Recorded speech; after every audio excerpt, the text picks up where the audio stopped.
I just cannot wait to get started with all of this. I'm Sierra Dawn, starting in the lounge. We have Evan, we have Len, we have Scott. Final regional, first for Pokemon Champions. How are we all doing this morning? I'm really excited. I was actually getting a lot of nostalgic feels yesterday coming into Indianapolis.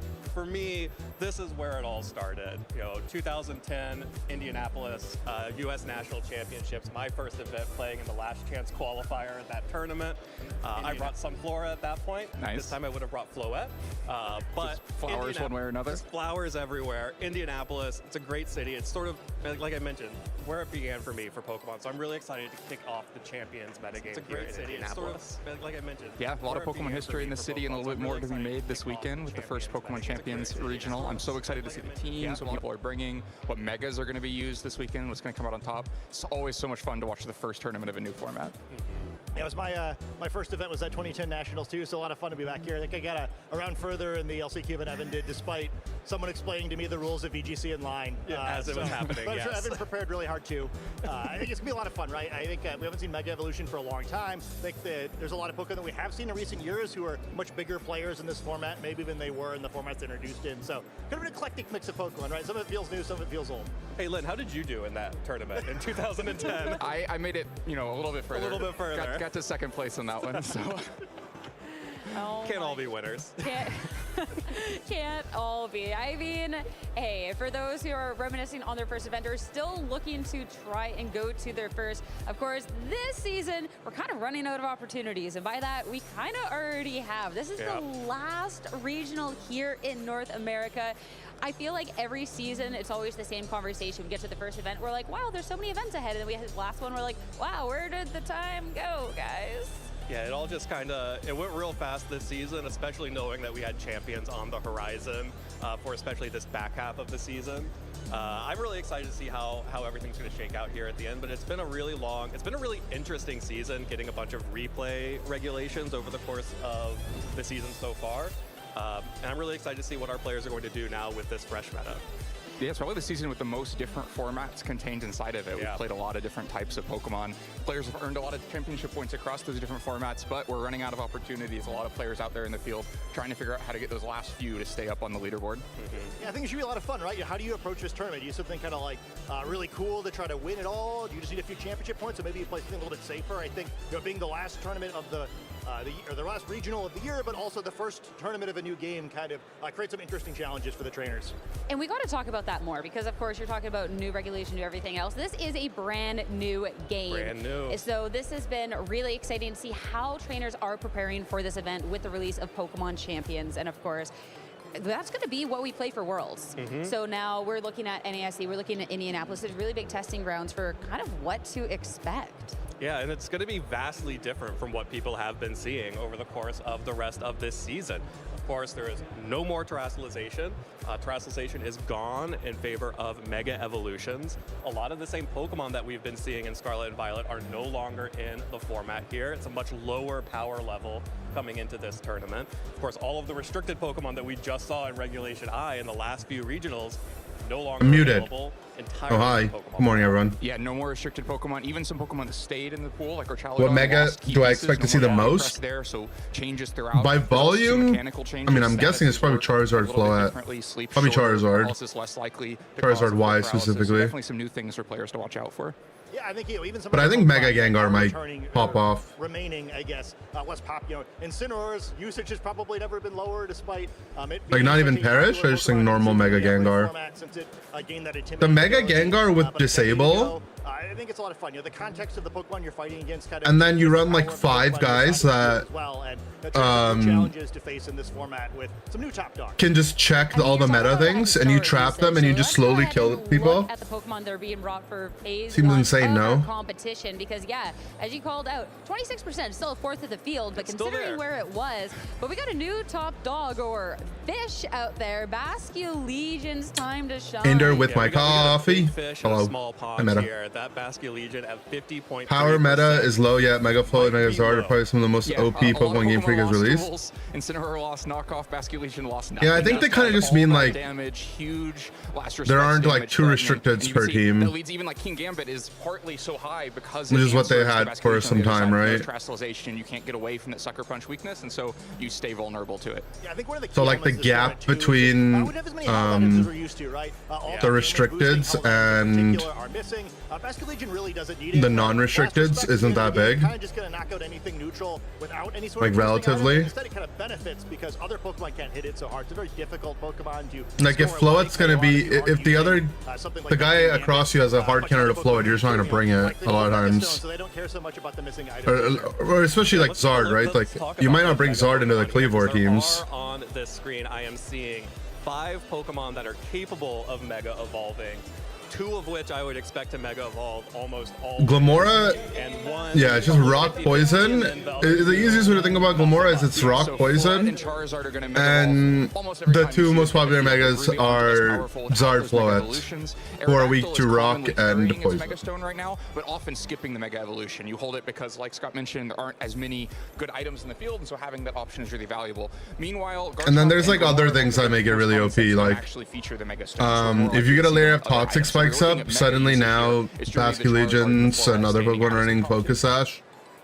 Yeah, and You just so automatically intrigued to get their see going on sash. into this weekend, because of course this is phase 1 of the competition. We have over 1,000 trainers competing here, which is amazing. So you, like, But it's like we will a see what Focus makes Sash phase 2, counter of course, and, into top 5 is going to be the bigger Glamor- question. and, But also Zard just and a bunch of Float counter. trainers We're going to see really be able to kind of take the lead going into the competition, and of course, Can we some make a front bingo runners sheet? from We can make a throughout the bingo season. sheet. Justin Tang still leading the charge here, #1 spot, but not attending this weekend is a opportunity for Paul to catch up. Though when we're looking at Let's make a Worlds bingo. Invites, you know, the real reason we get the championship points, these trainers are all set. Yeah, opportunity to catch up, but all the people you see on screen here are probably not too concerned about chasing. How do you make a anyone at bingo this point. sheet? Players here on this tippy top of the leaderboards who are competing in this tournament, most So just find, likely like, a bingo trying to get sheet. some reps in before NAIC. Bingo and sheet or they think template. they have a shot at winning the whole thing. Yeah, you just know? Oh, that's enjoy probably bingo competing, sheet try to go out, maker. win some of that Good prize point. money and come out on top in the first tournament in the format. There's always so much pride. Why is this one got- win hold that on. first tournament in the new game? No, we're not going Cool Stars and position too, right? Stripes. Where I think it's a kind of a nice spot not to need the championship points so Oh, much. You can maybe absolutely. make a risk. Yeah, this one seems very Pokemon. It's like, oh, you know, like I really need to follow the expected meta here. So excited to see what these trainers Indian bring, being able to Pola- use no. whatever they like and have to worry about the consequences so much. Regionals. Lynn, I believe you Oh, what the- broke 1,000 championship points with your placing in Peru. BGC Yeah, so- bingo. Also safely into Also the World safely Championships. into the Happy World about that. Okay. Yes, I can speak to it. It does feel good. To be over 1,000, not have to worry about Double it rock anymore. slide clinch. Congratulations, not too strong, too strong. So strong. it's fortunate for the trainers out in the field that Double Len is rock behind slide the miss. caster desk and not actively competing. Looking at the team, You're Right. welcome. We need some rock slide ones for sure. Len, cooking as always. Well, Tide players might be turning less scared crit. once they see what the 6 Pokemon are, but you know, spend a lot of Scarlet and Violet playing Game-changing with crit. Tyranitar, still trying to make it work in Pokemon Champions. Though I would say Basque that's a Legion little bit less 1v4. strong than- I've been missing Terastallization a little bit, still a little bit in denial that it's gone. That could so happen. Protean on the team, so I can get a little bit of type changing in when I need it. Just get a little bit of type changing. Just a little bit. Just give me a one, taste of Terastallization. one turn of type changing. That's a treat. It's a treat. I mean, let's talk about each one of our teams. For myself, I What's some mean, other stupid you saw stuff that how many people happens? brought Charizard. I was not, you know. Do you think we'll against see, that too. Venusaur, I feel like is such an interesting Pokemon because we I will probably see Scarf Pavilion. That's what's OP. Be able to do stuff. Sucker. For Okay, we can my do team, I am not scared Sucker to admit that I Punch, just have it as a sleep Mind Game, bot. I Sucker Punch, love End Game. clicking the maybe there's an opportunity you're not going to be able to do much on this turn button, especially Lucky since there's no Defiant? safety Okay, true. goggles. It feels so much better to click. 75%. Do I still play United all? It's Yeah. just not as much. Aegislash, I think, is a lot of fun. I love like just the typing on it. I really do need to replace the Competitive? Rotom, Yeah, though, because if we see it, we'll Venusaur count missing, that. I think I turned the switch off the last time I missed the 3 Hydro Pumps in a row. I was having a bad time, but Did you this get your is the Will-O-Wisps though? No, I don't hit those either, that man. sounds I about learned from right. Aaron. I just can't do it. Electro Web at least, maybe. Heat hit one of Wave those burn? sometimes. Sometimes. We'll go Heat Wave Double Burn. I like Heat that, Wave, though, Double because there are Burn. two different ways to play the Mega Charizard teams, right? There's the full If Sun Ma- mode, if which you have Machigacha here, does which it, includes the Venusaur, we could call that. using access to the Oh, core Dire build, Claw. spread sleep powders, as well as threaten speed control. And of course, Jake is True. running Good one. somewhat closer to the more standard early meta Charizard Y team there. No guard fissure team? Okay, what about Overflow at 30% fissure land? On that team. And I'm That's really a funny one if that happens. I love Aegislash as a Pokemon. I think it's super cool. It feels like it's probably The just Connect land outclassed seems by weird. King Gambit in this format. Especially going up against Basque Legion. King We'll do Gambit has a 5x5. better matchup into that Pokemon in particular. We could but say it's a really cool double Pokemon. Blizzard I personally freeze. am thrilled to have Aegislash back in the pool. It'd be funny. Yeah, it did get a little bit weaker coming into this game, and so you're seeing that with a little bit less usage out in the field. The King Shield not quite as strong as it used to be. Yeah, it's getting used really differently too. I think the most common Aegislash set this time around is Focus Sash, which you know we would have been like, oh, that's a table 500 strategy back in the old days, but you're really powerful, kind of just almost guaranteeing it's going to get to swing once. It's Bright Powder Miss? Really good type coverage for this. You never format know. Where, you know, part of the region that Basque Legion's so good is their King's armor Rock rate Flinch. for Ghost, so it does well, but a little different. We can have some Meebe What ones. about the teams that you two are bringing? Yeah, we gotta talk about the King. Speaking of the went with King Blast- Shield. Yeah, that was the Blastoise team, which it critically has Slowking on it. A team or a Japanese player got Plus to the champion 6 rank in the first rank season, any which is not stat tried out boost. yet. My version Probably is would be our different child where, on there's some stamina, crazy stuff right? with That team. I made a little less crazy. I think might have played a little bit better in a best of 3, but I Heat think Wave Slowking's double really miss, good. true.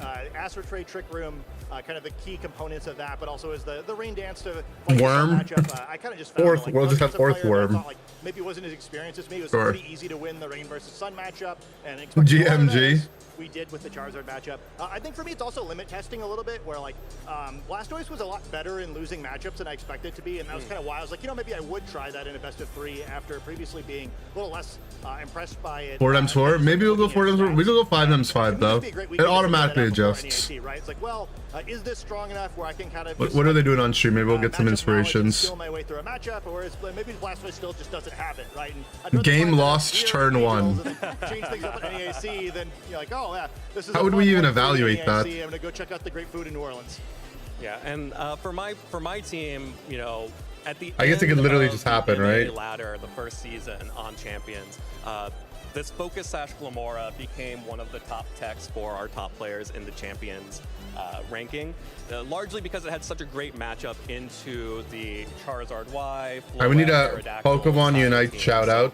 The Whimsicott Glamora. That's gotta be core, one. I think is something that we'll see quite a bit of this weekend.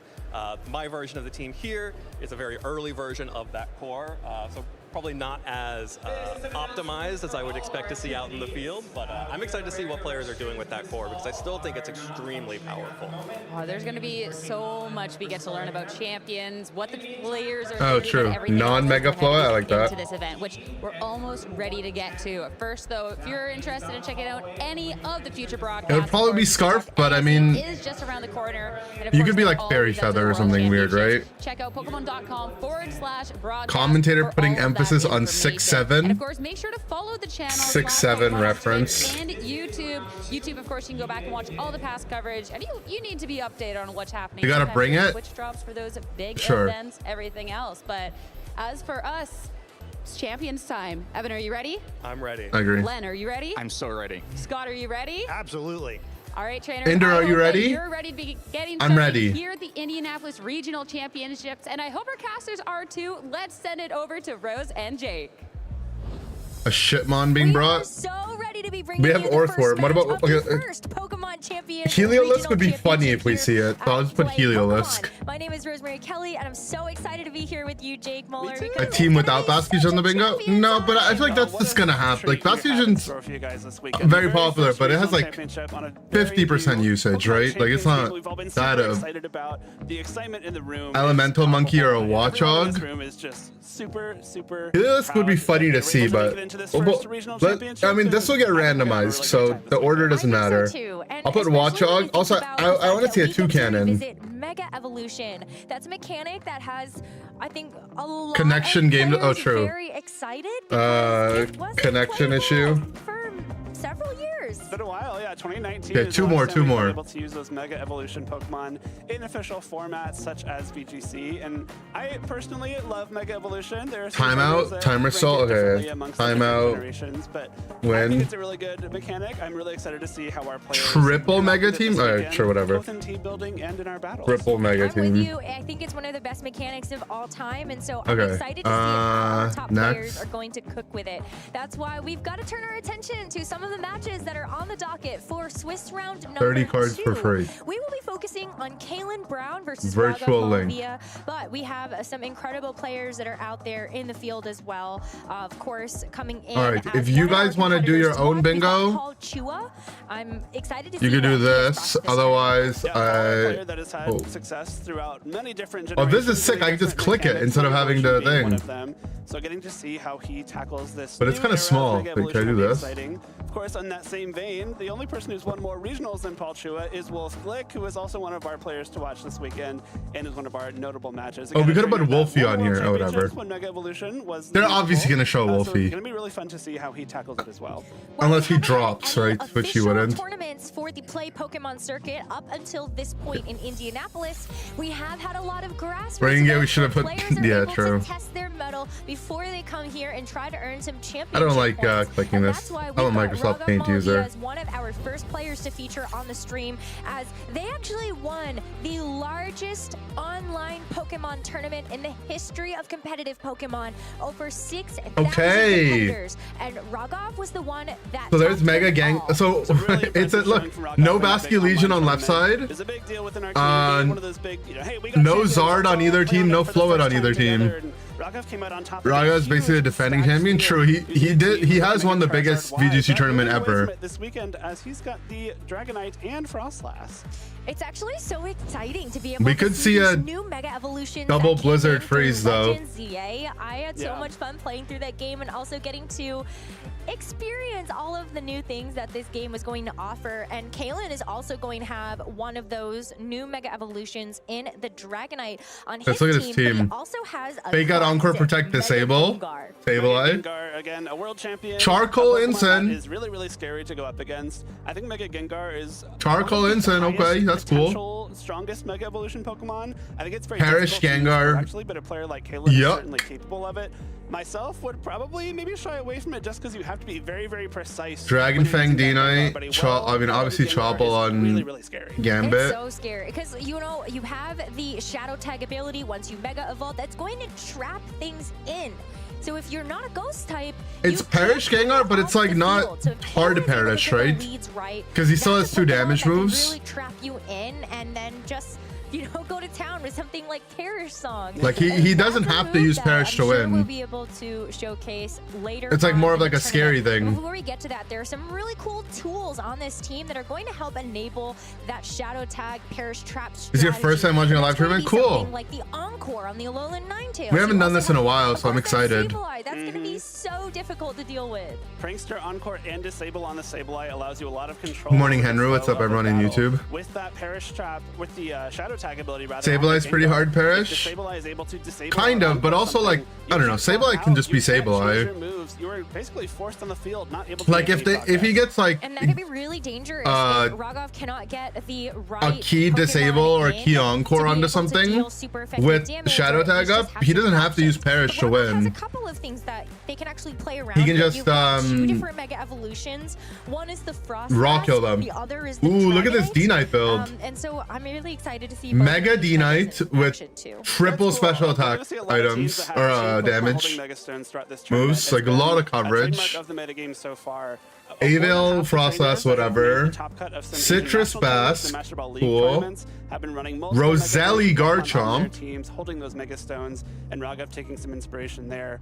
The way that I've described. No or I've low heard kick some Gambit. Dome Okay, Mega so teams described, is the we have one Gambits are Mega interesting, Evolution right? Pokemon that beats One Mega guy has Charizard Chopple Y, low one kick, Mega and he Evolution has Pokemon Black that does Glasses not beat Mega Ironhead. Charizard Y. So the But other Charizard guy's Y, Gambit's Charizard way Y better into for the it. mirror match. Frostlass, unfortunately, not as strong. But since there's no And then Charizard across standard from Rogov, maybe Sneasler. we'll get to see the Frostlass. It's a ghost type too. You can swap That's out of that true. Perish Trap. Yeah, Everyone we have two runs Ghost the types winners this team on We've got ladder, the yeah. Frostlass as well as the Basque Legion, so there are definitely some pivot options for Rogov to get a better Pokemon. So what's in. like I'm the looking at what's the the advantage of this team versus just playing like a standard Zard team with the Sylveon or with Glim or whatever.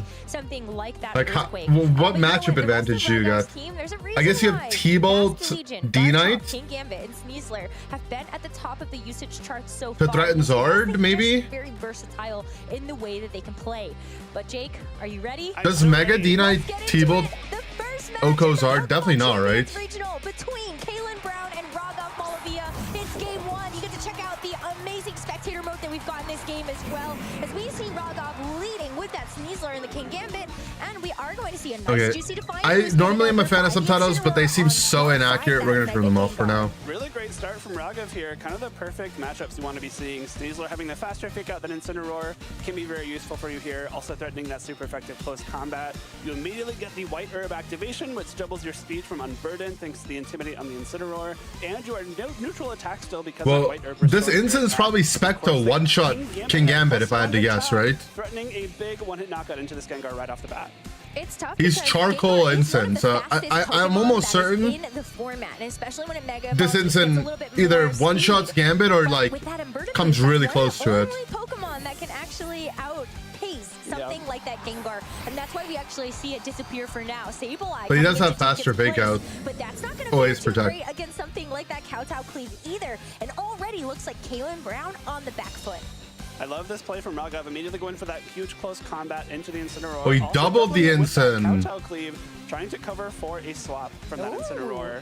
But I think a smart swap from Kalen there. You get the Gengar out, you're not losing it to that Kowtow Cleave right off the bat. That's big. You swap into your Sableye, so now you are threatening fake out. However, you're still not exerting a ton of pressure here. Swapping out the Gengar before Mega Evolving it means the Shadow Tag ability is not live yet. If you bring the Gengar in, it won't have that. Easily. I think he's doubling this Gambit. Another pivot as Raghav is going to switch out the Sneasler for this. Oh, but he protects the Gambit. Sneasler isn't going to have access to that Unburden boost the next time that it comes back in. Yeah, that one round already got played off stream. I heard Pokeaim lost, sadly. And then I'm not sure. I saw some content creators tweeting about their things. On the front foot once again. That's a great swap into the Basket Legion. You're not threatening a big one-hit KO into that Incineroar with a powerful water-type attack. The King Gambit protects itself from that Flare Blitz, and oftentimes you may not want to protect in front of something that has Encore, but because the Sableye has the Prankster ability and King Gambit is a Dark type, it is actually immune to Sableye's Encore. So now you're still in a spot where you have this +1 King Gambit. It's covered very well by this Basket This is Legion. getting spicy. And now you have a really free Kowtow Cleave or Iron Head into either of these Pokemon, either trying to threaten potentially a one-hit KO into Sableye or just huge damage. Well, Sableye is going to protect because it knows it's under pretty big threat, but it's going So to he's just double protecting and then he's going to disable or Encore the Pokemon going to stay nice and Bask. through the rest of this. And so now you can disable the really Wave Crash.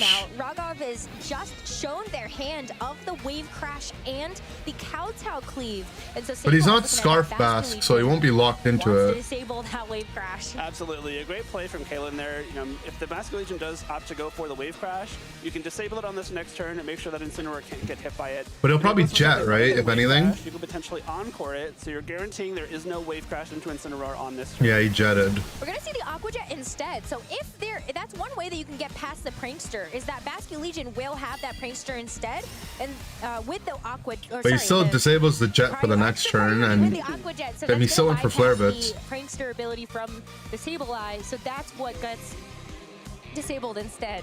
Sorry, I'm tripping over my words because I was like, whoa, that's just a smart play. Smart play, but now Raghav is also kind of in a tricky spot here because you were disabled into that Aqua Jet. If the Sableye opted to go for Encore this turn into that slot, you would be Encored into a disabled move, which would make you struggle. Raghav knowing that very smartly. But his jet would go before the Encore, right? So the Incident would die. Sableye wanted to go for an Encore as well, so as you called out, that's going to be one way that you can actually save the Basket Legion. Yo, that did a lot of damage. Okay, this guy is like max attack almost, no? Or he's definitely like adamant. Item that is on this Incineroar, able to amplify those Flare Blitzes. Thankfully, Sneasler is able to hang on, and now or maybe his Sneasler is just. His Sneasler might not be bulky. Go for a Blizzard to knock out the Incineroar and get some good damage on Sableye as well. You also have the option. He might not be like max HP Sneasler or whatever. Oh, I guess we know it's not, right? Because we see the value.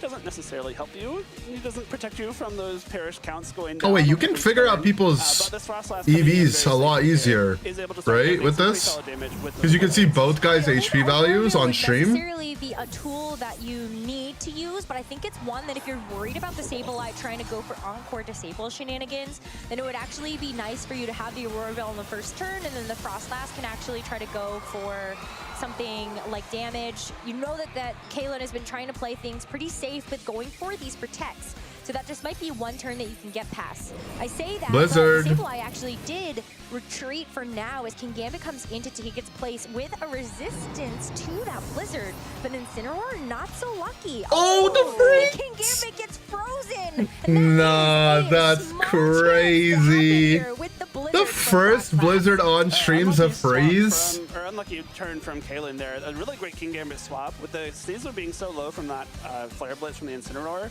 the Kingambit on Kaylin's side is actually very well positioned now. The Frostlass doesn't really want to face down the Kingambit. I mean, now Kaylin's has low kick, whereas Ragov's has Iron Head. Now so right side guy just looks demonic. Mirror. And of course, Basket Legion also weak to Sucker Punch.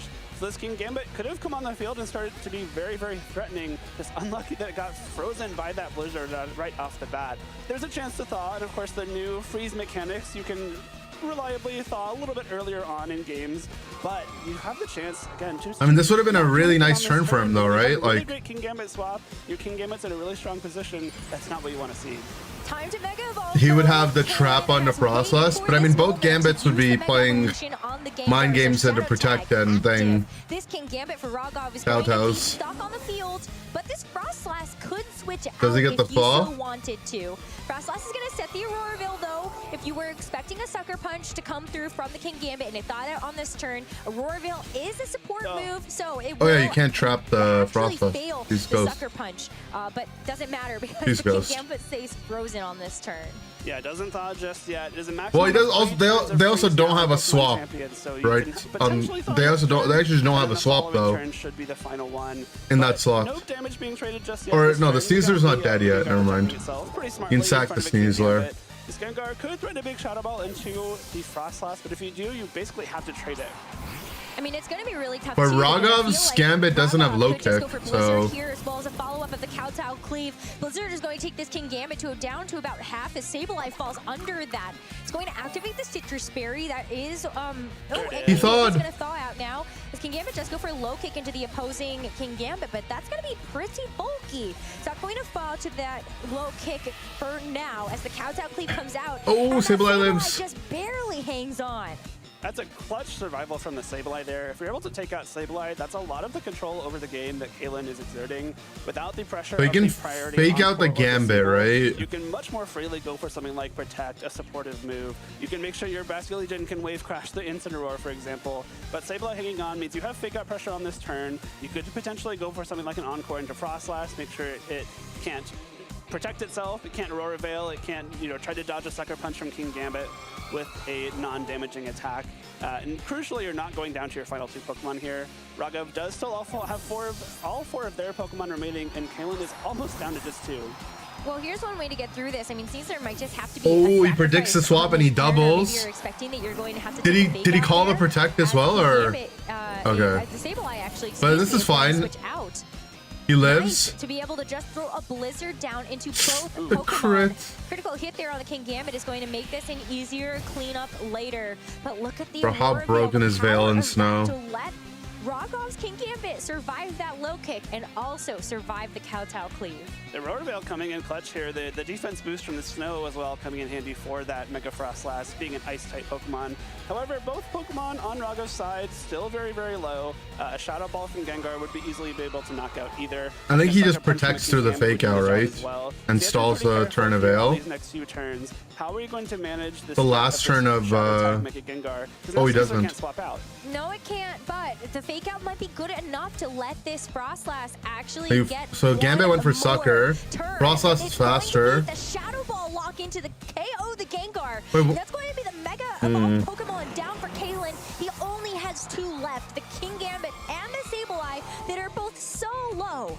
And notably, the Was he Frost hoping that his the Gengar would be there. faster or So something? for both of these trainers, of course, favored to Raghav there, getting that KO immediately on the Gengar. Mega Frostlass is They both naturally just a little wrote down slower that than their Mega guy's Gengar, faster. But Mega Gengar does tend to That's what they run a wrote little bit down. bulkier with those stat points. Trainers aren't I feel like he investing should as just much in protect speed as there, they no? possibly could. I mean, it's Rather than obviously that, way actually easier to taking just sit that here and gamble talk there. about it. I think my Frostlass is pretty fast. Maybe I can outspeed this Gengar and gets it correct to lock But up why that wouldn't he first game. just Yeah, that was really expertly why wouldn't he done just too. protect? Rogov had a lot of things that they It's really the needed fake to out think turn about anyways. in this matchup. You have to pay attention double protect, to and then when the next Gengar turn is going to you Mega Evolve. You have to worry a lot about how that stabilizes. can actually try to control your threaten the game. sucker punch And I on the feel like Frostlass. Rogov played so well in those first couple of turns to really stimmy the effect that Sableye could have in this match. Oh, I guess, but Truly, yeah, yeah, the but and Sableye, Snow was gonna end as well, prevented so it's not wave like the crash between Frostlass Zero and had One, so I think that was kind of the only thing he Veil really it could accomplished in safely that first click. game, which I mean, was great for Kalen, right? You got to keep that Incineroar around. You got a But lot of maybe damage if in that his Sneasler. Gengar wasn't If you're gonna able to get outspeed, there Sneasler, wasn't a that way to really win, opens up the path to period. King Gambit. Just not able to make any progress with it later on, and especially switching in, taking a lot of damage from that Blizzard, from the Mega Frostlass, for example, just really limited what that Sableye could do. There were also really weren't many turns where the Gengar was trapping something on the field and creating like a Well, good, it is like a advantageous perish position for its Gengar, movement, right? which is So oftentimes what Mega Gengar is really, really good at. So if Kalen's maybe able it to has make like more a advantage of that Shadow Tag ability in game number 2, maybe it has like a bulk to It live was like a just so Kowtow tough or when in something. Game 1, the Incineroar did give over a Defiant boost to the King Like an- Gambit as well. Because I Maybe it feel lives like a that was non-black another one of glasses those Kowtow. Pokemon Maybe it's like where max HP you have defense. to really pay attention to how Incineroar's Intimidates are actually going to interact with your opponent's team.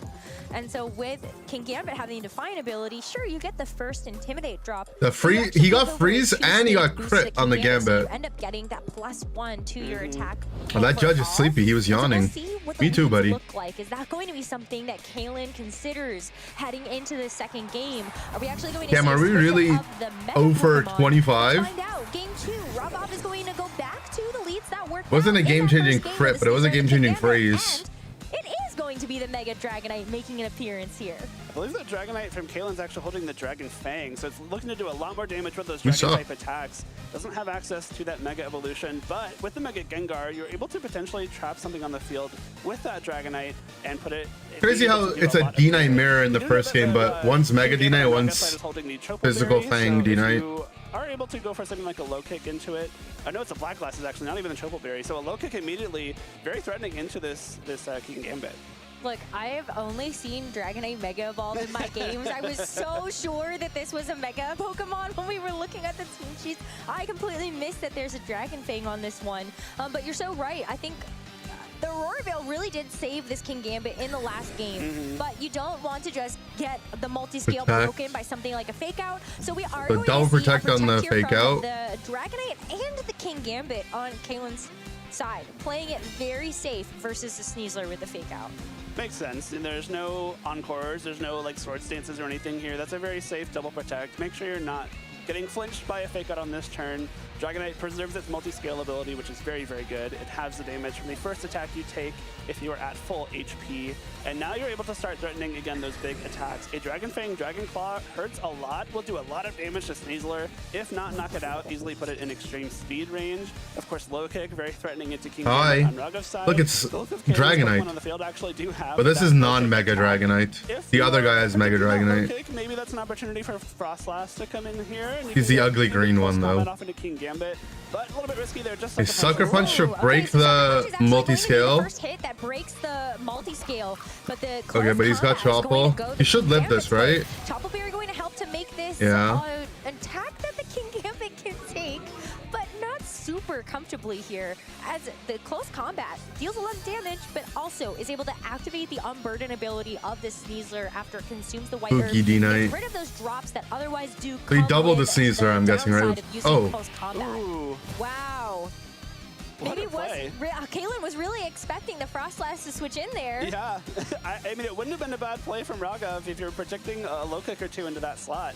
But Raghav just immediately going for that Sucker Punch. He went for a breaking the hard read multi-scale, 'cause he has doing a low lot of kick, damage right? into King Gambit with that close combat. What I think Raghav was trying to do is set up their Frostlass to come in and just take 2 knockouts with Blizzard, or threaten something to switch in on that. It's really looking hard kinda rough Blizzard. for- So that was a for the really smart dude. trend from Raghav there. The King Gambit is super low. E-Speed It is doesn't kill resistant to Blizzard, but Sneasler. It isn't bulky enough to take it from this amount of HP. And of course, Dragonite with that multi-scale broken, has not a single shot of surviving a Blizzard. I think the black glasses on Rogov's King Gambit is also putting Kalen's King Gambit into Sucker Punch range.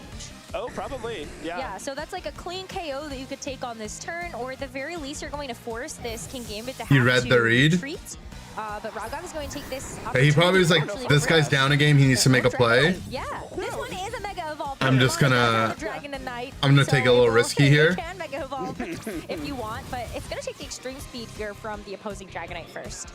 That's another great swap there. The combination of Okay. Extreme Speed and Sucker Punch were both going into that Sneasler most likely. The Extreme Speed from Dragonite maybe would have picked it up, but you can go for that Sucker Punch just to ensure it later on. Of course, the priority attacks ignoring the Unburdened Speed boost there are really helpful. But another great swap from the Dragonite here. Close combat. I mean, if didn't set E-Speed up the picked up King that Gambit for a kill- knockout from Blizzard, but it did set it up for a knockout from the Flamethrower on the That would have been Dragonite. huge. Also, it's crazy that we see a D-Night mirror. Very powerful. Mega Again, D-Night. Couch out cleaves into Dragonite. You have Flamethrower to knock out this King Gambit. How this Mega Dragonite opts to go for Nah, this Mega might be a D-Night, big deal Mogs, for Rocket. regular D-Night, I said it. Sucker Punch first is actually going to pick up the KO there, Yeah. so Black Glass is very helpful to get rid of the King Gambit on Kalen's side of the field. But which Dragonite will move first? It's going to be the Mega Dragonite because Unlucky. you actually get a This is little GG, right? new Mega Evolve. And that's going to help this Mega Dragonite get the His knockdown. game. Crit did not matter, No. trust. Dragon Pulse plenty to be able to pick it up from there. And a 2 Pokemon advantage going over to Rogov on this turn. Well, I mean, this is the beauty of these double Mega teams. You can do one thing in game one, be very successful with it, and then your opponent might Just getting overprep juicy for, reads. what you did in that first Yeah. game. I think Are you we and saw Rogov the Dragonite related? coming out immediately No, and I based off feel of like that's some of the things racist. that Rogov is using to set up their Frostlass. You're just gonna say that every time you see Rogov throwing someone the Dragonite brown into on the screen? Frostlass, and now Kalen's game plans into the Mega Frostlass are worthless. There is no Frostlass. Guess I should move my camera to the middle. Have the Gengar in the You back can and see maybe the Incineroar again. players. Honest, neither of them are particularly good into Mega Dragonite here. And you probably have a Basket Legion Are we down that's here? also We're sneaking down here. around back there, which is going to be really easy to pick up something like this Incineroar. You do see You the both have Incineroar a come in beard as and a glasses. Kalen's Oh other yeah, Pokemon, that's how we but came you out of the don't have womb. a choice except to give over a Defiant Boost to this King Gambit. And also, there's no Gengar. There is no Mega Evolution from Kalen. So we saw 2 from Rogov and then an average of one That's why half I from thought that this Kalen. Dragonite had the ability to Mega Evolve. Because Yeah. like, I was doing the math here. No, there is no Gengar coming to this game. Yeah, I mean, this is a really close to unlosable slot for Rogov here. This Sableye has Fake Out and then no other damaging attacks. So the only damage it can possibly do is on this turn. You have to rely on this Incineroar for all of your damage for the remainder of the game. And it is Did he only call having it? the Flare Blitz. Did he this throw Bastion chop Legion is the about to have, Bass? run of the field here. No. Yeah, great protect here from Rogov to just ensure that this King Gambit gets to stick around to the next turn. Now, no Fake Out left on the table here from the Sableye or the Incineroar. And I also think this Basket Legion just put this Incineroar into a checkmate position. Yeah. You could go for something like a Protect, but Rogov's in I think flow you'll have to state. stall out the inevitable here. Double Protect Yeah, he available kind of, for both the he Sableye kinda cooked and the him this Incineroar, game. just to scout out what Rogov is going to do. But again, And we saw this exact thing play out in game number 1, where Rogov threatens a one-hit KO into Incineroar with Wave Crash here. Caitlyn probably double protects just to make sure that doesn't happen, and then you could potentially go for that disable into Basket Legion, prevent it from using Wave Crash, but then Rogov He's just gonna jet the Bass, though. into Incineroar anyway, and then if the Incineroar tries to go for a Flare Blitz into King Gambit, it might just knock itself out to recoil, and so you're still in a really tough spot here if you're Caitlyn, despite preventing a Wave Crash on this turn. I don't know if Does that's he go gonna for the be enough. double protect on you could Incin? just, because you still have a fairly healthy Dragonite in the back, Sneasler, a little bit worse for wear, but Yeah. has a Fake Out that it can lend to the battle whenever it comes back in. So it does I think he- feel like yeah, a he tries couple to double turns protect the away. Incin, Incineroar's and gonna if try he to protect gets himself, it- but will not be able to get that double protect. Now, He Sableye can, could try to disable this move, and it does actually. Oh, he so did get no the disable on the Aqua Jet actually crash. coming out from the Basket Legion, but that doesn't mean that you can't hit Last Respects instead. But it was the Wave Crash. You would have liked to have knocked out that Incineroar in one go. Actually, that was actually really smart from Rogov. So instead of going for the Aqua Jet and having it disabled on this turn, you lose your access to a priority attack, so you attack before the Sableye's Encore attacks. Now Wave Crash is still disabled, and you can go for Aqua Jet. If the Sableye goes for Encore, it's encoring you into Aqua Jet instead of Wave Crash, so you're not going to be forced to use a disabled attack. Combination of Aqua Jet and Sucker Punch here into Incineroar will certainly put it in Flare Blitz recoil range. Yes, absolutely. Look at that. You're so right. Encore has gone into the Basket Legion and has locked it into going for Aqua Jet. But this Incineroar is going to knock itself out after dealing a finishing blow to this King. Oh, that was smart. Flare Blitz. He got his Wave Crash disabled so he could just confidently jet. So this Incineroar is going down for the count. I like that. I like that. Pokemon here for Kaylin, but the forfeit has been thrown in, and Raghav Malavia wins the first match here at the Indianapolis Regional Championships. Super well played. I mean, the freeze game one was still pretty game-changing, right? But I mean, Raghav played it so well. He actually went demonic. Sableye played around it masterfully, showing why they won that huge online tournament and are off to a great start here in Indianapolis. Wow, and especially with a new team relative to what they had actually used at that major online tournament. You've got both different Mega Evolutions that were able to showcase their strength. Don't take the headphones off too fast. True. We saw the Frostlass, and then we got a chance to see the Mega Dragonite. And I'm so impressed. This is why we're going to be able to be in for such a treat. Yeah. Don't give your opponent a handshake. Just the way that Raghav played around that Sableye, I think, was really, really good. Again, just taking two different avenues of approaching that Sableye in their two games. We had the Wave Crash into the swap out, and then we have the Wave Crash into allowing yourself to be disabled into Wave Crash and avoiding that Encore Disable log, which could be really, really threatening. I think that was the only way that Kaylin had back into that game, potentially, is if that Basket Legion had been forced to struggle for a turn or two. But knowing exactly how that interaction worked, dodging any kind of struggle shenanigans with that Basket Legion is what it was able to lock up the win for Raghav. And look, Kaylin is no slouch. This is a player that got top 16 at the Milwaukee Regional Championships earlier this year and is in the top 80 of the championship point leaderboard for North America. So that's very close. Don't get too hyped, yeah.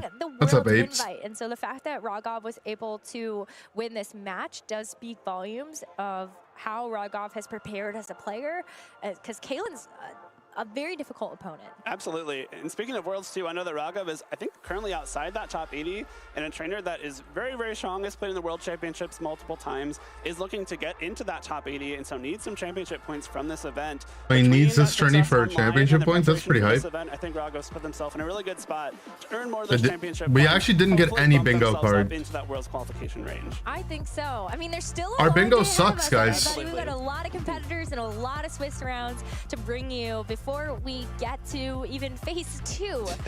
But it means we're in for such a treat today. So if you had a new Mega, though, that you're really excited to see from Legends EA, what would it be?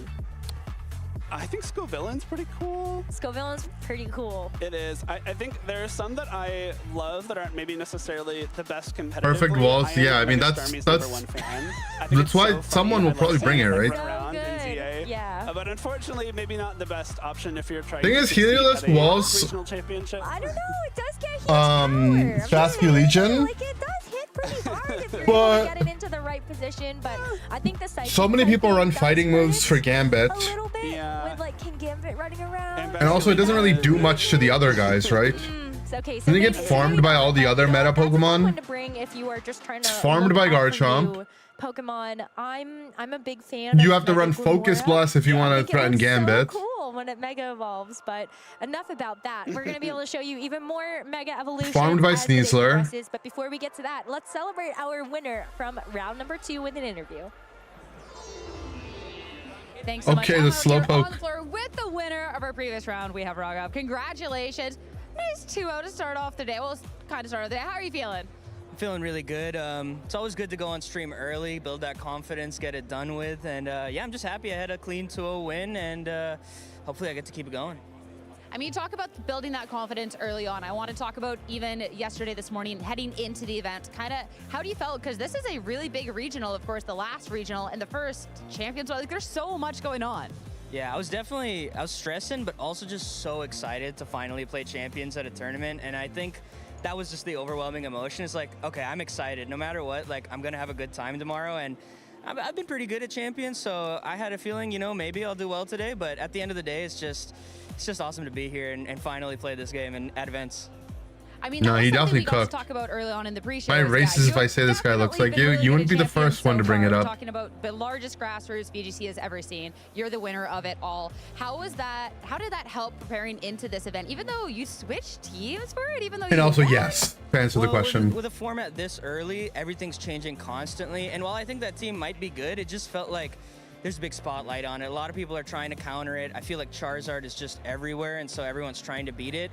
And I didn't want to be part of that race, you know, so go with something else. But as for like what How much of this tournament is going to be everyone expecting Zard to get hard countered, so less people bring Zard into, because so many people expected Zard to get hard countered, that less people bring Zard, and that Zard beats everyone up anyway. Anything crazy out in the field? Have you heard of anything crazy? Because that was kind of the thing going into is, what do we really expect?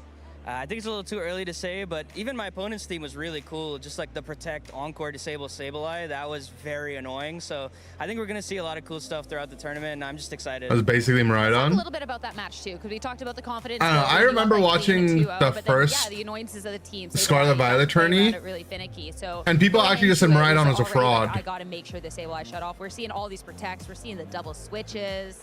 Yeah, my main thought process. People were just like, yes, Miraidon one sucks. Gambit or get into a good I think the first tourney had, it was Choice Specs. So they have a Perish mode. They have Choice Specs Modest Miraidon in an Electric Train, and it literally just sat there and just one-shot everything. That was going to be a really valuable piece. So it was really just making sure, like, I'm dancing around their like, and even the resisted hits, it was just stuff like that. taking hits, taking kills on everything. Make sure you can go get ready for the next round. Before any final words, any shout outs, any last words? Huge shout outs to Justin and Alex for helping me, for giving me this team, my girlfriend Katie, and my boy Colin. Well, congratulations on this win. Best of luck going on forward. It's actually crazy how soon the format's going to change for Champions. I feel like people were complaining that it's taking too long. Now I feel like it's too fast. Analysis of this first ever Pokemon Champions match on broadcast. You're telling me in like a couple weeks, gameplay. The meta is just going to be completely different. Frostlass, not necessarily those top megas, and so it was fun to see what these players had in store. I think looking at the team That's scary. You could immediately see kind of a problem for Kalen, which is that the only mega on the peek team in terms of staleness. Really, we just saw two people bring Dragonite. A great matchup on the other no side. Chizard, no Floeth. You want when you have the Mega Gengar to be able to establish Shadow Tag. No Basque on one team. Two Ghosts on the other side that you can't actually trap with your Shadow Tag. And so that's kind of interesting. Establish kind of that Sableye plus Gengar lock that you're really looking for, and then you have a ton of damage threat back. Garchomp, and then we saw, of course, King Gambit in the match be really big problems for Gengar. But unlike on the other side, where Raghav has this is cool analysis between the Mega Dragonite and Mega Frostlass, there really isn't an alternative for Kalen. So game one, we saw him bring the Mega Gengar anyway, and then game two had to kind of dive out of Mega entirely and bring 4 other Pokemon. And so kind of a factor in these Champions games is that if your Mega doesn't look like it's in a very good he will never draw a perfect Mega. That's mean. Through that matchup advantage. He might. So yeah, looking at these teams, of course, only the one Mega Stone. We had Dragon Fang on Dragonite, so not Mega like on the other side. And then you can see the amount of emphasis on that lock with the Shadow Tag and then this moveset on Sableye that's really about establishing control of your opponent. And so in the game, we immediately saw a really difficult lead matchup for Kalen in game one, because you have Gengar out on the field with Incineroar. You'd love to like fake out, Mega Evolve, start putting down some damage, start locking things in. But this Intimidate is a disaster. You go into the Sneasler, which just uses White Herb, takes away the Intimidate, is still threatening a ton of damage back into Incineroar, and then of course you also give over the Defiant. He read the instant lead so well. And that means that from the other side, the damage threat back is someone who huge. just got into Pokemon competitive, went to Indie for fun and get match round one versus Wolfie. That probably happens every round one versus big players, right? Because of how it's seeded, the round one is always going to be like, I'm assuming, unless it's just random seeding for round one, but I'm assuming they seed it based on like championship points. So your round ones are always going to be crazy. Doesn't have the advantage, which is probably why they didn't stream round one. Safe plays here ends up having to withdraw the Gengar off the field, and so even from the beginning, the game plan is already disrupted. And so over the next few turns, Kalen tries to establish that control. A lot of first timers, true. Sableye out onto the field, but never quite finds the damage. I think that's really the key part of these early turns, is that Raghav kept Pokemon fairly safe. So yeah, Gengar gets off the field, isn't able to establish that Shadow Tag lock, and so then Sableye isn't paired next to Gengar, where that lock is more punishing because it had to replace the Gengar instead. And meanwhile, the damage pressure is so big, Incineroar is just protecting itself through this turn and really not making any forward progress. So then when we look ahead, on the next turn, the Kingambit able to protect itself from Flare Blitz, and then Raghav is still making progress. VGC on, but not PCG? Trying to establish this lock. I don't know. Wait, Sneaky, aren't you at this event? Just disruption here. And then, going out the next turn, you have the disable lock. You get Frostlass in. This actually forces a double switch, right? Kalen's doing enough disruption to cause problems for Raghav's side of the field, but not able to capitalize on it enough. And Encore is just a wasted turn. And then the Flare Blitz, if this You're had a been into dog? Frostlass, maybe this game 1 plays out very differently. But into Sneasler, still not a KO. I don't know what that means, but it's unlucky. Caused a lot of disruption, but you're way down in damage and this point. And really crucially, the Incineroar being so low. Spend means more, that this save Frostlass more. is very well positioned. Oh, you heard about the news that there's no slabs at regionals anymore, so you can't. Yeah, that makes sense. The Incineroar would have been the best thing to resist Blizzard. And you've already chipped it down to just 31 HP. And so it does Mega Evolve and start firing off those Blizzards. And then I think what really makes this so much more difficult for Kalen is they've got the one Blizzard resist left, one bit of insurance against this series of Blizzards that's about to happen over the next few turns. But Kingambit, of course, gets frozen right away and makes What's that about? Very difficult. Yeah, I don't know what's that about. Kalen to ever really find. I see people celebrating it, on the other which side. is fine. So Like, I'm not the biggest fan of slabs either, the Kingambit relative to how much I like other on the stuff. field, the Gengar out there, But so threatened by Kingambit at this not being moment. able So to you sell to try to Pokemon Center stuff, the Frostlass using your own they should Gengar, ban but you can't Pokemon Center afford to stuff trade sold there at the this event, point and maybe where, just Pokemon Center if ETBs in Kingambit just general. gets, Frostlass would have protected But itself. Kingambit banning the gets to Pokemon swing Center the Gengar Japan stuff to from being sold is -4 kind of sad. Kalen. And so the pressure Some of the people will never Kingambit have access to forces that, the ever. Gengar to protect itself and establish a Aurora Veil. And then over the next couple turns, you can see the Aurora Sterney Veil, collides with the have a Champions huge League impact. final. First had low kick from the Kingambit, Yeah, I don't know what go that is. into This is the only official Kingambit tournament in the other world.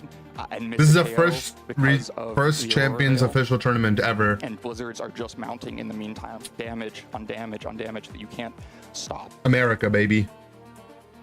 The Citrus Berry gets eaten, but you're still getting lower. I and think lower. game 1 And yeah, left the side Veil guy is not that much was in a really damage. good You spot wanna until he go got for the KO, frozen. The Aurora Veil is changing that, and then a turn later, you manage to get a Kowtow cleave. And it doesn't mean he was into auto won, but the freeze Frostlass, but once again, the Aurora Veil kinda fried makes sure him. that it stays around. First in-person official. Without any Technically, damage, that's not without even KO true, right? pressure Around from the world, they've Frostlass, had you can other see how tourneys. much damage these Blizzards are just continuously putting out. Raghav really doing a great job to position the Frostlass in this game 1 and buy the turn for the Aurora Veil. And then really the nail in the coffin here is when we learn that bit of surprising speed advantage on this turn, that the Frostlass is actually going to be faster than the Gengar Frostlass, all about damage, about speed, and so it's more trained into that speed, where Gengar trying to control that lock, be a little bit bulkier, and so it gets outsped and just KO'd. And that makes life so much more difficult, because when we looked at the team preview, the ghosts were a problem, the damage threat into Gengar was a problem, but you at least might hope that Gengar had the advantage against Frostlass, would be threatening a faster, super effective Shadow Ball. But once that's Why is the one guy? This is like now post-game the analysis. and Gengar really seems like it's going to be in a hole, which is why in the next game, we never end up seeing the Gengar. We just right? had the Switches to first this on-stream lead match. of Dragonite and a Kingambit, and then does not have. I wish in between matches they just recorded a second. They should just record a second match from the second round, no? Damage. I'd rather just watch a fresh match. Gets a lot of Even if value it's out of like this they turn. record a bunch and like if like something goes to game 3, we just get to watch For the game next 3. turns as well as Dragonite comes in and then itself very well positioned. And the production's obviously really nice, but been in a pretty good spot. But at least if it had been more content. King Gambit has a lot more value, but with Dragonite coming in, things already look so difficult for Kaylin. And so we go a couple turns ahead. The Dragonite ends up getting KO'd by the Dragon Pulse. Is it going to be like a full recap of the second game or of every game? On the field, the last two Pokemon. Didn't we just watch this? For Kaylin after I'm looking at Pokemon cards. The Dragonite were both knocked out, and this position. It's good if you missed it. At this point, you know, Kaylin makes a few more turns out of this set, uses Sableye to disrupt, gets a Flare Blitz off with Incineroar, but with Sableye providing no damage potential and 4 Pokemon left to KO on the other side, there was really no way to climb back up that hill. But you can see how Kaylin ended up in this position where you, in the previous game, let Incineroar get damaged much too early on, and so then the blizzards were a huge problem. You didn't have a great way to pressure both King Gambit and the Froslass at the same time. But then when the script gets flipped and Incineroar is left kind of on its own at the end, it just has no way to fight back against these Pokemon. And so yeah, Rogoff takes a really impressive game 1 win. Better than ads, that's true. Round 2, the first for sure. This is for champions at the tournament. It's better than a lot of things it could be. What else he has, and hopefully we'll see him back here on Through the Lens. But for now, we will go to a video break and be back with round 3.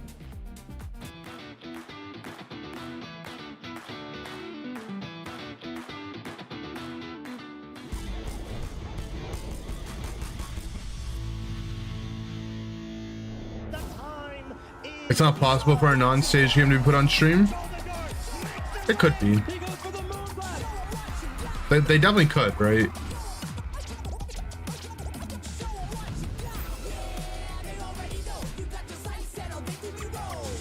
They could just have like a B setup where they have a capture card on it.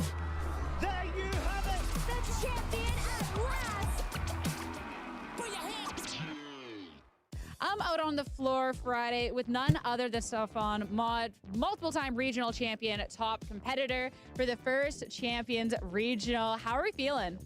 Pretty good. I'm excited to be back in Indy. It's always fun. I like Indy a lot. I won my first regional at Indy, and then when we came back, I got top 16. So this is because we don't have any regionals near where I live. Please give us Northeastern regionals.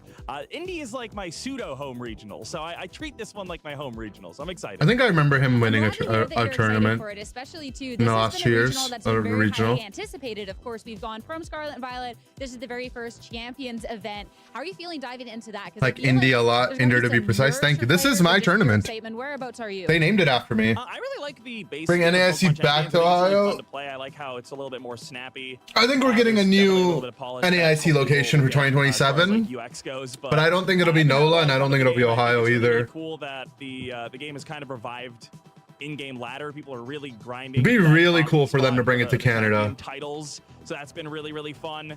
Even though if it was in Vancouver, it would be worse than it would be. Like, it feels like one of those than NOLA or Ohio for me. I really think like, come on, man. How can it be the North American International Circuit, but it's never in the North of America? No more games. Now, I think one of the things. NAIC West Coast, if not Japan, yeah, but it could be West Coast Canada. Champions, we've gone from Terastallization now to Mega Pokemon, which is a mechanic a lot of people liked back in the day. So how has that been for you? Because I know you didn't compete back in that era. So has that been a little bit of adjustment period for you? Yeah, I never played a game with Megas until like a month ago. So I've never played like old formats or anything. I just like did not use Megas before. So it's been fun. I think I really like the Terra mechanic, but I was also getting very bored of it, so I'm kind of happy to not play with it for a little bit. And Megas have been really fun. There's definitely some that I think would be really cool right now if they were in the game that aren't, so hopefully we get those when the new regulation rolls around. But it's been a nice little change of pace. I think it's kind of easy to adjust to if you just think about Megas as restricted Pokemon. I think it does kind of play similarly to single restricted Pokemon formats. So the adjustment hasn't really been too hard, and it's been fun to use some of the Mega Pokemon. I'm glad Does New York not get regionals? No, especially with you not. Every year the lineup's different. There has been a lot of really strong trainers who still actively compete, who did compete. Know if there was a New York regional this set. I don't think so. Or do you feel like with champions with this limited dex that it's going to be there's Toronto playing field going into this weekend? Like you can I mean, it's been a bit, but you can't get the title defend, etc. If we go to Halifax, yeah, I don't really know. the Maritimes, I doubt we'll ever get a tourney there. I think on paper it's really easy to look at that and be like, well, It's not easy for a lot of, like, it's just, I think they want to keep them in like near airport hubs. Right? Like, Not easy to fly into Halifax for a lot of people. Megas because it's just Pokemon. Like we're just playing Pokemon. Like it's Not the previous NA region. I have no idea, to be honest. I actually have no idea. Of experience using the mechanic. I've not been following VGC competitive at all the since before Champions. So I don't really think it's going to give anybody too much of an advantage. Not ever seen any regional. Yeah, I don't think I've heard of one, but I have no idea as well. Compete and win regionals with some quirky Pokemon in the past. I'm looking back at, Garganacl, Sylveon, etc. Are we expecting a little bit of spice to your team this weekend, or? I don't really think this format is conducive to doing anything creative, so no. No spice coming. Damn, he's saying no Hopefully creativity. Wins. Thank you so much. Best of luck for the competition. A competition. Yu-Gi-Oh hosts a tourney every year in Ohio. Ohio used to be the hub for gaming. And welcome to your favorite segment. Columbus, Ohio used to have I'm here with Noelle, some of the biggest gaming events ever Pokemon today, back in the day. Wooper. So she's going to try to follow along. I mean, MLG used to be in Columbus every year, right? As well. Let's get started. So Wooper, we all know he's a funny little guy. We're going to start with the big round head and that amazing face. Now, he has the little, I think they're technically gills. They're like little branches that come off the sides. That guy isn't invited back to the mic. You don't like that guy? He's a winner. On if the Wooper is male or female, fun fact. But let me know, any Wooper experts in the chat. And he's got a little body like this. Wooper doesn't have any arms, but he's still cool. And I think I think the belly has 2 stripes on it. It's 3. I think it's just little feet like that. And honestly, from memory though, that's a really goated drawing. I think so. Looks like a good Wooper to me. But was Noelle able to follow along? Oh, that looks amazing! Good job, good job. Pretty Let good. us know how we did with our Woopers. They're down a ridge though. And that it's 3 ridges. Deserves a pack. Open it on stream. Perfect order. Come on. Get some Chaos Rising. Oh, okay. If they're doing a pocket ad, they might do a Unite ad, right? We can get our first bingo for a Unite reference.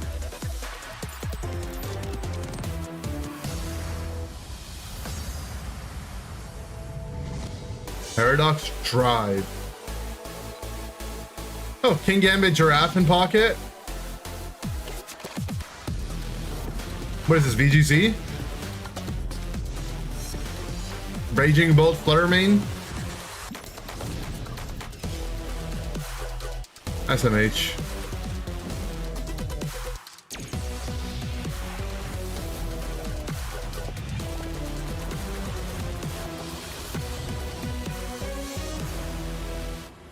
Oh, come on, Pokemon Unite. That's not Pokemon Unite.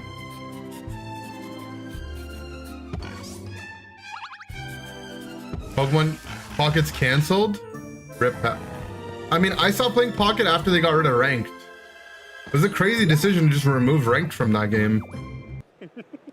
Oh, still early days here at the Indianapolis Regional Championships. So much more Pokemon action in store. Those are Pokemon Unite, except for Lechonk. It is just a teaser, but as we're waiting that was a prize wall, right, for the side events? For their 3rd round, we're back in the lounge. If you ever get a regional in your local city or one you could travel to, I would definitely recommend going. Even if you're not planning on competing, the side events alone make it fun.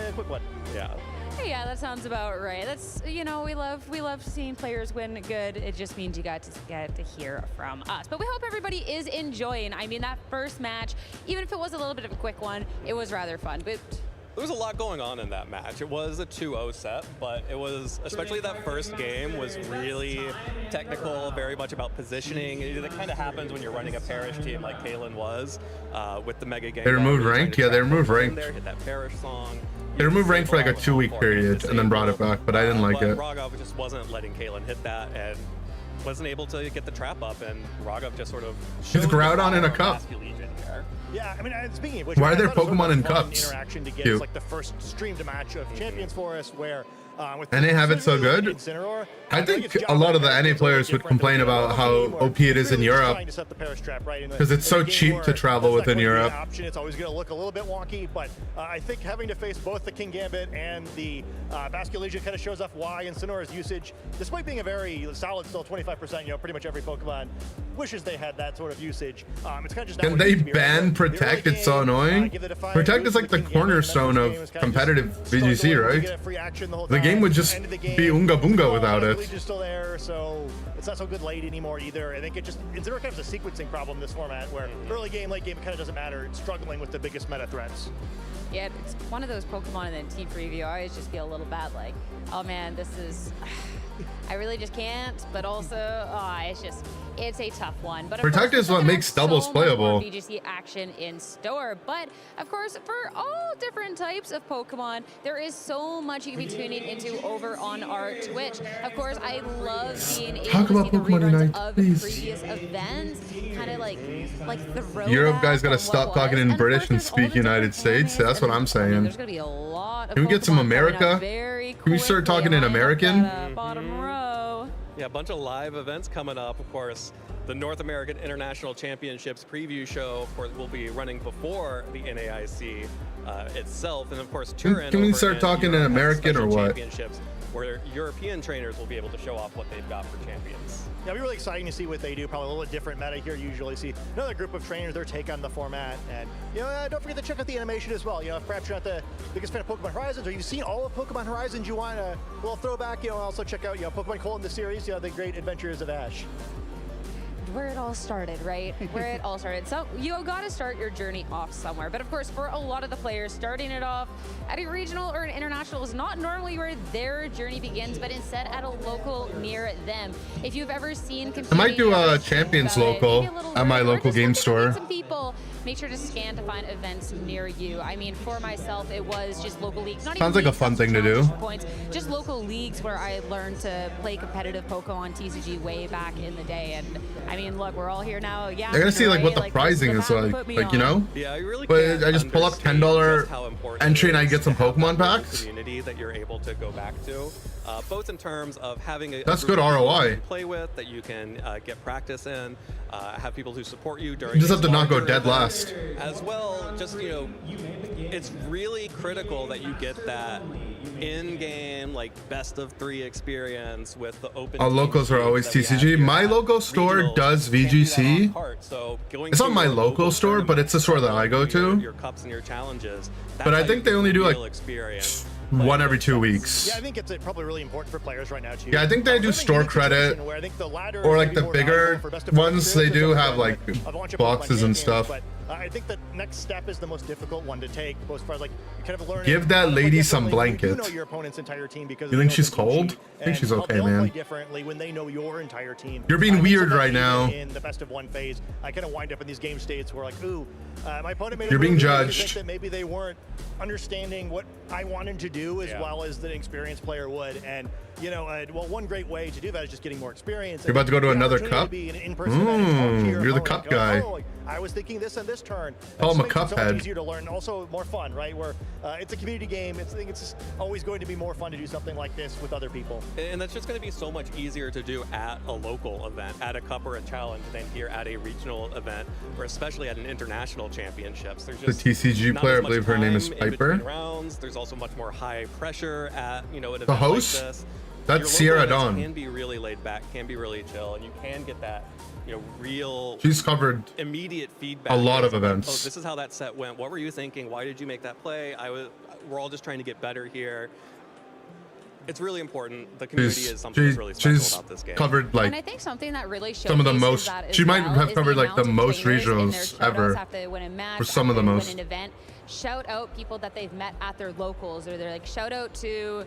Like she's even covered Unite events before. Shout out to my locals in the tri-state, like shout out this community, because even if you're going to those locals and competing up against them, those are kind of like your allies, like that's your group when you do finally take that step to attend one of those regionals, which I think is just a really cool sense of community that you don't really get unless you are attending those locals. Yeah, and we've been making fun of ourselves a little bit being old too. She also every time someone gets shouted out in streams, like, yeah, I know that guy. I know that guy. She's dating Joseph Ugarte. And now it's like, our goat. Who did you just shout out? To me, it's But great, no, right, she's where like one of community's so the big, even, most you know, popular like, hosts. Sometimes in these streams, like, oh, you know, it's kind of the same people. Apologize for your stupidity. Yeah, I mean, you're looking real stupid right now. Where now there are thousands of people competing within these events, but you know, those thousands of people all have these circles around them, and it's tens and hundreds of thousands of people who are playing this game. And It's okay, I think though. the community is really important. Maybe especially happens. if, like, well, you know, I like watching the regionals on the TV, but maybe Guys, we've been watching for an hour and we only watched one set. I think it's a very different experience when you're like trying really to compete. I have too much ADHD for this. We need to go We're all enjoying faster. here. But maybe even if you just kind of like, okay, you know, I like playing my team. I like doing the best I can. I think local is a lot of fun, right? You know, I think, you know, it's much more achievable to win a tournament at that level. And even if you're not like trying to win-win, right? Where you're seeing how your strategy stacks up against other trainers, I think it's just fun. Yeah, and even too, like we talked so much about the community, and if there is somebody out there and they're like, yeah, but I do want to win and I do want to attend Worlds and all of that stuff, so I do just have to go to the regionals. A lot of those players with those 1,000+ championship points. I thought regionals being on champions would be faster. Yeah, I thought we would be zooming through. Points to put you on that journey to Worlds. It is a tough bar to be clearing for the trainers, and if you're not in the business of just winning a regional and getting that auto invite or top 4 in every single event you go to, which you just can't. Like there's so many skilled trainers out there. Unless you're Justin Tang, but like, come on. But besides that, like the trainers have made those big waves in part of the amounts that you're getting at these league cups, these league challenges. Yeah, ignore those local events for championship points at your Our home. Joey Yes, Pokegame lost his game there one, is a championship or point round one, but he there won his is round 2, so he's 1-1 someone now. who misses out by 5 points. Yes. Because they're like, I'm well, just scrolling on Twitter on my I didn't go phone. to my locals. If I had gone to my locals earlier in the season, I would have been able to qualify just by virtue of winning a couple of games in that local. So if you are planning to try and compete for a Worlds invite, those are points you're leaving on the table if you're not going to your local event. And for those of you who aren't, it gives you the opportunity to play with Okay, Worlds I've got an players update who are for you trying to guys get at the their event. invite, and that's an There are opportunity no you working could stalls in the convention look at this center tournament, at right? Indianapolis He's one of 1,088 because players something's wrong with the in the water field. pressure.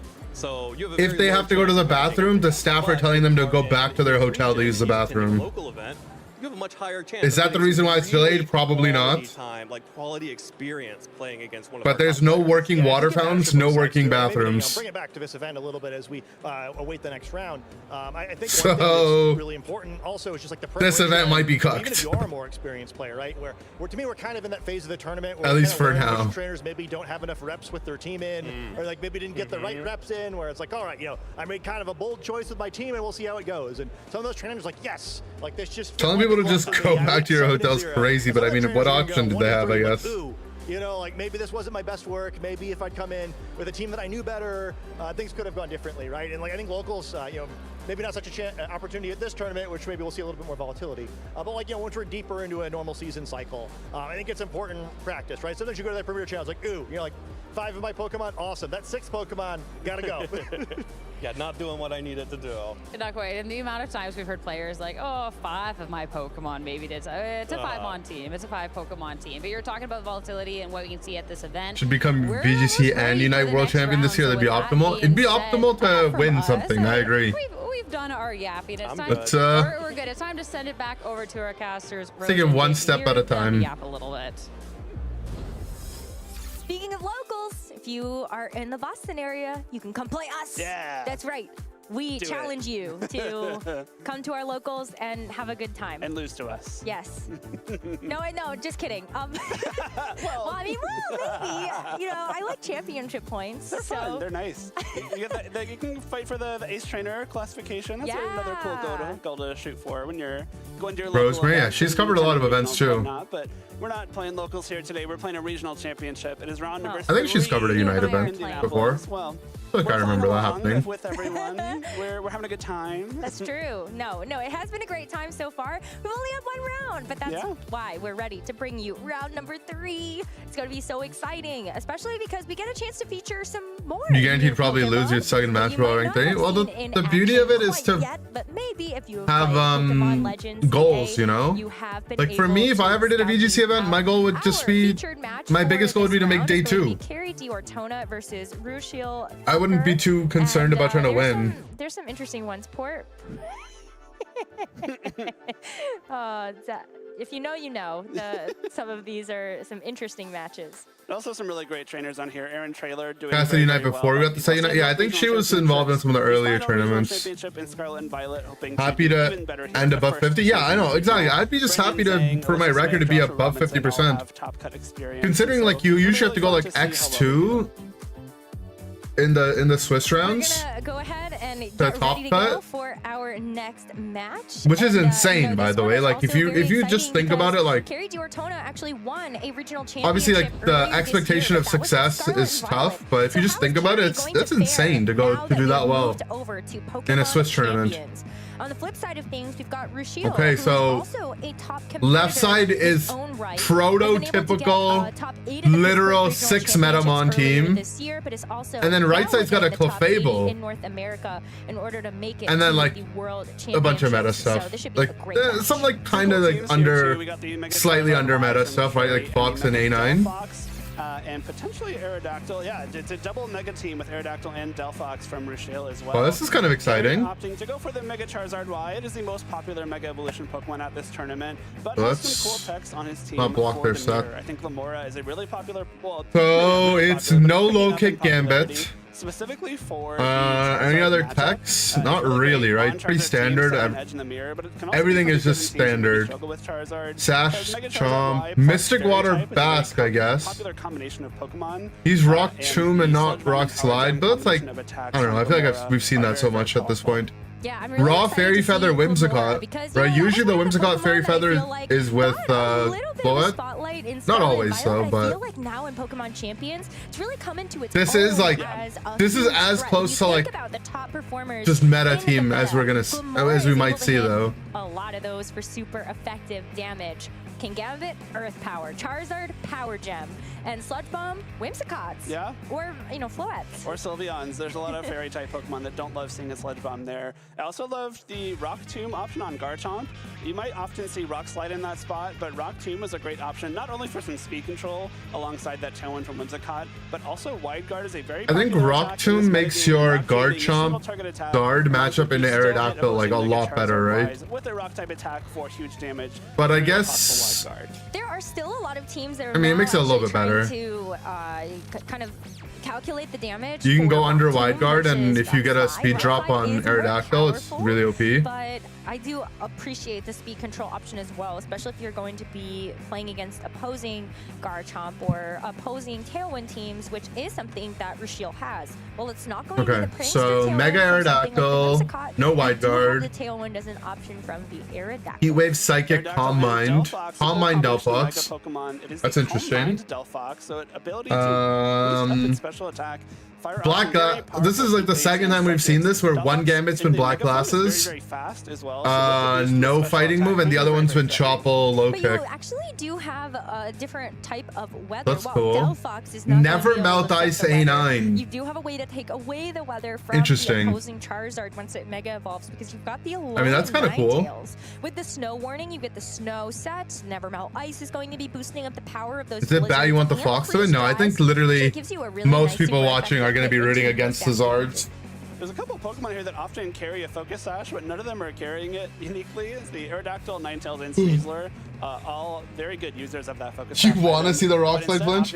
Well, there's a Rock Slide flincher on this guy. Of course, the White Herb Unburdened set from Sneasler allows you to either reduce... In the bingo, someone's going to run Upper Hand. Oh, true.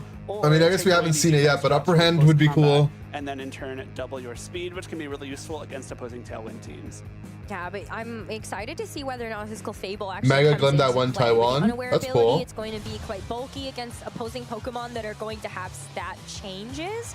But you also have something like the Never Melt Ice A9 seems fun, especially because like pretty sure it's like an OP move, right? You have the Kingambit and Sneasler there for Rushiel, and the Charizard and Garchomp have hit the field for carry. The classic Charizard Garchomp. If you played Pokemon back in 2014, this was something you would see very often. The Garchomp. This opening just seems OP. Of course, the Earthquake Immune partner for the Garchomp. Ground and Fire are really powerful. But I mean, he is. Yeah, I mean, does have the option to fake out either of these Pokemon and mitigate some damage. You have to imagine it. Is this open? Are you allowed to open Sneasler Gambit? I mean, isn't it cooked already? Are very, very scary for Rushiel in this scenario. Sneasler learn rock slide. You have to pick which one you allow to attack. Maybe you have to make a defensive switch here as well. I wonder if that means that the Alola Ninetales might be in the back in order to take away the weather from the Charizard. That leaves you with kind of an option here if you are Hard red Wimglim. Now, which is what we are going yeah, to he didn't. He went the Wimglim lead, but still protect just to kind of see if you bait out something. Thing about Wimglim Slim Jim is that you could just send no protects at all. It's just going to be the Zard Charizard that Chomp. takes the fake out. But that means that this Sneasler is very vulnerable. Well, this Earthquake's about to do a lot. That's about to come in. That's a one-hit Jesus knockout into Christ. the opposing Sneasler, and the King Gambit does not want to take that hit either. One hit KO. Ding ding. You've got the Earthquake next to this flying type Charizard and the Sword. No, I didn't even see that guy had Swords Dance on his. Wait, what? It's also the Black Glasses set, so the combination of Swords I didn't Dance see that in the from team Black preview. Glasses can turn Sucker Punches into huge one-hit KOs. I think a Charizard especially. I mean, if Clef, if he has Clef, okay, doesn't have Clef. Okay, here's what's kind of cool about Delphox as well, might be trained a little bit bulkier. Is that it kind of has an interesting matchup in the Zard, in that you get to take the Zard's Sun and use it to your side. That's what the caster just said. Oh, I could do this casting thing. This is what Sajin Park was doing in the Korea tournament, though, where he would bring Delphox into Megazard, and then once the sun would get set up, he would just be having the big heat waves. Strongest rock type offense coming out from the Garchomp. You also don't get a same type attack bonus for that either. Yeah, the Sucker Punch what a sucker. Clean KO. That's gonna be a tie. Wait, did he click Calm Mind? Imagine. He did. And this He's going crazy. To go for a Calm Mind. Again, He's just clicking the boosts. strongest move in the game, and even though Is it Rock Tomb? Oh, it is Rock Tomb. Uh-oh. It's still, look at how well Gulp. that Delphox takes it. Usually trained to survive a rock slide too. Yeah, not the strongest move, but with the speed drop, we'll be able to follow up with one more Rock Tomb and should be able to knock out this Delphox. Yeah, that's not before good for it can us. Fire off a +1 special attack boosted attack. I like that play a lot from Rushiel. You guarantee that Charizard gets knocked out, and then your Delphox can only be targeted by the Garchomp. And by going for the Calm Mind there, you're essentially creating even more of an offensive threat on your side of the field. How fast is -1 Delphox? Get the speed charts up. The pressure of the King Gambit is able to set up the Delphox. It might outspeed Adamant Basculegion, right? Now Basculegion hits the field with the Sun Boost. Those Aqua Jets might be a little bit less powerful, but it could still be enough. Yeah, it's Black Glasses Gambit, really so could. I mean, you just can't underestimate the power. it's also not of a Sash Basculegion Bask, with a so Mystic Water item. the Bask has It's to gonna be giving jet even more power to over to those water hit get through the shots, thing. even if the Oh, he Sun read is the going to Delphox make those switch. feel weaker. So the Delphox, while it was able to get that Calm Mind boost, is actually going to take a reprieve. Knows it's under threat, with this Garchomp actually being faster thanks to that Rock Tomb speed drop. All right, what did Around the board, Chomp though, click as here? Clefable does get in for He protect basically EQ'd. 3, and that's going to help at least try to redirect an away attack for 1 turn. But what's going to happen after that? You can't redirect away an Earthquake. This is a tricky spot for Rushiel. I think You can't redirect an Earthquake. Holy bars. If you do that, you allow the Basculegion to fire off an attack into King Gambit. Well, the thing is Chomp can't click EQ anymore without hurting its own teammate. Boosted Wave Crash should be enough. Carrie tries to protect that Garchomp a little bit, doesn't want to lose it to that Sucker Punch. Yeah, but the Helping Helping Hand. Hand? So is it a Sucker Punch or is it just Guys, I'm not gonna lie. That's gonna be the Left side, question. guys. If it is a Sucker Punch though into the Left side guy is kind of going to fail. It was not his facial animations. Otherwise would have been able I'm to not get liking KO them. there, but take a look at this. Clefable, Oh, you guys can't does see take him. that last respects quite well. Not as powerful as it could be, since there's only been 1 knockout so far. in Every Carrie's time he gets a read right, he a tough spot for Rushiel there. goes like he gets too animated. He's the villain in my eyes because he is the Charizard player. So Rushiel was a little bit more concerned about that Garchomp, dodges the Sucker Punch with that swap, but instead of knocking out the King Gambit, gets some damage. I'm rooting for right side guy. Clefable is going to go That for one was protect here tame, because okay? There is an Iron Head on the opposing King Gambit, but it's actually not going to even try to go for a Sucker Punch here. As the King Gambit for carry gets the He Tao lives? Cleave into Rushiel's. So now the thing is, Oh, is it's a that you do crit. have to play a Sucker Punch mind game. That's why that might have looked a little funny. Best Basculegion for carry could have gone for something like an Aqua Jet, which would have made the Sucker Punch fail. It would have, and I think the sun has just run out as well. So now the Aqua Jet from Basket Legion has hit its full power. I think Clefable, still very bulky, might be able to survive one, so you don't have the option to, Aqua Jet the Clefable, knock it out before you can eliminate the redirection, and then knock out Rochelle's Kingambit with your own. But if you are going for Aqua Jet, again, you're not getting hit by Sucker Punch, so you're still creating a lot of scary situations do you see that? for Rochelle to be in here. We're just going to see the Delphox come back in, and so that might just have to be a piece that you give up here, as that's going to be what takes the Aqua Jet. And so Delphox gets taken down for the count. We only have 2 Pokemon left here now for Rochelle, and you have just lost your Mega Evolution, while you've also failed the Sucker Punch. So the opposing Kingambit is able to get the KO with that final Iron Head. His avatar has fire in his eyes. He's got fire in his eyes IRL. The option that it has is Moonblast versus the 3 Pokemon that Carry has left in this first game. Smart selection of Iron Head from Carry as well there. I think, staring down the Kingambit, Kowtow Cleave is slightly more powerful. He's scaring me. You maybe want to guarantee you get that knockout with the Kowtow Cleave, but if you Iron Head the Kingambit and it's already been knocked out, you can't keep getting away with this. Clefable, which will be able to I feel like right side guy had like a decent spot though, right? You're closing out this game very well. I think what Carry has done in this game to mitigate the threat of that Kingambit. But maybe he was just overreading. Charizard early on, and I don't think it did damage after that, which is crazy to think about. Yeah, the Calm Mind was a little greedy. Because you have the ability to go for Aqua Jet, which just is faster than the Sucker Punch in terms of that priority bracket. So the Sucker Punch would fail, but you also have a lot of protects on the team, or you could just switch. And so, yeah, Carry did a great job of neutralizing the threat of that Swords Dance Kingambit. And that's also kind of one of the drawbacks. When we think about Kingambits and the way that they're trained and the movesets that they have, we are seeing the Black Glasses variant like Rochelle has with the Swords Dance, and then 2 Dark-type options. I feel like once he had the Swords Dance Gambit set up though, maybe if he just played around protecting it with the Follow Me's. Either something like the Low Kick or the Iron Head. I think both are really good sets. It just kind of depends on what your team is set up. Is Wolfie in the tournament? He is. Stance Black Glasses set makes a lot of sense for Rochelle because he has the Fake Out, he has the just shoot the Charizard. He's got options like Encore on Ninetales that can help you set up a little bit.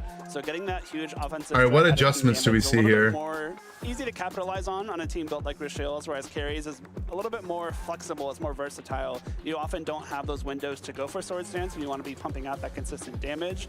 So I think good moveset selections from both trainers, and the Kingambit on Rochelle's side was a huge threat the entire time. Carry just played around it really, really well. Again, the Sucker Punch KO Charizard, and I'm pretty sure that Kingambit did not deal damage for the rest of the game, which is just a really a credit to how Carry navigated that Kingambit. I wonder if Rochelle's going to think about something like the Aerodactyl instead. It felt like the he's bringing Mega Gengar. I think everyone would be expecting him to bring Perish, yeah.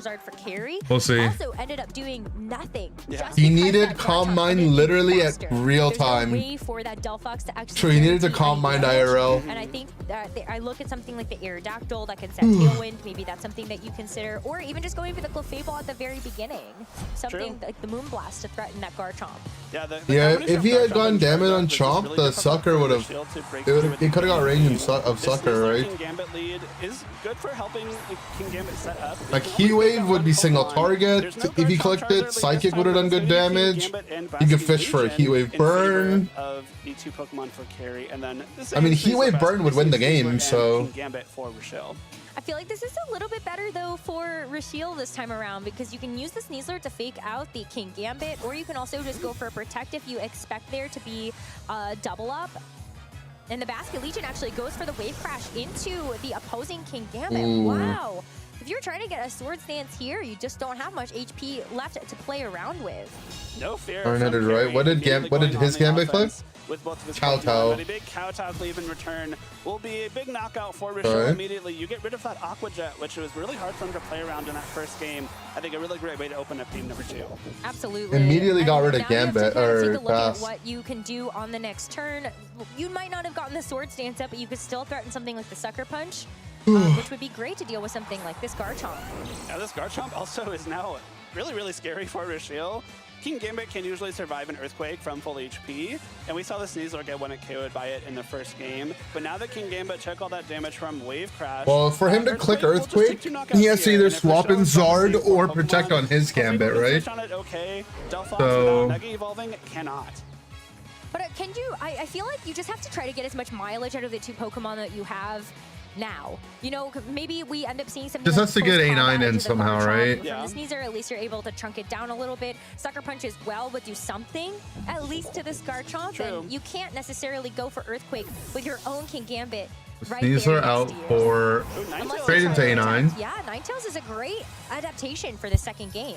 Certainly, yeah. Ninetales will be able to come in and potentially threaten this Garchomp here. We did see Carrie go for Iron Head into Sneasler. So you protect EQ, surely, right? A little bit of a risky play there, but the Protect Earthquake is what Rochelle was banking on, and it's what he got. And Ninetales is a great piece to have here in front of this Garchomp. It is kind of naturally on the faster side of things. So unless you want to try to switch in the Charizard and go for a Mega Evolution, which you can't do on the same sucker turn, range, so that's you're good. Gonna have to fear the Blizzard. Imagine the Iron Head there.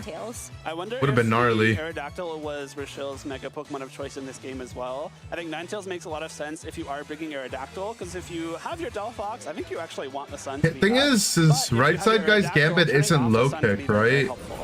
Ninetales is gonna let that Blizzard rip, and a big one-hit knockout into the Garchomp is gonna. He just trades the Chomp for A9, I guess. Pokemon Center, extremely. And the freeze! Oh! We see a Blizzard get a freeze onto a Kingambit. Ding ding into freeze. Only round 3 in the Indianapolis Regional Championships, and he clicked SD. Oh. Let's go game 3. Rochelle there. Potentially, I think Rochelle was very. Oh, he just snap FF too. For that sword stance there, but gets so much more. I think his spot, even without the freeze, would have been good, right? This game is very. Like he clicks Iron Head into A9. Wow. Gambit's SD'd. Yeah, I think. And he has Sneasler in the back, like the Charizard was Sneasler into this Gambit. So let's talk about why that. And no Bask to out priority the sword stance suckers. For the Garchomp. Yeah. But then it's still taking an enormous amount of damage from the Ninetales. Because it's like I think right side guy was fine. And then what? Well, especially with that sucker, the sword stance there too. I think if the Rochella's Kingambit had gone for just some damage with a Kowtow Cleaver or something, that might still be winnable. Why Sneasler lead? Yeah, the freeze too is so tough because yeah, I don't know. you have the guaranteed chance that the Kingambit's going to thaw. Last is maybe Zardwai. Yeah, I think the last is probably Zardwai, right? Ooh, dies to a +2 Black Blasted sucker every time. The Sneasler in the back, plus an unrevealed 4th Pokemon. That would have been very difficult, if not impossible, for Carrie to win that. So I think just rightly moving on. Let's just put that one in the books and then move on to game number 3. I do think it could have been either the Delphox though or the Aerodactyl. I would have been happy to see either one. I think your logic makes sense on why it could have been the Aerodactyl there. But you know what? I want to say that Delphox is going to have its moment again. I just want to believe because it's such a cool looking Mega Pokemon. Guys, our bingo sucks. The Ninetales and the Delphox too, of course. We have not hit a single bingo yet. Intimidate doesn't necessarily, Levitate rather, doesn't necessarily want to be in front of that Garchomp, and Ninetales can clear it out for you. But we do get the combination of Aerodactyl and Ninetales right off the bat. This is interesting lead. Kind of forcing the Charizard to Mega Evolve if you want to turn off the snow. But if the Charizard Mega Evolves, you would set up the Sun, which lowers the damage of your Basculegion's Aqua Jet, which might not then be able to KO the Aerodactyl. Also, Rock Slide very heavily threatens Charizard. I think Mega Aerodactyl is a clean one to KO into Charizard with that Rock Slide. And so a nice combination of offense here from Rochelle, especially with the Freeze Dry on the Ninetales. You're also threatening super effective damage into the Basculegion. Oh, true. Freeze Dry A9. I mean, with the ice, it probably one-shots Bask, right? Which trainer will keep an undefeated record from Swiss Round 3 and then see what they can make with that at the end. All right, let's go Rock Slide. Leaving the field as a Kingambit. It was very unlucky in that second game to have taken a freeze here, and it might not be super lucky. Let's go Rock Slide. Either. As you see, the Mega Evolution from the Aerodactyl Aqua Jet is going to be just not nearly enough to get the KO there onto the Basculegion as Rock Slide comes out, chips away at the Kingambit, does a decent chunk to the Basculegion, even the crit there. My goodness, this poor Kingambit. And the Freeze Dry will finish off this Basculegion. Yeah, Freeze Dry definitely after Rock Slide kills. Eliminating this Basculegion is really, really great. Just making sure you're taking. They're gonna try to counter Zard hard. Yeah, no one's gonna have a team that isn't isn't prepared for Zard. Is in the back for Rishiel. That's another way to give yourself a little bit of an edge here. I think the Aqua Jet into Aerodactyl is crucial though. That was really good. This puts it in sucker range, right? Sucker punch range. So now if Aerodactyl wants to rock slide, you can't. If the King Gambit is going to target you with that sucker punch, it's a great way to protect your Charizard. And all that damage too, I think if Charizard Mega Evolves... I mean, this is a pretty big turn, right? Because like right side's, I think obvious play is to just Yeah, this Aerodactyl does not pivot have out white, here though. It's and actually protect. A move that we classically see on these But this Mega Aerodactyls. because left side's threatening sucker Gambit. But Rishiel's gonna have that protect option instead. So there's not even a way for you But to deny if he something doesn't, like the Heat Wave if he and Mega overreaches the sucker and the guy just Rishiel puts might rock slide and have to go sacks for his something arrow, like Double Overtime, it's game or over. push something in to have to take that Heat Wave. I think Clefable would be my Pokemon of So, choice to switch in there. he kind of has to sucker. You have the Sneasler and King Gambit again, It's a no in this swap. game, which are both very powerful Pokemon. That means you don't have a Clefable. Sun's gonna go You up. have a great option here to swap into this Heat Wave. No, and I think even if you want to try to go for Rock Slide here, He might just sack the A9 though, right? Just go for a Sucker Punch and knock So out wait, this Aerodactyl. he before didn't you protect get on the Rock arrow. Slide. So we're gonna see Ninetales protect. Oh, but he suckered the arrow. Oh no, he clicked Tailwind. Here. Oh, he clicked Tailwind. Goes for denies the Sucker Punch. Huge Tailwind gets the turn. Tailwind out so that your pieces can. Oh, but he for weather. outbeat this Charizard. Wait. Oh, but the Charizard actually even just goes for a Weather Ball here. Would have liked it's to just game. get a one-hit knockout into the Ninetales. It's Expecting that the Sucker GG. Punch would pick up the Aerodactyl anyway. I think that's actually a really, really smart play from Carry. If the Sucker Punch goes through, Aerodactyl gets knocked out anyway. And if Aerodactyl gets knocked out, you don't need the spread damage. Weather Ball is perfectly accurate. You will never miss it. But also if the Really, Aerodactyl but goes for now he Tailwind just gets a here and free you turn on Tailwind knock A9, out, that which gives was like a Rishiel dead free Mon swap, running. And not giving him that swap as Tailwind goes up is something that can build you a lot of momentum. Ooh. And then now he What a encored nice him. Pieces to Ninetales kit is with Encore and not being a prankster Pokemon like the Sableye we saw earlier, you can actually Encore these dark types. That's gonna be the last thing that Ninetales But now he gets a does in free this third switch in game, but with this Tailwind. is locked into Sucker Punch. Ding It's not ding. the worst thing to be locked into, right? You kind of want to be sucker punching to make sure your Charizard doesn't get hit by a Rock Slide, but it can be taken advantage of later on in the game. Here, this Sneasler, a great example. Sneasler. Well, now he just gets to click CC Rock Slide for free, right? Or like he can CC and like this Charizard and make sure no Heat Waves come through. pivot the arrow And this out. Gambit can't really threaten your Sneasler either, especially if you fake out. You can't damage it at all. or he Yeah, can but I think you fake still out. worry about like how much mileage can you actually get out of something like the Aerodactyl. So do you try to fake out the King Gambit instead, knowing that it can just sucker punch your All right. Aerodactyl? Let's go Rock So Slide. that's exactly what we see. Aerodactyl hoping here you're going to be able to end up getting something did like a Rock obviously click Slide down sucker. onto both of these Pokemon. Would have been better if it had been the Charizard in that Garchomp slot. So Garchomp makes the perfect switch in, but you can see the vision.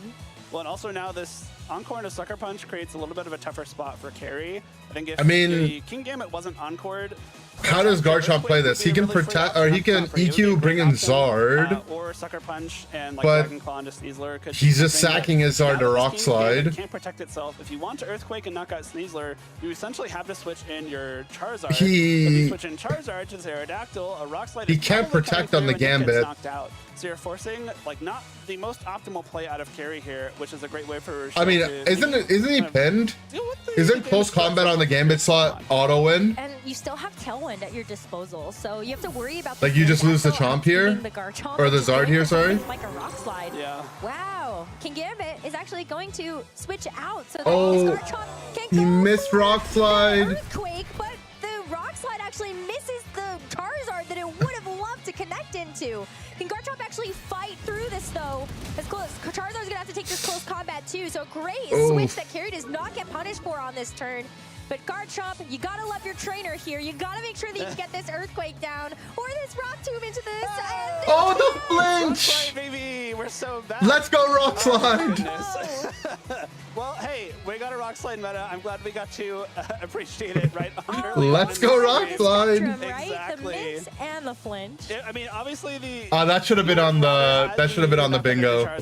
Rock Slide miss and flinch in the same turn. The miss was pretty detrimental to the game plan, but at least the Garchomp flinching means that this game isn't just over, right? Your Sneasler is around. You can go for this big close combat, and with that Unburden boost, you're actually attacking before the Aerodactyl this turn. Let's go Rock So Slide! that means that you will be able to actually just maybe finish this off. Oh, okay. Citrus Berry though Oh, yeah, has Citrus. to be eaten first. As you are a Mega Ooh, dual Wing Aerodactyl Beat, that's now, huge. You get to eat that berry since Nah, that was a Aerodactyl perfect has turn. Nerve, and this is going to be a Double single target on the Chomp spot. Into the Garchomp.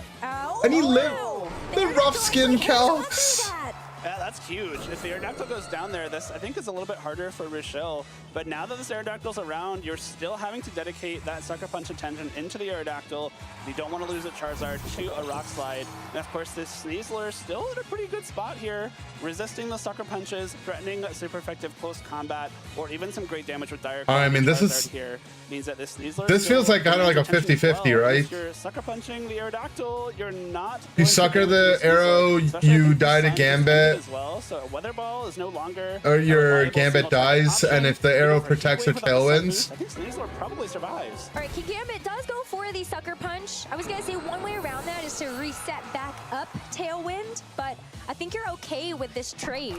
You have the Troupple Berry that's going to activate on this Kingambit. The Caesar is dead here. But it's already so low, and we saw that close combat earlier did about 70, so that was going to be a knockout regardless of the Troupple Berry. I mean, it's just a 2v1 and a Chomp now, right? Or in the Zard now. Might have to take a KO back though, because the Heat Wave is going to be single target now, and you also had a couple of close combat drop. Well, actually, you had one. You had one. I think it might survive that if you don't have the special defense drop, but because you close combated twice, you only. Oh no, it's a one. It's 1v1. Sorry. And now this is gonna be really close. Sucker Punch from a Black Glass's Kingambit might be enough for the KO. I think this is good enough. I think it might be, and even if it's not, you still have the non-weather boosted Heat Wave that potentially Kingambit can survive. Ooh. It might be really close. That might be a little close. Charizard's gonna go first regardless, though. Kingambit does not survive. Oh. Is going to end up taking down the Kingambit. Why didn't he just click Sucker Punch? The Tailwind had expired. There's no more speed boost, so maybe we're still missing that. And I really wanted this guy to lose. I'm sorry. Maybe not knowing a Sucker Punch was enough damage and going for the Kowtow. There's no way he's allowed to celebrate that much. Takes a very back and forth set. Moves on to 3-0 here in Indianapolis. I think I would have tried it. I would have too. Like I maybe, think so. maybe you were thinking if I get the Sword Stance, I guarantee he's celebrating too much. Is going to end up getting the KO. Yeah, the Rock Slide miss was pivotal. But that is the But risk the thing is, it's like that was a single target. I mean, I don't know. It's hard to know if the sucker would kill. Even without the sun, more than enough to knock out that Kingambit. Target special attack stat is impressive. It is quite high. I'm not 10 years of Pokemon jail. That was the case. Lock him up. I really would have thought with Black Glasses and the fact that this Kingambit is adamant, which means that it does have positive attack nature. How much? Let's run the count. Seen KO there with the Sucker Punch. And we saw the +2 Sucker Punch knocked out the Charizard from almost full, and Charizard was just over half there. So if you do some quick math. Black Glasses Gambit. I think it would have been potentially close. I think a lot of Charizards are built to be bulkier on the defense side there, so maybe Rochelle just hoping for the Kowtow Cleave to be enough instead. Yeah, I will say, Max HP I think that was a very unfortunate still takes miss onto the Charizard. But he was like 124, right? Knockout, and then we see carrying a pretty rough. All right, it actually might not have thing.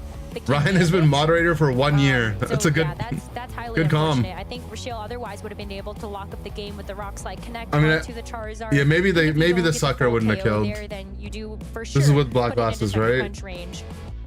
But what a match! That was a great set. We got to see all of the different parts of these teams. Feels way longer. I was really no, I think it's because Ryan got banned as a meme, and then when you get banned, you lose your mod. Mind and didn't get to show off the beautiful heat waves that it can do. True. It's cool that we've had 2 rounds so far, and we've had 2 trainers bring both of their dual Mega Pokemon. So just shows there, a lot of trainers are opting to bring 2 Mega Evolution Pokemon. Not only on their teams, but the thing is if the only way the guy wins is if he lives a Heat Wave, and if he lives a Heat Wave, format where we don't have every Pokemon available, right? It's a smaller, condensed metagame, and so I mean, I guess then you need to rely on hitting 2 suckers and bring different megas to different games based on what you're expecting out of your opponent, and it's really cool to see. You have to live a Heat Wave anyway, so adjustment. I just think that. If he's not using sucker, I mean, he would have clicked. Because Kowtow would have gotten the kill if Heat Wave missed or he lives, right? He did a job of being able to play to his outs, just to actually give himself. But if he lives, I mean, then he just needs to connect 2 suckers. To know that the Aerodactyl is threatening you with a Rock Slide, and you're gonna switch in your Charizard. That takes some guts. It does, and I think if the Charizard goes down there, that's probably a very different game. I think it's not over just yet. Kerry certainly has ways back into that game if the Charizard does go down and your Garchomp doesn't get flinched, so you knock out the Sneasler. But That's just what we got to deal with. Rockslide's a very good move, but it can be Let's go very Rockslide. punishing on both ends of it. Yeah. Both using and Yeah, true. He also would be playing for the it's tough crit, because right? I think about it more, and you know, also I wonder, do Riksu really want your Aerodactyl to survive there? I don't know, right? Yeah, with the dual wing beats into the Garchomp, Yeah. you get the knockout, but I just don't know if you wanted your Aerodactyl to live. Yeah, would you rather have had King Gambit on the field that turn I think to start so. getting damage out? Yeah, It might have been. before the Charizard. Yeah. Yeah. Who knows? We'll never know.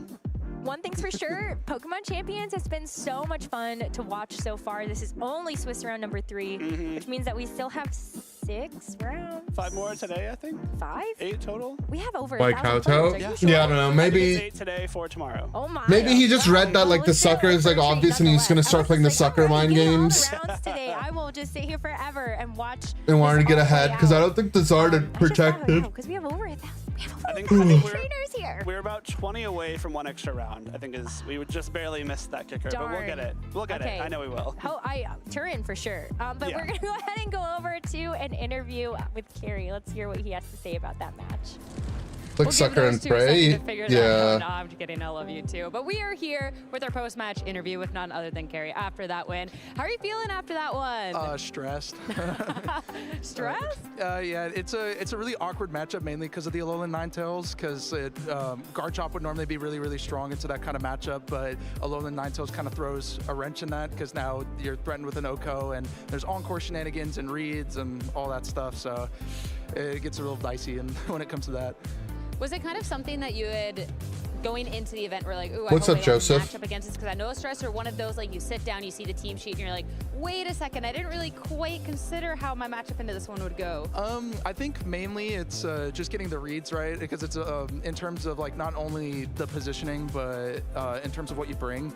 Because if I lead Garchomp into Ninetales, then that's like almost game. Like you saw Rushiel lead the Aerodactyl plus the Ninetales in that game 3 in order to beat my Charizard lead, because it's good. But your into team his is very Sneasel King Gambit strong, lead. bro. So there was like a little bit of mind games in terms of that. We have seen Overall, I have been a little scared Blizzard's about, like, freeze Ninetales stuff, accuracy mainly this 'cause tourney my is team's, like, a little bit on stream has been outdated. We didn't have crazy. much time to change it, but we go with what we It's got. like 50% freeze rate right It kind of now. goes back to, and it's funny to say comfort because it is a brand Yeah, new he game did. and He they played haven't that game really so gotten well but that going it into sucks to something a lose little in bit that more way. comfortable, I know at your local scene you're able to win with this team. So what kind of made you gravitate towards this one in the first place and still felt it was reliable enough to bring? So Charizard is just the best mega in the format, like hands down. I was trying a bunch of other megas beforehand. I was trying like Mega D-Knight plus Scovillain. I tried a bit of Mega Gengar, and none of those were really clicking. And then Good Star Wars my shirt, friend thank you. Stefano Greppi, he sends me this. Did I Sylveon pull anything good from the Charizard, packs? and I I'm like, all right, I'll just give it pulled a try. a And, golden like, a light bulb in my head just went and off, Zoro. I'm like, this is amazing. Like, It's this feels kinda so cool good. card. Like everything else felt so meh, but that's the reason why I mainly gravitated towards the Charizard. And I felt like the team. I'm a even big though fan they of had golden some bad cards, matchups, so- I could outplay those bad matchups as long as I got the reads right. That makes a lot I of like sense. it. I feel like that's a lot of the reason we see players kind of go towards something comfortable because it's like that, okay, I can outplay, right? You can outskill. Let's talk a little bit about the match we just saw. These So we golden just cards are mentioned everything we surprisingly saw. cheap, You got especially the 3 Scarlet games Violet set. We era saw ones, game 2 for that how was rare they are. Relatively quick. So then I think they're harder to pull than an Game 3, like, what are SIR. you thinking? So game 3, I figured he's probably going to go Aerodactyl Ninetales. That's what I thought he was going to go game 2, which is why I led what I did. But he called me out on that. Game 3, that's just why I led the mix-up in game 3 of Charizard plus Basculegion, because Elites lets me have. You don't like how they some sort look? of round, Yeah. Because if he goes for like fake out. I don't know. Sword I Stance, think can some of the play Crash Goldens look Campers, amazing. or, They just really be able to nailed the push it forward, or color if he leads Aerodactyl, matching he with can go for them. Aqua Jet to put it in And then the Sucker Punch, newer and be able to Goldens kinda just spam are heat just into the full set. gold anyway, right? And then when I saw that he led Ninetales Aerodactyl, I thought that I had a pretty good chance to win as long as I get rid of the Ninetales. I think the crucial turn. The newer was the Goldens are Rock Slide way flinch cooler. turn and the Rock Slide miss turn. For both sides, mainly because it's kind of hard for Rushiel to come back from. Pokemon is a kids show. like, They let's say should Rock cover Slide the doesn't connect ladies on like. This is the Charizard. second It's time kinda you've hard brought for this him up, to bro. You're being reposition, weird, man. If I remove a Sneasler, because then King Gambit plus. She has like slacks on her, like Aerodactyl isn't gonna stockings be or able to whatever. do It's like, fine, enough man. Damage, and there's gonna be a read involved. Let in her terms of, be. like, does he protect King Gambit? Does he protect Aerodactyl? You're Blah, just blah, blah, making but, it like, so at least weird. It gives me an opening there. It was also a bit of. Put that guy in timeout IRL. That's what I'm saying. Because he can do a play where he double protects to like make me EQ my own King Gambit to get rid of it, and then Charizard's forced in, and then I'm out of position. Never so it was a lot walk of mind games on that outside. turn, and RNG too. It's a crazy calm. I mean, it made it at least entertaining for the rest of us to watch, even though I'm sure it was so stressful. It's a crazy calm, there, but considering the guy is in shorts beside her. Head into the tournament based off what you've seen of champions, how you played so far. Overall, all right. I think I'll be more ready by NAIC. I didn't get I got a good bit of practice like before this tournament. I did find it a bit hard with like exams and stuff, so I missed out on like one of the larger grassroots tours like GCF and VR tours. So I'm really using this as a way to like get practice for not only NAIC but like Worlds, because Worlds is going to be the guy's shorts are shorter. Right. So, I mean, getting some wins here, even if it is just practice, is feels so awkward to see them. Yeah, it definitely feels awkward, but you gotta call them out. You still got a long day ahead of you, but before I let you go, Giving one for so sure. First I want to shout out, of course, my parents and my Aunt Janet, who's with me this weekend. And then I would like to shout out all the people who have helped me: Chris, Patrick, Caden especially. This guy's much nicer in his interview than I thought he would be for being a Chizzard Y player. Stefano Greppi have helped me tremendously with the team. I mean, best of luck going on for it, and I hope that your aunt's been enjoying the event as well. Pokemon players, don't be weird when there's a female challenge. Have fun. As for us, we have to hear a little bit more about that match we'll be throwing to Through the Lens with Len. Well, that was a fun one. It was a very nerve-wracking, fast match. It felt like every turn was going by fast. How do you feel coming out of it? I mean, that's definitely it, right? Oh, the guy's name is Len, and it's Through the Lens. No, that's a cool segment. It's really stressful to play, I like but that. really fun for us to watch. Yeah, it feels like every turn something is hinging on what will protect, where will that damage land, will the Rock Slide flinch or not. It makes it a very stressful back and forth. And it felt like it started from the first turn in all of those games. It really felt like the lead matchups did a lot to define how the game was going to go. You heard Carrie mention it in the interview that so much came down to what was threatening what at the beginning. The Aerodactyl Regained soul after stepping away and leaving the heat wave behind. The Ninetales into the Garchomp would be a big problem. The Sneasler into the King Gambit is a big problem. But it goes the other way too. Of course, if you have Garchomp into King Gambit. Which guy weren't we liking? The Zard player. Sneasler, the momentum can go back the other way. And we saw the turn one of all three games kind of pan out that way. Yeah, I think especially... Thing is, I actually want the Zard players to win. Right, and the reason is I don't mind people playing Zard on ladder. Like really difficult for Rashael to deal with. We had the Zard players on ladder are way easier to deal with than the other players. Right, it's either the Sneasler or the King Gambit.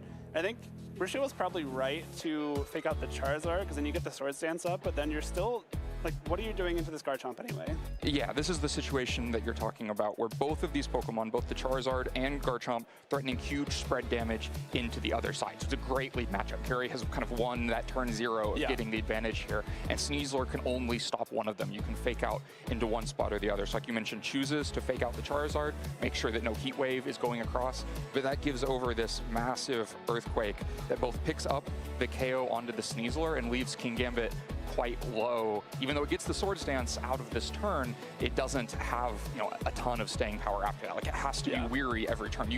That is what creates those stressful situations where you don't know whether you're going to make it to the turn or not, because you don't have the Mega Delphox is more aura. Yeah, Mega Delphox is cool. I mean, King Gambit is very bulky, and oftentimes it can Swords Dance and still be pretty fine for a few turns. So I think the important part of getting that Earthquake off here was that, like you said, it wasn't comfy. It had to be wary of everything for the next few turns. So Carrie gets the first domino to fall, and it felt like for the next couple turns, dominoes kept just falling. Yeah. We saw on this turn, Sucker Punch threat into both of these slots, but the damage is still going back the other way. So Charizard goes down. Yeah, where's the comfy? Garchomp gets really good value on this Rock Tomb on the other side, and I think a pretty crucial decision here that Delphox did just Calm Mind. It ends up switching out on the next turn, never accomplishes anything with that Calm Mind. Yeah, I mean, this was a pretty pivotal turn, right? I think you also the Chomp might be in range of Sucker after had gone for like a Psychic into Psychic. Garchomp. Maybe that puts it into Sucker Punch range.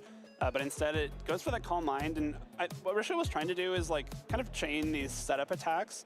You get the one Swords Dance up, and then you can use the pressure of the Swords Dance to set up the Calm Mind on Delphox. It just, with the he also didn't bring A9 in this matchup, right? you're probably fine. If A9 had switched in here and to threaten the Chomp, you have put yourself in a spot where this Garchomp is still not being knocked out, and you again, nothing's like comfy after getting set up. Right, like you mentioned, putting it into Sucker Punch KO range, because I think we both it would have agree been that pretty despite tough, Sword no? Stance on the Kingambit, it was not actually threatening a KO on Garchomp. Yeah. So that's why Garchomp was, comfortable to go for a Rock Tomb on this previous turn. And what starts to make this position look so awkward, because you'd love to Sucker Punch here, but it can Aqua Jet just get past that.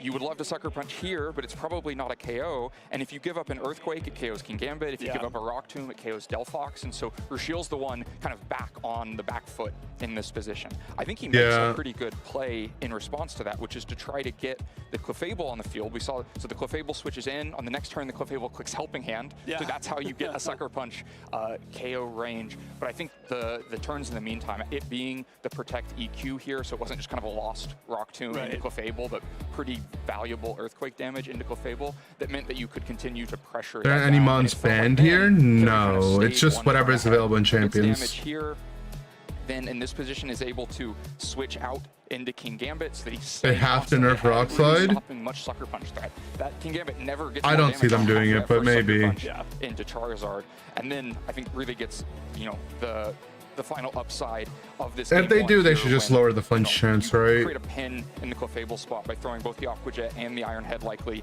into that slot. Some things got to go down. It's the Delphox that goes down, and it's extremely difficult to pick up the pieces afterwards. The fact that the Kingambit you add more items into the Charizard and True. Then just like literally dealt 0 damage the rest of the game is a testament to how well Carey navigated this. Like you said, like always proactive, was never kind of letting Rashiel set the pace. Iron and Waterfall to 20. Yeah, I just don't know if a 30% flinch chance should exist on a spread move. You're getting around like the more defensive swaps from Rashiel with that Clefable, or you're not allowing these Sucker Punch KOs from Kingambit. Especially because like it's a really nice way to kind of the Rockslide users also happen to be some of the fastest users in the game, right? Likely to go for those sword stances later on. Like Arrow is literally the fastest one in the game. Mega Arrow. We get into the second game, and the lead matchup has kind of flipped back the other way. I think in the interview we heard Carey say he was hoping to find Aerodactyl plus Ninetales with this lead. You can see how amazing that would be, right? You've got Wave Crash into Aerodactyl, you've got Iron Head into either of them, but that's not what he finds on the other side from Rashiel. Instead, it's the Kingambit and the Sneasler, and this is, in the same way that Earthquake and Heatwave threat was a big problem in game one, it has flipped fully backwards. You're threatening Kowtow here, and close combat here, or fake out to stop the Kingambit from attacking, and so it's very difficult for Carey to find a positive play. You need to add Flutter Mane, true. Ends up just kind of trading for a lot of damage once again into Kingambit. Indeedee, Rillaboom, Pinchurin, Galarian, Weezing. Another spot where Kingambit they'll going to be comfortable for the rest of the game. A lot of those mons will be added, right? You've put it kind of in the same. My guess is that the next Champions format though is just going to introduce a lot of the missing Mega Evolutions. I didn't see his fourth Pokemon. Maybe I'm getting ahead of myself here too. But if the Aerodactyl is what Rashiel brought to this game, getting rid of and like a handful of new non-megas. Yeah, getting rid of the Basket Legion removes a big threat. I think a pretty smart Protect here as well. They'll remove any Pokemon? I don't see them removing anything. I just see them adding. Go down to an Iron Head. But they could. Which isn't really probably a worthwhile trade. We're in uncharted territory, right? On that side, and so Sneasler able to protect through the turn. And like you said, I think a pretty good Kowtow, because we saw in game one. MB is the next one, right? That's what the Worlds format's going to be, so this is I think that's what the Worlds format should be, right? In this next turn, the Garchomp comes. So it's going to be, there's going to be probably Loves something hype. Here, but then, threatening Earthquake into both these Pokemon, but Rashiel's pretty quick to respond to that. Garchomp's #1 enemy hits the field immediately, switches in. Bunch of items? Yeah, I think a bunch of items as well. Earthquake on the way in, but that's okay because you get. I don't think they'll add all the items so that people are hoping for, like, mentioned in the cast, which is that I think. Like, what are the items that are big items we're missing? The other choice items, AV, Covert Cloak, Life Orb. Yeah. And what that would mean was Garchomp. I don't think we'll get all of them. I think we'll get some of them. Blizzard going out and Iron Head going back this way, but in the meantime, while everyone else is distracted, Kingambit gets his Sword Stance off.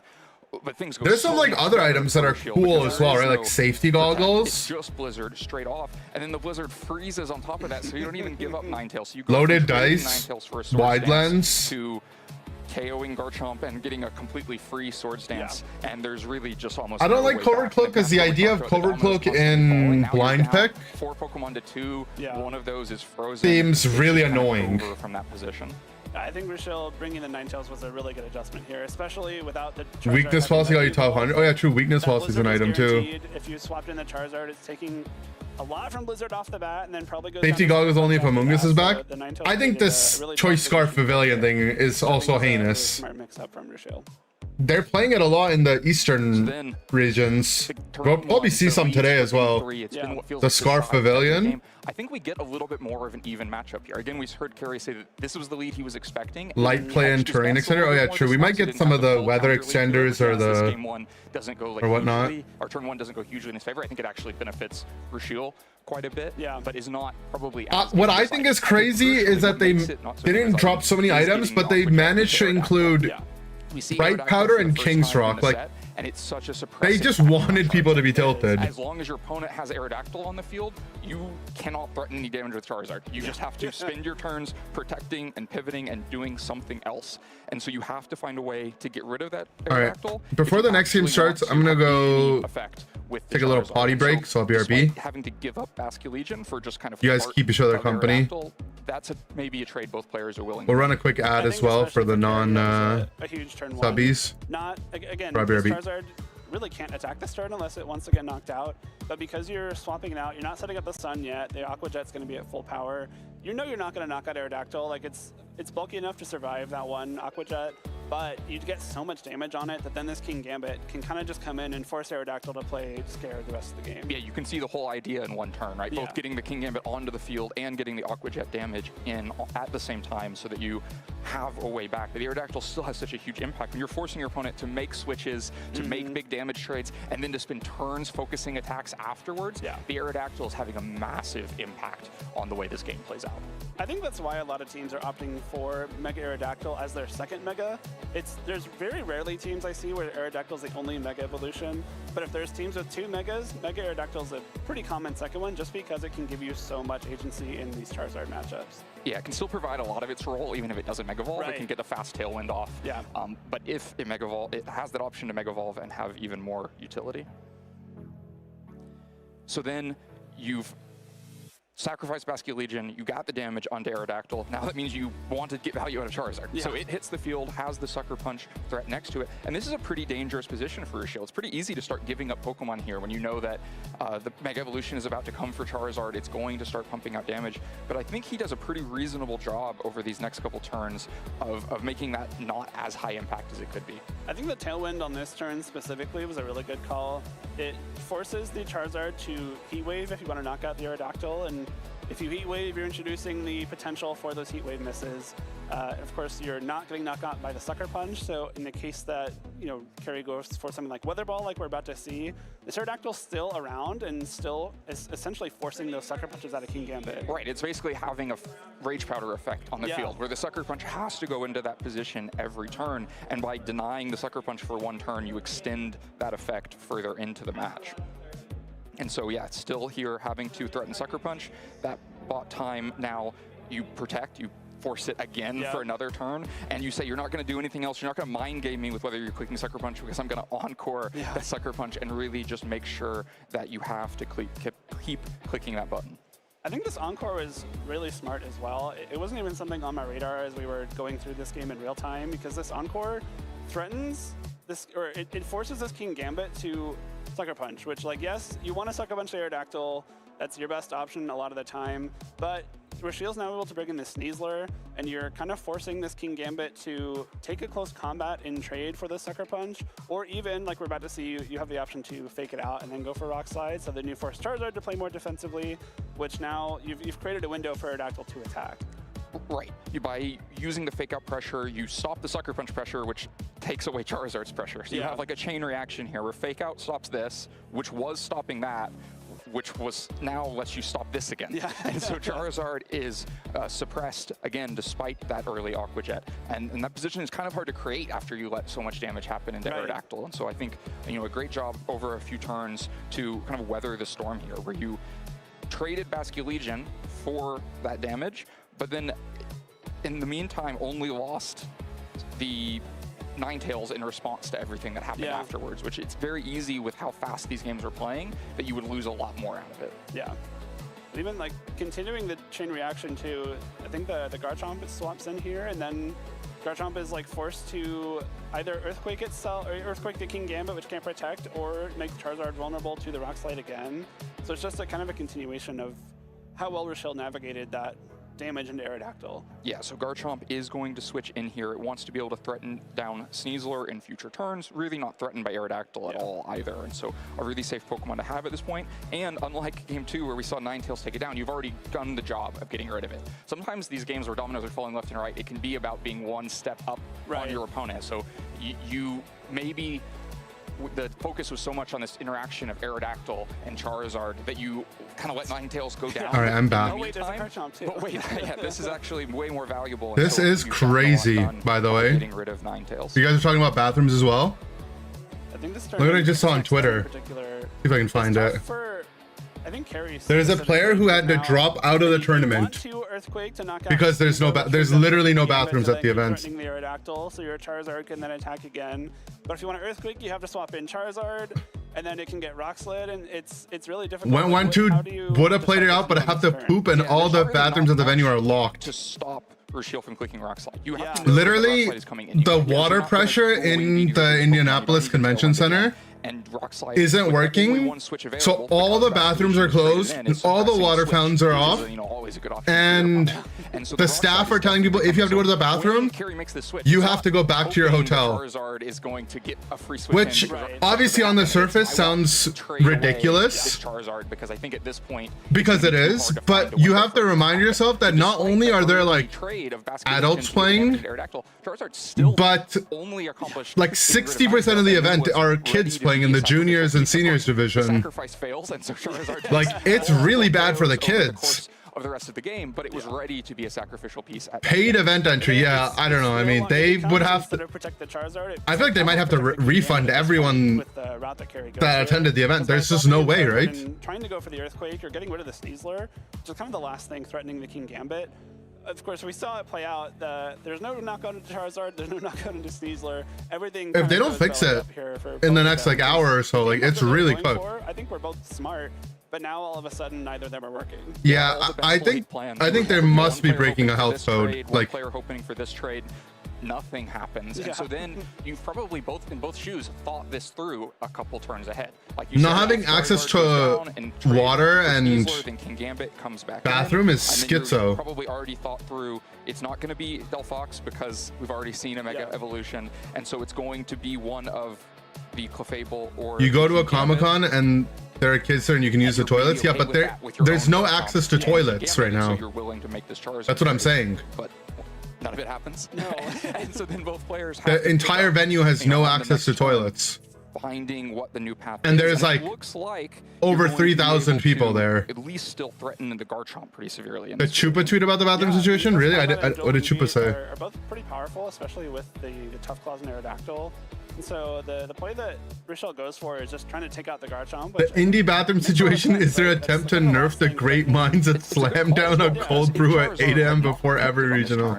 And just true. Probably just picks up 2 KOs. Yeah. And so there are physically no toilets there. No, the water pressure at the venue is not functioning.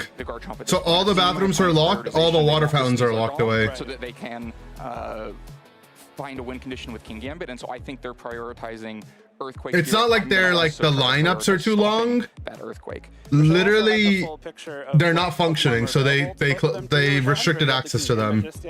I mean, Carrie probably intuits that. Yeah, they need to call in the porta potties. Rochelle also knows if you take out the Garchomp, your King Gambit is much safer because Charizard might be in range for something like a Sucker Punch or like a Dire Claw plus Sucker Punch afterwards. At a local event each month, they had to cancel for 2 to 3 minutes of the battle. Yeah, you just doing not enough to save Garchomp, but enough to create I'm sure a second instance. Pokemon generally is pretty smart as a whole. I think they'll figure it out.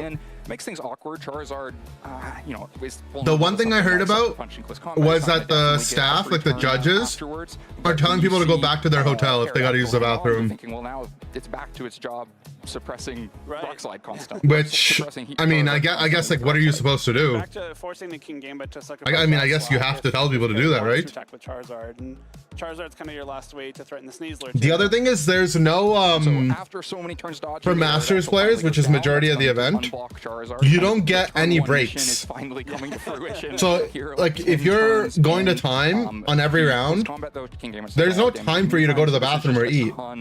You're just expected to do it whenever you can find time. Both players locked into this sequence. Both players probably think pretty sure Fire Marshal could cancel the event. Right? I'm not sure that I don't know. You know, Sucker Punch is just not going to happen, and I'm going to get away with this. It's like if Sucker Punch happens, locals who are there who don't have a hotel to go back to, yeah, there's no good solution. Can't happen unless to be honest. This KO also happens. Lutana on the bathroom break, yeah. Then but then it simplifies down. That was an interesting NAIC. The King Gambit, and that wasn't a winning position for a Shield man. Better at planning an event. Rose and I were kind of yeah, I think. Would Sucker Punch have knocked it out? Did he I mean, even if you're forcing people to use porta potties, it's not a good solution. I hate porta potties; they're almost always disgusting. But it needs to exist as an option for people. I wonder if Shield thought maybe King Gambit would be able to take Heat Wave. The sun was gone at this point. King Gambit probably does take it if it's a. To be honest, I think every regional should probably have porta potties that they invest in. They have infinite money, basically. In the damage, and so you have Sucker Punch not. They'll wait for lunch break? That's what you think, right? There is no lunch break, buddy. There is no lunch break for the competitors. The lead was changing. There's pretty much never been a lunch break. The turn ones coming back. The only players that get like timed breaks are the kids. Because I think they literally couldn't ask the kids to do that. Like by law, they couldn't. They have to give the kids lunchtime, but for the Masters players, there's no time. I'm sure. So we're gonna take a quick break and be right back with it.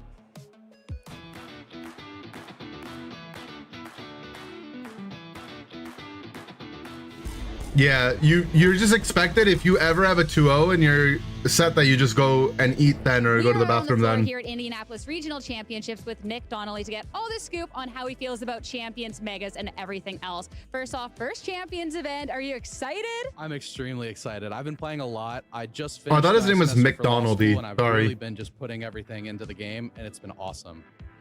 That's it. Law school's done. You got the floral shirt on. You're here to play some Pokemon. You're just so ready for it. Exactly. Now with Champions, I mean, this has been such a highly anticipated event because we're now on to the new game. So you said you've been putting in the work. You've been excited about that. Has that been a crazy adjustment period? Okay, we'll listen to this interview in the background. Yes, I just want to refresh through Twitter to see. We follow a good amount of VGC people. I want to see what the some kind of crutch news on the floor is. Team building. And the greatest battle fought today will be the one working bathroom in the entire facility versus 3,000 Pokemon players. Oh, maybe there's like one bathroom that's working. There's a lot of kind of creativity that you're forced to get into now. I don't know if that's better or worse. I think it's really made people broaden their horizons with what they're able Unleper the use, Pepper, which a lot of people have been complaining also about. Chomp Glim endgame because Glim crit Earth Power. But sorry, I think it's kind of cool to have a high centralized group of good mons where you can really kind of. Oh, yeah, people keep saying piss chair, which is so gross. Where it's just matchup roulette. Piss and shit entire conventions that are limited yucky. Items, limited decks, because especially the limited item parts was the biggest adjustment going into this game for that. So then on that team building, on the playing process, I'd love to just talk a little bit more about Twitter how is you just felt such an about awful that platform, and how man. that's going to really change up the dynamic heading into this weekend with what you can even expect the field to play. Honestly, it's a bunny. I think the biggest thing that we weren't seeing in Scarlet and Violet basically at all were the type berries. People would just go in public, discuss. Yeah. Almost always one, maybe even two per team. Oh, Go Fest Tokyo's happening right now? That's Someone cool. who's been playing Scarlet and Violet basically exclusively for the past however long, you just never saw those because you don't need them when you can just use your Terra for it. So it's been really cool to see that kind of skill expression in the team builder from a lot of players. Yeah, I'll keep you guys updated if I see any more information about the bathrooms. Using a ton of type berries in a ton of interesting ways. And I think that's Yeah, super this is cool and really just learning from them. no and water and all putting bathrooms it are to my locked. own gameplay This is what I was seeing so I earlier. can kind of learn this new way to team build and way to play. And there has been quite a few events too. We've had the Master Ball. Scroll.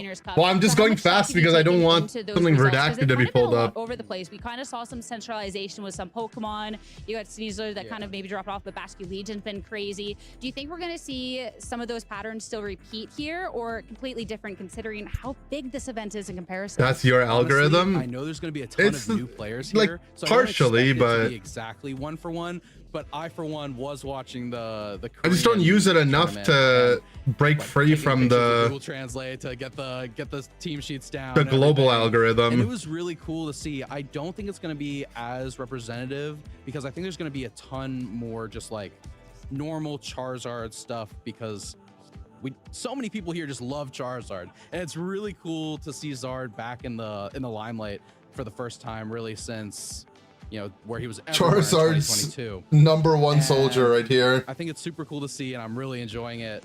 And Zard Has anyone ever described it's really cool to see Charizard? Come on, There will man. be a lot of Charizard. Big news for the Charizard fans. Is out there any Last but not Pokemon least, I game know right now where preparation you've put into the event, you said you're Charizard excited. Are you confident with yourself is a that you favorite can from make a the run with this team in this competitors? format? Yeah, I actually haven't been playing Charizard. Like, I just moved away from him. But I think my team is pretty good in going into the tournament. Bro was Some asked from inspiration the Korean 2023 to tournament, 2026. obviously, I've been talking about it. And it's Yeah, really well, cool it's just terrorized to me in Pokemon Unite build for long something up enough. and let it go. So I think Me gonna when see a I'm ton 10. of cool things, and I'm really excited to use my team in a tournament for the first time because I've been practicing so much. Well, best of luck to you throughout the tournament and to all of our competitors. Let's go back to our competition now. What's my favorite? My favorite's the one that's got jet black hair. He's extremely fast. Limitless. So cute. She has a 12-octave vocal range. Can be calm. Powerful. Estilo como yo. This is, yeah, the Super Bowl promo. He would improvise on the spot. Just always finds a way to make it funny. We both have very fast moves. And can change the world using its mind. Jigglypuff is my favorite. Hashtag who's your favorite?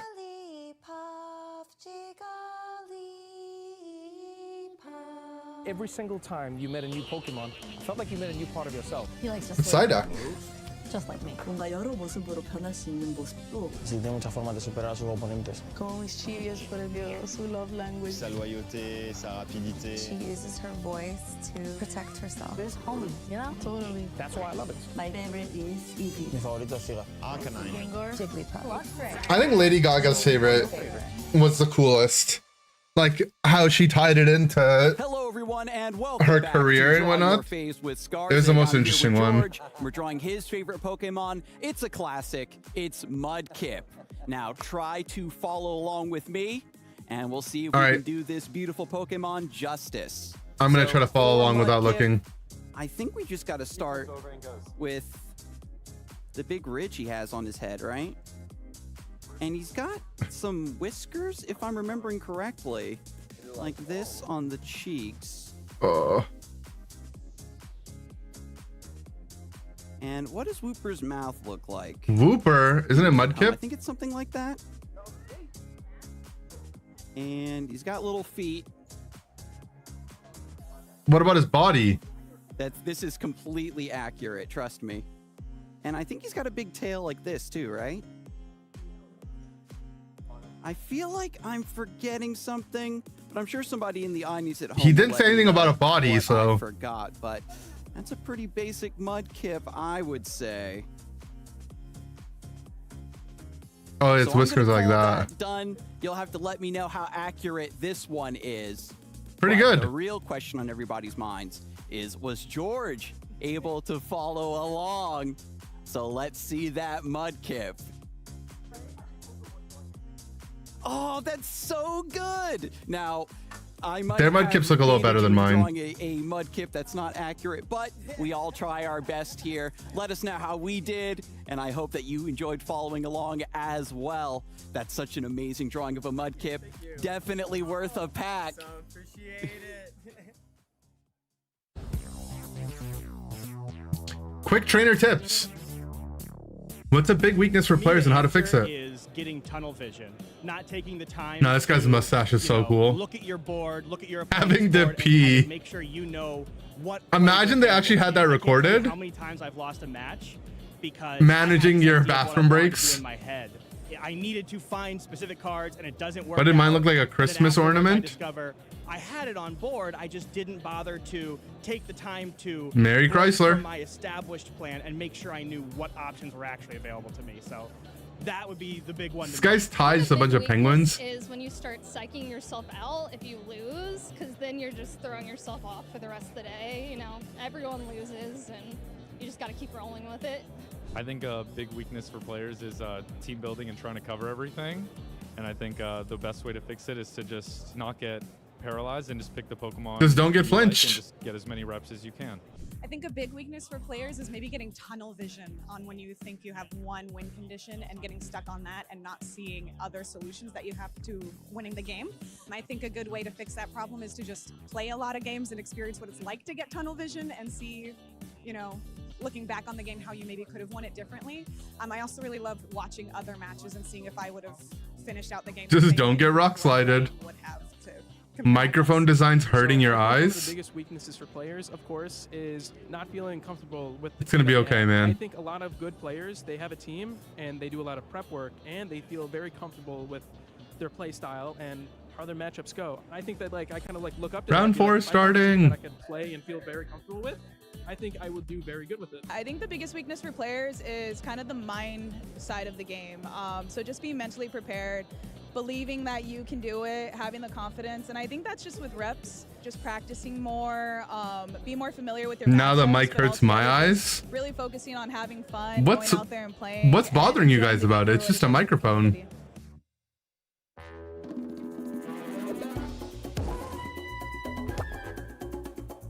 We still haven't gotten a Pokemon Unite reference.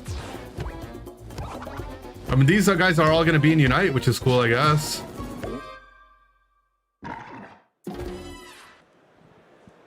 Pokemon Champions in Indianapolis has not disappointed What the? so far. This Reggie Rock match is throwing been Reggie so Ice. Hype. Everyone's been loving the game, and we Nice have been binder, having buddy. Such a great time. So of course, Cool vendors. we had to come back and talk about it all just that little bit more. Welcome back to the broadcast, everyone. Sierra in the lounge. We have Len yet again, but we have Rose too. Rose, it's the first time I get to talk to you today, not just I like know. throwing to you and in passing, backstage, you know. How have you been? I'm chilling.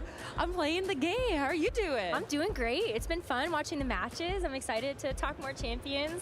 I could talk forever about this game, so awesome. Well, we tap need me you in. to talk for about Joe and Sierra still approximately together? I 5 to think 10 so. minutes as we wait I'm not for sure. players to get started. So forever is also nice. But okay, let's yap about the game, what we think so far, because I know going into this, we all have different takes, the meta, the teams, everything.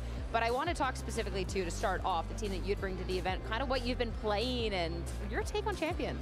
So it's really funny because I know Len is the sand guy, but Mhm. I do love Tyranitar in this particular meta, so I feel like I could only bring Mega Tyranitar and some sand pieces. Although it was kind of fascinating. We were talking about this. Joe is actually the sand guy of champions, right? No one ever likes the same kind of sand I do. I always feel lonely. He kind of pioneered sand I have Offensive Excadrill. For this- Tyranitar. I have offensive Tyranitar. for this Just format. sit by myself in the corner with my defensive Tyranitar and Garchomp and play my own games. I do Teams also we'd have bring. Coordinate on this team though, and I know Blizzard, that's something that Venu, you're really, talking about. You have Sierra? a flying type on your team. You have Aerodactyl. Yucky. And actually, you have 2 flying types on your team if the Gyarados doesn't Mega Evolve. Yeah, I found the Corviknight made you very Basculegion weak if you also had Tyranitar. Like just a lot of water What is damage that all over the place. Slow Really King or Basculegion's Chowdon very team? That looks difficult kind of to deal funny. with. And so Gyarados provides some of the same utility as Corviknight, but as a water resist, which maybe helps and intimidate. It does help. However, I raise you Yeah. that if Trick the Room Basculegion Blastoise, is wave yeah. crashing, then it's dealing damage to itself. So there have been several games where I'm like, I'm so sorry, Corviknight. Yeah, we but haven't you're seen a my giraffe on sacrifice. You broadcast. We haven't gotta seen a go Trick Room hard. team. Well, they'll probably bring that up soon, huh? It does a lot of damage, so I feel like Yoink the Slow you know, King Corviknight team? can I'm not survive really feeling it. Yeah. But Yeah, he also vulnerable to Charizard. I don't know. I'm a big Corviknight fan, but yeah, I didn't like it so much here. But there's quite a few out in the field, I think. I know Alberto. Champions made you love Giraffe. It's done the opposite effect on me. It's made me hate that mon. I don't have Garchomp though. I have Hydreigon. That one has a choice scarf. In season 1, like the first season, I just could not deal with it. Resisting last respects, resisting. I got much better at dealing with Trick Room the second season. Like a lot better, but first season, oh my god, I just couldn't handle the Giraffe. Like every time Trick Room would go up, I'd be like, it's GG.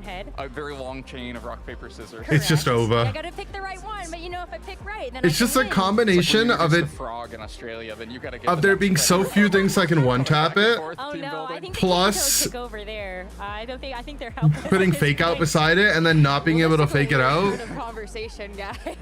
Awesome. Turning off prankster status effect. I think it was the And then like it gets Trick Room up and then it also has offensive pressure too. Yeah, and that's where, okay. I think so.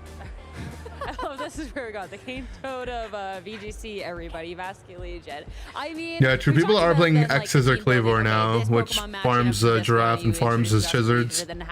How we felt about the meta so far going into this, because this is the first official regional we've had. Of course, this isn't the first official competition. We have had the Master League, like Master Ball leagues. We've had the Trainers Cup, but in terms of sizing, like this is kind of a whole different ballpark. Well, we kind of saw coming into this tournament 3 big archetypes, kind of the. I'm not gonna lie, 50% usage on Vascular Legion seems low. Also the Whimsicott Clamora stuff, and then rain teams with Sableye and Archaludon very frequently. You know, 2 of those archetypes mostly dominate. But I guess like the stats, what like if you looked at the stats, would be really relevant to see is how many teams have at least Vascular Legion, Gambit, Chomp. Fall a little bit outside of that. We've seen Delphox, we've seen Frostlass, a lot of right. I bet you that would probably be in the high like the same bucket 80s top 12 Pokemon, even though they still have for them to have one of those 3. One on both sides in the last round, but still having some pieces that 50% in a 3,000 player tournament is insane. Yeah, it's There are just definitely some Mega I don't know. Vascular Legion is just so OP.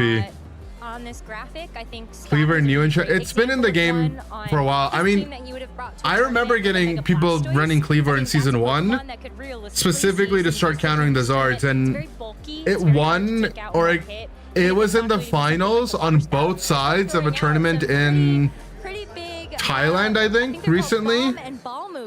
And since then, it's kind of just What I'm really it's curious about skyrocketed. with specifically phase 1 of this competition is, of course, with the ladder play, with the tournaments we've seen, with the grassroots, there of course has been like the front runners. Like, we expected that Vascular Legion was going to be a really heavy part of this field. We knew. I mean, the thing about Cleaver as well is that you don't even have to have the Zard on the other side to counter it, right? Kind of caught your eyes so far. So early Like on once you today, get the Stealth Rock up off Stone Axe or whatever, Zard's like barely playing the game.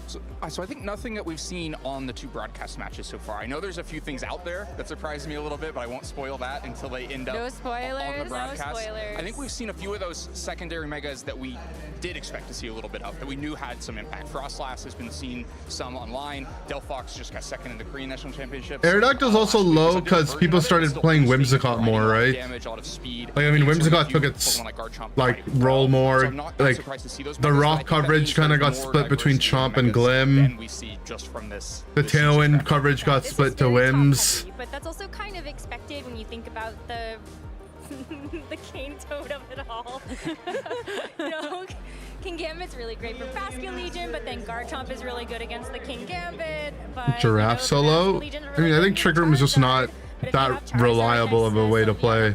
There are very few things in the format that can actually stand up to both the fire and the And then, fury type I mean, damage together. I think using it as like just like a tech in general is okay, but I guess Sneasler if you just look at like the top row, who would you not want to have on your team? Hello, Sneasler. Like you're just like, it's just like arguing for which broken mon you don't want to So we bring. start with the Vascular Legion, then we get the King Gambit. Sinisha with Akka Berry is the best Trick Room setter. It goes all the way down, and it always has. You're always. It's a circle. Yeah, but Sinisha still gonna be weak to Gambit, right? Kind of in isolation from the rest of that system. I think And this if you're format does Akka really Berry, demonstrate you well, though, don't that, have Ghost Resist. the Basculegion at such high usage, over 50%, and as an offensive Pokemon, kind of demands countering more specifically. I don't know any of the other regulations, so I can't say. Be it similar usage.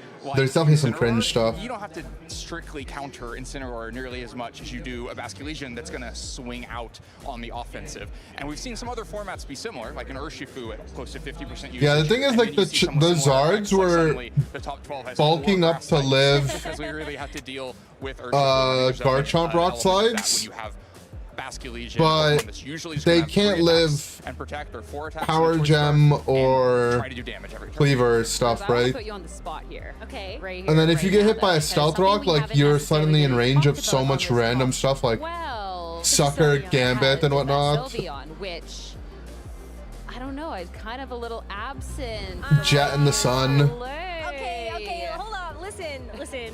Interesting. Anyone that knows me knows that Sylveon is my absolute favorite Pokemon in the entire world. I love Sylveon so much. I hate to tell you, but I don't like the teams that she's on. I can't handle the Charizard. True. I just don't like Mega Charizard and Sylveon, so Sylveon's #1 partner is pretty much Charizard right now. But clicking Hyper Beam with Sylveon is the most fun The thing week where everyone had Sylveon on their team was actually giving me disease, though. One day we can, maybe when we get a couple more Pokemon that go up against the Charizard, we can bring your Sylveon There was back. like a wave of like, suddenly Sylve was just on every team, and the team I was playing didn't have like a great answer to it, and oh my god, bro. The Fairy Feather Hyper Voice is so gross. Things other than Slitherwing. The stray that she caught. So there is not even in the game, and I'm still catching strays over here. That's wild. Yeah, the Pixelate Hyper Beams. You know, Yucky. it's a pretty good point. I think, to the credit of the Sylveon, hang on, whoa, I'm bringing it back for you. Hold on, I'm taking Okay. I'll pause. Look, I think that there is just not enough move slots on Sylveon for it to do the things. Modified version of Sableye Arch? Yeah, I mean, I was also playing I Arch. also really wanted to be able to have Moonblast because all the wide guard users. Como is a surprisingly good matchup. Yeah, I mean, it's just schizo playing Como into Sylve, because what does the Como do back to the Sylve on the board? Len, I hope that they start taking away moves of all your favorite Pokemon so that they're still in the game, but you can't use them. No more knockoff. Como doesn't really run coverage for Sylve, right? What are you gonna? When are you gonna hit it? Also, no Dragon Claw. You only get Scale Shot, no loaded dice. Oh no. Have So fun. you could sit there and tank a voice, and you can redirect Hyper Beam, but then what? You'll remember the good old days, but you can never go back. What is Sinister Como gonna do to the Sylve? Who's killing it? About that. I guess you could just ignore it and hit the other slot. Someone has taken some very bad ideas. Sinister's still not gonna like taking voices. I'm sorry, please don't actually take. I want Len to do We'll so let well. Garchomp keep earthquaking. Oh, yeah, he can keep Earthquake. He can keep Earthquake. Maybe let's take Rock Slide away from a couple Pokemon. Though, Yeah, for that my I'll own be okay sanity. with. Okay, we're okay. We can check on that one. Even if, let's put this out in the universe, I would take a 20% flinch chance instead of 30. Just turn the knob down just slightly with Just a the little rock bit. slide flinches. I would be pretty happy. I would like it to be 10%. Okay, but I think that's asking for a lot. They so said I'll just take 20. They said that is too much to ask for. We need to get these three off the air and go back to some of our matches. Now our next one's ready. We can send it to our cast. Next match is ready. Let's go. Hoo boy, I am glad I'm back here behind the desk because I like Como though. I hope we get to see some Como. Len's losing Earth. I didn't really know of that Pokemon before Champions. Like I knew of its existence, but I didn't really know what it did because I didn't play Sun and Moon. Slitherwing isn't even here, Len. I think it's signature moves are cool. Broadcast now that we've moved on from that, but a lot of fun hearing their takes. It's got unique typing. Hopefully Rosemary isn't too upset about Sylveon because Abilities. whether she likes it or not, I think we're going to be seeing a bit of it. Can make for some interesting gameplay. Maybe at least it'll look good on the field. Yeah, quite a bit of Sylveon out in the field I would expect to see on stream as well. And should be a really interesting matchup. Sylveon, of course, has been Being one immune of to those Perish Pokemon Song, also that, cool. Like, was definitely in the cool early mon. days of Champions, felt like immediately outclassed by the Mega Eternal Floette. But I think more and more players are starting to realize they want that powerful fairy coverage. but they don't want to use their Mega on that. Yeah, I think it's really interesting where I think there are certain versions of Floette where it does things. Focus Man ever better than Bright Powder? Still very powerful, especially that Calm Mind version of Floette. Just like there's not any other Pokemon. I have no idea. That's a good one of point. the strongest kind of snowballing win conditions where I guess into King Gambit because Kowtow can't miss. Mega Stone with Sylveon is quite a bit more powerful. Like if because Sylveon also you wanted an answer, great as an anti-Trick Room Pokemon, which I think kind of every team tends to want a couple of slower Pokemon just to deal with that again. Where we don't have the really strong like hard Trick Room teams that we had the last couple of generations, where they're just like firing off expanding forces or whatever. But it's still something where if you're not prepared, most of the top Pokemon are very quick and at least middling on the defensive side. So good to have something. Yeah, absolutely good to have something there to support your team, especially if Trick Room goes up and you are not prepared at all. We're going to have to see how our players are adapting. Trick Room, of course, has not been extremely prevalent, at least as a focus of a team, more of an option. I just didn't see Como until now. The early frustration. Body Press Clanger Soul seems like it'd be good too, though. Which I agree, Rose, 20% would be fine with me as well. But one way to avoid getting flinched is to control the speed. Go for a Prankster Tailwind, like Whimsicott is now way more popular than it was at the start. And, if you can survive one flinch turn, you can set up Trick Room and never worry about it again. Yeah, I think that's the thing. I'm kind of more surprised we haven't seen more of that. I think the Whimsicott adjustment's really good. I think it's kind of ironic that it's taken Aerodactyl's spot so much on the Charizard teams, given that it's not so great in the mirror, where Aerodactyl itself does really well against Whimsicott. But it does allow you to get that speed control, especially against Choice Scarf Pokemon. I was a little curious we'd see how much. Oh, Iron Defense Body Press, true. Just because in an in-person tournament, I think a critical difference is that with open team sheets, you kind of know. Like, what's cool about Terra is that find a way out of it. You don't have to worry about Pokemon's quad resists, right? Didn't go first, and something awful has happened. But I think the Trick Room thing is pretty powerful, even without it. A lot of Pokemon that can learn Trick Room get used, but aren't always taught. I definitely wouldn't expect Como to be usable now. The economy of move slots of that Pokemon is pretty rough, where you kind of want 6-ish different moves. Being 4x weak to Fairy, but it's powerful, still playable. I'm curious, not just this weekend, but maybe with Turin and in NEIC, if we see a little bit more of the Trick Room. No reason to bring Band over Powder. Tailwind-oriented team, so you don't need to be that slow to be. What about into King Gambit, huh? Get ready for our round 4 here in Indianapolis. Our players are getting ready out on the field. They give a low punny body press. Number of incredible Scrappy, Stab, Cotton Guard. For our next matchup. Of course, we are going to be seeing a Clash of the Titans. 2 world champions, Gio Siski versus Brendan Zhang. Of course, Gio, our defending 2025 oh damn, double world champion matchup. Of course, we've been talking a lot about Wolf is still being here in Brendan, of course, 4-0. junior world champion. Alex Underhill's 4-0. The first event. Lorcy's 4-0. Yeah, sort of a funny matchup here. We have world champion from the very first. These are like some goated matchups. And then, in this actually similar ages because this round. Brendan was a junior world Paul champion Chua back then. A really strong player. He's had a number of really strong performances. Kind of one of those people where you know why he's a world champion. Where it seems like every time he does an event, he's at least in the thick of it on day 2. And then Gio, I think, had been that sort of player prior to winning the world championship. One of those players where we were kind of just waiting for that big breakout performance. Finally got the world championship where he showed us exactly how good he is. So excited to watch both of these players. Yeah, and a number of other incredible. Alex Underhill's my goat here. My eyes are immediately drawn to Joshua Lorcy versus Justin Knox. That should be incredible. He coached us like a month ago on stream. Incredible matchups there. Also have to shout out one of my. He's a big Unite fan as well. Right now, both of those players are undefeated. And some other, old heads out there, Tommy Colleen and William Brown, competing against each other down there at the bottom. And there's some good names out here, some good matches. I wish we could see all of them. Yeah, I'm really excited for this tournament where, I think we're all excited to see Masters Champions kick off. That's a different app. And it's really neat to see this play out the way it has where, we still haven't hit anything on our bingo though, man. Strong, maybe in the last generation tournament, some folks we haven't seen before, and then some folks for yesterday. We got close to the Sucker Punch end game. Nostalgia of this format. I think it feels like a little bit of an advantage to have played the past Mega Evolution format. We've had a lot of freezes, we've had flinches, even if the old dogs are but not doubles. All right, well, here they are, the old dogs half our age. At least Brendan, of course, has been competing since we've been casting. Of course, we'll be running a familiar team for those of you who are following the. This is Sajin Park's team. Trainers Cup over in Korea. Yeah. This is the same 6 Pokemon. Brendan Zhang Swing, literally Sajin Park's team. To the top 4.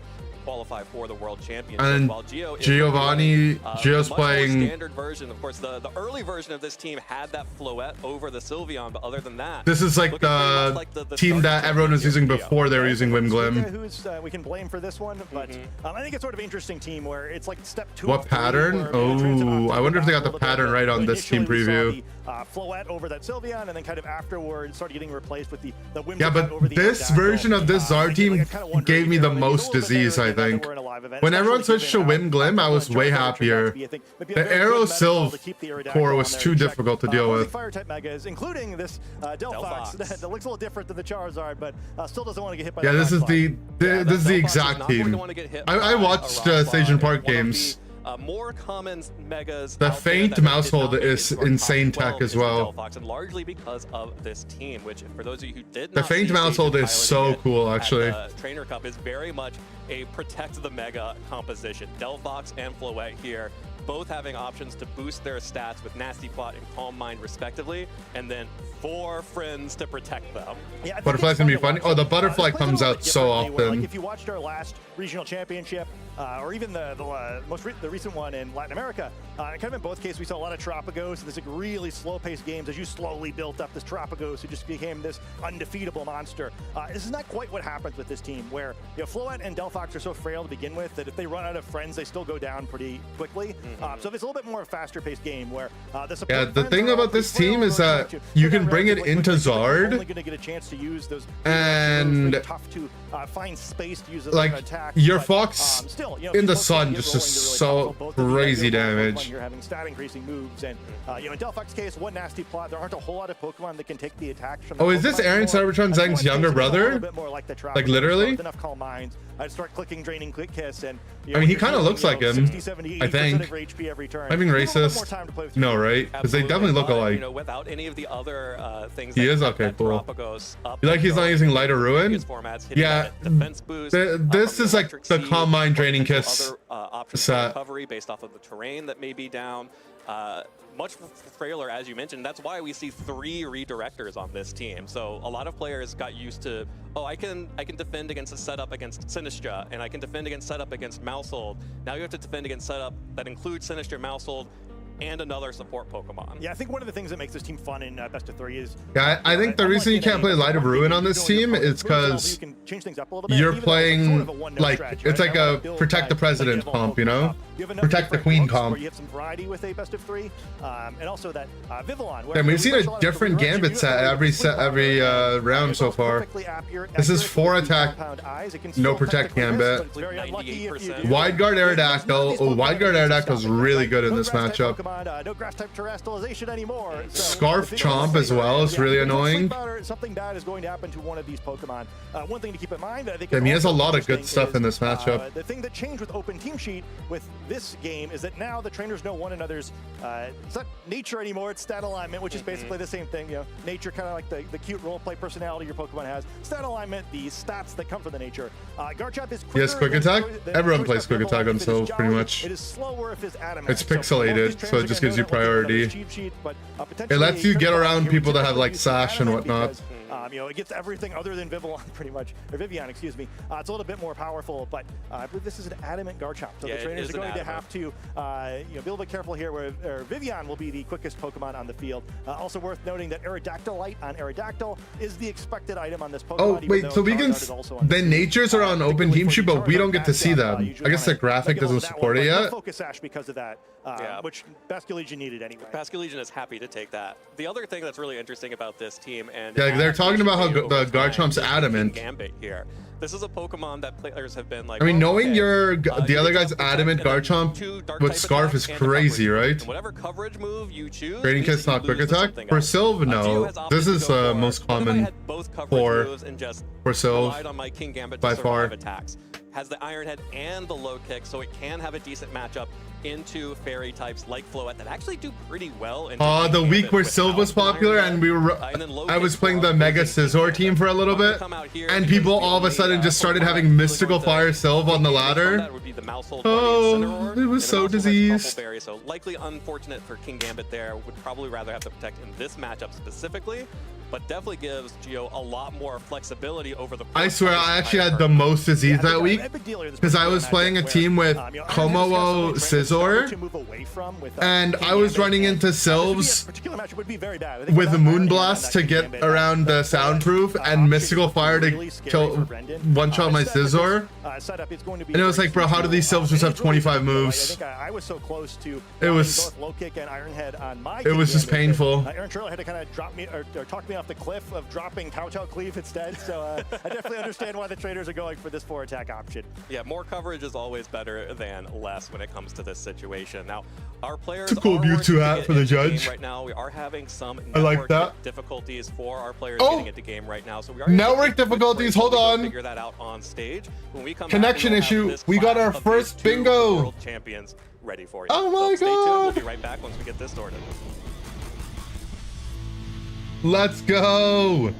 Hey Pokemon trainers, welcome to Pokemon Championships History, a series where we showcase important matches throughout the history of competitive Pokemon.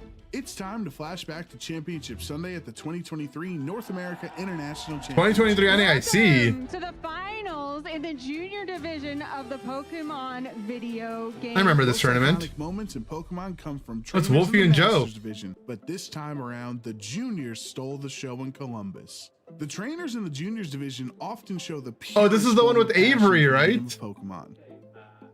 It's Avery. I've never been to a championship. Oh, this is a national. Whatever. Avery's energy made him an immediate fan favorite. We got Avery from the United States. I never been to a and championship. Takumi from Australia. I am enchanted with these trainers. Avery made it to the finals with the help of his hard Trick Room team. Trick Room can be a difficult strategy to implement, especially when relying on an unconventional Pokemon like Oranguru. Oranguru is my favorite of all time. I mean, he supports other Pokemon. Oranguru is carrying a very interesting move called Instruct. So if you're able to get the Torkoal into position or something that's just going to be a little bit slower, then you can start firing off some big damage that way. Trick Room teams flip the game on its head by having the slowest Pokemon on the field move first. Tell us about your team that you're about to play. It is hard Trick Room. Hard Trick Room game plans can even be difficult for Masters Division trainers to pilot, but Avery was ready to show the world that juniors are wise well beyond their years. For his strategy to work, Avery's Oranguru would need to twist the dimensions. We're going all in with a terrestrialization on the Oranguru. Well, the game plan is being executed for Avery very, very quickly here. With Iron Hands going down, Avery brings Torkoal onto the field for free. Under Trick Room, Torkoal is one of the strongest Pokemon in the game. Like it's a free switch to Torkoal out of Trick Room. Oh, it's just so G. Instruct, allowing it to attack twice in one turn. This Torkoal was ready to erupt. Of this Torkoal across the way as we see the eruption come through, and that's going to help a little bit, but Tinglu still takes a ton of damage on the switch in.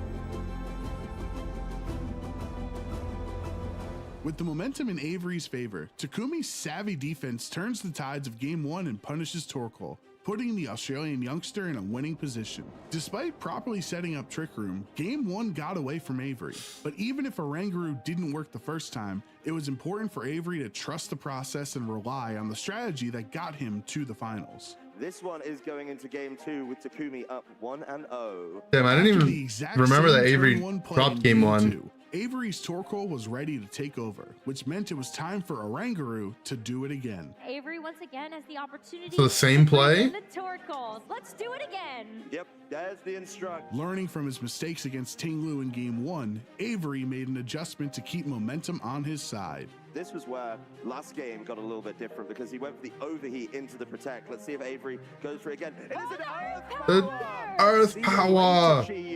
Although it didn't have Masters Final where the guy wasn't even there. Yeah, they had it like pre-recorded, right? The ability to instruct your teammate to attack because he had to go on a flight, I think. To more offense than Takumi could handle. Doesn't hit this time around. It's going to be another overheat from the Torkoal. Avery's confidence was back, taking down Takumi's team one by one. This championship would be decided in Game 3. In Unite, they would have gotten DQ'd. The crowd became enchanted with Avery and Oranguru. It was incredibly amusing to watch such a simple yet repeatably effective strategy from a junior. With the first 2 games playing out the exact same way on turn 1, there would be no surprise what these 2 trainers would do in game 3. This is 3 games, 3 identical. This is a review of a play that happened a while ago because there's a connection issue. This is from 2023. Knowing another instruct was on the way. Avery's bravery, relying on a 90% accurate overheat to connect twice into Chi Yu, would put him into a commanding position. With Takumi's back against the wall, he would put all his hopes into Terra Water Fluttermane, but Avery's Oranguru had one final instruction: become champion. We know what's coming, and even with that defensive terror, Avery is getting another bite of the cherry. Shadow Ball! A well-deserved champion, showing a crazy... Looking at yourself in the crowd. You see yourself in the crowd? I think I was sitting all the way in the back during this match. Captivating the audience's heart with his charming personality. As for the Oranguru that clicked in, I don't think I'll be on camera for this. times in the finals, Avery summed up its role on the team perfectly. So, tell us about your Oranguru. How do you use it? It doesn't do any damage. Who knows what the future holds for Avery, and who knows what Iron Hands was going for in all 3 games. But we can be sure that Avery's future will be bright in Pokemon as long as he remembers to do it again. Thank you for watching, and let us know some of your That's cool, though. competitive Pokemon I like that. moments by using the hashtag #PlayPokemon. I like that review. It's cute. Trainer quick tips. Oh, not this. We're running it back. For me, the You can tell it doesn't do damage, bro. Yeah, thanks a lot, Avery. Thanks for telling us something we already... Tell me something we don't know. Make sure you know what plays are available to you. I Toxic. can't tell you how many times I've lost a match because I had this idea of what I wanted to do in Ah. I needed to find specific cards and it doesn't work out.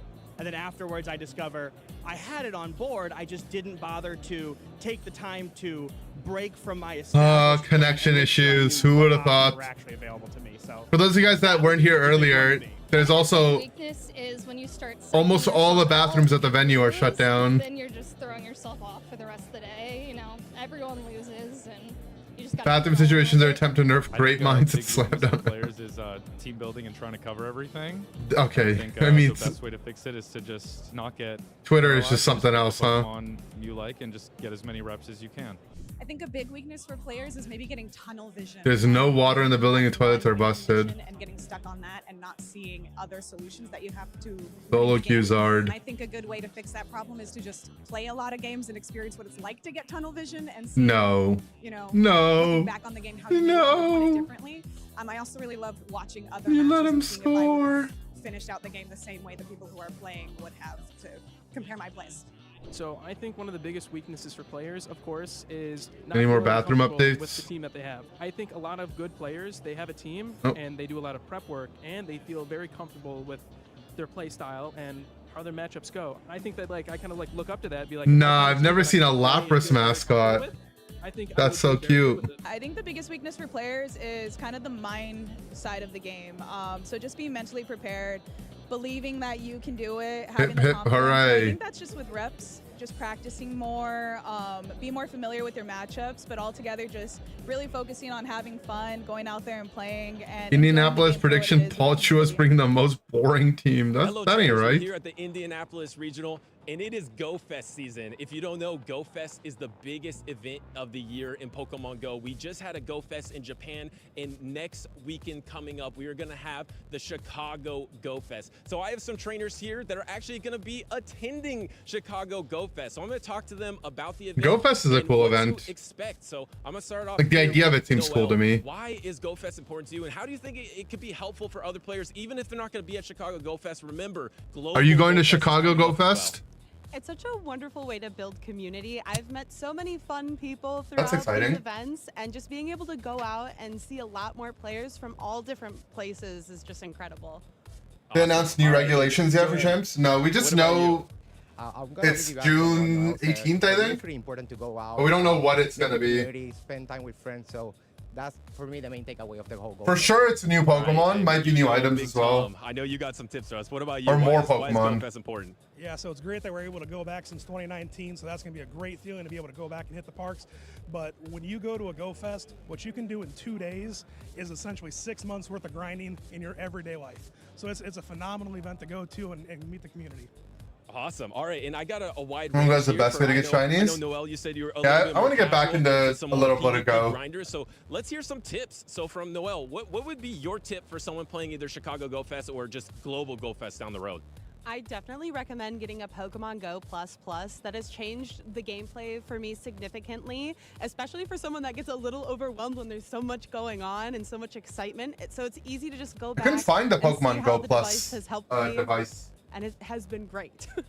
That's such a great tip. It's so fun too. I can only see them on eBay for like 4 times the price. Around, like how good does it feel if people walk around for a long time? Just I really wanted to get one too. I've heard such Honestly, like how OP it you almost is. get a second wave of excitement because sometimes you like catch shinies that you didn't even know you had. So it's like a little like gift for later for yourself. I love Yeah, that. on All right, eBay they're how like about you? over double the price, or at least they were when I checked. Pretty good. For me, I would say. And none of my local stores had them, like my Walmart, my GameStop, nothing. Item and Pokemon storage, and also if you are a PvP grinder like me, you might need to know what you're looking for. And I believe Corsola will be spawning on Chicago Go Fest, so if you need Alistair in LA, make your research, Mega do Knight. research, Ooh. and then go out and That was fun. grind it. Yeah, it's a great opportunity to try to target those Pokemon that you really want to get. All right, Big Tom, what do you got? All right, so hit up your campfire, look at your local community, go meet people. That's if you want to. If you're looking for PvP IVs, trading with people is the most important thing. If you're looking for those Corsolas, Dondozos, Honedges, those are the mons that you want to be looking for in trade. So go out there and meet people.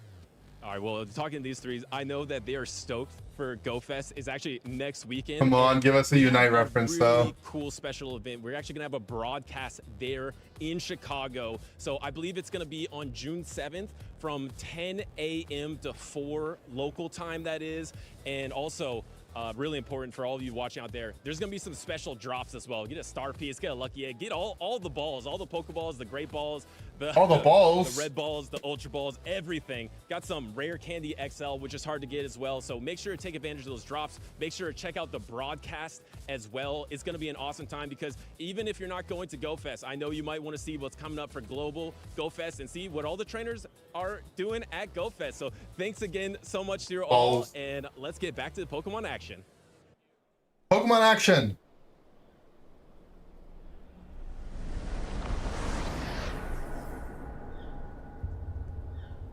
(2025) Worlds.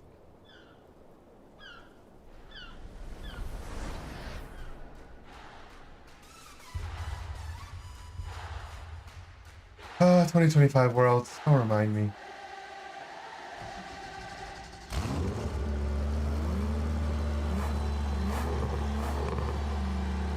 Redacted. Welcome to the 2025 Pokemon World Championship!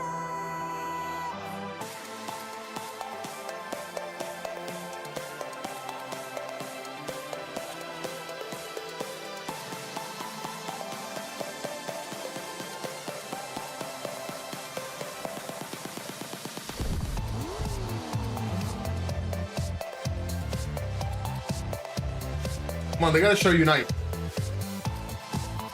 Oh, that DJ was in the line for the Pokemon Center. I remember that. Pokemon Unite! That counts, right? That counts?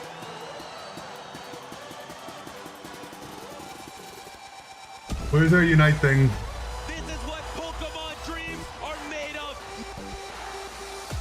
Any more Unite references?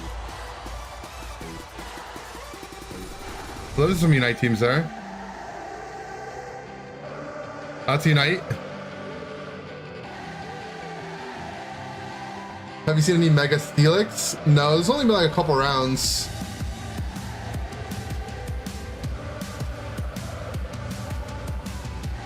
So bad Wolfie didn't make a vid. Well, I think he didn't make day 2, right?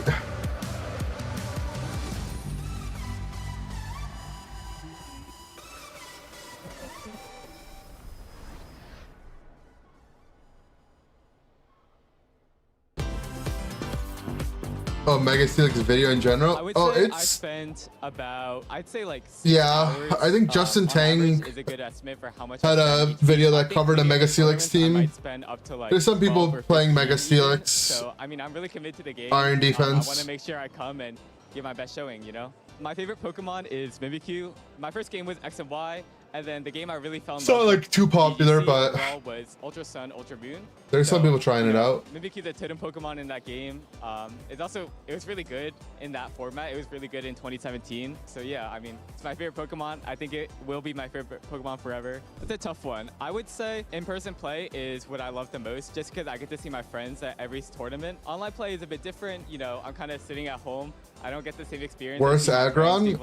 Chat, I think people were playing it on a Sand team or like dual Mega T-Tar Mega Celix team where you could bring the T-Tar as well. But I do think it's because you get to use Sand Force. Personally, I was not a big fan of Regulation H. But I definitely think now that we're nearing the end It's of like the format, benefit we've to kind it. of adapted, you know, like a new meta. I think new teams are very popular. So What's up, Pinenut? I'd say GM. it's a good format. One piece of advice I would give to any trainer watching the stream is you should always be playing to win. Don't play not to lose, if that kind of makes sense. That's I think good if you advice. Play not to lose, you know, you're kind of making safe-ish Play to plays. win. It's kind of like the snowball effect, right? So if you get one turn super Sheer right, force your base? opponent is like, I think "Oh, people need play to get sturdy. 2 turns correct now to win the game.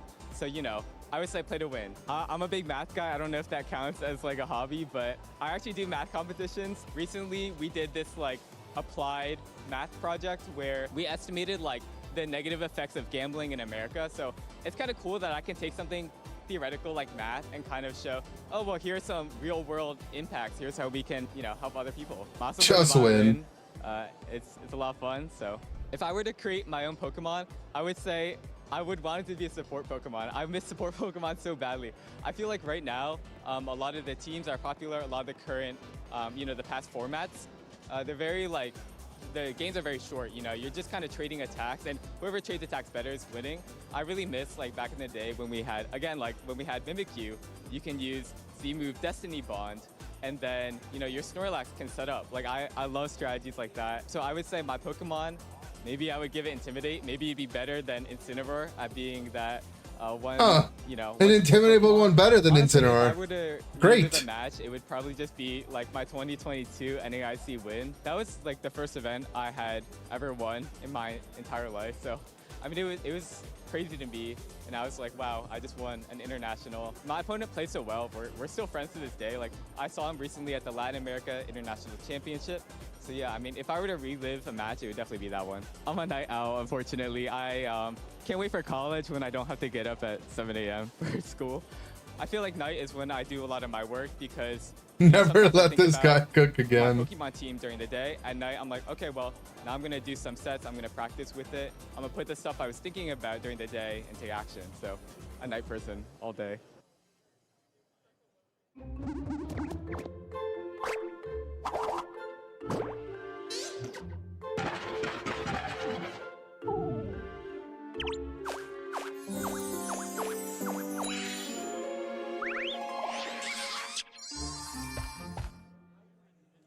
They kissed the Pokemon.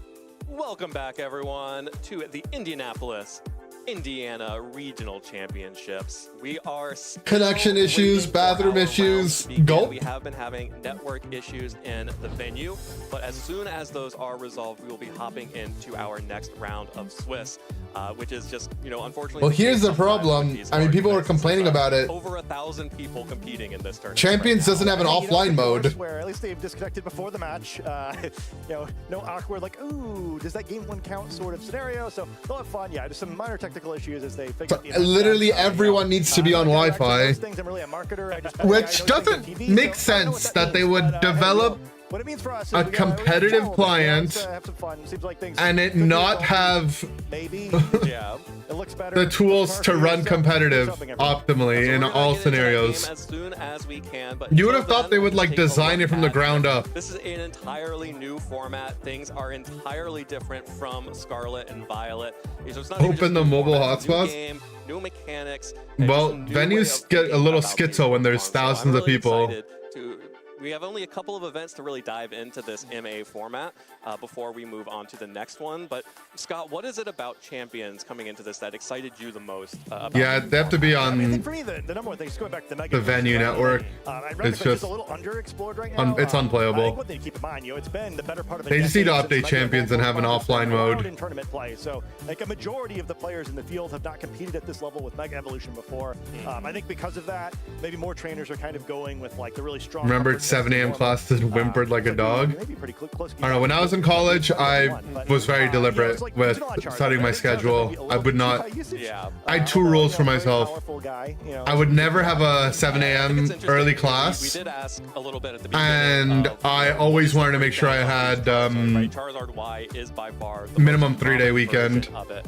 And in fact, it's about Like if I could pile up my classes and Mega Charizard in do them all day in 3 days, I would do that. 80% are the Charizard X, and Charizard Y is the most popular Mega in the tournament right now at about 32% usage in the field. Yeah, and like I think it being number one, not too surprising. 2026, everyone has Wi-Fi. Kind of a Sneasler. Well, not- I think like 30% maybe about Not the right, 3,000 people at the venue, I think right? A lot of people kind of included it as like kind of one of the big non-Mega Pokemon alongside Basculegion and King Gambit, and I think that's.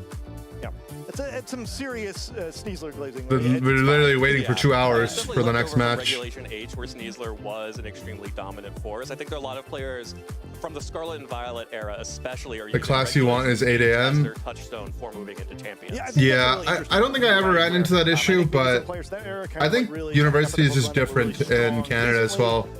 We also didn't have 7 a.m. classes. I think it's now deserved because Basculegion is a real talent. But my schedules were kind of weird. I would start, I'd have days where I would start at like noon, and my last class would start at like 6. And it'd be like a 3-hour lecture, so I'd be done my school day at like 9.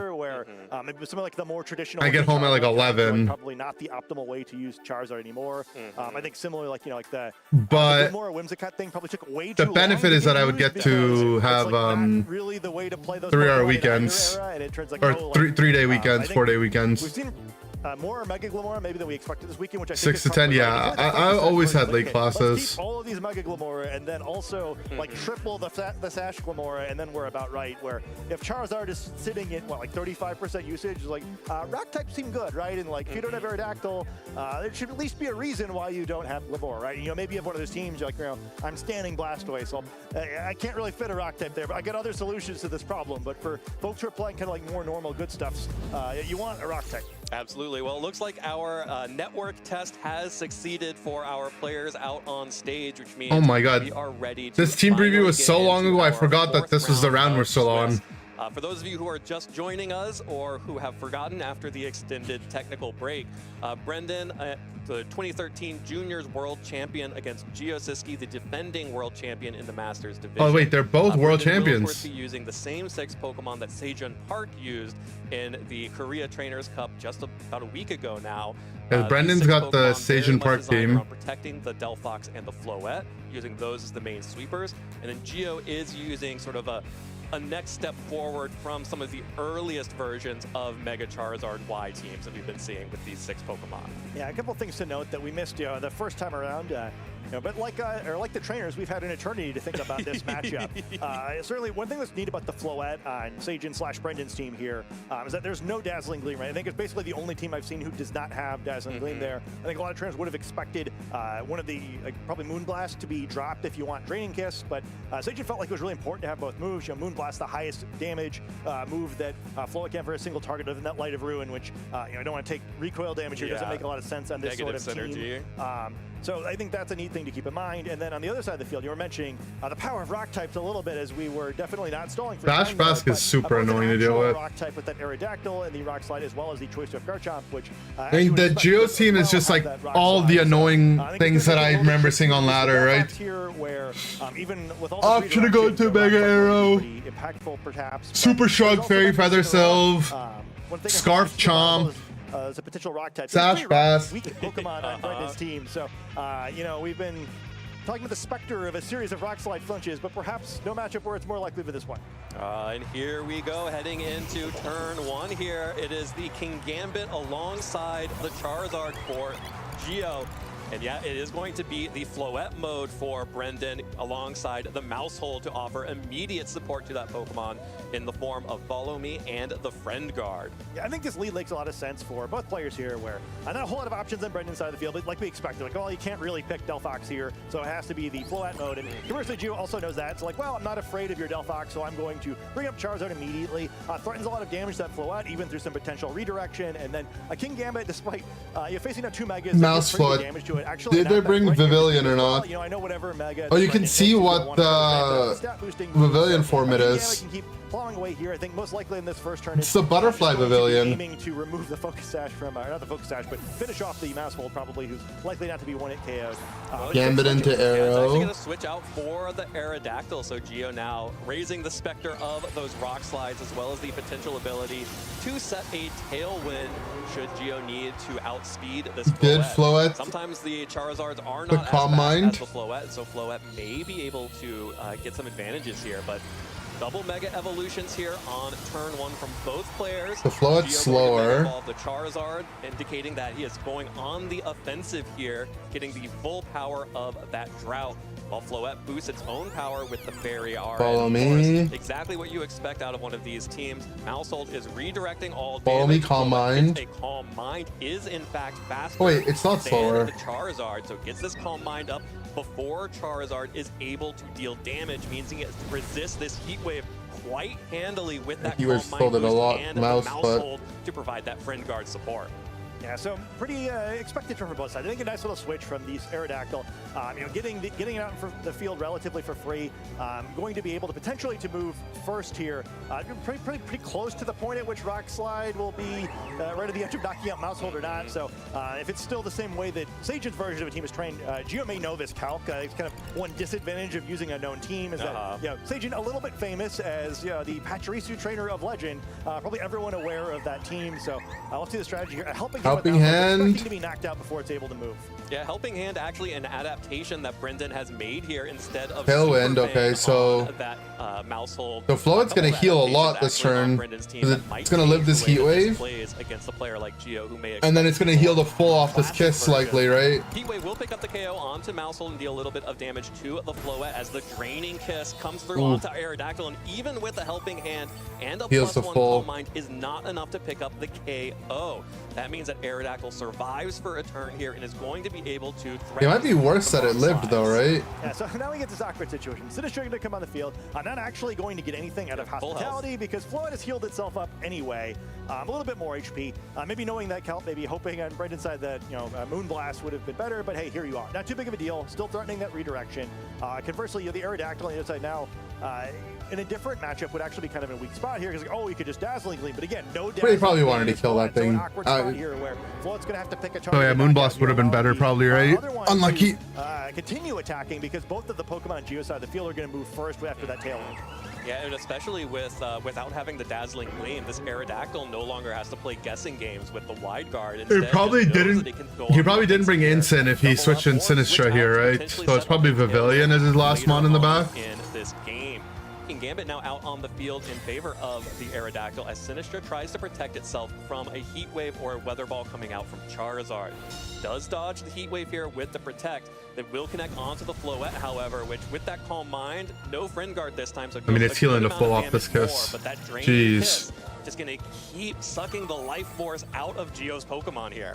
Yeah, so both sides kind of really focused on one half of the battlefield where in Floette's case, typically the way you play this matchup is you kind of just slowly Draining Kiss everything down and then start firing Moonblast. What is Sinistra meant to do here though? It's kind of just stop. 1v1, especially since usually by that point in the battle, the sun has also expired. Other side of the field, certainly Sinistra less excited about battling this Charizard, trying to stall out things as long as Keep on sucking Floette. keeps that low HP Aerodactyl valuable. Not only can it potentially get a Tailwind later, but either being an option to cycle the Charizard out, so you can reset the sun maybe, or just kind of bringing it in a position where you can waste another attack from that Floette. But I'm also not too upset if I'm on Brendan's side of the field either, where that Draining Kiss makes it much less likely that you're ever going to get hit by an Iron Head from that Kingambit. Yeah, it is Vivillon. And it's at the Vivillon in the back for Brendan. That is a Pokemon that may just be sacrificed to protect Sinistcha for a turn here as Heat Wave comes out again from the Charizard. It just dies to Heat Wave, right? Land on to the Vivillon and take out a one-hit KO. Ding ding. Easy KO there for the Charizard. This is what that Pokemon does. If you are weak to fire type damage, you are going to get knocked out. But now Brendan is able to bring in. I guess he's just stalling the sun out, right? The third redirector on the field to potentially protect this Floette as waiting for this Tailwind to expire. Yeah, kind of an awkward spot here where, again, Aerodactyl is still in the back, so there's not like a super clear means of avoiding getting back into the situation. But at least for now, redirection is being threatened. Heat Wave, worst can miss. That would be pretty impactful in this matchup. But thing is, Geo can sap the arrow here, right, to get the sun back up. Heat Wave, it happens because one of the costs of running that hospitality ability is there's no heat proof here. And at that point, things are really looking tough for this Floette who can only attack a single target. Or I guess Heat Wave could miss. To protect his burn on the previous turn. Well, Sinistcha rage powdering here. Oh, but he weatherballed. So Charizard going for full offense into Sinistcha, picks up the one-hit KO. Like I mentioned, Sinistcha weak to fire type damage. Charizard takes those every time. And now Ironhead from the Kingambit actually faster than the Floette in the Tailwind. Brings it all the way down to 19 hit points. Oh, and the Ironhead flinch. Floette would have been able to heal up a little bit of that health with a Draining Kiss, but Kingambit getting that Ironhead off probably sealed the deal for Brendan regardless. Yeah, should be super over here. We know Charizard's faster, so I think he able to likely pick up a knockout there. But I don't know if that was... Rip. I don't know how much the flinch mattered, right? Where at least maybe it would have been enough that Brendan could continue playing the game, maybe hope for a miss or something. But eventually, Charizard Aerodactyl would come back out, set up the same situation. I mean, it was kind of just cooked though, right? Anyways, like... And now on Brendan's side of the field, you got to try to think through, like, okay, is there some way I could have avoided this where... I mean, if he got the turn perfect, he would have protected Sinistcha. Switching is really impressive there, right? Where he's like, wow, Kiss, you hit opportunities to win. But he knew what his win condition was. Both players are kind of playing like they expected the Kingambit to be quicker than the Floette and the Tailwind. I think that, to me, would have been an open question. But their Tailwind is up, so... Sometimes the Floette and this sort of team are trained to be... That flinch mattered? I don't know if it mattered. Strong the defensive stats, but with very little special... It would have been a 1v3 from there still. From the nature, and then that's enough. But in this case, the Kingambit likely that on Giovanni's side of the field trained to be with a little speed, I would assume, because it needs a little... He still has arrow in the back because he didn't get the knockout earlier. Much harder. So he could always Tailwind Ironhead again. Sort of the nature of this sort of team is that you don't disrupt what your opponent does, they disrupt what you do. But not being able to just kind of like wither the attack from Giovanni makes it seem like this might just be a matchup that Brendan perhaps can't win. Well, the way that you disrupt Tailwind with this team is through Vivillon's Sleep Powder, which of course has 98% accuracy, would outspeed the Aerodactyl because it's holding the Choice Scarf. But Brendan having that Pokemon in the back, of course, Geo also didn't lead the Aerodactyl, but having the ability to shut down Tailwind does seem really big for Brendan. Yeah, I kind of wonder if maybe that's why Giovanni opted to lead the Kingambit the first game, because you cover for that option, right? I was like, okay, well, you can put my Charizard to sleep if you want, but then I'm going to get a free Ironhead and Floette, and like that's also pretty bad. It's not necessarily game losing, because then you go for a Sleep Powder again the next turn on Kingambit while you calm on with Floette or something, and then how does Brendan bounce back? Kiss, but it's like one quick wake up away from just throwing the game if you go that path. I'm surprised he didn't bring Delpha. I think Geo's line into this is just like really good. Yeah, and especially that Aerodactyl being able to survive a +1 helping hand boosted Draining Kiss. Huge for Geo, even if he loses control in the mid game, to be able to have that option to bring it back out in the end game. And here it is, just a rerun of game 1, but now with a little bit more information from both players, Maushold and Floette for Brendan. Weird TCG players lose full government. Yeah, TCG and BGC's full name and then go and unite, like, to use your handle. Here that was wrong, or like there was some bad RNG or something. I don't necessarily see what Brendan does differently to change this up here. So here's what he has in mind. I think maybe try to take some risks. Where don't really know why it's like that, but okay, how can we like that roll the dice and try to get something a little bit unlikely to occur? Because on the official standings, everyone is stocks, but like in game, they let you. Here, I mean, Brendan did spend some time going for setup, which helped Floette in the 1v1 against the Charizard, but not being able to pick up the KO onto Aerodactyl and not being able to deal enough damage to that Kingambit, there maybe is a world where you just go for straight off offense from the jump here.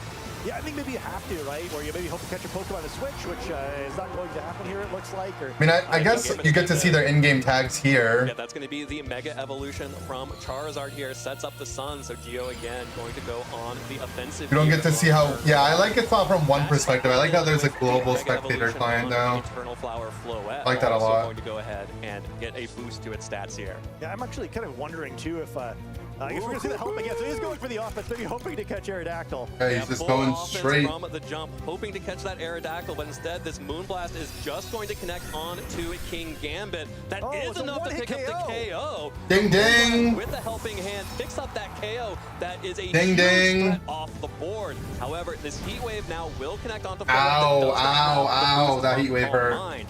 That being said, Friendguard doing a lot of work there to keep Floette. Friendguard's quite nice. Yeah, I mean, it still isn't like awesome for Brendan, but you can see the path now, right? Other than Aerodactyl is potentially primarily special attackers left on the other side. Like, you know, as we mentioned before, Floette versus Charizard is usually a win for the Floette, right? It can be low enough HP that it doesn't work, but something that looks like there's a real chance. We'll have to see if the Aerodactyl again goes for Tailwind immediately.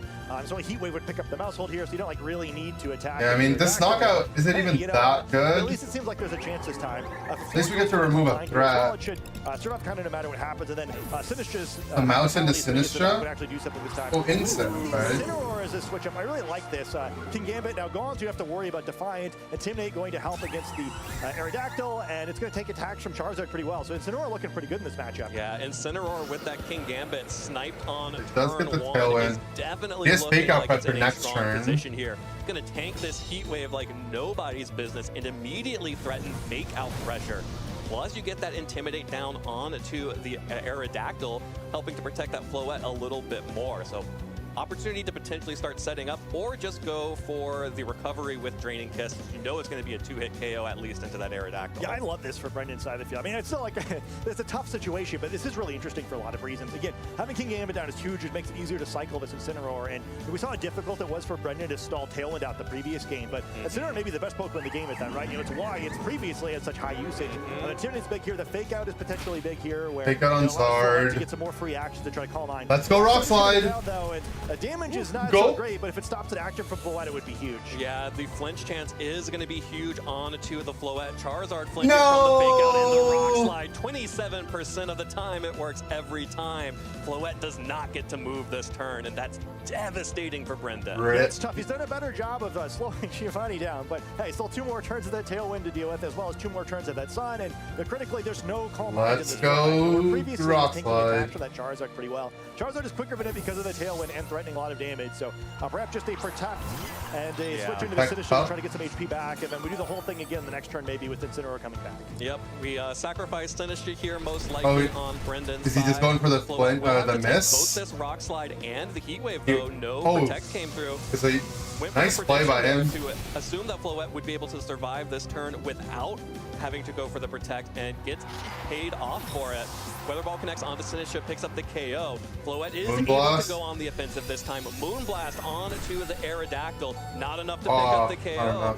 Basically, so here's what I just learned is Moonblast at +0 is the same as Draining Kiss +1 with Helping Hand. Yeah, and that's why you use that Moonblast, right? Where the damage from Draining Kiss, a little underwhelming.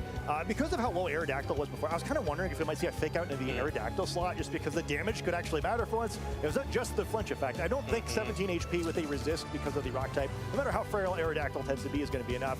2 Fake Outs probably is, though, which no longer looks super Well, realistic. Aerodactyl's -2 now, right? Fake So Out here threatening to the Rock Slide damage isn't at least scary. It's just and we do have to note too that field effects are about to expire, both the Sun and the Tailwind. So if Floette can get to a position where it's looking a little bit safer after this turn, you know, maybe, but unless you attack the Aerodactyl slot and it stays unprotected, there's when he going to be has another Tailwind. mouse in the Brendan gonna have to back, prepare for that likelihood. Brendan if he also can has get to a be Calm worried Mind about up, what the maybe fourth Pokemon is it's that Geo doable. has brought. We have not seen that. We did not see that in Game 1, and there are plenty of threatening options there. Either the Garchomp Let's go Rock or Slide. the Basculegion could be really threatening. So no Instead, Fake Geo can Out. Just continue to fish for flinches here with that double Heat Wave intimidating miss. Aerodactyl. Floette dodges the Heat Wave. That's huge for Brendan. That opens up an opportunity, and Incineroar survives at 14 health after 2 Well, it gets the intimidates Calm down Mind onto off. the Aerodactyl and the resistance on the Heat Wave. Floette is now finally able to get a calm mind up, and Brendan is starting to find a way back into this game. And a throw chop, so no tailwind now. Aerodactyl to prevent Gio from being able to set up a second tailwind. Yeah, great read by Brendan there, and kind of realizing, okay, well, fake out doesn't. Sun goes down, and Sun can't go back up now either. Tailwind is probably not something I can deal with. How weakened my team is. Gets a big knock. Oh, but it's Basque in the back. Difficult to maneuver out of this one, however. Basculegion, that final Pokemon. Hey, that's not fair. The back. No Sun, but Basculegion's not going to be too upset about that. It's going to make its water type attacks a little bit more powerful, but critically just in a situation here now where it's pretty devastating. We've seen that it's that focus sash item on the Basculegion, so it doesn't have to like lock into a single move here, which otherwise would be pretty strong. Okay, well, he can yeah, kiss this is just going to be a tough position. It has the Aqua Jet. one of these spots, get a lot of recovery. Knockout here, although with Sash, I guess you don't have to, and it's a tough spot for Brendan. For the basket protect. Giovanni's side still very healthy, right? And even without the Sun effect, it's going to do a lot of damage if Charizard. I think it's switch to mouse kiss on Zard. Still low enough, a heat wave would knock it out. Floette probably not, but getting put into range for an okay would be just as bad. Yeah, absolutely. And you can switch see to mouse. Trying to protect this Floette by switching in the mouse hold with no kiss on tailwind. Bass. That means that Floette is able to move first and get the draining kiss off onto Basculegion, heals to full. all the way back up to full. Heat wave does like nothing to Floette. Without the Sun, is able to pick up the KO onto Mousehold, heal a little bit to Floette, but now Friend Guard is off the field from Mousehold. Yeah, he loses the Friend Guard. Basculegion is able to fire off a huge respects, and Kissamon is just not balanced, man. 50% usage for a reason. Yeah, it's just that good, right? And that's with only 2 of its teammates knocked out. Blast Reflex gets stronger every time a teammate is knocked out. And I guess Moonblast on the Basque was winning though, huh? What realistically he could have done there, where could have a position where Heat Wave was threatening both of the Pokemon that could have been in the Moonblast on Basque. Oh, but it's Sash. But it's Sash. By Giovanni and yeah, actually doesn't matter. Line to this matchup really well, right? Where I think both trainers played well, but it just didn't seem like there was a whole lot that Brendan could do. And Giovanni is way too good to make the mistakes required to give that match away. I think. Yeah, it's just not fair, man. At least he made that one a match, but it's just not fair. Excellent game plan there, and our reigning world champion picking up another big win. Absolutely big win there for Gio, and Gio is an incredibly smart, talented player who completely understands how this game is played, and when Sajin performed well with this team, I think a lot of players who now have brought this team to this tournament made the gamble of, yes, Sajin is a well-known player, and so we'll probably have a target on its back, but 1 week isn't enough time for people to actively plan against it's important to know that you cannot rely on that front. Sajin Park also didn't win in Korea with this, right? He only got top 4.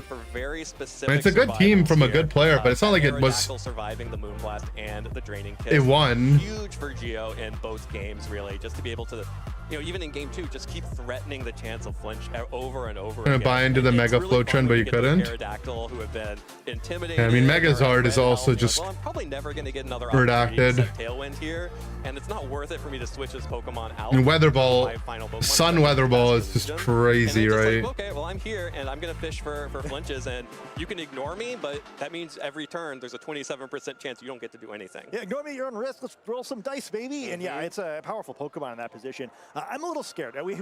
There's a number of trainers who are important to our hearts who are running versions of the Sajin team in the field, and I think this is concerning. Losing to Giovanni, I don't think anybody's ever going to feel too bad about that. He certainly proved that he's one of the best trainers in the world by being the best trainer in the world last year, but this is a tough matchup. I think to me, if I'm preparing for this tournament, I want to be able to beat fairly consistently, specifically that group of 6 Pokemon. I think, it's not chalk, but it's definitely in that spot as like the obvious team to beat. It's been really popular for a long time. Nothing's been able to displace it from the metagame because it's so powerful. Even if you know what it is, it's still just so difficult to take down. And, like Giovanni's training may be a little bit different than what players are expecting, but fundamentally looking at the team sheet, like this is exactly what I expect. And if you're losing kind of convincingly to the most prepared for team in the format, that's not good. And kind of to your point about can tank more hits.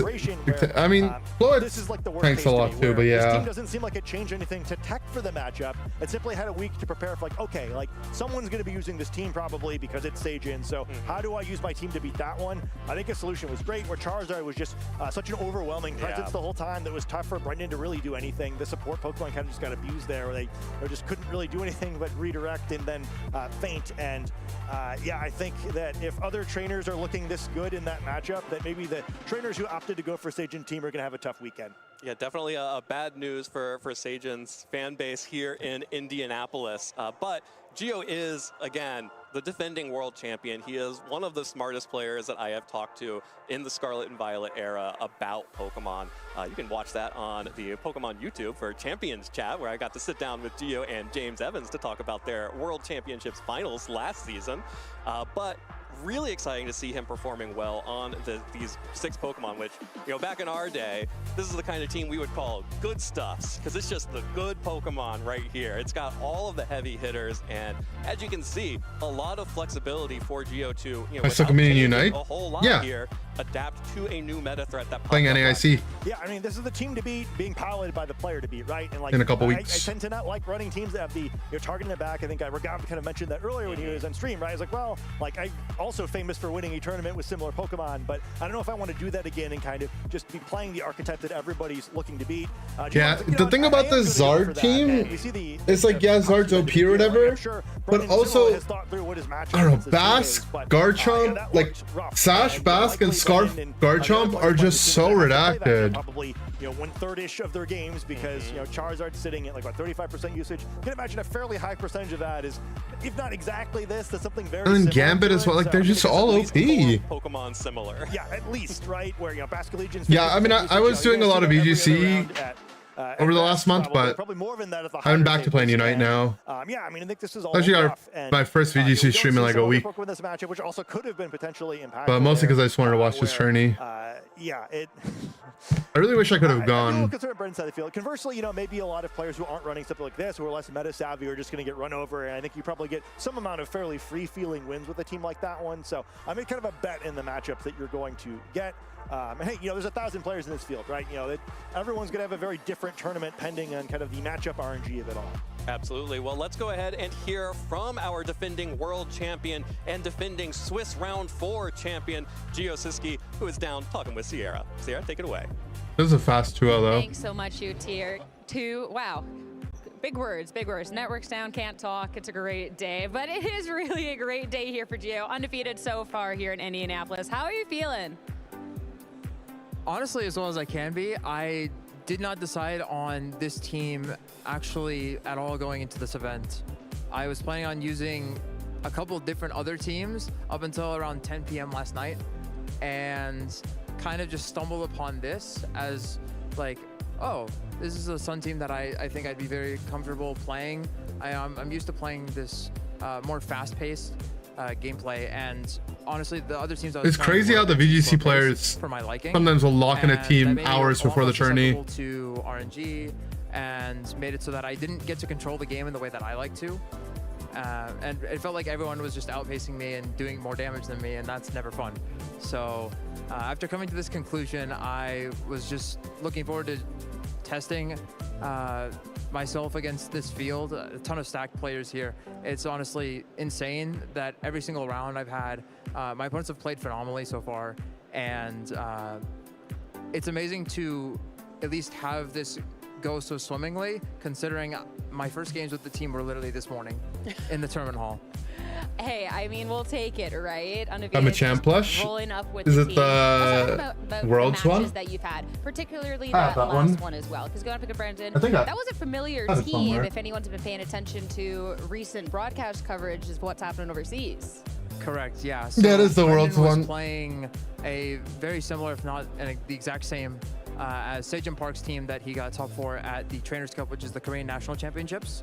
So he is qualified for the World Championships once again. And that team kind of took the internet by storm since last weekend. A lot of people were like, oh, you can play this hard setup strategy and get away with it.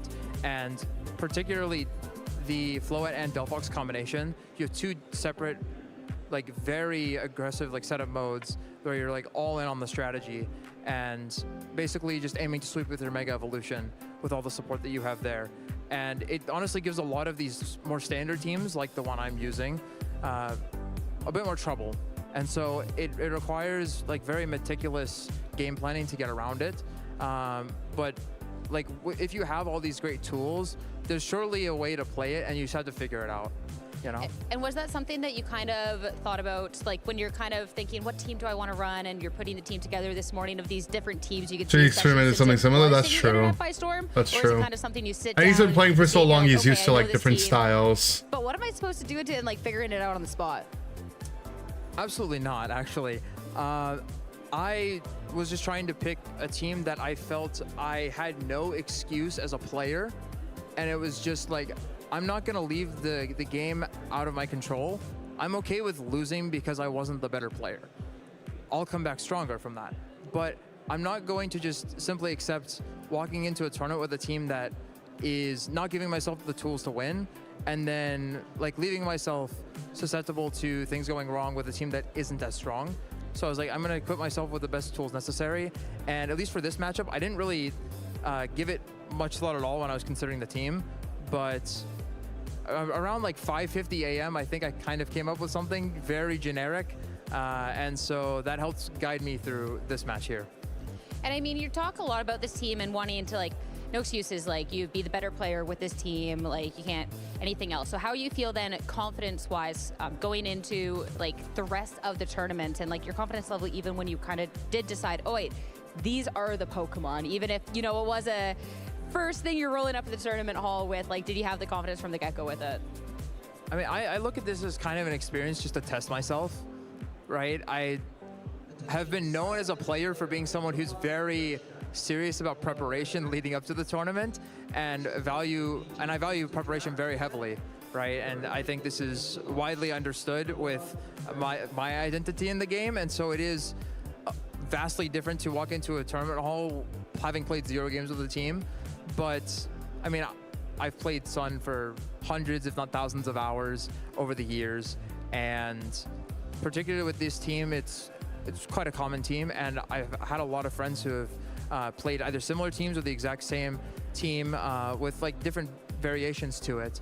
And so I've been exposed to actually watching gameplay and like seeing how the games play out against certain matchups. And so overall, I was just feeling like, well, he's very well spoken. I like this guy. To come down to making the decisions in the I'm moment. a fan of his now. And that's what's I like the way he most, talks. and I just have to be confident in myself. He sounds like he's smart. I mean, I'm glad that this was a great like experience for you, being able to go kind of like that different process than you normally do, and still being able to go well. So now, is this going to be a Geo regional win on the horizon? He keeps saying all the right things. All of that one. I mean, obviously, I think that the big question around my name when it comes to regionals is still lacking the medal, despite having the world's first place world champion trophy, which is still so surreal for me to even say those words. But I'm honestly not too concerned about this one result. I mean, you can ask anyone who was around me all of yesterday. I was not exactly the most optimistic, to be honest, going into it, but it has gone well so far. So I'm very happy with that. And I mean, once again, I'm just looking to use this experience as a way to kind of get out of my comfort zone. Not in terms of the play style necessarily, but in terms of feeling okay with playing on the fly and just intuitively understanding the matchups as I go. It's honestly been a ton of fun. I'm glad to hear that. I'll let you go for lunch, hang out with your friends and stuff, but before, any final words or any final shout outs coming in? Thank you to my friends, thank you to my family, thank you to everyone. Lunch? Come up and talk There's no to me, such thing as a lunch break. It honestly means the world that this entire community kind It's of either supports lock me in or lock a way in. That, you know, it's kind of like a second family in a way, with all the people cup that the Chimchar in, that's Palma, by the way. And or like Palmy, it's not Garfield. That comes along with that too. We're all here trying to win, but we support. Oh, I guess I could see how you saw that. And the hands are not its mustache or whatever. Something that's just so much bigger than me. I mean, community really just means so much within the community, like for all of this. So I'm glad to hear how much it means to you, Gio. Congratulations once again for this win. Thank you. I'm getting distracted by lunch. He's talking about food before this interview. As for us, though, no such thing as lunch. Not off the clock quite yet. We got through the lens with Len and Rose. Well, welcome back. I'm excited. We got food for thought. Oh, food for thought? That's pretty good. I think I'm gonna need some real food after the food for thought. Maybe me too. Now I've got food on the brain instead of Floette. All right, well, before we can get to either the food for thought or the real food, first Bro, let's so go short. into this. Maybe Len is just we heard tall. Gio talk in the interview about confidence, trying to just show what he's got as a player and make it happen with a team that has a lot of tools to do that. And I think he played that match with a lot of confidence, had tools to really disrupt what Brendan was trying to do, and just played them in a pretty straightforward way to make that happen. Absolutely. I think it was really fun to be able to see the team that Brendan brought, obviously with the game plan of wanting to be able to bolster either the Mega Delphox or the Mega Floette. But the order in which he ended up bringing the supportive pieces, I thought was sort of the interesting puzzle to have to figure out versus what Gio was going to bring. Right. Like you said, this team really built around these two boosting Megas. You're going to pick one, and then you're going to pick a bunch of support Pokemon to go with them. All 4 Pokemon here, really just there to support, offer almost no damage. You're really trying to We didn't really get to see the Pavilion in action though, right? It kind of just came in once for a sap. One great way to was answer it. that, because it is so redirection based, redirection, even there's redirection here, is spread moves. And Gio has them all over. Earthquake, Heat Wave, Rock Slide, Hyper Voice, though I don't think that one's very good in this matchup. Yeah, the And venue so, doesn't have it really makes running life water and difficult toilets. for Brendan, because We've been unlike talking some about of it. these It is cooked. protect one boosting Pokemon team. We saw a lot of Tropicos, Regulation I and Scarlet Violet at the end, maybe things like Annihilate or Golden Go earlier on in other formats. Their supportive pieces were more likely to pivot around, stay on the field a lot longer. This still feels like this regulation because it's still a damage race. It's just a damage race between can you KO all of my redirecting Pokemon before I can get a bunch of damage in on your side. I think you bring up such a great point because I feel like there's very few Pokemon that I think about in this meta right now that carry U-turn. Even in Incineroar, you're lucky Walk down the if road you're to go cutting pee. that off even once within Yeah, a well, game. not because of everyone how has that fast-paced luxury. these matches are. So when you're looking at that damage race into the Sometimes don't even have this is the really time what to made it leave the difficult venue. for Brendan, is that Heat Wave was just doing These venues are so massive, much. so like leaving and having to go back through security In the meantime, takes a lot of time. Still able to force redirection. So if we go into like the first turn of game 1, look at the teams here. You can see all of those spread moves once again. If we go into the first turn of game 1, the King Gambit is on the field up against the Mousehold and the Floette, and this is going to still force redirection because despite Charizard being on the other side, threatening massive spread damage, you can't let Floette take an Iron Head. Right. And so Brendan's move options are really limited here, and that makes it very easy for Gio to take advantage of it. Because even with the Friend Guard, we actually saw that Mousehold itself was very easy to be able to take I guess out. Maybe it Geo's takes 2 hits, lead makes a lot of despite sense, right? the Covers the fact that it Pavilion has with a Zard, defensive boosting but I nature, mean, you're still he not really could around to be able to sleep get powder Friend the Guard over to Zard, Floette but then for the a long Gambit period still of will time. threaten Right, and either forcing that Fox redirection, or Mousehold's Floette. still going to follow me If it's on this Fox, turn. Gio's it's a able to little use, like, kind scary, of I guess, vacuum with the Heat of Wave. pressure here. You're just But if going it's for Floette, it's redirection really simple. and boosting in order to get Aerodactyl Maybe he's meant to bring in Fox. safely, and so much damage down on the field already. Which is wild because when you think about the matchup between the Mega Floette and the Mega Charizard, one of the reasons why you think about the Mega Floette is because, well, Charizard is a special attacker.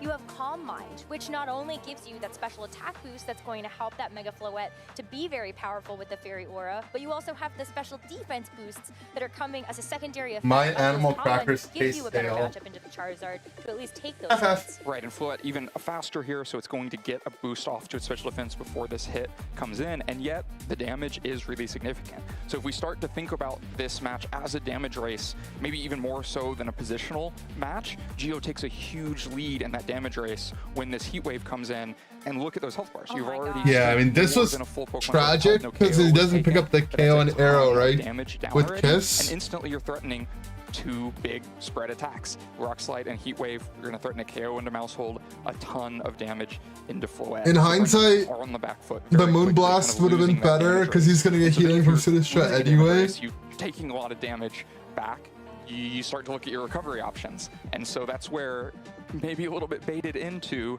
a Draining Kiss on this next turn, because you need to get health back. You've already spent so much of Floette's health bar, so you're hoping Helping Hand plus Draining Kiss, I'll both recover and get a KO. But in the meantime, Gio uses a lack of pressure here. No KO gets taken. The damage continues to come in. Now the first KO happens, and you don't even get the KO back on Aerodactyl. That was a hard one because when I was thinking about it, because you have seen the Aerodactyl just set up the Tailwind, I was actually kind of wondering whether or not it was better for the Aerodactyl to be alive in this scenario, because you're not giving over a free switch into something that's going to be able to take advantage of the fresh Tailwind. Because in my head, I'm looking at something like the Kingambit, where that would be something I'm like, oh, under Tailwind, you're almost certainly faster than this Floette. And then you have the 1-2 punch of the Charizard and the Kingambit going for the Iron Head. But the problem is, Too many strong spread boosts to protect the president. Aerodactyl sitting at a few health is going to require a hit at some point. Eventually, Brendan takes it down with a throat chop from, no, that's game 2. I think just has to Moonblast it here, or maybe never gets this KO, right? But it's going to draw attention from Floette again, because you are kind of demanding it. And meanwhile, as pieces start to fall, Sinestcha comes in here and is just vulnerable to Weather Ball. And so we, go a couple turns ahead, the Sinestcha is able to protect itself, and then the Vivillon switches in and just takes that hit to go down, but you're losing this damage race faster and faster. We got all the way into the next game. Oh, right. It was, so the Kingambit took damage there because it actually took a Draining Kiss.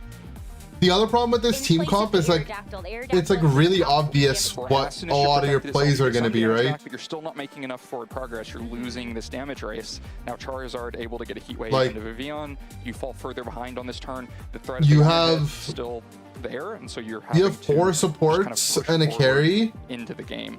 So and eventually Sinestcha you can use, like, it's like really obvious what still worried about Iron Head on the other side, you've brought most of the time as well, and the damage came out so quickly for Gio. And then you get into these turns where it's like, that turn, because it's hard to make that I mean, call, you have right? strong plays to Do you make, ever expect that the Kingambit is going to switch in? If you but a lot of times it's just like you're just gonna pivot the Sinestcha out and back in for a heal. You might.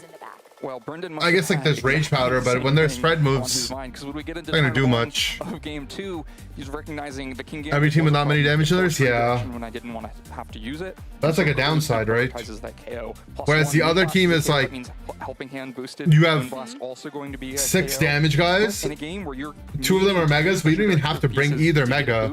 It's pretty expensive to spend the first turn getting. Like every mon just has its own agency and it's just OP in its own right. Looking at this turn and seeing the Mega Evolutions taking place, I was really hopeful that you would be able to secure a knockout here, and that might have been better in Brendan's favor. So then what happened in the rest of this game? And then his team just has so many tools.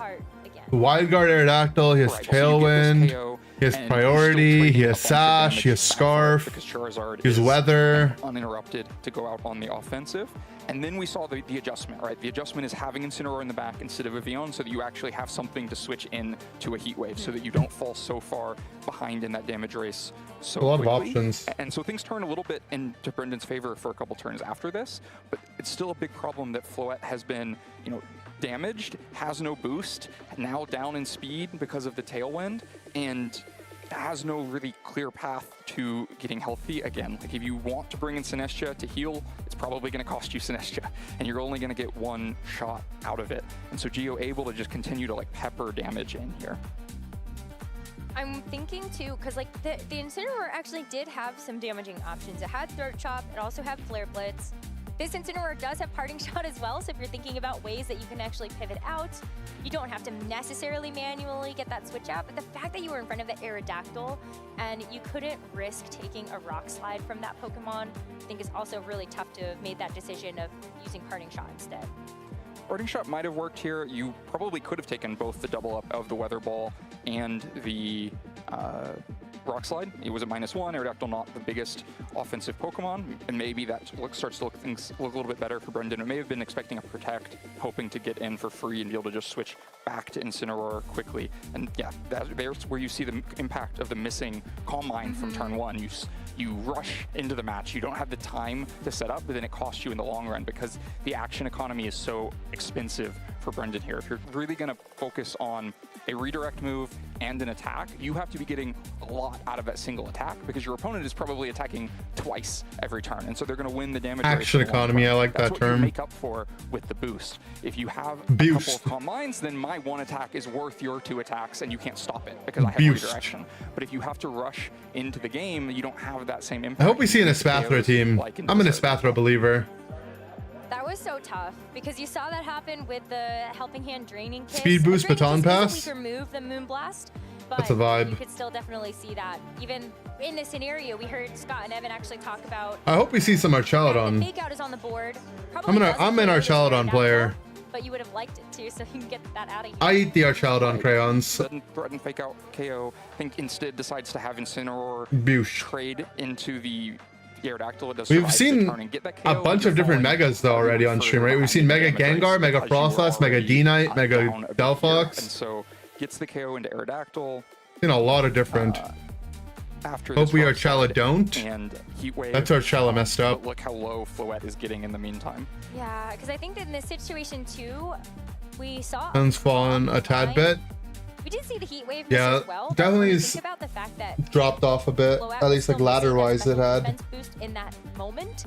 You're gonna be so low by the time this Calm Mind activates. Who actually using Mega D-Knight? Yeah, there was a Mega D-Knight. Charizard plus that basket. There was a Mega D-Knight with just 3 coverage moves. Because you still need Dragon Pulse, T-Bolt, Flamethrower. Because if you're Brendan Shoes, you recognize that the boost may not be that valuable at this point because I'm so low health that I'm not going to be able to take hits anyway. But if you can't KO anything at +0, you're just not going to have the time to get enough attacks off. In this constant like fall. So if we don't see at least one bridge, yeah. You have to make sure I think we you're will. swinging for when it KOs. And then like you mentioned, finally. I mean, on stream, it's kind of just RNG what we see, right? Like we're seeing the previous one does get like 2 KOs, both such like low percentage of but all that does is force Geo to show that the actual games being played. to show in game 1, and being the Basque Legion is just terrible news for Brendan here, able to, with a Focus Sash, guarantee that it can take a Moonblast even at +1. More problems with that like action economy of how many turns. Well, apparently they're having a more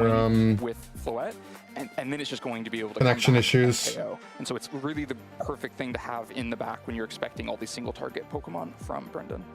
We see that a lot with Basque Legion, though. I feel like that's kind of a nice way to be able to play with that on Geo's team in particular. You either see it in the lead to try to push damage down as much as possible, or you get those nice boosts to last respects once all of your allies have fallen. And that was just a clean knockout onto the Floette. Right, either the Focus Sash or the Choice Scarf one way or another, you're creating a really strong in the game against your opponent, because it's something that they either can't outspeed or they can't kick out in one turn is definitely going to get to swing, and when it swings, it's They going to banned be Arch? a boost of Nah. last respects. They can't choose a target and eliminate it. And when you are playing a team that has put all of its eggs in one basket, the thing you This want is to the other do problem with is the choose a protect target the president comps. and if Unless you you're had playing enough redirection left at this point, Archaladon, you'd who be has like fine. a If Mouse bunch was, of like, stamina full health stacks. at this position, then maybe It doesn't you can, matter how afford to well take it. positioned you are, can you're just gonna redirect lose to away Sash last respects. But with Like, Mouse hold so as low, well. the Heat Wave is just going to threaten the KO. So even if you were to sack off, because you're not gonna have like and bring your Mouse hold fully healthy, the same thing King happens. Gambit or something to Heat help Wave check goes, it. KOs Mouse hold, and then that last I mean, if respect you're well comes in positioned, I guess you always have follow me on in the set. Yeah, on even mouse if- hold, because which I'm is thinking nice. About the situation where if the Incineroar if the Incineroar goes down, then Mousehold comes in and can at least redirect away the last respects, but then Charizard KOs the Mousehold anyway. Well, and the Heat Wave goes first, so you don't even redirect away the last respects. You obviously But aren't they nerf protecting Basque somehow? if you're follow me. I think they'll just power creep it away. I don't think they're gonna nerf the other there. Oh, that's so tough. If you had to think about ways where Brendan could have adjusted any of the Pokemon that you brought or any order, is there anything that you feel like maybe could have been done differently in order to beat Geo's team and the 4 that he brought to each game? Yeah, I think the Vivillon, it had no impact in that set, right? It was brought in That's game what I 1 was and saying. switched The in and got Vivillon KO'd. didn't have an Wasn't brought impact. in game 2 as a reaction to that.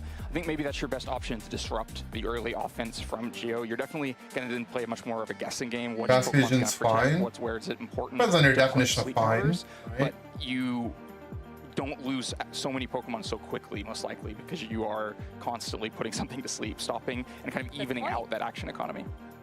Because I think about where it was always a lead of the Charizard and the King Gambit. I feel like you can always like sleep powder the Charizard, or you can make that call, maybe sleep powder the King Gambit. I think what's good about the Charizard and King Yeah, Gambit is that it would if we get more mons, it could definitely King Gambit, because you can't afford to take an Iron Head. help Like the fix game is just the probably problem over if you take a an little Iron bit Head, at even least. if you survive it, Oh, and because then you're Heat Wave just knocks yeah.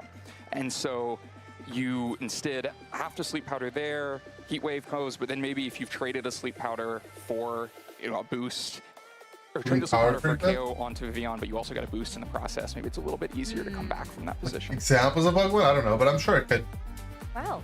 I've learned a lot about It could be kept better in check with other stuff. Match. I'm sure we'll see more of them as the day goes on. A lot of good spread attacking Pokemon in the format. But for now, we're going to take a break and be back soon with the next round. Sure, there's no Rillaboom, right? I am here with Joseph Ugarte, who is excited for Indy. It's Joe. Nervous for Indy. How are you feeling about Indy? Pretty excited, I'd say. I mean, the first tournament of any meta is always a really good time. You get to obviously see a lot of different teams, a lot of different players, you know, obviously pop off. Even some people return, like veterans who are like, oh, you know, the new game is finally back. So I think it'll be a really good time. I'm actually really looking forward to competing in this tournament. It's definitely something that like has been on my mind a lot. So I've been like putting a lot of time into it for sure. Especially too, this is a really big tournament because not only is it the last regional we have here in North America, it is the first tournament for champions with megas returning. So how does this kind of change the preparation, the anticipation, everything leading into this event? I would say, honestly, well, it's kind of like in my brain, kind of like a time skip, because last time I played was actually back in Seattle in Regulation F. So it's like there's been like a huge like jump. But what I would say primarily was actually like over the time, I was trying to be very aware of like I think when you're thinking about how you get better at Pokemon, right? Like it's not always just a one-for-one, like, oh, I just play a lot with one team and like get better. It's about more like awareness and understanding of like everything going on. And I think being ahead of trends, especially in this format, is really good. We've seen like a lot of development specifically focused around like Charizard Y as like the main archetype and just like the tech picks that go around it. So I think keeping up with that kind of stuff is really important. If you're playing 10-minute break is crazy. I'm not playing Charizard Y, so I don't have to worry about it, but definitely something. Put the rest of your Trader Joe's banana pudding ice cream in a smoothie with frozen mangoes, raspberries, and it's good and you like it. Don't get a long. Does it sound good? For sure, between events. Yeah, this is going to be a really big one to kind of see where the meta is heading now that we have a bigger regional to really scope it out. But I want to kind of time skip a little further back because, of course, this is the return of Megas, but it's a really different era considering the other supporting Pokemon, the limited decks. How are you feeling about the format and how that's going to kind of shake things up this weekend? So I think there is a little bit of carryover from prior formats, and I think there's a lot of new things. I think Charizard Y, obviously, in the kind of like more national dex formats, are basically where you would see a lot more of the, you know, all the Pokemon included. Charizard was good, but it wasn't like as dominant as it was now. One thing that I think was also very different is the way some Pokemon interact with the format's very different. Eliminator, thanks for Prime. Between like different like random moves being removed from certain Pokemon, like Incineroar losing U-turn, right? Some items changing as well. So I think it is a slightly different, I guess, like format in terms of like what it's going to be producing. But what I would say is that there are a lot of conventionally strong megas that did carry over and obviously age really well. Charizard Y being the main one. Sneak a ranked team of Sableye, Arch, Mega Scovillain. Mega Gengar has a lot of potential, but there's also actually a good amount of new megas as well, which I think is pretty cool. Like stuff like Mega Scovillain, even Mega Glamora, Mega Floette, right? These are like cool Pokemon that I think are starting to have a greater impact, which is pretty cool. So. And I mean, you're talking about They're cool impact that players that are returning. Cool Pokemon having a cool impact. A lot impact. of people pop off within the Mega format prior, even if it is kind of a different timeline now. So do you feel like players who have gotten to play within this era before that are returning or have still had that success within Scarlet and Violet should be kind of at an advantage going into this tournament? Or are we back to kind of an even playing field? What I would say is that when you think about like Pokemon in general, terrestrialization was a very big change up on that formula, basically. Like being able to change your type changes how Pokemon interact defensively. Of course, Mega is a very different mechanic where it's just taking a Pokemon and essentially making it stronger, like your central piece that maybe your team is built around. But what I think is like really the bigger impact is less so that Mega only came back, but that terrestrialization is gone, because now like everything matches up a specific way in types, and that's how it stays, right? So if you're weak to a ghost move, you're still gonna be weak to a ghost move regardless, unless you're a Mega that changes types, I guess. But the main thing that I would say is like that will be probably an adjustment for players who started with terrestrialization, just because that's gonna be a big difference. Yeah, that's why I didn't play with terrestrialization. A little bit of an advantage. That's why I wouldn't be confused now. Megas before in terms of like maybe being able to understand some concepts faster, but like everyone will be caught up eventually. Like that's just the nature of how it is nowadays. You can go online, get a ton of information, like learn a lot really quickly. And there are new megas now that are changing the format and how things interact. So that's always going to be part of it. Pokemon. Last but not least, I know you're not it's playing open Charizard team Y. sheet I won't ask with you what open you're playing, but nature. How are you feeling about your team, your confidence, everything heading into this weekend? Okay, so I didn't even like have my team figured out until, I mean, technically it's not fully figured out, but like I have a general idea of like 2 teams I'm going between. So it might end up just being a coin flip at the end of the day. Is it between Gengar and I might Sand? just, you know, go with whatever feels like more fun to play, I guess. But I have some good ideas. I don't think either way I'll be fine. Like I have some good ideas, but yeah, definitely like my prep cycle has been a little bit crazy because like now with the Champions boom, I mean, you know, you're obviously like playing a lot of games, you're making content, I'm coaching a lot of people, so it's like the schedule is very packed, so you don't get much time for your own practice sometimes. So it's been a really interesting like balance, I guess. In between two teams, and it's 2 p.m. on Friday, the day before the regional. So good luck figuring that out. I'll let you go. He's like, I'm very disappointed. Back to our competition. Figure out your freaking team. Pocket, Bedge. They're together for a while. I think they still are. I'm not sure though.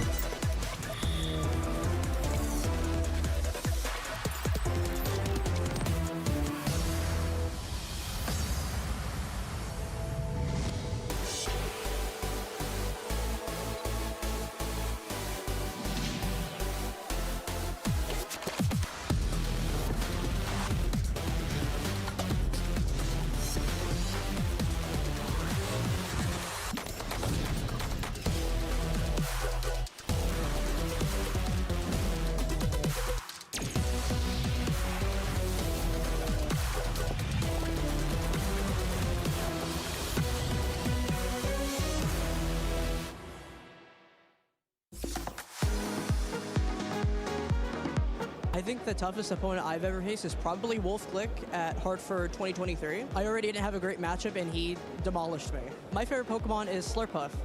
I really love all the food design Pokemon like keep them on their Slurpuff, toes. Vanillux, Sinistra, and I just find it really fun. I think honestly Magmar. I brought it to today's tournament. I'm currently 6-1, and I think it's just been carrying every single game I've played. It's incredible right now.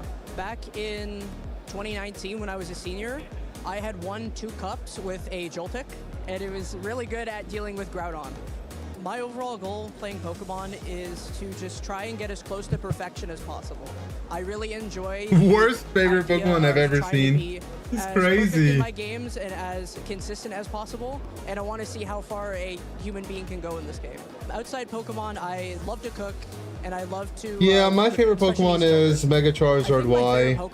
I really like how it just one-shots everything. 2025.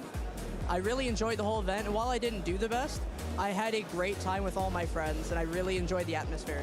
My favorite type of food is probably just homemade, really anything. Could be stir fries, steaks, salads, just anything from home. I'm probably team Blastoise. I prefer Venusaur of the 3, but I think Blastoise is really fun. If I could create a Pokemon, it would probably be a regional form of Gothitelle. I really like the dress and the whole aesthetic of the Pokemon.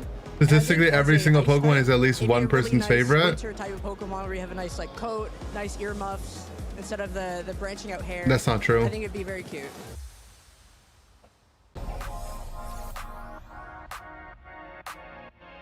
No one's favorite Pokemon is Jinx. I think you should emulate Ash Ketchum. He is so inspiring, having his goal of being the best like no one You should ever compete was. and take your small Blastoise. It would distract the competition. Yeah, my opponent would ask me like, hey, is your Blastoise kind of small? And going for your goals. The trainer I think people That's should when I would look up to and smash. emulate would be Tord Reklev. Ever since he lost the World Championship, you know, he still competes and he still wins. It's showing that like even after a tough loss, you don't give up and just continue playing. I think it's an interesting question because there were multiple names that came to my head immediately, both in terms of like the competitors and the competitive skill and Nicki the Minaj. professional integrity and just it being a great community. Blur out the shiny Metang and Gardevoir on his shirt. Maybe it was an official licensed You can merch. look at any other top player. I just love the community. We got too many good players to try and emulate. There are a lot of good ones to choose from, and I think you can probably try to find one that fits the style you want to have and kind of go after that, right? You have everybody from Rise to Never Nighttime ask a to man why the Eon size of his Blastoise is so small. Pocket. They all have different playstyles, but they all Yeah. start super consistently, right? They almost always make day 2s, and there are certain things that they all do in common. Look at the technical. Anything that Unite these related? guys, Just some B-roll from Worlds. down pat, and But I need them to reference Unite. hammer in on those. So I say everyone should become like Azul GG. I mean, he goes to regionals and day 2s, gets the invites to Worlds. He's an amazing player. And I think watching his streams and watching his videos, someone could learn anything from him. Like he's just so good. So I say Azul GG is probably the best player in this game, and everyone should try to at least be like him and play like him. What the? Pokemon's drawing. How are you doing that?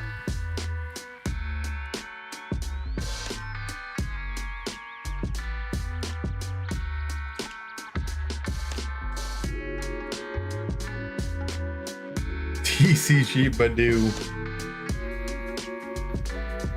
Who up itching their pollen? It's a masterpiece.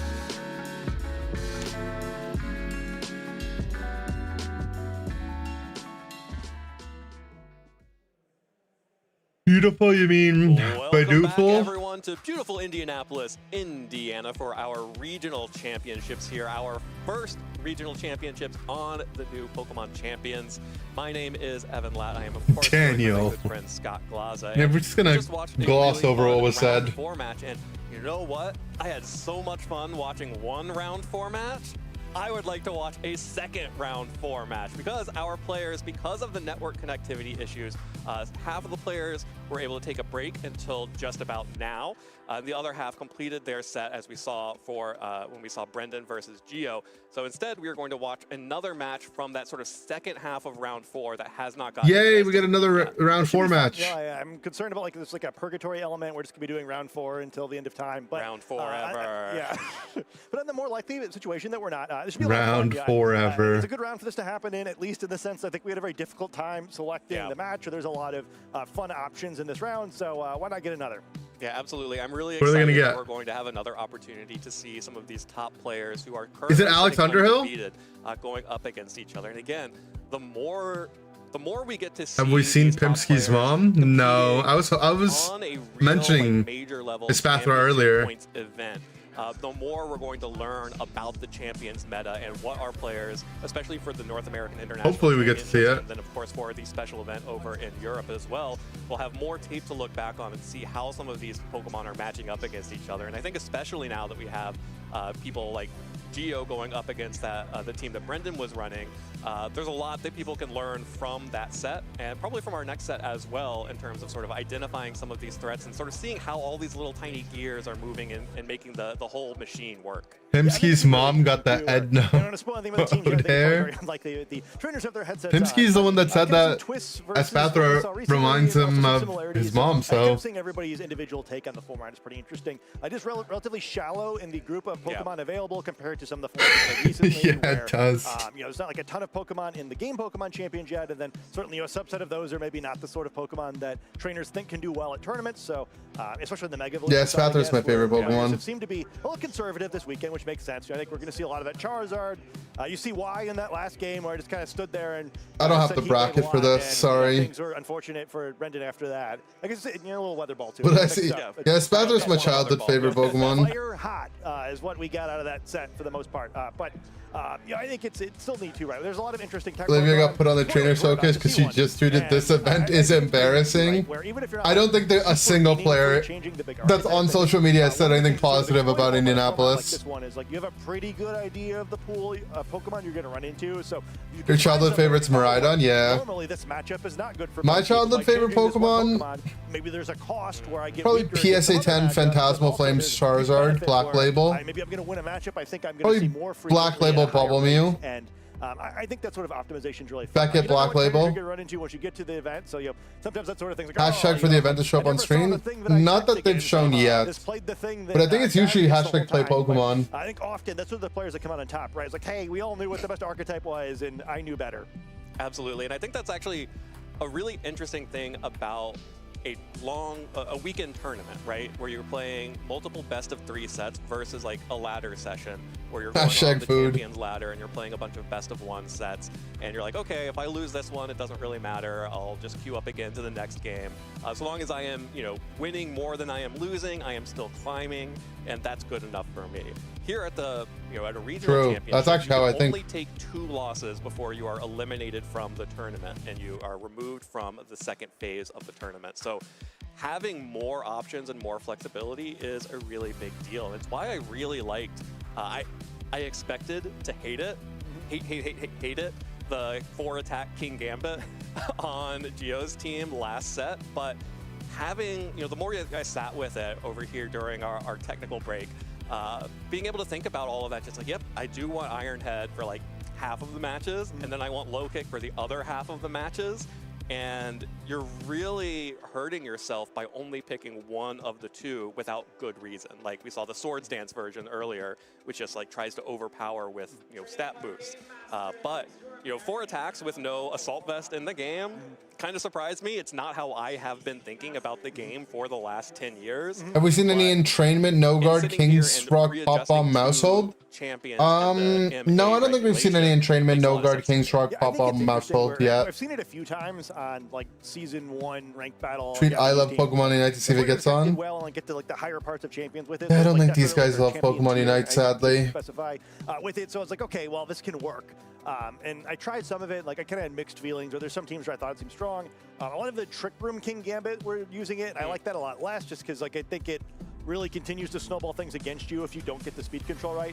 I thought in this context it was more interesting, and I do think in general King Gambit is sort of an interesting Pokemon to try that strategy with, just because it's such a difficult Pokemon to knock out and sometimes even need that for bingo. Yeah, it's not on our bingo, but it's certainly if Charizard gets a hold of it, things are I mean, it's actually on our bingo if you think about it. To take it down. So we have King's Rock Flinch on our bingo. But like, am I going to commit 2 or 3 attacks into it immediately? So there you go. It could happen. Sometimes the cost of that's pretty high, especially a team like this one. Like, okay, you're did your middle school have that rumor about Marilyn Monroe having his bottom ribs removed? No, we didn't have Marilyn Manson, Marilyn Monroe. We didn't have that in Canada. Actually, a good trade for Brendan, right? Like maybe it was a trade he needed to make because at least it got him to a position where perhaps there were a series of plays that could have won. Oh, that's a triple MAGA team. Even though he was winning in the Pokemon. Hey yo. And I think it is neat for King Gambit. Mega. Like, okay, well, I know that they're not going to protect, but also like, are they going to use an attack? Or are they going to sucker punch me? And like, if I commit 2 attacks, it sucker punches something for like, half of their health. Yeah, I think the Skullbone set on their Charizard team is usually protect, Leech Seed, Overheat, Rage Powder. Because King Gambit has access to Sucker Punch and has just, a massive attack stat, you're still getting good damage off. Like, the King Gambit is not being blocked from moving by being doubled up on. So, yeah, again, you're just trading 2 attacks into 1 Pokemon, and your opponent gets to do 2 attacks into whatever they choose. Ooh, we're ready to get on stage, and look it's what Lorcy. We have for you here in our round 4, number 2. Joshua Lorcy versus Justin Knox. These are 2 players that I am a huge fan of. Lorcy, of Let's course, go Cleavor. has been around for a long time here, has been playing, I believe played in the original Mega seasons, so should both be are with a lot Floette, of but one's Fox Floette, one's Zard Floette. Any Pokemon really that would have been used back then. And Justin, of course, has emerged as one of the more interesting team builders of the Scarlet and Violet era. Going for a new look at the Floette and Charizard this time. All right, who are we rooting for? I think we're rooting for Lorcy just because he has the Fox. Again, we're like, oh look, it's kind of the same matchup we saw in the first round of round 4. But I think that both trainers have made techs I think are going to change this matchup pretty significantly. So I think that's a lot of fun, and I think it's a very good example of kind of how a format like this one works, where even if you're kind of all using a variant of the same thing, you can make changes to your team that change. Trick Room Sinistro, okay. In this case, I think some things that are male Basculegion. I like how it says male. Lorcy side of the field, but we see the Trick Room that Sinistro. Calm Mind Kiss Floette. Okay. Necessarily see it in this matchup, but it's interesting little tech here where, boy, that Pokemon is difficult to select moves on. Absolutely, and actually this is a Substitute little bit more of an on earlier, Fox. pre-Charizard Y version of the Floette teams. When MA first was announced and Champions was first released, a lot of players really wanted to play with the new Megas. So Delphox was a Pokemon that was really high up on people's tier list early on as a pair to Floette. No flip turn? Yeah, flip turn is usually only on the Scarf sets. Pretty critical difference compared to what we saw before. I think on that team it was the Not a fan of Sash. Really, I like Sash Bass. I like Sash Bass. Sash Bass with Scarf Palm. But it's an interesting thing to think about, right? Where with Brendan's version of this team and I think Sajin's original team, it's really just your Mega dealing damage and not a whole lot else. This team has some other options, right? Where that Basculegion, certainly the most threatening Pokemon in the format, it's got over 50% usage for. He doesn't have a Tailwind Center though, so instead being a Sneasler here, which gonna rely on just raw speed or Trick Room. So So a much more balanced version of the same team that we saw from Brendan from Lorsi here, which maybe will make him. And then it misses the wave crush damage. True. Yeah, it only has the one setup move really on Floette for Calm Mind. The Poison jab, Garchomp. Whoa. Defensive, more positional play, which we know. Scarf Kleavor, okay. So Justin on the other side here. A lot of coverage. Gotta talk about the Kleavor. You know, when we're in MA, it's all about what is your answer to Charizard, and a lot of different rock types out in the field with a lot Poison of jab, Roselli Berry, Garchomp. Damn, this Garchomp does not like fairies. Because of the Stone Axe, everyone has Four really wanted to try attack to get Chomp, away. 4 attack Since Kleavor was Kleavor. announced, try to find a way to make this Pokemon work because a free Stealth Rock Demon. sounds pretty good to me. Yeah, it's pretty interesting too. So Kleavor is a Pokemon that kind of just never really seen any use in competitive VGC. Seems like a tough matchup, huh?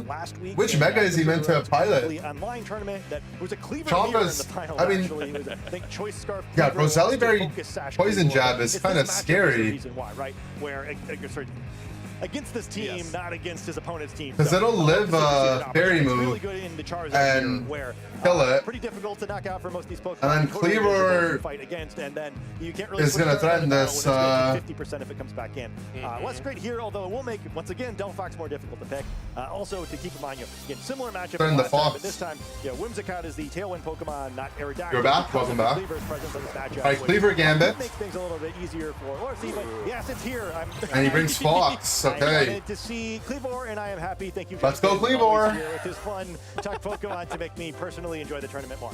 Yeah, y'all didn't see it on camera, but Scott gave a little fist bump when we saw Kleavor come out because, yeah, this is a Pokemon that we've been wanting to see. Don't like jab over Iron Head? Here, but it's gonna have a lot of trouble. Jab against hits Delphox the and Whimsy Sneasler, as well, of course. right? Sneasler having Like, the ability there's- to. I think there was a reason why it's jab over Iron Head. I forget why though. Threatening the Sucker Punch right back in. Because that would hit the Whimsy We're gonna have to anyways. see how these Iron players are going to Head. be able to position in turn one. Yeah, these Pokemon and Lorsi kind of all want to do too many things, right? Yep. So it's sort of interesting. You'd love to get a substitute up on Delphox, so you don't have to worry about getting Sucker Punched now or later. You'd love to close combat the Kingambit, but it does have a Chople Berry, so that's not going to do enough alone, although it'll likely put it in range of a Heat Wave. You probably don't want to totally ignore Kleavor here, who's going to dunk Delphox if it gets a chance. So lots to consider. I think both trainers are going to have to win the mind games here a little bit and anticipate what their opponent's going to do because they both have a lot of pretty good options. Extremely volatile turn one here because of that. I think the Whimsies live Iron Head because they're really bulky. Maybe that might be it. What Justin wants to do. He does protect the That axe. Stone Axe from setting the Stealth Rock. Close combat on Sneasler is the able to now Gambit, fire but he's got off a close Chople. combat into the Kingambit. Kingambit does go ahead and munch down on that Chople Berry, but is able to survive with just a few hit points as Sneasler's defenses drop thanks to Instant that switch-ins? close Oh, maybe. combat. That, of course, will activate Sneasler's White Herb, which is part of what has made Sneasler so strong in this meta. It's the ability to now get that Big Iron Head. tank that Iron Head, and now Sneasler is the fastest thing on the field and immediately threatening a KO onto Kleavor. Yeah, very impactful there. And I think one thing to keep in mind with that first turn is Lorsi's kind of dictating that, right? Even though both sides could have had options to trade well, since his Pokemon were quicker, he kind of got to determine how that play was going to play out. I think Justin does a pretty good job of Now he gets to click. many losses there, but Lorsi does now know that, hey, you're locked into a... I think he might sub on the Fox. Danger, and White Herb really matters there. Unburden's kind of whatever, where it was faster anyway, but Iron Head almost certainly would have picked up a knockout there with reduced defense on Sneasler, and also, even if somehow it hung on, which doesn't look like it was possible here, the Sucker Punch would also do more, where now, even though Sucker Punch is sort of being threatened into either slot, would not pick up Sneasler here, would enable it to pick up the Kingambit if it wanted to. Oh, the Fox is swapped out. Oh, for Sinistra? No, for Fast. Threatened into that slot. Yeah. That's so scary. Oh, he lives. Oh, he doesn't live the sucker. Yeah, there you go. Never mind. See how powerful that Pokemon's attack stat is there, and how weak these defenses are, unfortunately. And that just means that Kleavor gets to fire off this Stone Axe into the Basculegion, and that means that the Stealth Rock has now been set on the field. Monkeys. So Delphox is going to take 25% damage on Switchin, Incineroar as well, and here it comes, trying to get a little bit of Intimidate down onto the Kleavor. But now he giving away a free boost gives to the that Gambit the Kingambit. boost. Fun field attack here. So Kingambit going to get stronger. Incineroar going to come in and ensure that this Kleavor gets weaker. The Stealth Rock going to do more damage to Incineroar, as you mentioned, as well as the Delphox in the back. But some interesting things to keep in mind here. Certainly the Basculegion going to have the Aqua Jet, so kind of a means of getting over that Sucker Punch potentially on the Kingambit. So it's being threatened too. And yeah, it's just a lot of fun on that turn. Even Intimidated too, you can imagine Kleavor easily going to pick up a knockout on Basculegion if it's able to attack it somehow, for. If Ironhead Sucker kills Sneasler every time, that matchup is so tough, running out huh? of resources pretty quickly here, where Bastard Legion heavily weakened, the other two Pokemon both weak to Stealth Rock. So Cleaver showing off its stuff early on here. Yeah, Cleavor has already done over 100% damage based off of the Stone Axe, and then also Helping the Hand. guaranteed damage on The Stealth Helping Rock, Hand both Jet? Stealth and Incineroar. But actually, Lorcy is showing off the tech here. The Helping Hand onto the Incineroar means that Aqua Jet from Bastard Legion is enough to Ding finally ding! get the Cleavor off the field. This King Gambit, though, doesn't take the bait. Instead, will go for the safe Kowtow Yeah, lead problem is his to pick up the Gambit's KO +2 on Bastard Legion. threatening Now, Sucker It's Punch. just going to be the final 2 Fire-type Pokemon for Lorcy up against King Gambit and 2 other friends. Yeah, I think it's going to matter a lot what these friends are. You kind of guess one of them probably Charizard, who's not going to do very well here as the one Mega of all Pokemon's team, but hey, maybe not Whimsicott. come in here. Very interesting Pokemon where it's going to make it more difficult for Delphox to use that tech move, right? Where I think probably potentially a big reason why Whimsicott's on this team at all. Where you know, like, oh, I'll just substitute. Whimsicott makes us so problematic. You can't. We're like Sucker pinned, right? We can't. How do we avoid Sucker and then also avoid Encore? Do whatever he wants and threaten what's on the board. Take us back to yesteryear and have to carry this game, perhaps. Yeah, especially because the Whimsicott is Focus Sash. That means that Lorcy would have to double up into it to get that Pokemon off the field, or maybe hope for a burn on a Flare Blitz to try and get rid of the Encore threat here from Justin. And that may just be the only real option. This seems impossible. And hoping for a burn and then a substitute. Whimsy But Justin Protect. covering for that by going for the Protect on Whimsicott. And on King Gambit, Yeah, just I guess to it makes see. sense, right? Just like, okay, let's see if Delphox does something that I can encore. If it doesn't, I'm still going to get some intel into what perhaps Joshua wants to do here. So Heat Wave going to do nothing. We'll see what Incineroar does, but spoilers, it won't do anything either. It is that double up into the Whimsicott, so Justin not going to walk into that. It doesn't get anything to encore here, but potentially get some information. I mean, you do get the ability to encore an attack for the King I mean, he Gambit could. to go for Sucker I guess his Punches play is here. Protect, Box, Flare Blitz, Whimsy, and if he gets the burn on Whimsy, he can break free of this lock, right? He could play for Flare Blitz burn. Right? So if you want to go for that win con, you'd have to switch King Gambit out and take some damage whoever's in the back. That Pokemon Charizard, Sub the Fox, well, it's threatened by Encore. Instead, there's no need, and we see the Encore. We do not see a Protect, and Delphox, I think, it's in trouble. Yeah, the Encore from it actually fails. The Sucker Punch fails into the Delphox, which means the Wait. Encore gets to fire off this Heat Wave. So likely they're going what? for a substitute, but Encore. Yeah, so that yeah, exactly. Yeah, if you're going for a status move, even if you get Encore to attack, that doesn't work out. So, Oh, I didn't know that's how that works.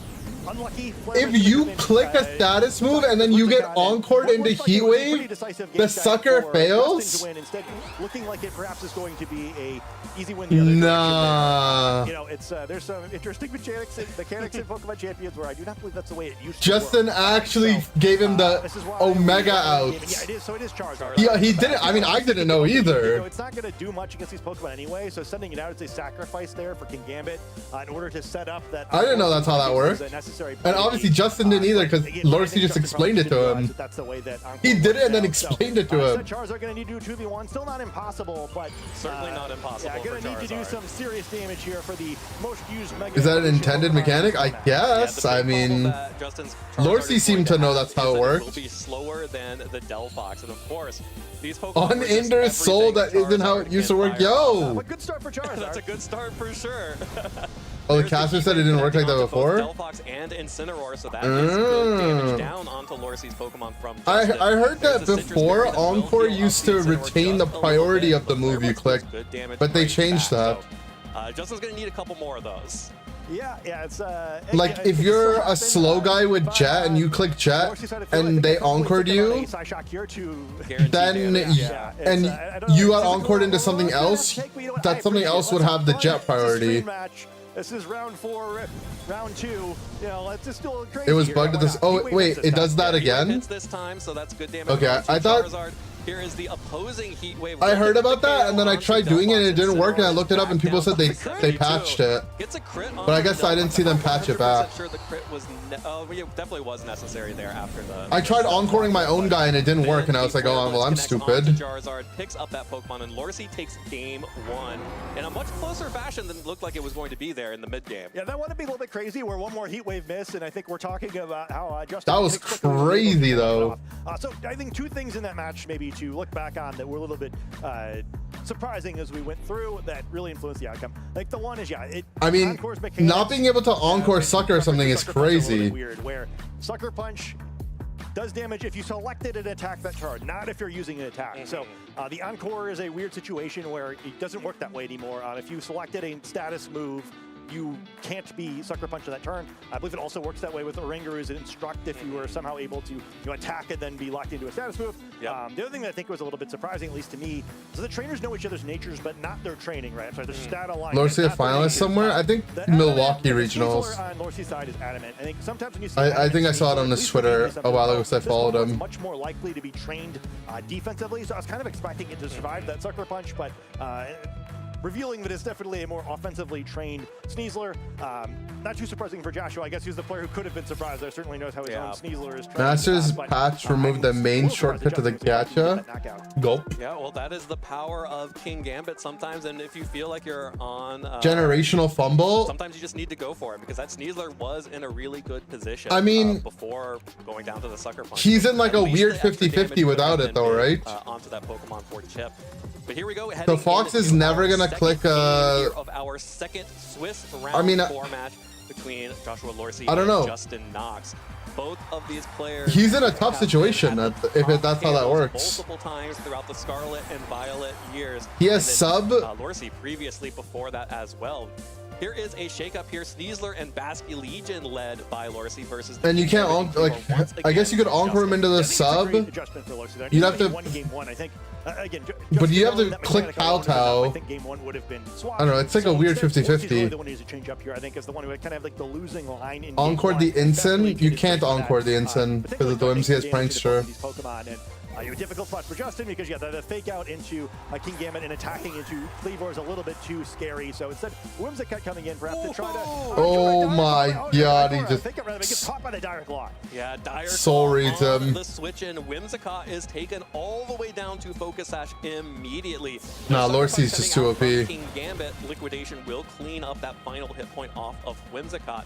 And now this means that King Gambit is going to be able to fire back with either a Kowtow Cleave into the Basculegion or an Iron Head once more into the Sneasler. So we do know definitely from this position that Sucker on Fox bait sub. Yeah, but then if you Sucker on Fox bait sub, the instant's gonna kill your Gambit on that turn. It took way more damage than it took last time. I think like 15 more damage than Iron Head. So likely seeing both the high and the low roll, although I don't think that HP is gonna matter too much. And yeah, awesome read where I think maybe it's okay if it ends up like that. I just didn't anticipate. Okay, well, if you're actually gonna try to knock King Gambit out, you have to spend enough that I don't think you're gonna do it. But calling that Whimsicott switch now, not only have to worry about Tailwind or critically Encore, as we saw, potentially could have been devastating in the end game, especially assuming both of the Fire-type Mega Evolve Pokemon in the back, or I guess even if it's Floette, I think really big knockout to get for Lorcy.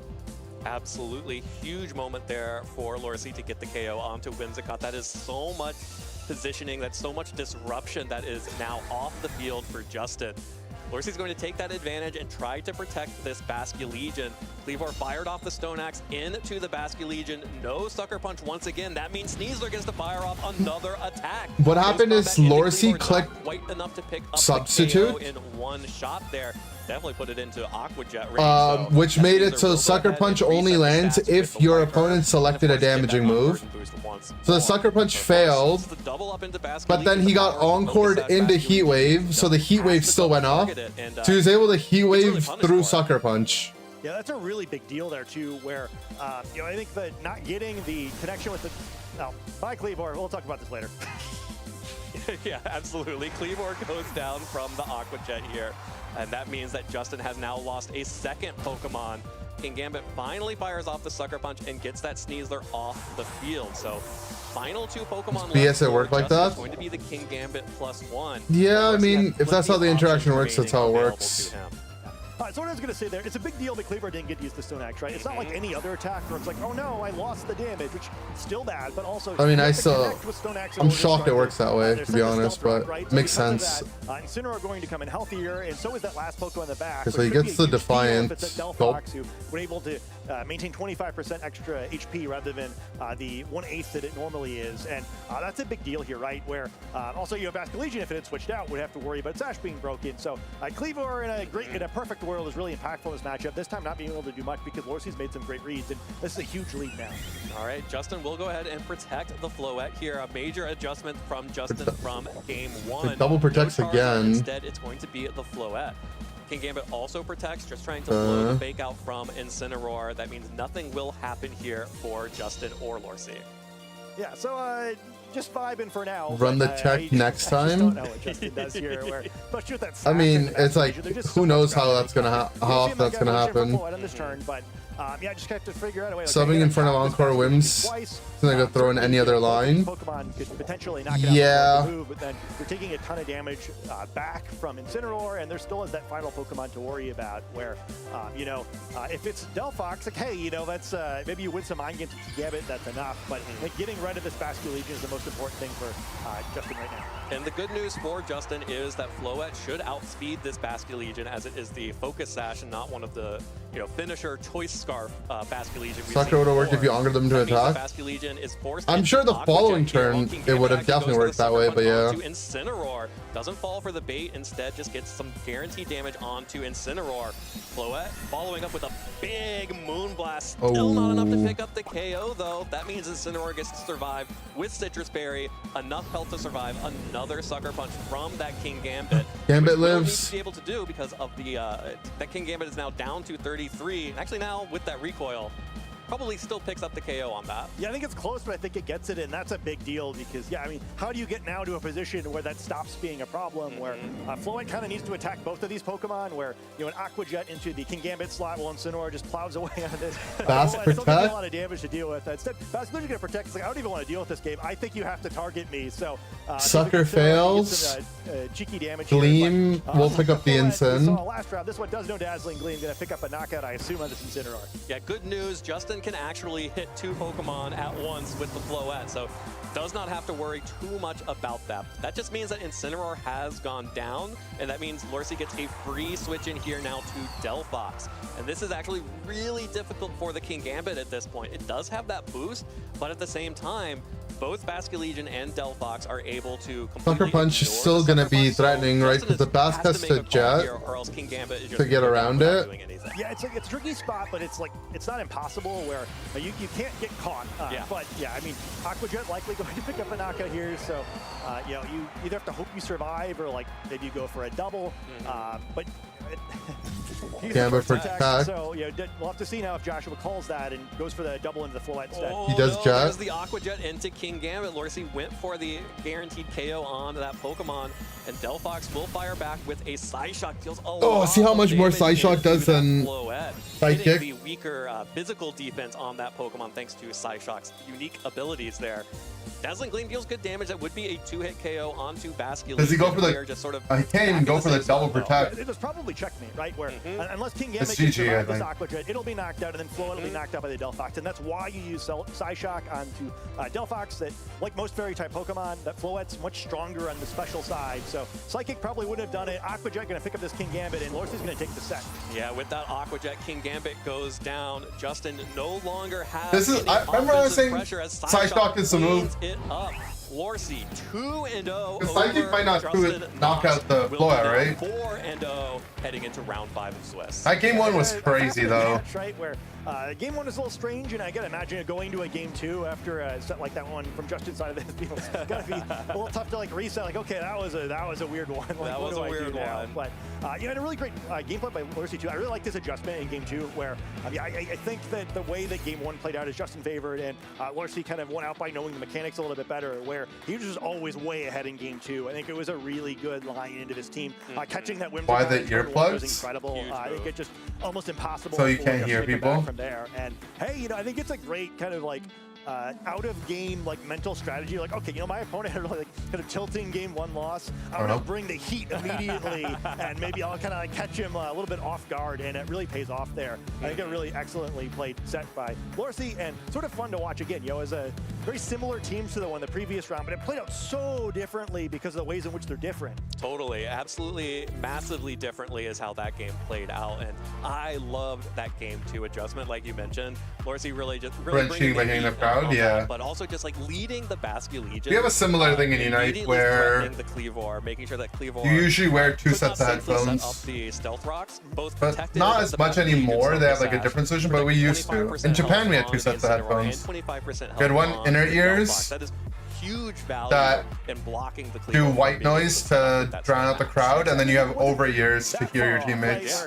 I think you probably need a little bit more than just the stealth rock damage, so I think even with that, maybe sign off. But yeah, I mean, like game 1, I had no idea what was going to happen. Damage, which would have added damage on its own, plus the stealth rock. Like maybe it's just enough where at least there's some play for there. But you check his Twitter if he posted anything about it. Defense by Lorsi, and that's how you have it might have literally just ended though. You know, it's going to trade positively if it gets the Sonax down. I think even in that losing game 1, you know, Cleavor alone did an incredible amount of damage. And I think, you know, props to it too. You see why it's so popular, but so interesting despite being not. Didn't post anything about it yet. Right? Like why it was 3-0 and you know, why it did so well on the. Gotta prevent me from shouting enemy items at Ender. Don't do that. On that. the other side of the field against Justin team, like, oh man, like there's only one Pokemon, or I guess 2 Pokemon who take resisted damage. Use the hand signals instead. There's one Pokemon who just joking. I'm joking. That was a joke. You know, maybe conversely to the other round 4 we saw, if he starts playing against a bunch of Charizard teams, I think he's gonna be very happy. Absolutely. Yeah, if a bunch of Charizard teams have moved down to 3-1, Justin's probably in a pretty good position. Yeah, you know, he looks at the usage stats like, oh, 35% Charizard, eh? I guess I know what I'm doing Sunday morning.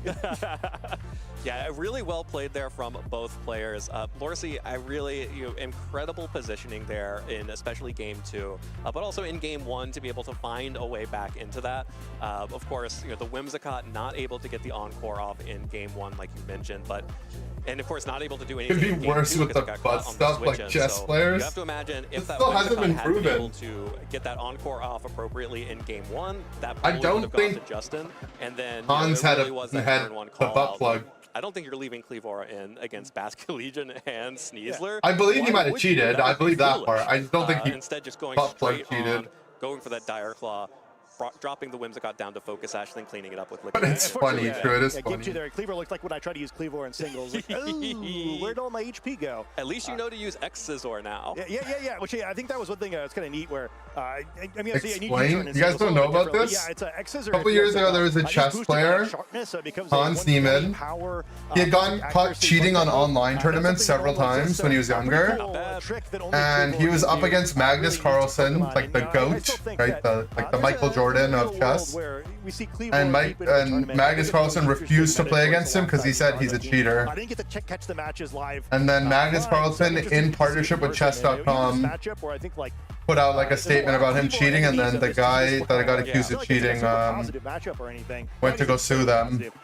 It looked good, right? Where I definitely and people speculated that he was getting his form of cheating on in-person tournaments was a butt plug, beating him the best moves. Aerodactyl, Whimsicott, like who's the premier Tailwind user?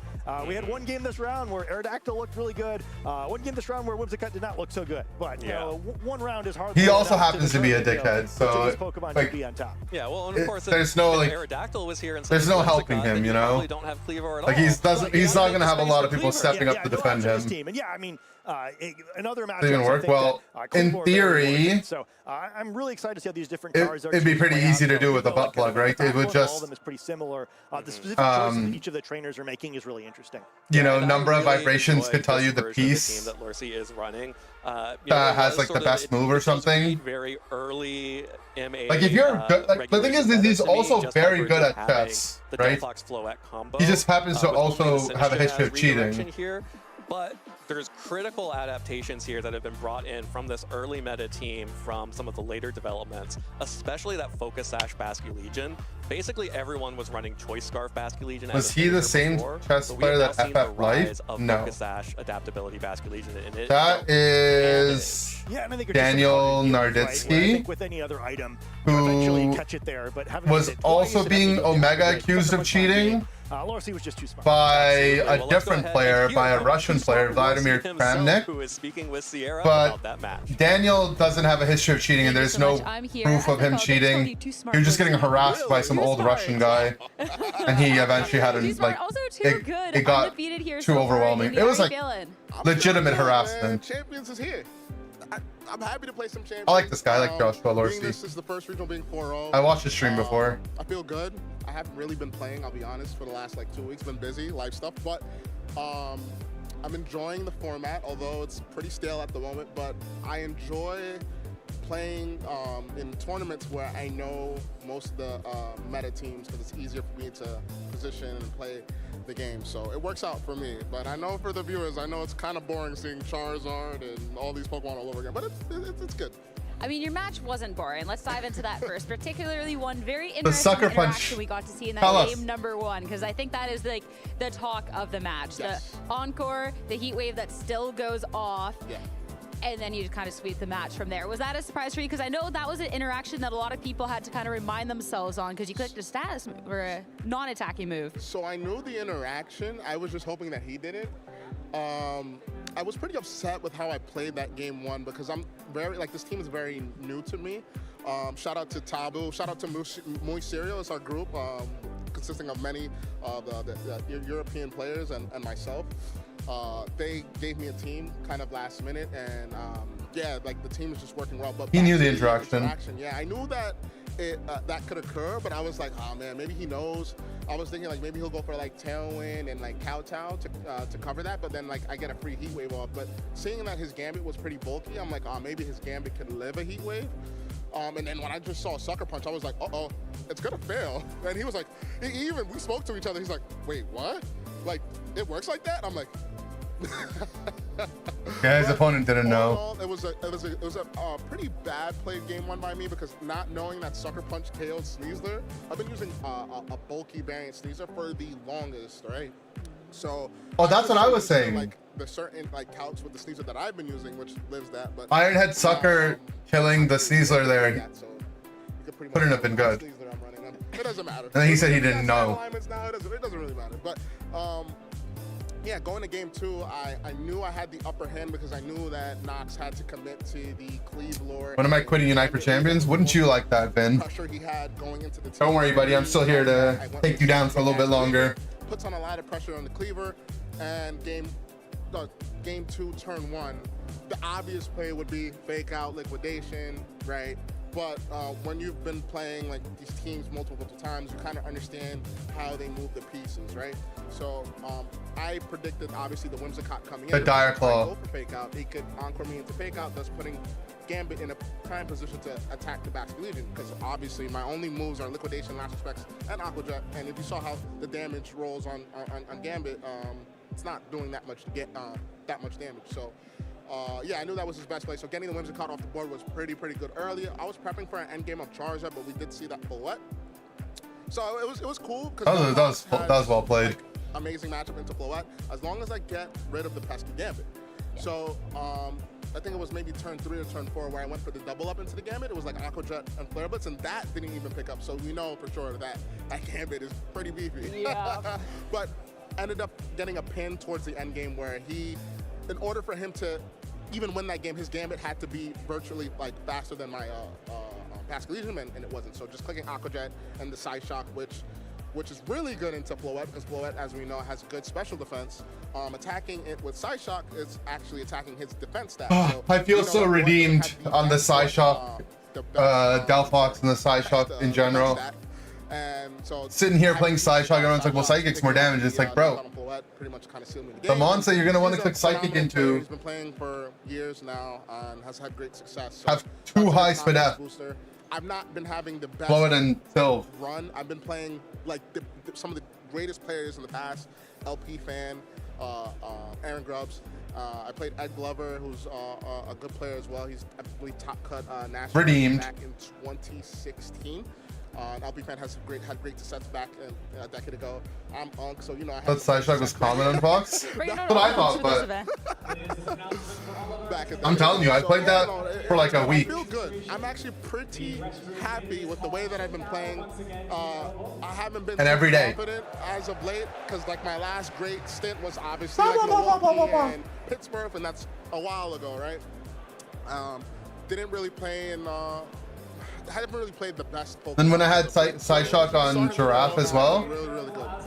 Something you talked about within that match was how, okay, I could go for this particular play, but because of the experience that I had and seeing how this match plays out and all these hours going in, I know it's going to go this way, so I can pivot and do this instead. You said that you've kind of been taking a break for the last couple of weeks, just like life stuff. So is that kind of from Champions beforehand, or is that just experience with the game itself that you're really being able to pull into, like, you just got it on lock? I would say it's a little bit of both, right? The experience is obviously there, knowing how pieces move. Like I tell people all the time, this is one of my favorite things to think.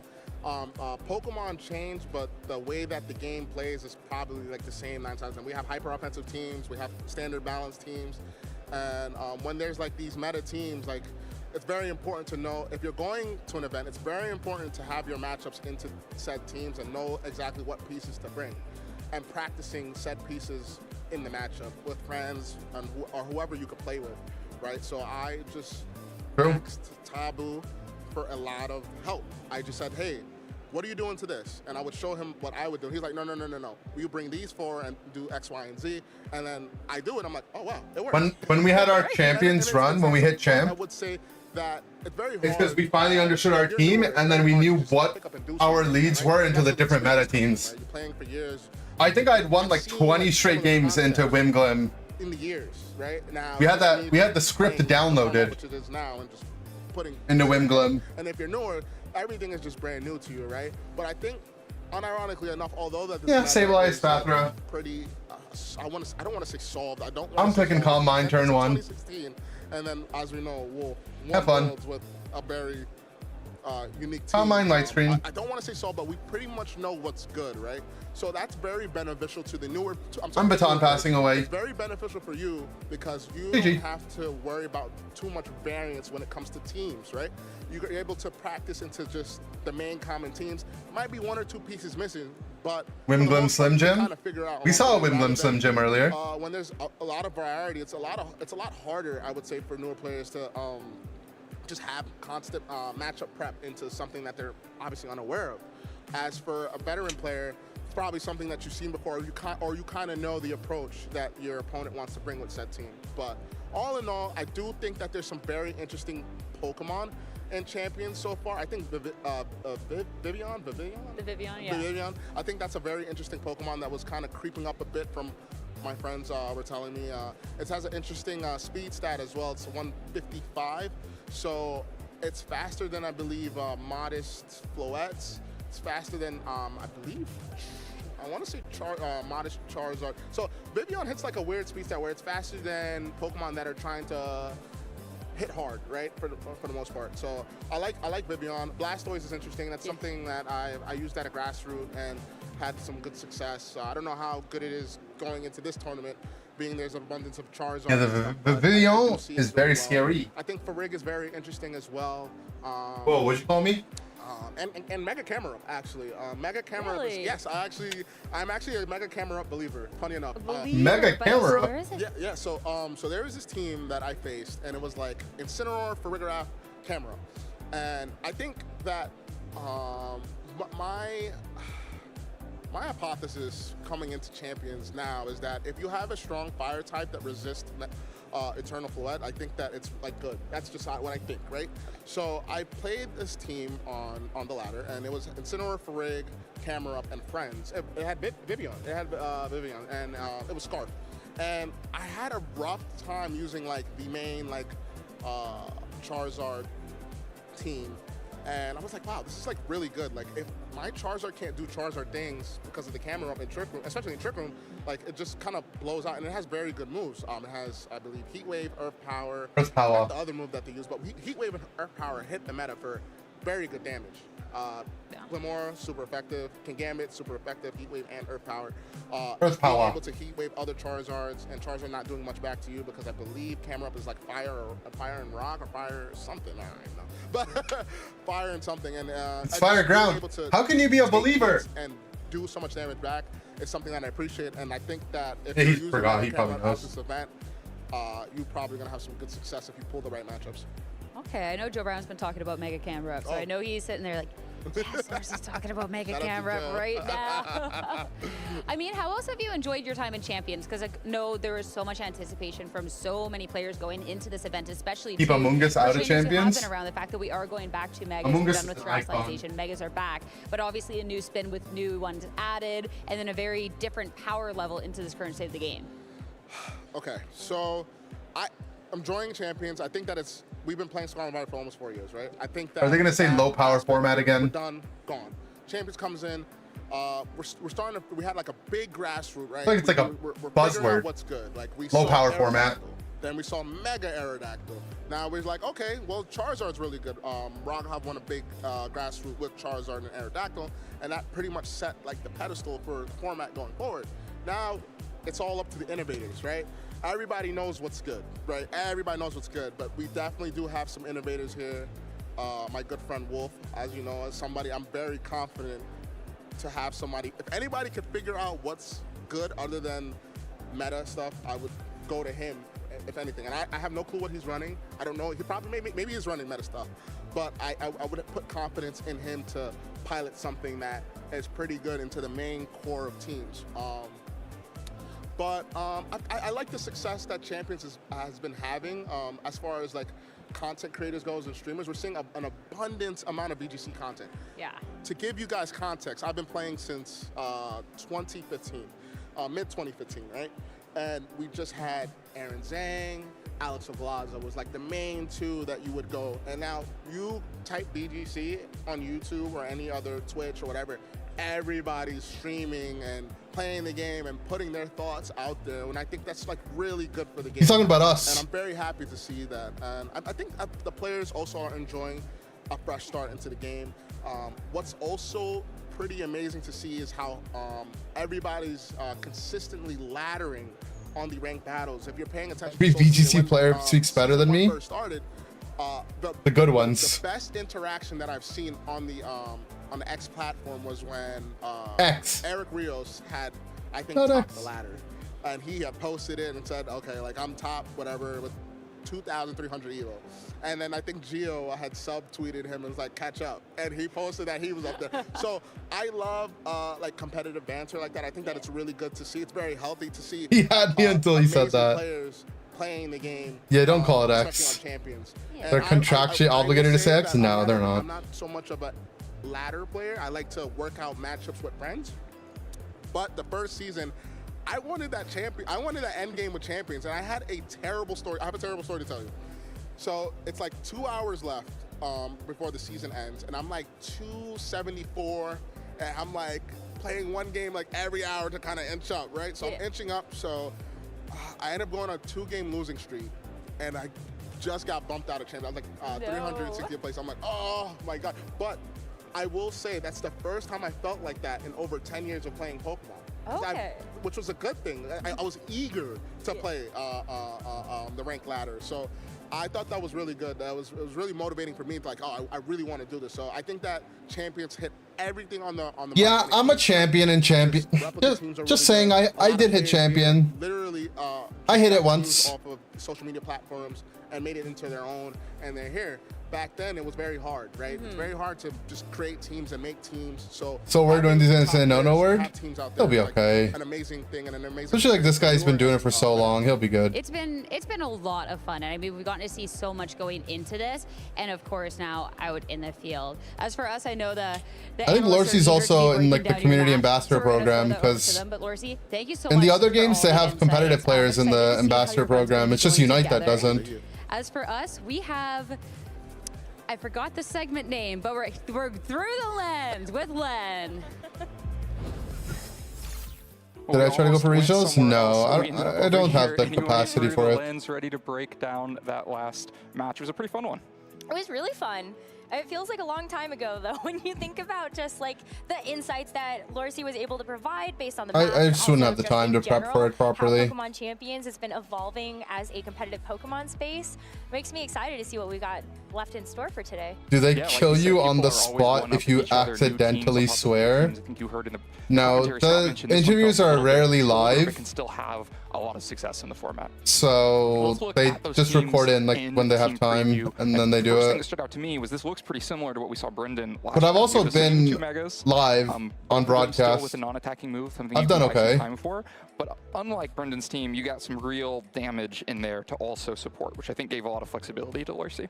Absolutely. I look at pieces like 5 minutes of gameplay, 30 minutes of analysis. Yeah. At least we had 2 back-to-back matches in the same hour. Team, you have a lot of Pokemon But what we're 5 hours on stream, we watched 4 sets. super well, and kind of what we were going back to. It's been a slow day so in the far. last round, you saw it's very good for being able to clean up, but you can still lead the Pokemon with that focus sash and ensure that you're going to get a turn out of it. Yeah, you can definitely get a Wait, turn they out of it. tweeted an hour ago, due to Where they can unforeseen network issues, VGC play is paused. in this one, both Competition is expected to resume at 1:30 EST. Oh, because of the Aqua Jet priority that the games were literally you paused. know, keeping Basque Legion moving first.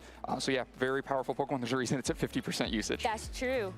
But do you remember, like, when Incineroar actually did get Helping Hand? Well, hopefully they can add an offline mode into this game. KO over on Cleaver, which was pretty important because it felt like Cleaver was having a huge impact on this set.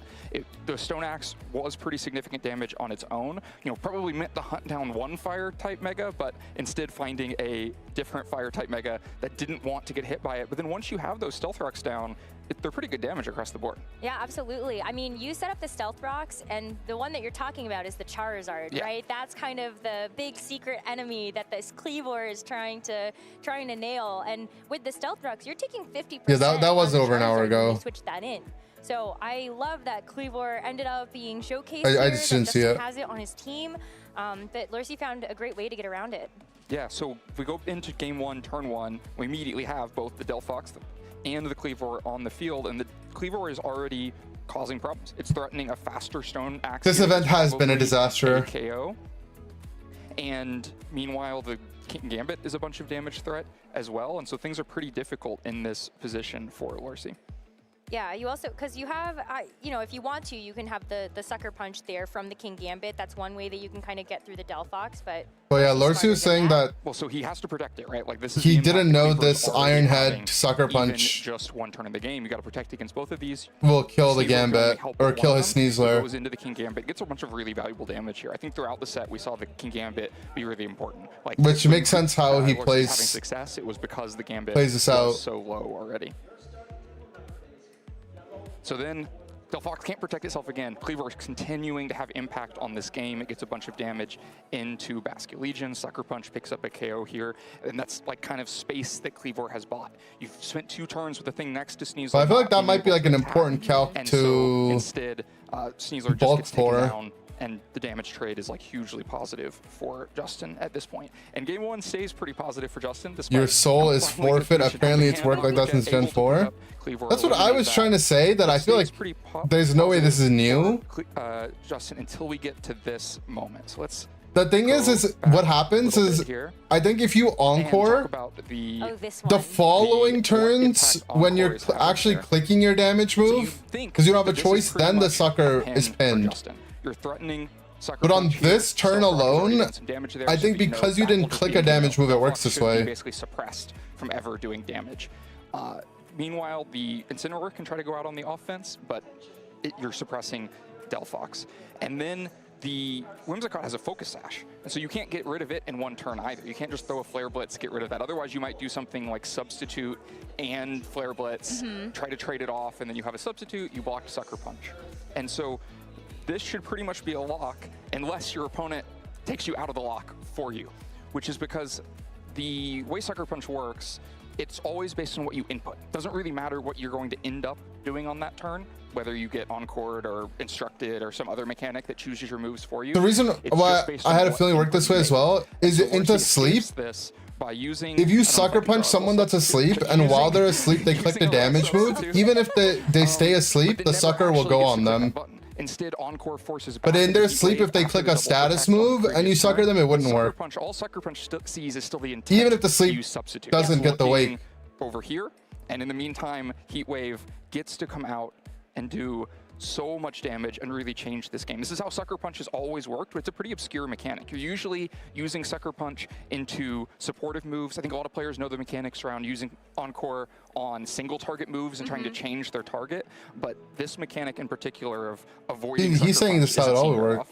Yeah, because we've even seen scenarios even more recently. If you think back to Scarlet and Violet, we've actually seen Encores into to get around Aqua Jet. So you know, like, and we've talked about this before in some of our previous matches, even today. But if you have a move that has increased priority, that will go first before you get encored into it.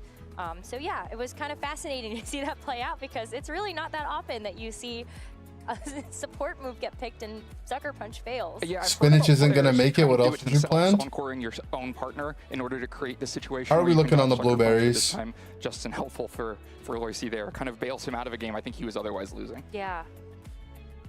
So then on to game 2, right? Because this is where we get back to Cleavor has taken center stage, but I feel like Lorsy figured out a better way to get around it. Yeah, I think Lorsy's way more ready for it this time. And sometimes that can be such a huge advantage. If you get bailed out of a game 1 where your opponent really had the upper hand, but now you have all the information, you know what's important, you know what they're prioritizing, and you're up a game, it can be so difficult for your opponent. So immediately a much better lead combination. Aqua Jet or Liquidation, close combat, you're threatening a ton of damage here. You have to kind of open yourself up. King Gambit can come out and get rid of Basculegion as well, but it's pretty easy to at least get rid of Cleavor in the short term. So even if Stealth Rox goes up, like you can't deny one Stone Axe, you're not going to have Delphox constantly having to run away from it. Yeah. And you're going to make it through this a lot more healthy. And so instead, it also can't protect itself. So you can kind of safely throw a couple of attacks there. I think in the cast, Scott called this a read. You know, instead it ends up being Dire Claw into the Cleavor to find a KO. But if you look around, it's really functioning as a pin. Because if this Cleavor stays in here, tries to Stone Axe something, it will go down to Liquidation. It doesn't matter what the Sneasler did in the short term. And so then, if you know you're threatening a KO into a spot that can't protect itself, you start looking down the team on the other side. What could theoretically switch in? People are calling for Indianapolis to shut down. Liquidation. Garchomp's not going to love Liquidation plus Dire Claw, though it's probably the best answer to this. And call this Fire quiz we're Marshal going for through the right now. bathroom stuff. Whimsicott, of course, ends up coming to the Dire Claw. But apparently, and because it's going not the down. entire This is already on the venue, board, would otherwise be the best there is answer. access to And some if this running comes to the water. Dire Claw They plus Liquidation, can't. It's definitely gone. Yeah. And you've gotten rid of your opponent's Mega. And so that combination of Dire Claw and Liquidation. And some of the forces a bathrooms are KO. working A lot of again, times so this is the that's best good at way least. to take advantage of your opponent's Pokemons that don't have Protect. If it doesn't have Protect, you know it's vulnerable. You know you're going to get a KO there if you can put the right combination of attacks. If you only chase it with one, like only Liquidation, then maybe you aren't going to find that KO. But if you can find the right pairing, you can force through KOs and your opponent really can't do anything about it. I love it. I think that is it's a definitely more safe play to make when you take a look at also how it had played out. Because yeah, poor Whimsicott. I actually had no idea that was what switched in. So sorry I beat you there. But it does take a silly amount of damage from the Dire Claw. Yeah, it takes obviously way more than just it going down to the 1 HP. Focus Sash saves it, but Liquidation is back there on the return. And then Lorsy gets even more out of this turn, because if Justin had just Kowtow cleaved and gotten Basculegion down on this turn, things maybe aren't so bad here, but it's not what happens. Instead, we get the Iron Head into Sneasler, and Basculegion stays completely healthy and is kind of a huge problem throughout the rest of this game. Because it's always tough in this position. You know, we talk about King Gambit being a good Pokemon to have against something like the Basculegion. Because if it's not clicking Aqua Jet, then of course you're going to be able to land the Sucker Punch and actually get the KO onto it. Or at least in this case, bring it down to that Focus Sash and try again the next turn. But it's so tough. It's so tough to actually get it into the position where you can comfortably Sucker Punch it. And when you've got a Cleavor that's also going to be taking super effective damage from the Aqua Jet, I feel like it's always quite safe for Lorsy to just lock into Aqua Jet or even just risk the Liquidation here. Right, you can just go out and swing in to the Cleaver slot. So this takes a couple turns to boil down. You get the KO into Cleaver. Basculegion has, done his job here, really has managed to hang on long enough, and Sucker Punch picks up Sneasler at this point, but things are rapidly simplifying in a way that's a big problem for Justin. Because at this point now, what do you have here? You still have your King Gambit, and then the fourth Pokemon in the back is Floette. Right, so Floette hits the field, and this is kind of Justin's last attempt to stay in the game. The King Gambit is very important to try to win. At this point, you're down to 2 Pokemon, and the King Gambit's damage is really important. But if a Flare Blitz goes in, that's gonna be it. You know, the King Gambit is gonna survive it when we see it play out in the game, but it's still going to cost so much damage that you can't really win from there. And so Justin recognizes this, recognizes that he needs to double into the Incineroar, goes for Sucker Punch and Moonblast in this turn, but it's still not enough damage, and Incineroar has Citrus Berry, and things really start to get away. If this Moonblast killed, he loses. Incineroar is one of those Pokemon that I feel like people have definitely trained it to be more. Well, I don't actually doesn't lose, well, right? So it can just stick around the field for a long time. Even the power of Floette being where it is, it's tough to think that. Maybe Light of Ruin was the play there, but so many resources to knock out this Incineroar. Yeah, both Pokemon here, Incineroar, King Gambit, really costing a lot of resources. then his Floette takes a lot of residual. So much health on Incineroar. There's one more piece of this. Gambit's healthier. Let's skip a couple turns ahead. So the Incineroar has been sacrificed. Now we have Delphox And then he on saw the field. And let's talk the about fastest mon on the board that's left. finally here on the board, where you're threatened, like you would love to be threatening a Sucker Punch here so that you can stop Delphox from attacking. Absolutely. And then you can probably win the game. But the problem is that King Gambit has gotten so low because of that Flare Blitz on the previous turn that Aqua Jet is now a KO. And so like the chain of suppression is that Aqua Jet prevents King Gambit from attacking at all, which means that Delphox is free to attack and can 2-hit KO. Well, actually, Floette. You're going to win over the course of 2 turns. There's really no way out. if he had It's Light of checkmate at this Ruin, point. King Gambit's Gambit gonna would be protect itself healthier. for 1 turn. Floette's going to swing out and get some damage. Then it'd be a But Sucker get Punch those mind KOs game, because right? It only has fairy moves. Yeah. Because And Jet so wouldn't then be able to pick up the this kill. pin eventually just resolves itself. Aqua Jet lands into King Gambit, Psyshock into Floette, Fast. and Lorcy pretty Doesn't have a takes the game. scarf. I mean, that's an interesting decision in itself, though, because we've seen Slower a than couple Mega Floette? Delphox on the stream, and they both have opted for different. There would be some gameplay. Psyshock in this case, and Psychic in one of our previous matches. What's kind of the big difference for you, and why do you feel like trainers choose one over the other? Well, Psychic's higher base power, so you're just opting for a little bit more damage in kind of the common case. But I think oftentimes you'll see in a given metagame, players recognize the thing they want to hit hardest is actually got lower defense stat, and so Psyshock more helpful. Psychic would not have 2-hit KO'd Floette here, which might have That's changed what the I game, was because saying. you're at least worrying that Basculegion is just going to get 2-hit KO'd by Dazzling Gleam and you lose a longer game. But Psyshock into Floette's lower defense stat is enough to just pick up that KO and lock in that pin. Fascinating. Well, that is all there was of round 4, part 2. Great match between Lorcy and Justin. I'm excited to see what more matches we have out ahead of us. You're down for Pokemon to delete Sucker Punch from the game? You don't like the mind games? You don't like the coin flips? It makes for some really fun Pokemon to watch. It definitely feels awful to be in the moment of it if you're on the receiving end of having to deal with it. But I'm sure it makes for some of the most hype spectating.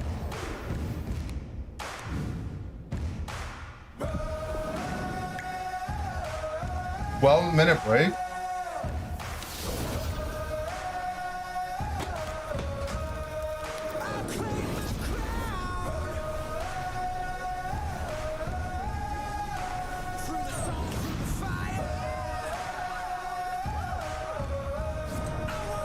On the Wii, on the 3DS,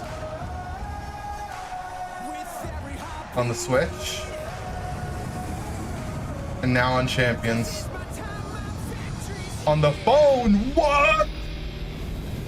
You can play Champions on your phone? Not actual gameplay footage.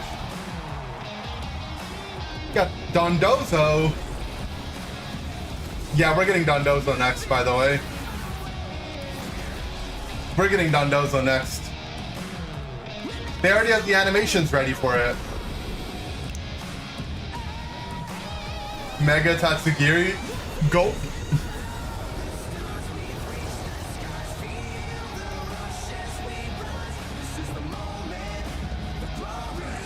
What the? If you die in Champions, you die in real life? Terra versus Mega. Go.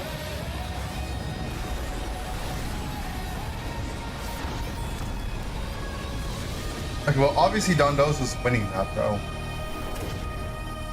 Now in development. I'm development.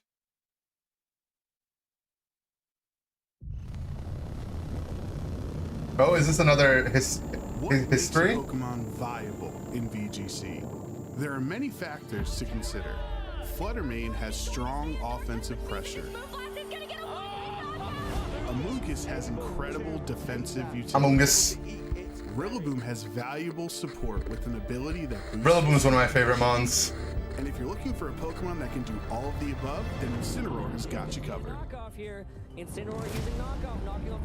These are the skills trainers look for when building teams.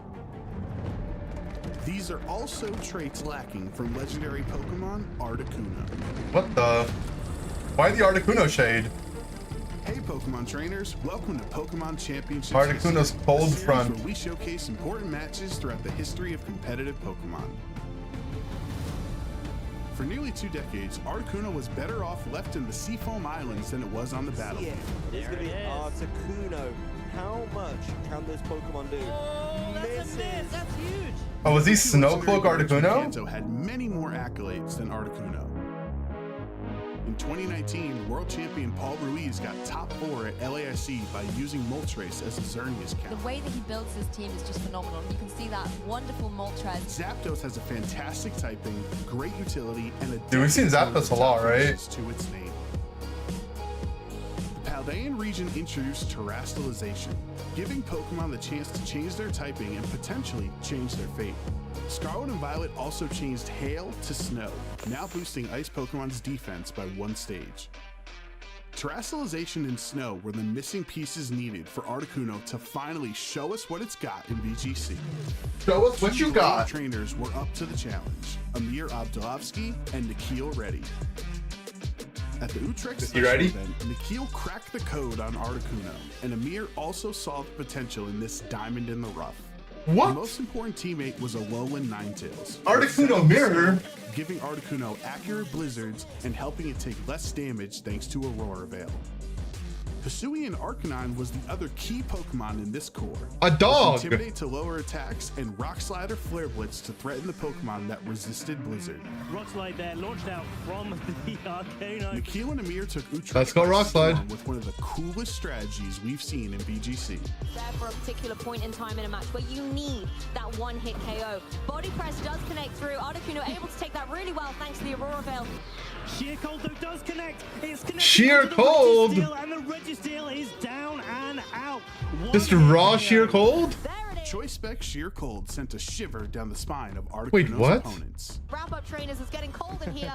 Sheer Cold. Why Choice Spec Sheer Cold? What's the thought process? Taking down an Incineroar, but the king of Pokemon video game has been felled. Exactly, Articuno gets it. The Sheer Cold comes through. All of Registeel's efforts are null and void. Thanks to this high-risk, high-reward team, Articuno finally had a chance to climb the mountain in VGC. Amir Abdulovsky is here providing sheer entertainment on stream. Destiny would pit Amir and Nikhil against each other in top 8. These two trainers were completely in sync during this chilling battle. Choosing the Chilling battle. Clicking the same attacks, and understanding this team like no one else could. We had never seen an Articuno exceed expectations like this, let alone 2 of them. That's going to wrap up the game for Amir. Look how much help that hand is doing to the damage count against that opposing Articuno. Critical hit, single target attack. Often the winner in a mirror match is the one who can use their common information against their opponent and do something unexpected. After losing game 1, on the brink of elimination, Nikhil would leave Articuno on the sidelines to even up the set. There's the No Articuno. guaranteeing that if the Rock Slide connects, it will get the knockout. It does find its mark. And it is a Let's go Rock Slide. For Nikhil, getting Ninetales and Articuno off the board. This showdown in the snow was starting to heat up, now tied 1 game apiece. It looked like Amir was on the front foot for the early stages of that game. I love a game 3. Nikhil continued to rely on Arcanine in game 3. Knockout after knockout, Arcanine snowballed momentum for Nikhil. closing out the set and securing the title of Utrecht's strongest Articuno. Let's be honest, the star of the show there, doesn't matter whose team it was on, it was the Hisuian Arcanine. Articuno's cold front would continue in the finals. Nikhil Reddy proved that all it takes is the right time and place to capitalize on your potential by taking one of the least viable legendary Pokemon in VGC history and turning it into a champion. And that is going to be Nikhil Reddy, your champion of the Utrecht special event. Thank you for watching. Wow. Some of your favorite competitive Pokemon I didn't know about moments by that. using the hashtag #PlayPokemon. I learned.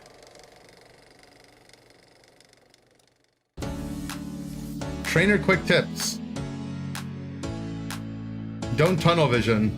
They've told us 4 times now. The best advice I've gained from my friends is to probably not give up. I've been to many regionals. This is actually, I think, my 18th. If Frostless is better than Articuno, Day 2'd at one of them. don't you but I dare. played all of my day ones always because Don't all you my dare friends are always disrespect like, "Don't give Articuno." up. One of these days you'll break through. And when I finally did, it was What's really up, Floyd awesome. Bay? And that's helped a lot with enjoying these tournaments and making sure that even if I'm not doing All the right, greatest, everyone I'm take a still having fiver.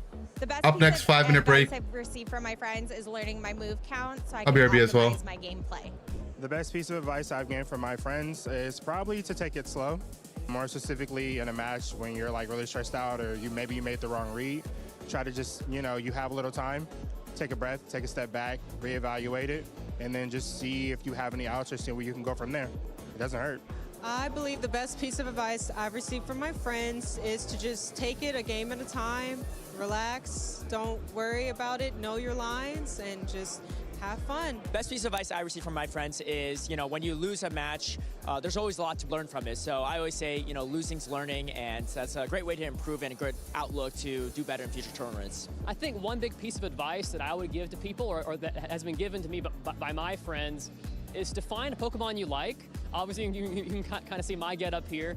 I found Glaceon. I decided to use it on my team this year. It tests your limits in ways you probably wouldn't otherwise, using more meta picks.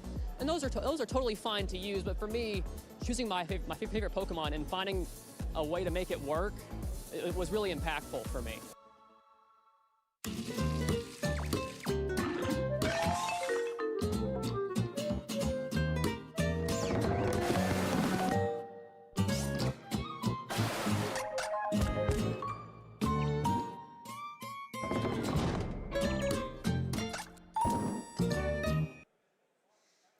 Welcome back, everybody, to day 1 of the Indianapolis Regional Championships, where it looks like we might be going into Top Cut, but it's actually just Swiss round number 4. We've got a third match we're going to bring you here as we keep things going through our matches today. It's round 4 3/4. I really thought I was going to get you to break there.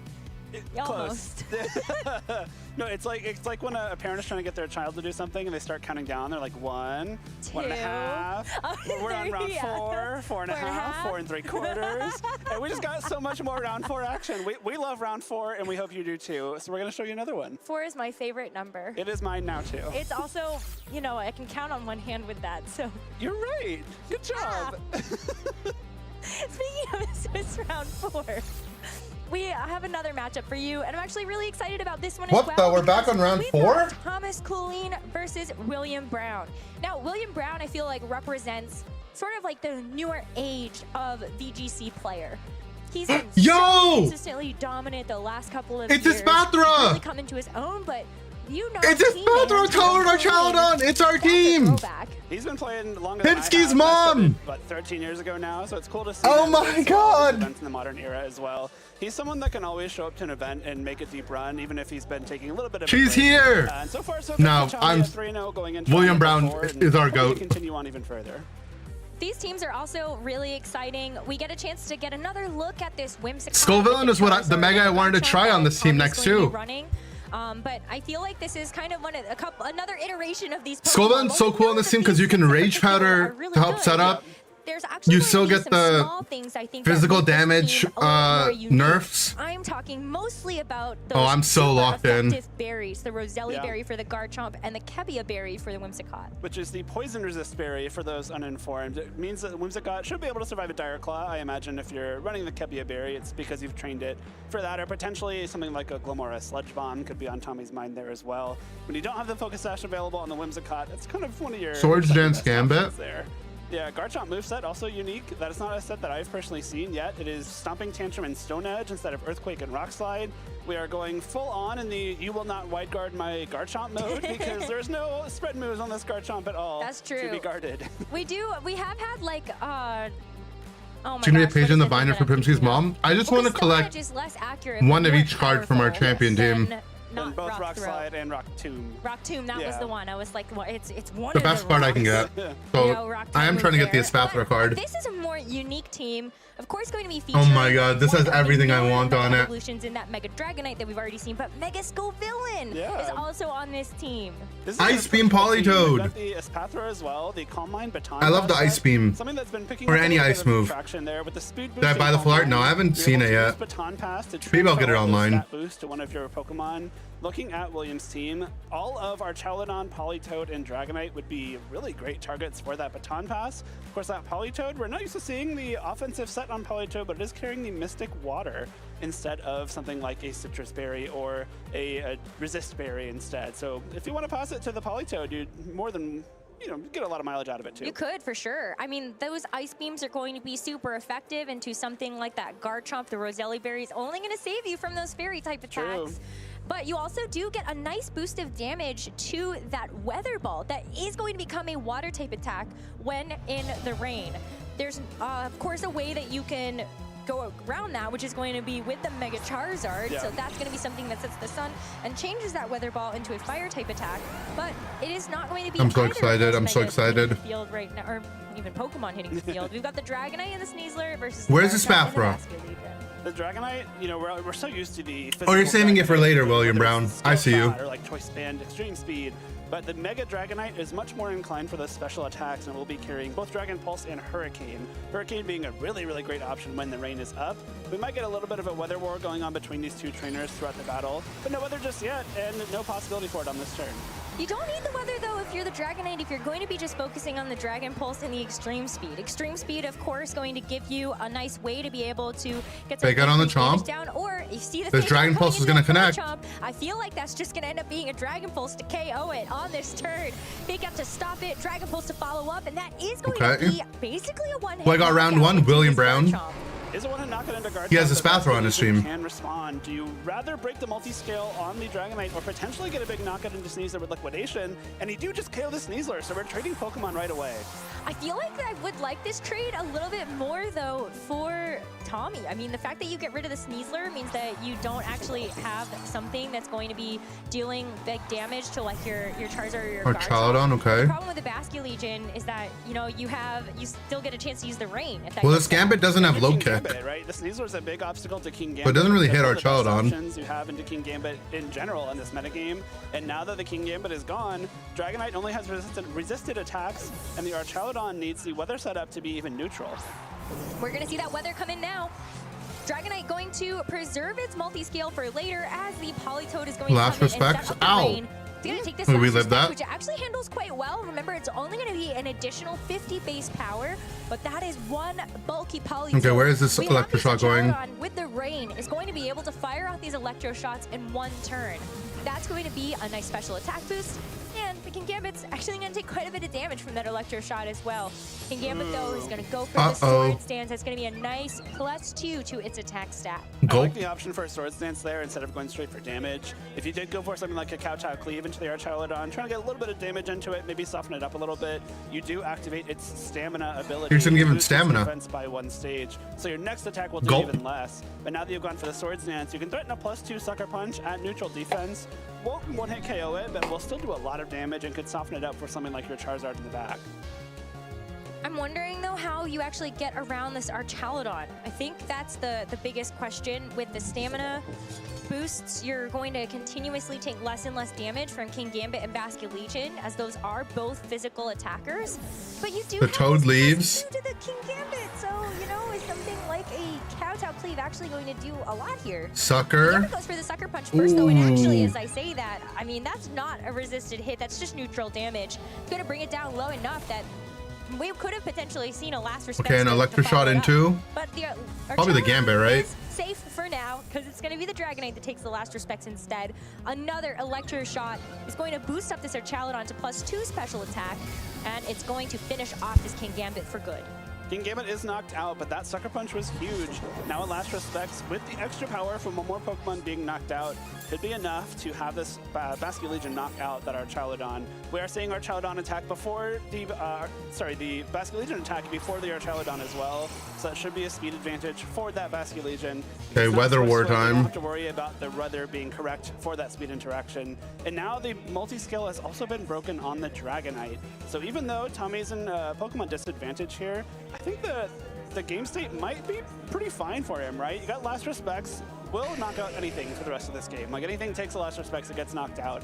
If you get the Sun up, you're going to be able to knock out the Archaludon or even the Politoed with the Heat Wave. You just have to be careful because Williams' Politoed is still lurking in the back. Switch or wait a turn? Yeah, I don't know. When That's you're down to just 2 Pokemon left, that's the hard question. Is out if you're Tommy, which means that maybe you protect the Charizard for now. Hope that the Politoed switches Nicknames in, removed on and then spectator mode. I think they were asked to have nicknames overwrite that off weather. But it's not going to be the case. Tommy's when just they gonna did go their ahead and signups. Use Mega Evolution now and go ahead and get that Charizard to get rid of this weather. I guess you stand to lose a lot more than what you could potentially gain by going for that protect and waiting it out. We're going to see the Archaludon protect in response as Dragonite just goes for a Dragon Pulse. D-Pulse breaks the sash. On the field. It's going to make that into a 2-hit knockout. Archaludon saves itself from a calls the Weather Ball. Ball. Basculegion still gets a chance to fire off an attack. And then that will kill. The Dragonite will pick it off, and we are now down to 2 Pokemon apiece. I think this is still a pretty fine turn for Tommy. You do give up your Sun, so when Williams switches the Politoed back in, the rain will be up for the rest of the game. But your Basculegion is faster than Archaludon. Again, you have the 2 boosts to the Last Respects from 2 Pokemon being knocked out. Should still be able to knock out Archaludon from here despite the 1 stamina boost. And even though Charizard can't use its fire type attacks very well anymore, a water type Weather Ball is probably still enough to knock out the Politoed. You get the double base power boost because the weather is up. You get the boost from the rain. And even this water type attack from a Charizard is not something we get to see too often. I think it's going to be this is kind of tough still. Yeah, it's just tough because there's no way to really get through the Basculegion. I guess you're try to double you get the protect. double protect here, and then the Politoed isn't at the receiving end of this Weather Ball, so you can fire off a Weather Ball back. But that's not going to be the case. As Charizard, we need to bring a Spathra. We need to bring a Spathra. Every day, and without the double protect, the Archaludon will. We need to bring a Spathra. And Tommy Coolene goes up 1 game in the series. Really well managed by Tommy there, knowing that he didn't really need to have the weather advantage in the end game there. The Politoed switching in on that Last Respects was enough to put it in range for Weather Ball. Whatever type the Weather Ball was didn't matter in the end. And knowing that the Basculegion was faster than Archaludon gave him so much more. Yeah, we would have brought a safety. Spathra. Leave the Basculegion vulnerable to that Mega Dragonite's Dragon Pulse, for example, knowing that even if it gets a critical hit, I have the Focus Sash, I'm going to be able to survive, and I will continue to threaten this Archaludon before it can run away with the game. And getting this knockout into Sneasler was just such a big deal. You know, we talked about the fact that that seems like a really great trade for Tommy in particular. And it's like, you know, what really was going to be there to threaten something like the Garchomp? You care mostly about the Politoed, but it took so much damage. It was never going to come back in and be faster than that Garchomp to dish out an Ice Beam. That would have been kind of like the big super effective hit. So I feel like this is where having the speed boosted Archaludon helps a lot though, right? In favor of that Sneasler. In these end games where it's like drawn out. To see what happens in this game too. Are we going to see the same? Even just a +1 speed boost, even if you don't have Calm Mind. For Billy. I think Mega Dragonite is pretty good here. Mega Dragonite is very strong into Mega Charizard Y, which gives it a big edge, right? Even if you... He brought a Spathra, okay. You have the Dragonite that can still come in and deal with the Charizard. But I don't know if we're going to see the Dragonite. We get to see the Scoville and Espathra combo right off the bat. This Sleet is a little scary though. So Espathra, kind of another one of those Pokemon that introduced in that Gambit. I feel like got I mean, he can Rage Powder the Gambit hit. Mostly saw it for being able He to should take live a advantage Heat of Wave. gravity and hypnosis, being able to put Pokemon to sleep. But of course, Espathra has a couple of other tricks up its sleeve. Speed Boost going to keep making it faster and faster the more times that it sits on the field. And Scoville a really cool partner for it. Of course, the Espathra really doesn't want to see King Gambit, but if King Gambit attacks while Mega Scoville uses Rage Powder, its ability will burn the King Gambit as soon as King Gambit Rage Powder, deals Calm damage Mind. to it. So not only do you redirect the couch, No fear. you then lower the King Gambit's damage for the rest of the game. But that's why you have the Charizard here, because one way that you could get around the Rage Powder is just by going for a, you know, Mega, oh my god, I almost said Terra.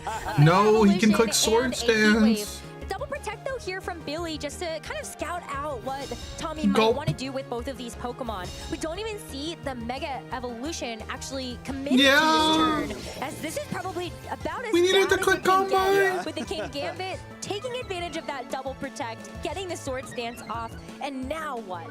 Very heads-up play from Tommy, and not a great Moody boost either. By not Mega Evolving the Charizard, you accomplish two things. You preserve your ability to turn the Sun on if William swaps Politoed in, and you're not boosting the overheat damage from that Scovillain. For a double protect on this first turn is a very common thing with those two Pokemon. With the Okay, he could so a huge baton pass into Toad. Its damage output will still be what you expect. Well, to turn the weather off here, but I don't think it does anything. A little bit about those Moody boosts that the Scovillain just got though, because while it is going to be on the slower side since it did take a hit to its speed stat, it got a +2 to its special attack. So now that the Sun is active, you might just be throwing an overheat at that Kingambit's way, as the baton pass from this Espathra is actually going to give that speed boost that it got from its ability over to something else that's about He could go to, yeah, it is into Toad, turns the weather off. That's our special move. Politoed gets a speed boost, which is cool. You do have the special attack boost from the Moody, but you've also just set up the Rain, so there maybe is a chance that the Kingambit can survive an overheat here still? I mean, it's just, even if it's not, I mean... it's just slower. Yeah, it is just slower. So the Kowtow is going to pick it off. Yeah, the Moody you do get the spicy drop. spray activated, as you said, as the Kowtow Cleave makes contact with the Scovillain. It's going to activate that ability and give a burn over to the Kingambit. But yeah, I was wondering, you know, in the rain, does it still actually fall to a +2 overheat? Maybe. It might have been close, but unfortunately we won't get to know, as the Scovillain has been knocked out. Now the Archaludon comes in, we'll have the chance to go for an Electro Shot on this turn. So despite losing the Mega Scovillain, William's not in the worst of spots. You did get the burn off into the Kingambit. You set up Archaludon to get a guaranteed +1 special attack boost. And your Politoed does have a speed boost. That could come in pretty handy if Tommy has to swap the Charizard out and back in. Politoed, depending on how it's trained, might still be faster, which could give him the opportunity to go for... We saw Charizard use a Water Weather Ball. Will we see a Politoed use a Fire Weather Ball? Hey, you know what? Anything is possible. I feel Did he read the Ice Beam here? Game, as we do see that Charizard. Ooh, Muddy Water Gulp. Now it's gonna be the Garchomp that actually has to take. Does he get the water? That's so much damage. Yeah, I mean, in the rain, like how could it not be? Archaludon didn't get the unlucky thing. Now, if this is into the Kingambit, feels like that's just going to secure the knockout here based on how much damage. Definitely into Gambit, right? On the previous game, it's not the Garchomp Yeah. who would have, you know, been immune to it since it's a ground type, but Kingambit is not so lucky. A big knockout here. He needed the Muddy Water damage though. In for that Makes sense. place. But I know that, Kel. Right, you want to bring the Charizard back in to get the Sun. The Electro Shot could be vulnerable to fast only does like 60 to the Gambit there. Though the Muddy Water will be a reduced power, and of course Politoed no longer has that water type Weather Ball. So maybe you want to. I mean, you could like. I mean, he has the speed boosted Ice Beam and a Chomp. Ice Beam into Garchomp to knock it out, but then you're leaving your Charizard. Leaving the Charizard open, right? You can't even Electro Shot anymore because the rain is not up. Solar Beam. Right. Solar Beam the Politoed. You could, or send it into Shadow Realm. or just get a big Weather Ball off into our Charizard. You know, without that +2 Sucker Punch threat that we saw in that first game, this is going to be your best Yeah, I mean the weather's tough here. Yeah, I think Weather Ball is close. You know, depending on the training of the Archaludon, it could very well just be a one-hit knockout with that weather. But you do have Protect as an option on this Archaludon, so maybe you have to bring the Espathra back in. Hope that you make it through this. Is that the two-shot poly? No, it one-shots it with Solar Beam. Out, but for now it is just going to be a Protect here from the Politoed, as stopping Tantrum from the Garchomp into that position. And Heat Wave coming up for the Charizard. Maybe the Archaludon actually does get through this. Oh, he dodges! It's going to be a miss of the Heat Wave entirely. So the Dragon Pulse comes out, knocks out the Garchomp, and it's just 2 Pokemon left here for Tommy in Game 2. Rough break for Tommy. Now I mean, has the weather disadvantage for the rest of the game. William does still have that Espathra in the back. yeah, I guess he can protect Archaludon, bring in Espathra, and win the Weather War here. Rejuvenated. But it's still kind of scary, right? Your Politoed, but I think that's a trade you're willing to make here. This fast Politoed is not really accomplishing much for you right now. And even though Tommy didn't get the Stomping Tantrum off into it, I don't know that damage is going to be particularly meaningful for the rest of this game. Charizard's still very threatening, right? We saw the Water-type Weather Ball. It still could come in pretty handy. And of course, the Basculegion is immediately threatening those huge last respects. The Politoed probably gets knocked out by it. The Archaludon... Does he protect the Archaludon, or does he just... certainly gets blown away by it. So you have to be very careful about this Basculegion, especially with its... This is definitely swapping. I still think the play is probably like if the you can protect Should have had the Icy Wind. Archaludon here. Oh, True. you don't. Okay, never mind. He didn't You protect. just don't protect the Archaludon. You're gonna go ahead and let it take this Weather Ball. It does hang on, but the problem is this Basculegion is still going to be faster than you. The last respects was aiming towards the Politoed though, so Espatra is gonna tank the hit instead. Espatra. Now you gotta hope that you're getting enough mileage out of this Archaludon before the rain comes back in. Dragon Pulse comes out at +1, and it just doesn't get the knockout onto this Basculegion. We know that Calc doesn't kill. The Basculegion is going to be faster than Politoed as well. I think we saw that interaction in the first game. Yeah. Maybe not, but if it's faster than the Archaludon, it's certainly faster than the Politoed. Right. Both. Tommy definitely has the speed advantage right now. And the Weather Ball did so much to that Archaludon. I think another Water-type Weather Ball could take a resisted knockout into this Archaludon. And as long as the Basculegion is able to connect that Lash Specs into Politoed, it might be another Charizard wins in the rain moment. I think it might. I mean, that's just the Protect power of this Archaludon, Pokemon. Muddy Archaludon's Waters gonna go for accuracy Protect, drop. though. You're still going to try to get out of this if you can, as Charizard was opting to threaten a If he can live this into last that respects, that position. is. But Politoed just can't hang Dope. on through that last respects. It's got basically as many boosts as it can. with That's why I only play the one tanky ally left in Politoed. this game. Like, not to say like, you know, I'm a better team builder, because I didn't even build the team. Forfeit thrown in, and Tommy So I'm obviously not. wins Swiss round 4.3. But my Politoed lives that. 4.3.1415. So really well played by Tommy there. Just making sure that Sad, he's though. always on top of getting damage out when he needs to, not over-indexing on winning the Weather War, because as we saw in both games, Tommy was happy to leave that Charizard in the rain. Ender would have The won Weather Ball there. is going to be enough as long as you get damage onto the important targets beforehand. No. And game 1 was that Politoed, game 2 is the Archaludon. Yeah, hopefully we see another With the Espatra. Water-type Weather Ball is the MVP. I mean, Espatra. Well, I don't know. Basculegion's probably the MVP. I right? think, Espatra. I was gonna say, I think you gotta give that one to the Basculegion. I want to go back to this first turn though, because you know we saw the double protect come through, which makes a lot of sense. Your Espatra wants the speed boost. You want to see what kind of moody boosts your Scovillain is going to get. I don't know. And I'm not gonna lie. want to check out like what is my opponent going. I to knew do. that turn 1 you The can't one double thing that gets protect. Punished from that double protect. I've been there is the before. sword stance. Even if you get burned from the Scovillain, You have to just click Combine in front of King Gambit, because all the other outcomes are worse. Yeah, I mean, that was just If he kills you, he kills you, you set him up know? for the rest of the game really, really well. Even if that Also, you have King Rage Gambit didn't Powder, get to so attack too many more he doesn't times really after want that to attack, sword stance, raw attack, right? Including the first Kowtow Cleave. It just meant that it was enough of a threat that William had to target it, and that Yeah, Dan there was Marsh a would have little played it more space differently for someone sure. Like that Garchomp or Basculegion to start. I think it was Rage Powder Calm I Mind. liked the idea though, but I think I would have liked to see if the overheat would have KO'd. But Just for the speed didn't matter anyway because we didn't see the Scovillain get to do anything. True. Well, I Because it think got the speed drop from Yeah. the Moody Boost, which was kind of wild. I know. that King Gambit was faster. Yeah, it might just be a King Gambit trained to be a little bit faster. Scovillain's not the speediest Pokemon. Overheat too, Calm Mind? so I mean, Overheat Calm interesting Mind's interaction ballsy. I love it though. I think Scovillain still has a lot of potential, even if it didn't work out in this round in particular. But I that feel too, like that's yeah, still one right? of those Like- mega evolutions that we're seeing people explore with and see if that's going to be something that can end up being a big threat later on. But this tournament really has. Let's wait been another all hour for the about next Mega game? Charizard. Exactly. It has. Why specifically? Yes. Someone show us Because an it's X, good. but you know what? I Charizard think why? why? Because it's really good. I don't really refer to it as X. I call it Charizard X Twitter. Sounds like a crossover. Yeah, Charizard X what? Yeah, X what? Yeah, I mean, yeah, Charizard Y is, I think, consensus the best Mega Pokemon in the game. Charizard Y and Maybe Charizard Floette has Twitter. an argument, but results-wise, Charizard has proven itself to be very, very strong so far in the early stages of this MA metagame. And I think we're going to probably see a lot more of Charizard throughout the rest of this tournament, if I had to guess. Okay, I came up with one. Oh, no. You know how we say like X and 2 records? Yes. Charizard X and 6. Well, that's generous. Anyway, someone prove us X wrong. video? because maybe you What does were that the mean? Charizard X trainer that we've needed the whole time. To be fair, there are some merits that Charizard X brings that I feel like are just a little underexplored. Where I have a tough time with it is Charizard X likely wants to go for things like Breaking Swipe, since it changes the dual typing that it has. It becomes Fire and Dragon.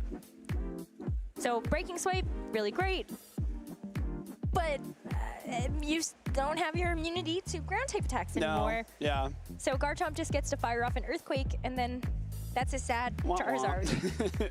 And then I think Charizard X has a few shortcomings, but Charizard Y is the maybe the stronger counterpart there if you're trying to build a team with a Charizard. Well, guess what? What? We're gonna have Tommy tell us Charizard why he was able to win that match. Stealing my joke. I think round 4 has gotten to those. Welcome to the post-match interview, and everyone, with our another round 4 winner. We have Tommy here. Congratulations. You've also won round 4. How are you feeling? This Bathrow defeater, SMH. Round 4 of my life, but it was a fun and eventful one. And hey, within all of it too, you get a win. You get a strong victory as well. Talk to me about that match. Yeah, there's a lot of, unusual Pokemon on Billy's team, but a lot of them that I truly respect. I think that Espatra is something that is very, very underrated, and I was looking at for this tournament, so I love Espatra. Get through it with this man Harry. When I pass the boost to the Archaludon, it can be so scary. Yeah, I was and trying to make sure that I respected Espatra on lead and made sure that they couldn't get into positions where they could click Calm Mind. And if they are, they have to take some meaningful damage on the way back in. I mean, you're talking about the strengths of these Pokemon and stuff, and said that's something that you looked at going into the event. So why did you pass up Ball on knower. it? Or, what was your preparation heading into Indy? I have gone through a bit of a career arc in terms of what I like to use at tournaments, because I've in the past been known for wacky team building hijinks and using a bunch of off-meta Pokemon or very, very weird sets on standard Pokemon. And last NAIC, I decided to finally just say, Justin Burns, show me the good stuff. I'll play something very, very standard. And that ended up going very well. So I figured if I like the pieces, which I really, really do like, the triangle of Basculegion beats Sneasler beats Kingambit, and you just kind of go around the triangle. And I find that gameplay to actually be kind of up my alley, just because you can overload points of the triangle. I thought he was about to say I find that gameplay to be up my ass. Even I was harder. like, whoa! I was very You can't say that. to make sure that I put as much pressure on Sneasler turn 1 as possible and try and remove it as fast as possible, because then the Kingambit in the back does get Up to your a what? very commanding position. I mean, it's definitely convenient where the big triangle that we have in Champions is the one that's right in your wheelhouse, right? So that's definitely got to make you feeling good, confidence-wise going into the rest of the event. I have played some really tough rounds the last couple of rounds, so if I'm able to keep up my energy level for the rest of the day, I feel like I'm playing good Pokemon, and I feel like I've beaten some very good That Halloween competitors, Pika's too cute. I'm feeling pretty good. Not over the moon, but I think I can put on a good showing. And then I have to ask as well, since you're known for some of these wackier team building options, even if you did decide to bring, not something crazy here, has there been anything in Champions that you have been testing out, something crazy that maybe it's just a ladder demon team? Honestly, before this event, it would have been a Espatra. I was very, very close to locking in a very similar way that the Billy is running. They pass to the Archaludon and then have Mega D-Knight as a secondary option. I was testing it with Floette because you can run all 3 of the the Draining Kiss and then Moonblast and Dazzling Gleam, where normally you don't get Draining Kiss on that set, but you get your boost and Draining Kiss and then all of your moves. So I thought that was very, very cool. But I think Espatra, even beyond just Calm Mind Baton Pass stuff, even just it has the move slots to just run a weather setting button, so it's it pairs very, very well with Zark. So you have Lumina Crash lowering their special defense, and you have Sunny Day if you want it on command. And same vein, you can run it with Arch, and you can set up Rain Dance and just have these really, really powerful electro shots go into slots that are kind of hard to contest at times. I mean, you're selling people on this other team that you're able to take down. I'm seeing what you're doing over here. I mean, at this point, I know it's been a long round up for, so I want to make sure you can get rested up before the next one. But before I let you go, do you have any final words or shout-outs? Fun passing to Zard Y. Shout out to everybody who's ever helped What's me. cool I've seen people do with Espatra Zard is you run skill swap, and then you skill swap the Zard after they take away your weather, and because you gain drought, it reactivates the sun, and then in the process you also give Zard speed boost. Let's gab a little bit more about how that one went down with Through the Lens with Len. All right, well, back for some round 4 analysis. How are you feeling about round 4, Evan? Perhaps one of the best round 4s of all time. I feel like we've seen more games in this round than we do typically, and this was another fun match in round 4. We got to see a lot of weather action back and forth. How are they still in round 4 though? I don't. Yeah, That doesn't even make Spathra sense. that's a Pokemon that, of course, is real big on the ladder, but it's maybe the first time I've really seen it in competitive play, except I think Wolf brought it to one Scarlet and Violet regional. There was the Iron Treads Espathra team that was pretty trendy for a bit. Get some gravity down. Yeah, some speed Espathra is a boost. trendy Pokemon. Yeah, just It's in right now. occasionally. Scovillion, another trendy Pokemon sometimes, and one more check mark on the Mega Evolution bingo sheet for the weekend too. Yeah, for those of you keeping track at home for the Mega Evolutions, make sure that you're marking off your Scovillain here so you can get your Mega Bingo. Oh, 4 is now your least favorite number? You get a Mega Thumbs Up. Oh, nice. All right, well, let's look at these teams. So I think one way to look at these teams, which is how it felt like Billy looked at these teams throughout the set, is a weather war. You have sun on one side, you have rain on the other side, and Billy pretty consistently won the weather war. The other way to look at these two teams is that Last Respects hurts, and there are no ghost resists on the other side. Yeah, absolutely zero ghost resists in a metagame where Basque Legion is at 50% plus usage. Is pretty gutsy. And it felt like that's how it played out. Like both players kind of thinking different things about this set. I've tried to illustrate maybe the mindset of the players here. We got fish, attack, and some weather. And so let's see how that plays out in practice. This actually feels really, really comfortable for Tommy. Of course, probably best known for the Double Ducks team way back when with Golduck and Pelipper. Is really used to using fast water-type attackers, and is happy now to be using Sun and be able to operate in an opponent's rain if he wants to. Yeah, you give some rain. He's used to playing in the rain. He can handle it. He can play in the sun. He can play in the rain. And then on the other side, team with a lot of different little modes in it. I'm sure we saw a couple ways that can play in this set. I'm sure there's even more in there. Definitely a very interesting team. Yeah, I'm really interested in some of these Espathra teams that have the double Mega. I want to see more and have Espathra. The Dragonite as well as the Archaludon. It's a really interesting double threat to have, as well as the Politoed as a last-minute partner to pass to. Right, the Politoed can get the speed boost. I do think you maybe ask for a lot of different things to go right with a team like this, because if you're using the Mega Dragonite, you want to be able to click Hurricane, but that means you need Rain, and suddenly there's so many pieces involved. It can make it a little bit complicated, especially when there's so much counter weather in the format. Yeah, absolutely. I think this turn 1 is interesting because not that often do you just get to see a straight up damage trade between two players. They just are prioritizing things differently. So Tommy does not protect from this combination of Dragon Pulse and Fake Out, just lets it happen, and is happy to just take Sneasler back on the other side. How come I'm not playing in the tourney? You take that damage trade, you create an advantage. Because I didn't want to spend time preparing, traveling, trade like this. and whatnot when the better end. I want to be practicing the I Unite. don't need this Garchomp. What I actually need is that King Gambit to come in safely. Right, and so these two Pokemon just get traded away. Sneasler gets taken down, and I don't think that Garchomp... But I get to watch, which is fun, and relax. Side, you're getting rid of Garchomp, which is a big chilling problem for the Archaludon. So maybe you think I'm clearing the space for my win condition. For sure, like Archaludon does not want to stand up in front of this Garchomp unless it's gotten a few stamina boosts in. But that's Basque Legion is happy to take free swings all day, every day. And that's the first of many that we'll see in this set. Fish. Ladder and these tourney games are way different though, right? Like, so we're gonna skip a few turns ahead here. We've had damage trades go being able by. to play with full knowledge, are firing off, and so mixing's a lot different. KOs at this point. Yes, has done and broke the multi-scale on the Dragonite. There was a lot so of many of my wins rely on the attack. fact that my opponent doesn't know a Mental Herb or Bulber Berry, right? So their lead has to cover for both. It doesn't matter. On my Espathra. So much damage has happened. Whereas these guys don't have to worry about that. Able to clean up a little bit of damage. Has to help Basque Legion a little bit along the way.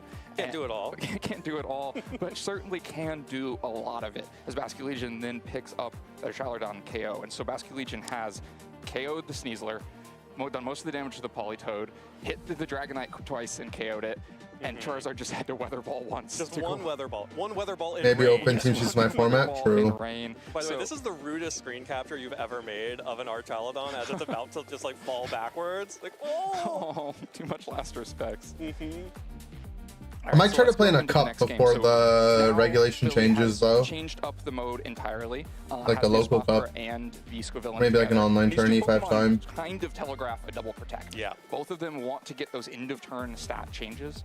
You're kind of playing the lottery with your Moody boost. You don't know whether it's actually going to be helpful or not, but you know the speed boost is going to be helpful for a Spathra. And so I think really good diligence from Tommy's side to recognize this is going to double protect. I don't need to spend the Mega yet and turn on the Sun, and I can just get a free Sword Stance. So this first turn looks really strong as you just watch these two Pokemon protect themselves and recognize the situation.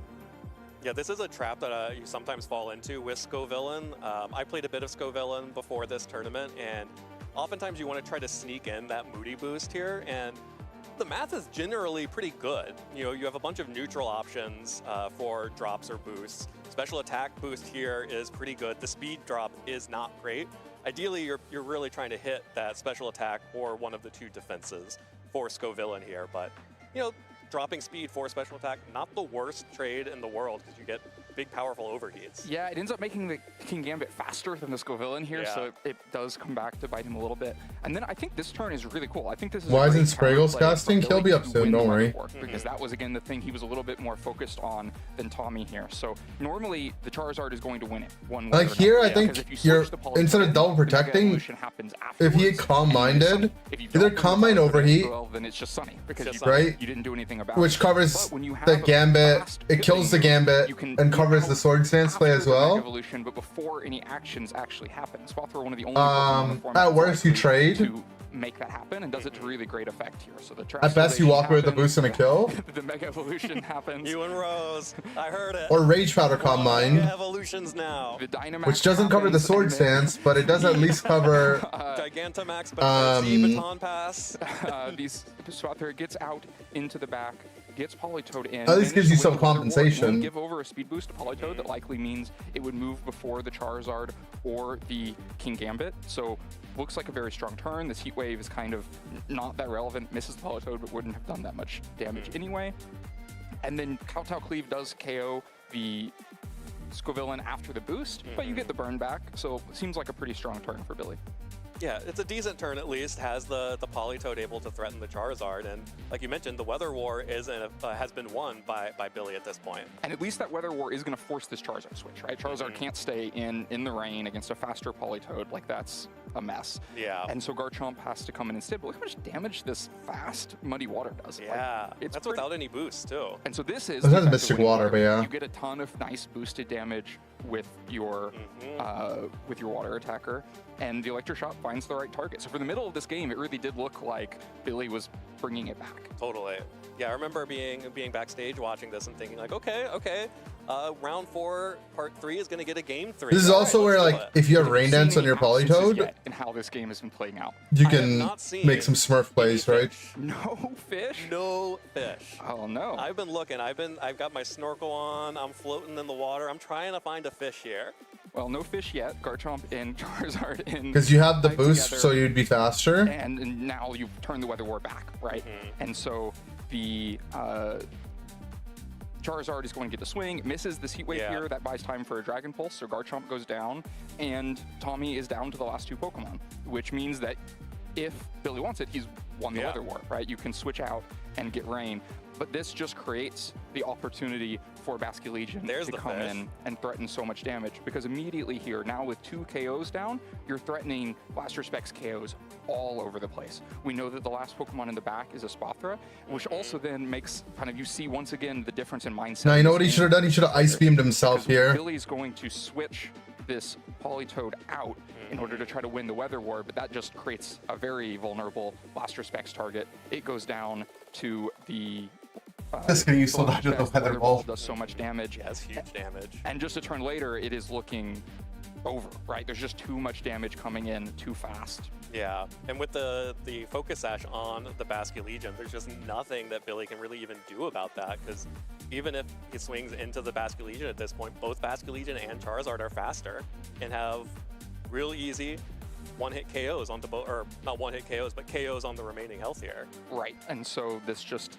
simplifies away, and Blaster Specs turns out a lot of damage. That's so much damage. That's not even full power. No. That's only with two allies down. Yeah. It can get stronger. Basculegion can get stronger than that. You're going to build the most powerful Basculegion, three KOs. Muddy, Icy, Rain Dance, Encore. I think you need to have Protect. Have a Healing Wish so it can come in, gets the boost, and receives the healing. You have to make a concession on is that Healing Wish, right? Sure, what yeah, attack move you're gonna run, right? Maybe a choice band even. Just I think you should have two attacking moves, Protect and like attack move. Oh, I'm sorry. If only. Someday in the future, Right. I imagine you'll be. I like Weather Ball a lot. Choice band. Well, someday in the future, we'll also have some more Pokemon. And then I think the ice coverage is nice. I was running Icy Wind because I was getting the speed boost sometimes, and then it would give me. I could use the speed boost on the Toad, and then use the Icy Wind to have a fast Icy Wind to get my Archaladon speed control back. But the Ice Beam makes sense because it just one-shots power count. And then, I don't know, Encore's not bad. Rain Dance not bad. Helping Hand not bad.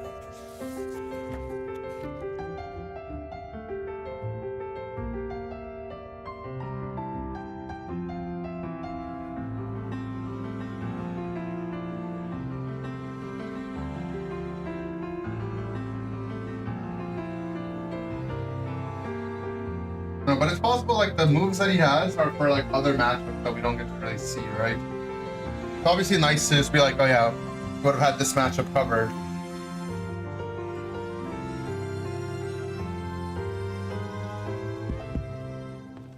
This is the Wind and Waves one, right?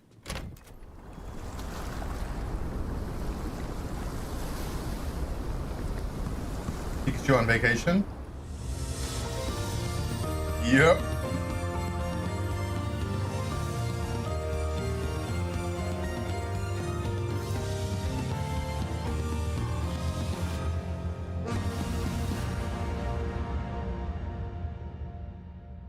Whoa.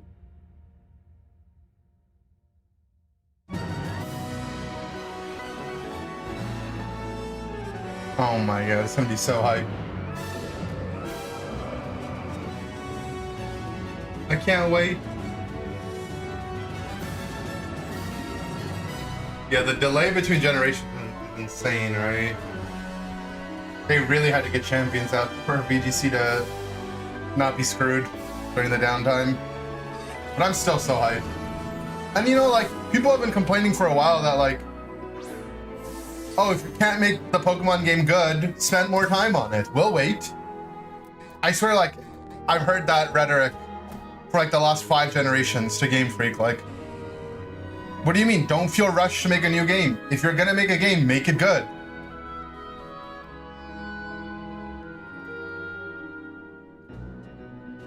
So now they're doing it.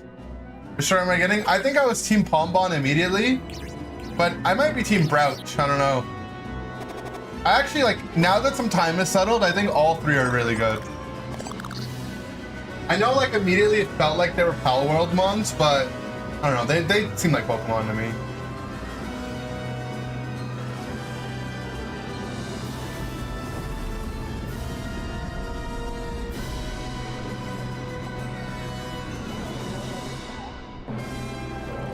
They still look like Pal World? Nah. Thing is, like, if Pokemon look like Pal Worlds, it's because Pal Worlds were literally ripped off Pokemon.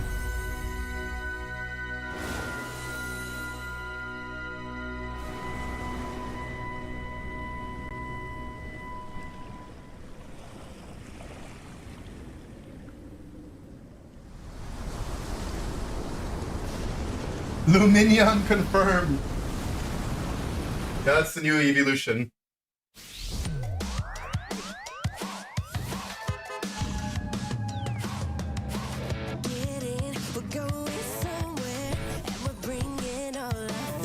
This is the World 2025 trailer.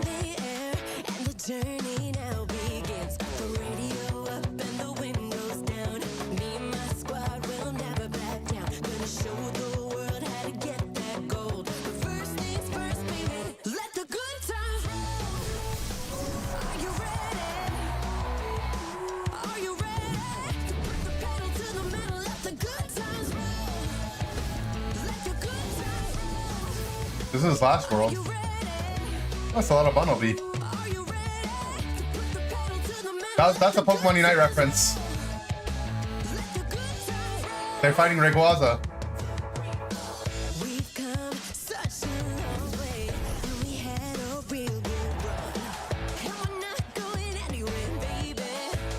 How's Eos Island?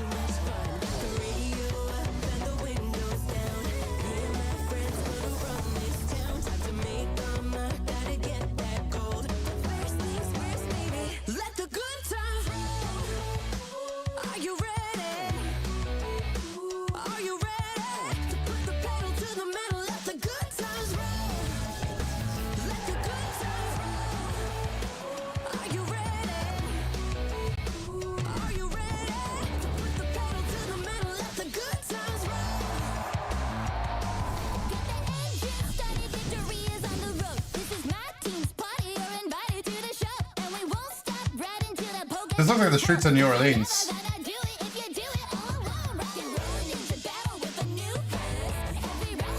That's literally what New Orleans looks like.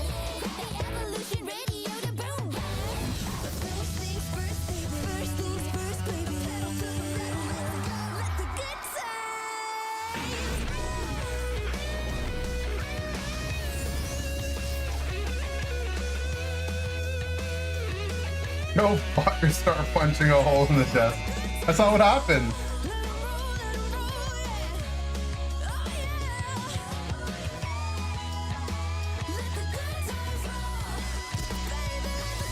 I'm just saying those 4 Pokemon are in Unite.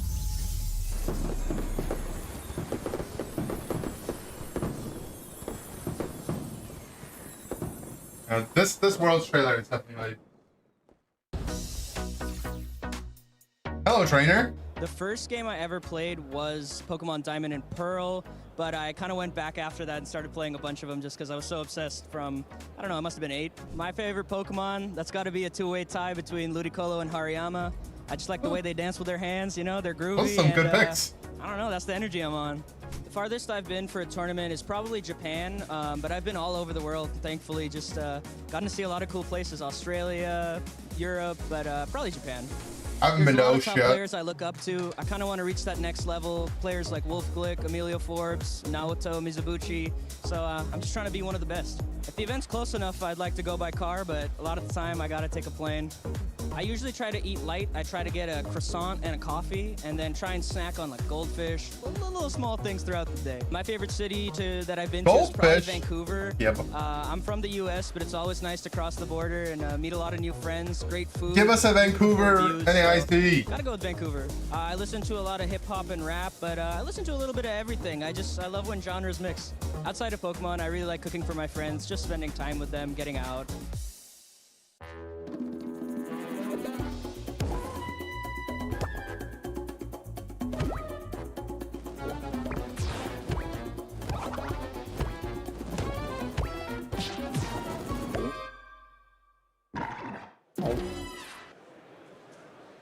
Oh, champions, a game we love so much. Are we back to round 4 or what? Many games here at the Indianapolis. You think Regional Worlds will be in Vancouver? Championships. I It's been don't a fun want time, this new another era West Coast of Worlds, Pokemon. though. And we had to explore. There's all these megas. It's been a great time. How many We're Pacific having a blast Worlds are we over gonna here. get? And yeah, we're back to chat about Japan, it just Hawaii, a little bit more. California, And, California?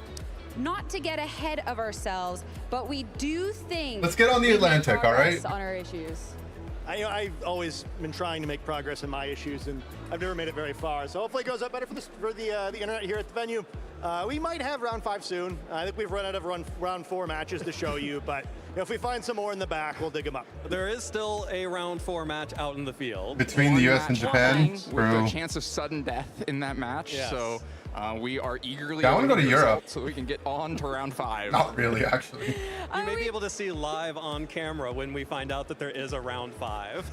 Just the celebration. Are they still in round 4? It has been a fun time here. I mean, I don't know what they're cheering about. I think there sounds like round 5. loud cheers in the five? audience. I don't know if you can hear that. Surely it's but for that round must 5, be right? the end of round 4. We might Everyone have a cheer round again three. if it's for round 5. We can't hear you. I mean, until we get that confirmation, you're stuck with us over here. But there's been so much champion, so there's so much to be talking about. Well, if they're gonna I do think round what's been really 4, interesting is obviously coming show us into some this Alex event, Underhill. and the players have talked about this as well. There has been the anticipation of what we kind of expected, right? There's the Basque Legion, King Gambit, Caesar, everything else. There's the Charizards, right? But you have gotten to see some other fun Pokemon out there in the field. There's been the Espartards, etc. We know that there's others. Oh, we that saw are the just Espatra? waiting. We ran out of our round 4s, as I said, but you know, maybe for round 5 we can get some of those picked. But like, it's been Espatra? interesting to see how this has been turning up. Yeah, we have gotten to see some fun stuff, right? I mean, like we've seen the established meta, which like, at least we haven't had time to get bored of it yet. So that, That's the round pairings 5. are up. Round 5! as you're saying. Something. Let's go! I don't know. Round 5. The most joyful round announcement of all time. For round 5. Yeah, I'm always very excited for the middle Swiss rounds, but never more excited than this. I know we all love round 4, but you guys have ever heard of round 5? Why does it look like I'm gonna miss their round furniture 4, is I'm for not gonna children? lie. Which one? Just vibrant, I think that's why. Cozy in round 4. You know, players who are 3-0, trying to get that 4th win. It's exciting. The 4th win of round 4, or the 4th win of the... Give it up for round How 5. long do we keep up this bit before we... But is that Psyduck spinning? It is. I just realized the Psyduck's spinning. Just going really slowly. Jokes aside, this sort of interesting moment for the trainers, right? Where I wouldn't say it's unprecedented, but certainly we have not had anything like this in like the modern era of competition, right? It's like this is a crazy to make it to phase 2 of this tournament, and you know, can only take those 2 losses. You can't afford to come into round 5 here. You still have that round 4 rust, and you know, mess up that round because things would get really difficult. And I think it is a tough adjustment for these trainers. Yeah, there are players out I there think there who was a finished regional their last year that went to like 2 midnight. hours ago and now have to lock back in, not be sleepy post-lunch, but make sure that your focus is back and you're ready to keep playing. Yeah, it's happened I mean, what is before. going to be interesting too is, of course, a lot of people were kind of. I mean, there is What the I ideas miss? of What up, was gonna be Pokey played, Buns? but there was people that rolled up here this morning having just prepped their team, right? And of course, you're going to get into this big field of competitors, and it's going to be the first time that there's maybe this archetype that's being ran, or maybe these Pokemon I wouldn't necessarily expect all of a sudden being piloted by a couple of these trainers. So there's now the opportunity to kind of strategize and kind of re-hit the tournament when there's just so much going on. We've been here for 6 hours. They're only just starting round 5. Research that you Good. normally don't get. And like, because some trainers more than others, right?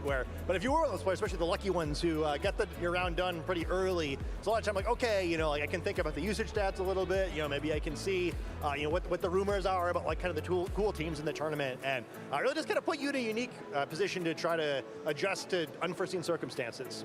I mean, unique teams. They're we calling just it got the to see worst it. I know fan it regional of all wasn't time. the Yeah, winning- but I think that's winning because like team, but Tommy was talking a lot about the Esparta. combination that was, of like, just on network Rhyhorn, issues right? and even the teams bathrooms like all being that, shut I down. think they're just so interesting, Len, because Esparta was kind of one of those Pokemon we've gotten. From to just see in an the past online before, though, to varying success, viewing but, experience, he was like, talking about how, this has contenders happened like plenty of Apex and times. teams could beat. I think that's so fun. Yeah, if you don't But have yeah, the being matchup at the for it, event, you don't, not a Pokemon that you network think about issue all teams, and right? bathroom Maybe a issue Pokemon that you've combined. encountered in your practice, and so you're both Yeah, trying no to water, no improvise the bathrooms. matchup right there on the floor, and then figure out if you even All the bathrooms are shut down. They were. I think they're Once it's opening a now. +1 speed after a protect. Apparently it there causes was huge no problems, running and you have water. to really pick up the pieces after. Like a few no I think really especially in this tournament. 'cause, no like, water I've definitely pressure. seen it floating around a little bit at like you know, champion. So no water Because, like, fountains, most no favorite Japanese bathrooms. Players, right? Like, well, maybe at Worlds, I'd be like, okay, well, I gotta make For sure I'm ready over for this. 3,000 I don't people, think by the I've way. seen it from anyone with like a. And then there was, like, English one bathroom username, for a so it's little like, well, bit. yeah, maybe I don't have to worry about that at the regional championships, but yes, you do. Well, I think it's also really interesting because I know, Scott, we've talked about this, that This is Indianapolis Esparta regionals. really seems like it's a best-of-1 style team, in that it's just like, oh, it does what it does, and if you're not prepared for it, then you lose. At the same time, this team just kind of does what it does, and it doesn't really matter if it's closed team sheets or best-of-1. And I think the fact that Billy is still, what's at 3-0 heading into round 4, leaves it 3-1, but still is in contention for making day 2, is a pretty good data point. Hope the that this Esparta team guy goes can day still 2. survive in a best-of-3 open team sheet environment. I know this is a hot take, but like Yeah, I kinda all of this think is that Indianapolis. you get more than others. It's So best the of water one, it's thing, best of like three. for It's the not like it's one of those things Indianapolis where, Regional like, Convention comic book, Center. like Whimsicott, right? It's like, okay, well, what 4 moves does it actually have? Every time I If come see back to the Esparta tournament, going, they're I know just what Esparta talking. is gonna Yeah, do, like, it only really has like 1 80% second of the to get stream by. has just But I been still them used to it yapping. anyway, right? Where like, it's not to me, 20% has been the gameplay. worst when you transition from best of 1 to best of 3 is when you need the element of surprise. Like, right? it's Where been that 6 one's the building hours. solution. I feel like I just woke up. Like, I think I'm actually less likely to have an answer to it at the regional championships than I would in a best of 1 ladder, where I'm like kind of trying to hedge against cheese. Yeah, you get your junk meter turned down a little bit. You're not as ready for random stuff. I think that's a great point, that, you know, the element of surprise is often what drops off. There's a lot of Pokemon that see success online play, but it's about guessing the item, guessing the 4 moves it has. I mean, Sableye is notorious for having like 10 different moves it can run. But once you know what the 4 moves are, it's a little bit easier to work around. And I mean, that was the conversation too, because I know when we were talking about like teams we had Ring Talk, you were talking about yours, where yeah, like this is what it does, but like, what are you gonna do? Can you stop this strategy? And I think that's something that isn't necessarily talked about when there is that discussion too of like what's going into events. Like, is your team like that you'd bring to this event is just nasty? Yeah, I'm kind of like more excited about it now, kind of watching. Where it's like, oh man, like this really was like the metagame I wanted. Like, oh, put me out there, coach. Or I think like it's just like I'm surprised. It might not be too late to get a round 4 match in. Hey. wait, there's actual piss chairs at these events? I thought people were joking. I think specifically too, like I just saw a tweet from a different regional where. Is any sort of manual leather? Oh god, To me, it's it looks disgusting. really good in this format. I'm kind of curious, like maybe it's out there, we're just not seeing it, but like the rain dance button looks real good.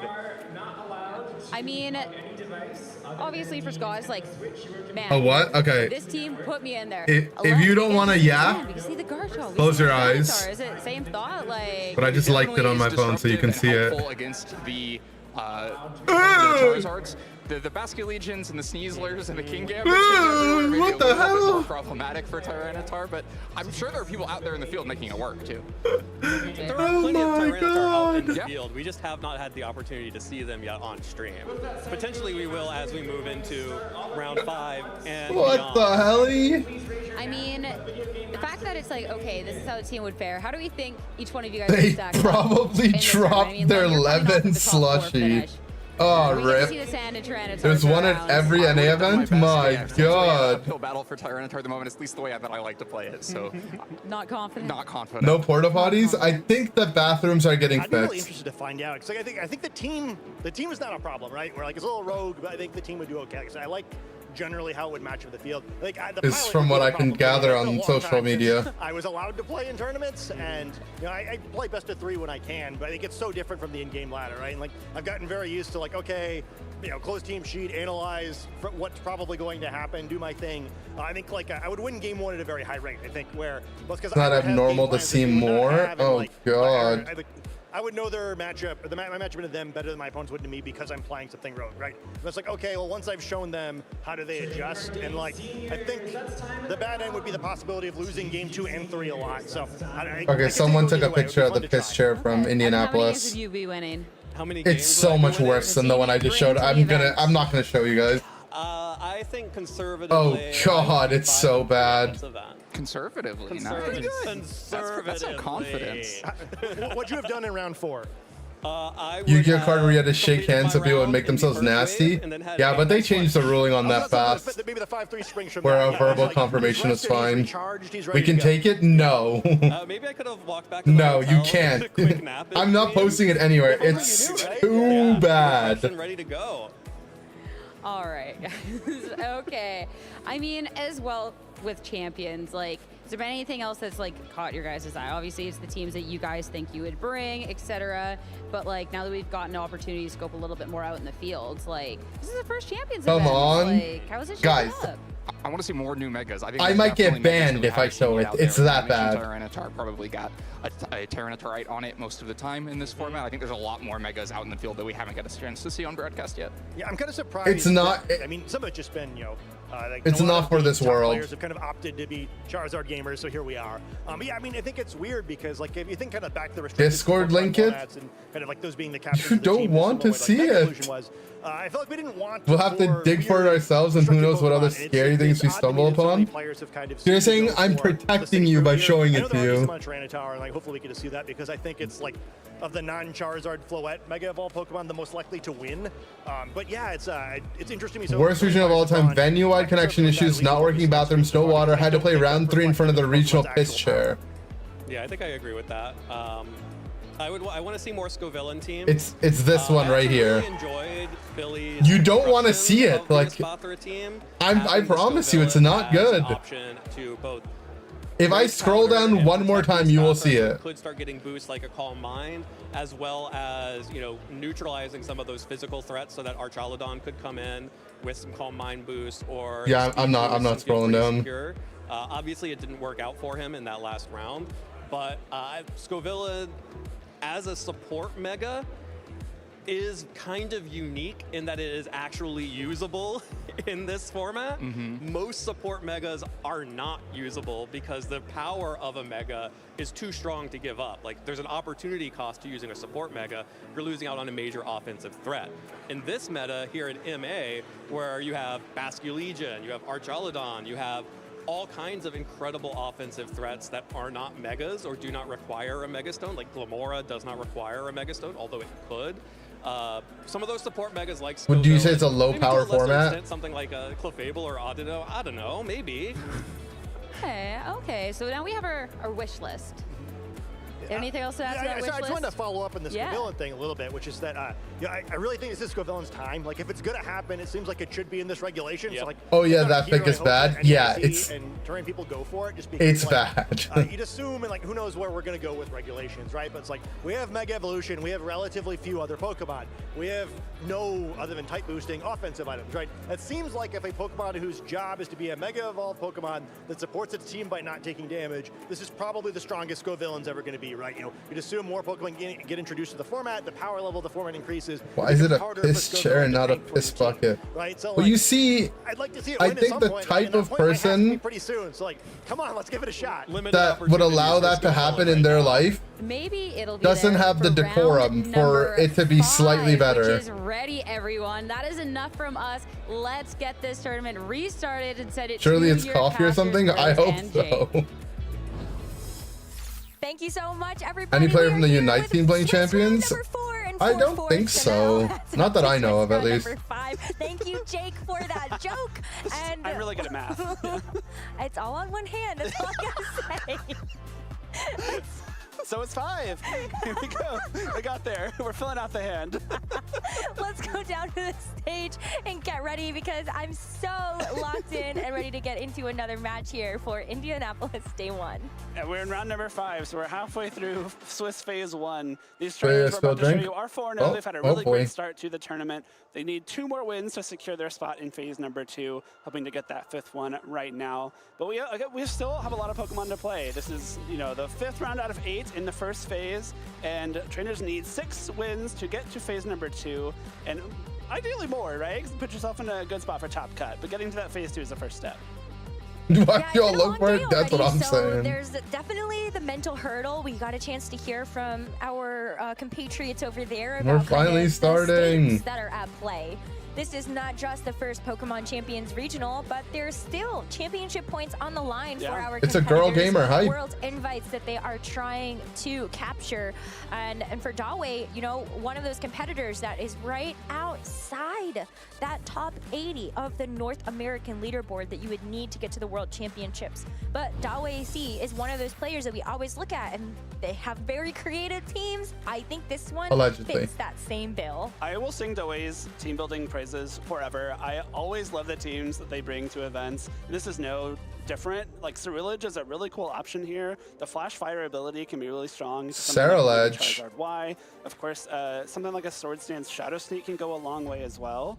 It looks like Dawei is using bulk up, so you get the option to boost up your defense and also heal a lot of damage back with Bitter Blade. I think there's a pretty cool place for Ceruledge in this metagame.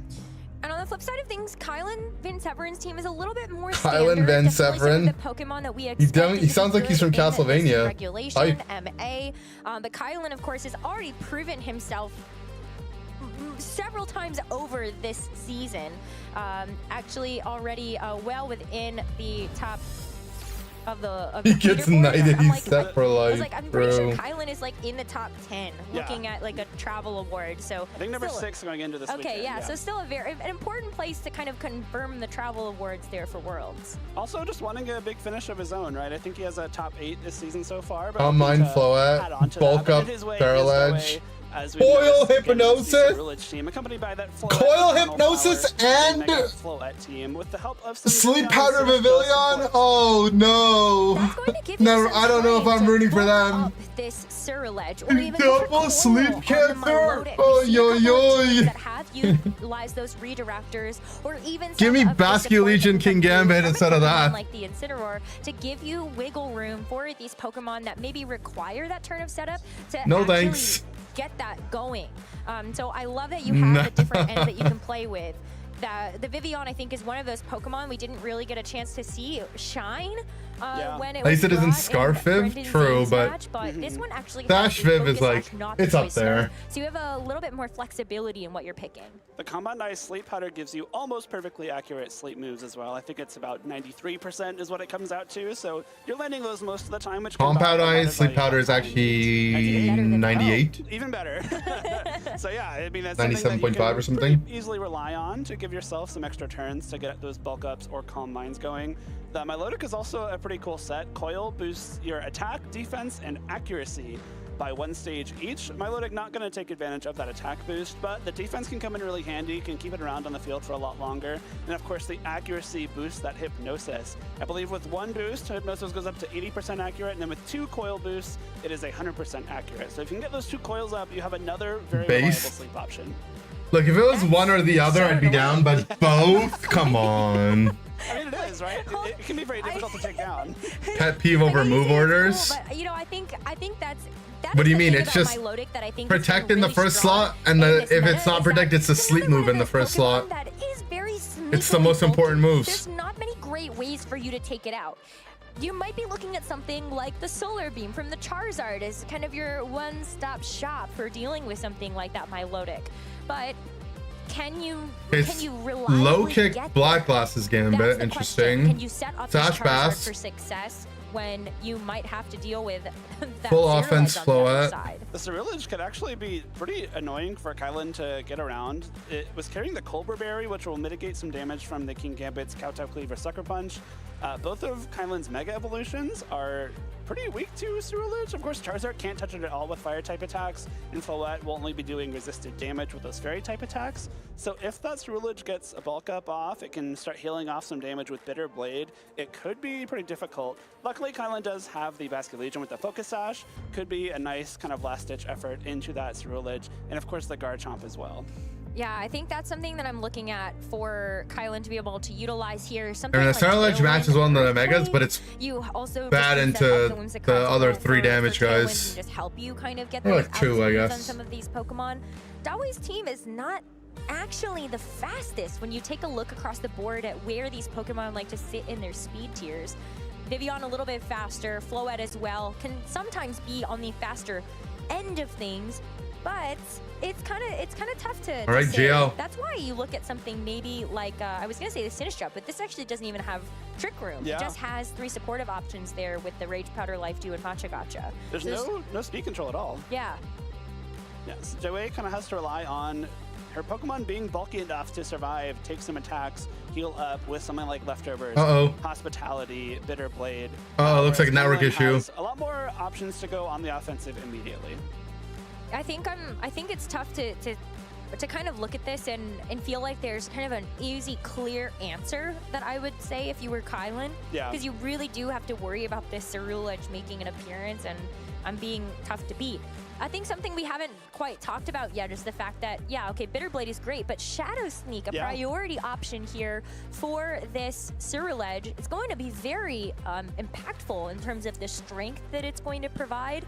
I think like sometimes you look at Ceruledge and you don't realize actually just quite how strong it is. Yeah. And so those Shadow Sneaks are really going to hurt. Especially something like Basculegion. If the Ceruledge is trained to Drama. be faster than that Basculegion, you Something's can force happening. it to Aqua Jet if you want to get any damage off at all. Whereas the Shadow Sneak will potentially even go before the Aqua Jet. That speed interaction might be really important because, again, this Basculegion with the Focus Sash is probably Kylan's best option to take out the Ceruledge. Unless it gets a couple bulk ups off, unless the Basculegion loses its Focus Sash early. These have good plushies.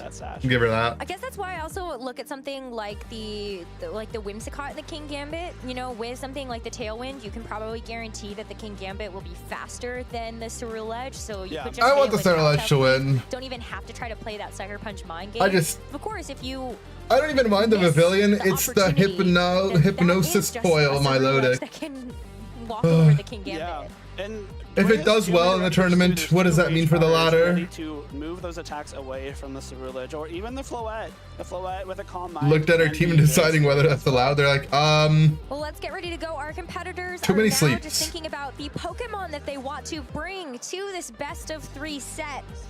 And we will see just where they have landed for the Pokemon that they want to bring. Of course, again, we're looking at the Mega Floette here for Dawei, and for Kylan, really looking at either the Mega Floette or the Mega Charizard that you could bring to this match. I'm not sure what you would want to bring if you're Kylan. I think you maybe give the advantage to potentially the Charizard, because it gives you a way to hit the Floette, you resist the Floette's attacks.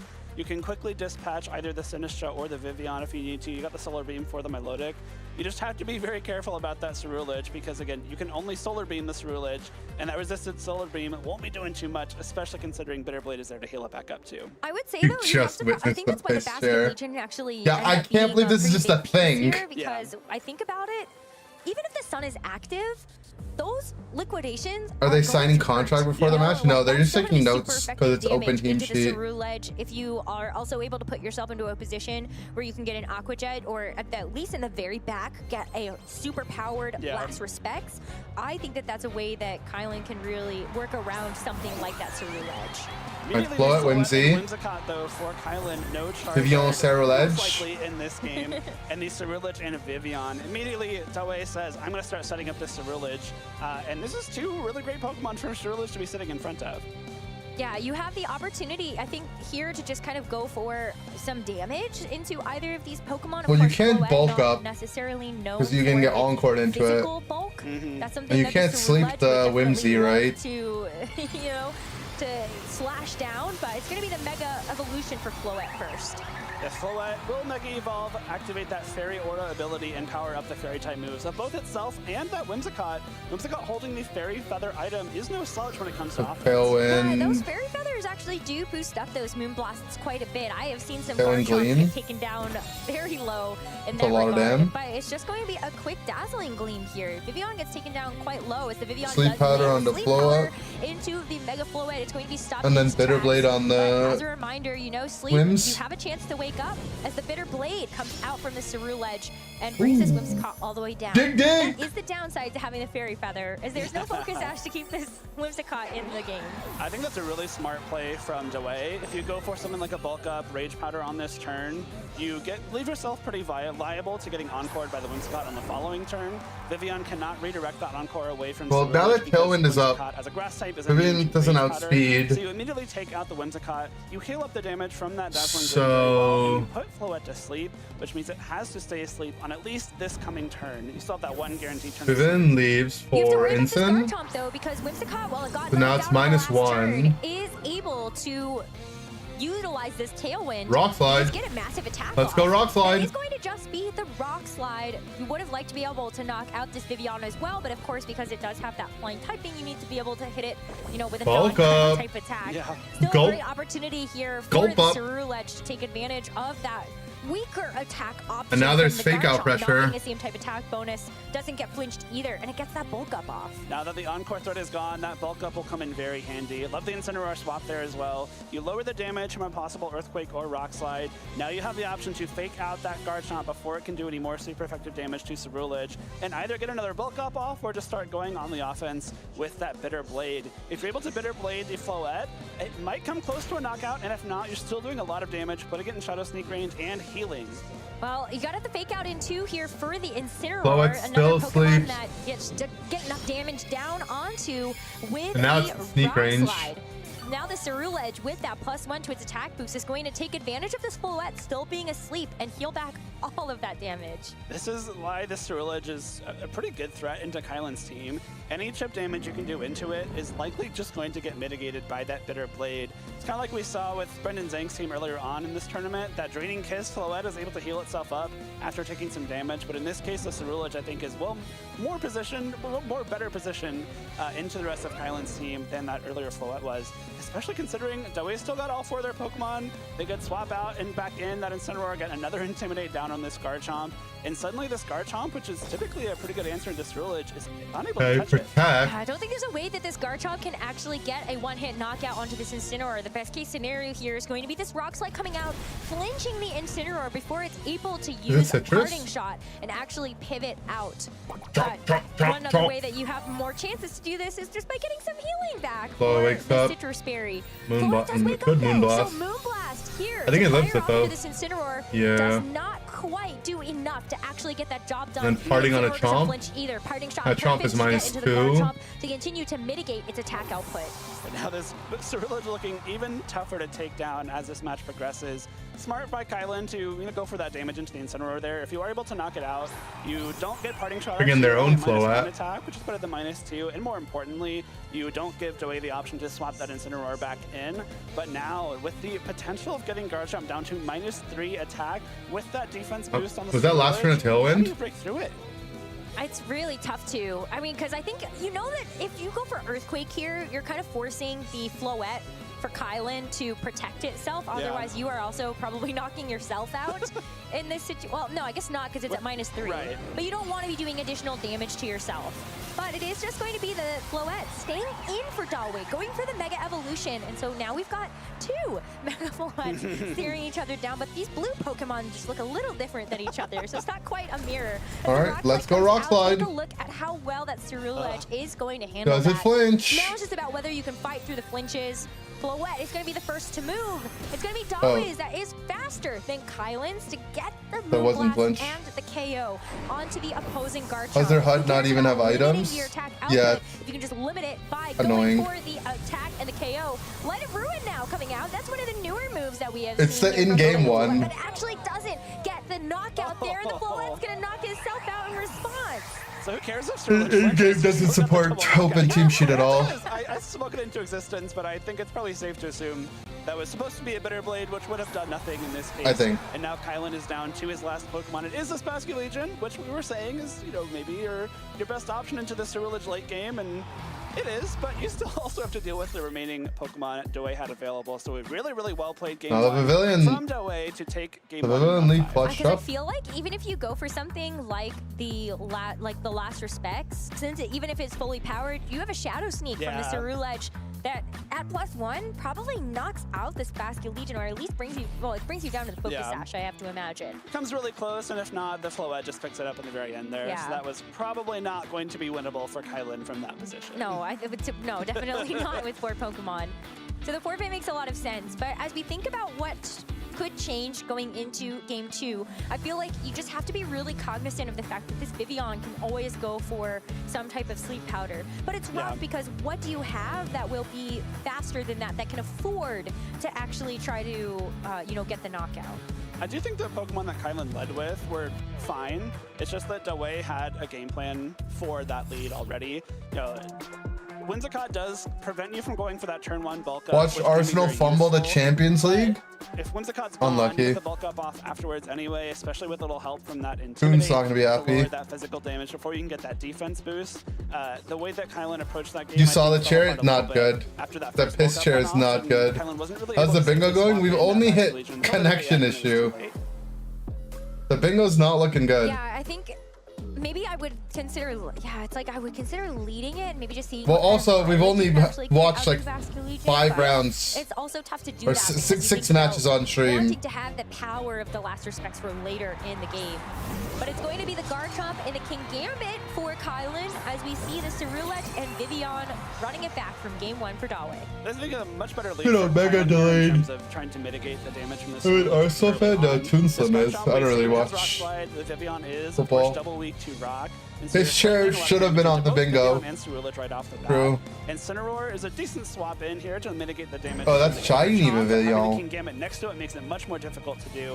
Of course, this Ceruledge does have that cold. Yeah, I'm not really about soccer fan. Not enough damage for a knockout, but if you boost it up with that Incineroar, it might be too much.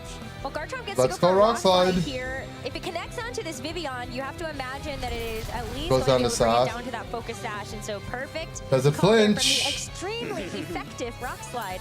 I love that we have that new verbiage in the game to show that a move is 4 times super effective. But the focus dash keeps his Vivian around to get No a flinch. Sleep Powder into this Garchomp. Good night, The Garchomp. Kowtow Cleave fails to hit its Oh, mark, and that's actually kind of worst case scenario. I think you that's would have liked really to have dealt with bad. this Vivian. I like that Kylan kind of split the attention there. Like, you can potentially catch the Ceruledge being a little bit greedy. No, but it's with the way sleep. that this turn played out, this is a And really bulk up? great sleep pattern to King Gambit. You're guaranteeing a turn for Ceruledge to take Gulp 0 up. damage and get this bulk up off in the face of these 2 physical Arsenal lost to a crit to win Worlds. You just really have to hope that Rip. your Pokemon can wake up quickly.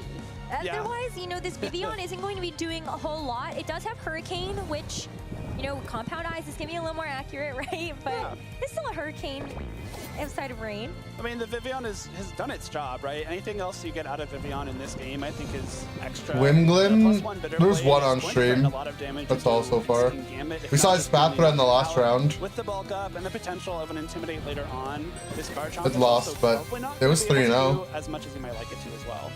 Rage Powder is one way that you can for sure keep it safe. Nah, the Garchomp likely doesn't not get the going to weight. wanna go for an Earthquake when you know that this King Gambit is sitting right next to you, but the Bitter Blade is going to finish it off instead. That is an easy On stream King of an original? This Ceruledge to take. Kind of. Kylan's gonna There's at least be able to bring in something else. just been a lot of different Zard variations every to round. deny a Sleep Powder. Arrow, I think Sylvezard, if Floette is Whimzard, like this trading one. in that speed stat, it should be able to outspeed and knock it out. Of course, Garchomp now even more likely to wake up. I think on this coming turn, it's got a 50-50 shot. If it doesn't wake up on this turn, it will wake up the following turn. Basically, Is it a guaranteed wake on the Garchomp now? The Garchomp does wake up and be able to knock out this Vivian. Or no, yeah, it was. It didn't burn a sleep turn the first turn it got stopped, but it was Potentially the slower. chance for Ceruledge to survive, especially with only 1 boost of that last respect. I think it will too, because you still have the Colbert Berry, right? Oh no, that's for dark type yeah. moves. Never mind. Last Respects is a ghost type attack. My bad. Well, Shadow Sneak is going to at least break the Focus Sash on this Basket Legion, but good to know that actually we Yeah, made it's a only plus round 2 5. to take it They all the showed way 3 down to round Focus 4 Sash. matches though. But Garchomp gets to go for the Rock Slide here and deal some good damage down to this Incineroar, but can we actually see this Ceruledge hang on? Liquidation is actually going to be the move of choice here from the Basket Should live it Legion, because of calling that the there was going to be switching drop. out the Incineroar. So that's quite nice to be able to get the damage, but now what? Because you're just in Shadow Sneak range. I think the liquidation there, I like it because you were giving yourself a chance to knock out Vivian if Garchomp didn't wake up. But by essentially continuing to ignore this Ceruledge, you've put yourself in a position where this turn where you basically had a chance to swing into it, you had the chance to go for that Lash Specs on this turn. You've now lost that chance. You can't. Ceruledge is just too demonic. Will knock you out first. You maybe can't even Aqua Jet it. This Ceruledge could be faster. I guess the thinking is that if the Vivian stays in, then you're going to get the liquidation redirected anyway because Rock Slide should knock out the Bulk Vivian. up? True. Otherwise, No. you do get the safe It's damage just- into something that ends up switching in. Garchomp's -1 Now, you just see the and Basket Legion Ceruledge protecting, is sneak. and the Garchomp got faked out by the Incineroar. Obviously, the I mean, correct fake out Garchomp target crit there. could You win the can't get game. Basket Legion. You're threatening You enough. could try. I mean, you can try. Maybe it'll Terra. But the Ceruledge still threatening this Basket Legion to be knocked out by a Shadow Sneak. We haven't seen the speed interaction yet, so if Ceruledge is faster, this Basket Legion's a little bit doomed, and then you still just have this -1 Garchomp against a +1 defense Ceruledge, and it's a bit of a deja vu from game number 1. Yeah, I mean, Incineroar is going Like to other retreat. It's already thing. dropped the attack stat of both the Basket Legion and the Garchomp. So the Vivian comes back in, actually takes the Aqua Jet here. So, okay, at least guaranteed damage down onto the Ceruledge. Jet before the as Sneak. Shadow Sneak comes in and finishes it off. Yeah, that's kind of the thing, right? Like, you get the damage, but Did he EQ? Aqua Jet is just -1 EQ? No, it's the +1. It's less. and you have that defense boost alongside the Intimidate drop Oh. that was done. Earthquake does knock out Ceruledge. Oh, it does though, so get- this is yeah, it's a win crit. for Kylan with Okay, that critical okay. hit.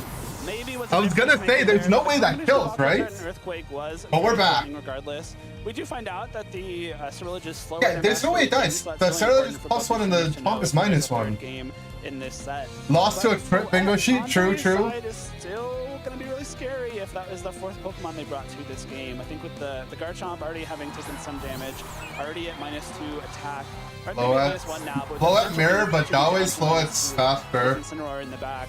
The Floette Forge Away might be just the game winner here. Yeah, because we saw in game 1 that Dawei's Floette moved first, so you can guarantee, you can probably guarantee like Unless it's Moonblast into the Garchomp. And max speed Chomp. It's not a total guarantee. No. Because I think we've seen that the Garchomp is faster than the Vivillon, so you could try to get the Call of Protect, get the Moonblast into Kylan's Garchomp, knock it out, and then Sleep Powder is free to try to connect into the Floette. Yeah, there are a few avenues to take here if you're Dewey. You certainly have more options than Kylan does. You have I think Kylan just loses to speed though, right? I don't think their Chomp is faster. And Dewey can potentially afford to have maybe one, not perfectly optimal turn. Well, you do have the rock slides. Where there's a rock slide, there's a way. There sure We've already seen a way on making it on the stream before. There's also the fact that Light of Ruin can miss. Yeah, true. And we also saw Dewey's Floette survive a Light of Ruin in that first game as well, I think. Well, first things first, Vivillon is going to protect itself. Oh, okay, the jump is faster. Let's go Rock Slide. Floette to actually break through a flinch and get a KO with something like a Moonblast. Nah. So, doesn't flinch here. We're going to see the Moonblast go into the Garchomp and get that clean KO. And then it's just going to be this Mega Floette left for Kylan. But on this Did they Light of Ruin into enemy Floette? Into the... They didn't. The Moonblast, yeah, the Floette. Well, we saw that wasn't really enough. And you don't want to take the recoil either. That's still a lot of damage. I mean, Light of Ruin clean Sleep Powder here into Moonblast. could have been winning, right? Is the Vivillon faster? Light of Ruin was winning. I don't know if we've seen that. If the Vivillon is faster than the Sleep Powder, is probably just going to win the game for Dewey immediately. Well, it has to be, right? Because Dawei's Vivillon is faster than Dawei's Floette.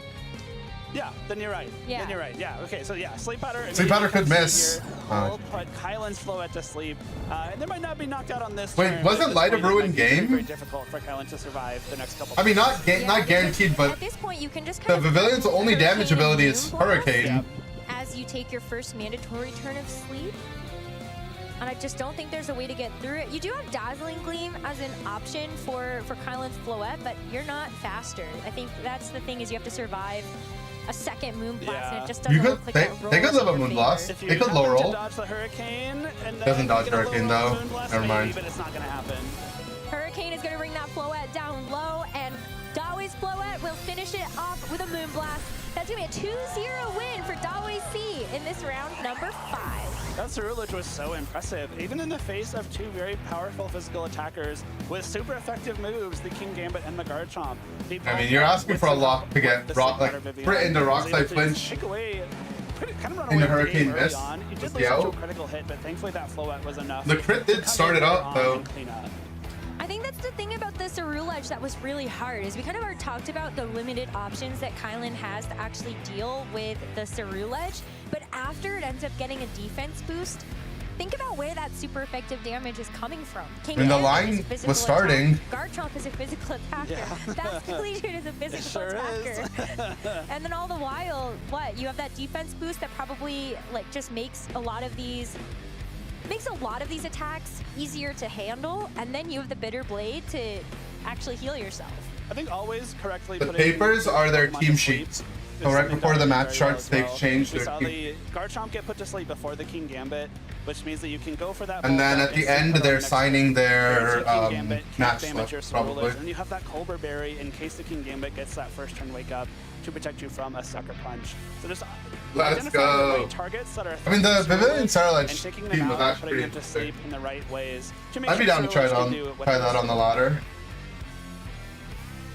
Watching two Mega Floettes battle against each other is probably something we will see more of. Maybe the Milotic is for Regulation Trick Room. but I think you can see why they are so powerful, and also built in two completely different ways. Kylan does have a 3-attack set with Moonblast, Dazzling Gleam, and instead of Calm Mind, which I feel like is Love teams where you just build a nuke. Yeah. When you're thinking about dealing with other special attackers, you do have Light of Ruin. Yeah. But that is a signature move. I love the that has protect some the president serious kind of drawbacks comp. for the power that it provides. It is very, very strong. It has the potential to one-hit KO Pokemon that are I like playing the neutral game to that it, way. But it has, I think, the highest recoil ratio of any attack in the game. Correct me if I'm wrong there, chat, but Light of Ruin, I want to say 50% Do you think they of the damage chose you to deal, match or it's arrive just like right back that? to you, and that is That's a good question. I don't know. right? If you're one-hit KOing They might have a big coordinated threat, it. that means you're like nearly one-hit KOing yourself in the process, so you have to very carefully identify the right times to use Light of Ruin. And when Kylan did in that first game, I think was the right time to do it, just unfortunately came up a little bit short of knocking out Dawei's Floette. Yeah, and I think that's where, you know, you have to at least try and kind of see what's going to happen with that. But Dawei's I have that same shirt that Rosemary has. actually has Calm Mind plus Moonblast. Like a and very Drain similar one Kiss. at least. I know that's also been a popular combination that we saw, especially on, you know, Sage and Park's team that Brendan Zhang was running. Yep. Training Kiss Casting is a great pairs? way to be able to also heal. I mean, they know yourself that they're with Twitter casting Blade. together I think you also kind of struggle not having before something they go. like that spread Before they damage, travel. So or yeah. even like Light of Ruin to really hit hard. Yeah, you're definitely relying more on the kind of longevity factor that Draining Kiss gives you, because Draining Kiss does heal you, but it's less powerful than Bitter Blade. I think it's, you know, maybe 50 versus 80 on those two attacks compared to Bitter Blade, so you need to be a little bit more careful with Floette. You're not healing yourself for as much every turn. And that's why I like the way that Floette, or the Dawei, kind of prioritized setting up Ceruledge first and then used Floette to come in and clean up later. We saw it on the field both games. It didn't need to Calm Mind at all. So it's a nice, like, other threatening mode that Dawei has, but it's not the primary mode in a lot of her games. Wolfie's been Super fantastic been exposed to public really yet? excited to Not see that I've how seen. Dawei is going to continue to play with it later on in this It tournament. should But first, let's be hear at this from point, Dawei though. about how they're feeling after this match. Thank you so much, you two. I have Dawei here to talk all about the team, the tournament, everything going on. But first, you get the win. How are you feeling? I'm feeling so good right now. I was sleepy before the round, but being on stream just waked me up. And nothing like a strong victory to wake you up as well. Let's talk a little bit about that match, because, of course, going into Champion, we're so excited to see all these teams, and we've gotten to see a lot of the big six. We didn't see that from you. We You heard didn't see Wolfie's running Steelix. Mega We didn't see Steelix? cool Really, things. Joey? Like, what was your team building going into the event? How did you decide on this team? Oh yeah, it's just a team originally from a Chinese friend. I Whose think name he's is lying. Yu, and I took his team, and it has hypnosis and sleep powder, and I love clicking those moves. Was that why you were sleepy? Yeah, I am so awake right now, but I did put my opponent sleeps for so long. I mean, I want to talk about the Ceruledge, because it seemed like one of those Secret Pokemon Chinese technology. with a bulk up, it did so much. But even without, like, it seems like one of those Pokemon that not too many people are running, but it's so good. Yeah, it's like my last round's opponent exactly had the Charizard Y and the Floette as the Mega Pokemon, and both are so just weak in front of Ceruledge, right? Yeah, that's basically why I really And love bulk up that Ceruledge is Pokemon. big tech, right? And then I want to talk about that game too and how you approach it, especially too, you get what seems to be, you know, Like the okay, its threats for are like sure, the we physical have Ceruledge, attackers. We get a bulk up, and then a crit comes Did you on get through. bulk up plus were you minus like, one? We're going to a game 3, or how do you feel confident you could still pull that one back, which you did? Yeah, it was so tricky at that time. I Found it on the wish I Facebook didn't page? flinch, and I Could be. didn't. But then the I'll give up my crit right just messed testicle up if a lot Wolfie of isn't things playing up. Gengar. But I was still pretty confident at that time because Buddy, you might be cooked. I was hoping their last mon was Floette, and I knew their Floette just speeds my Floette, and just yeah, and it's not a speed high. I'm so glad of that. You know, I can click it and I'm just good. Now you got that victory. You're undefeated Damn. on the day. How are you feeling going into the rest of today? Yeah, I'm feeling very, very good right now. Actually, today is my birthday. Yeah, and so it's, happy birthday. Just so amazing to have 5-0 right now, and yeah, just very happy. Actually, today is your birthday? Yes. Like, today, happy birthday. Oh, thank That you is so much. awesome. Make sure happy birthday's in the chat as well. That is absolutely amazing. Hopefully, we can just go undefeated for the birthday gift. But then I just want to ask then too, like with champions, everything else, like of course, some people are kind of nervous coming into this, but it seems like Also, Justin Tang's birthday. You just picked up so a lot of well. birthdays Like, today. was that just from the get-go, or? Yeah, it's like I always just pick some team that everyone is not familiar with, and I can win with this kind of information difference, right? Yeah, that's just what I do right now. It's just what you do. It's Yeah. just another day. I want to make sure you can go celebrate with your friends, especially too. Yeah. It's your birthday. I want you to be spending it with friends. But before I let you go, any final words or shout-outs to said friends? Oh yeah, so shout outs to the original author Yu Yu and and Gavin Michaels, who runs the same thing with me, and we also. It's my birthday today, 5 months ago. Shout out to Happy birthday. my partner at home watching, Lisa, and also I want to especially mention Zhe Zhang, also known as Poo Metapod. We really love him and miss him. Yeah. Really well said. I mean, at this point, thank you so much. Best of luck, and again, happy Thank birthday. you so much. Thank you so much. Thank you. As for us, I mean, such a cool team. One we need to talk about more through the lens with Len.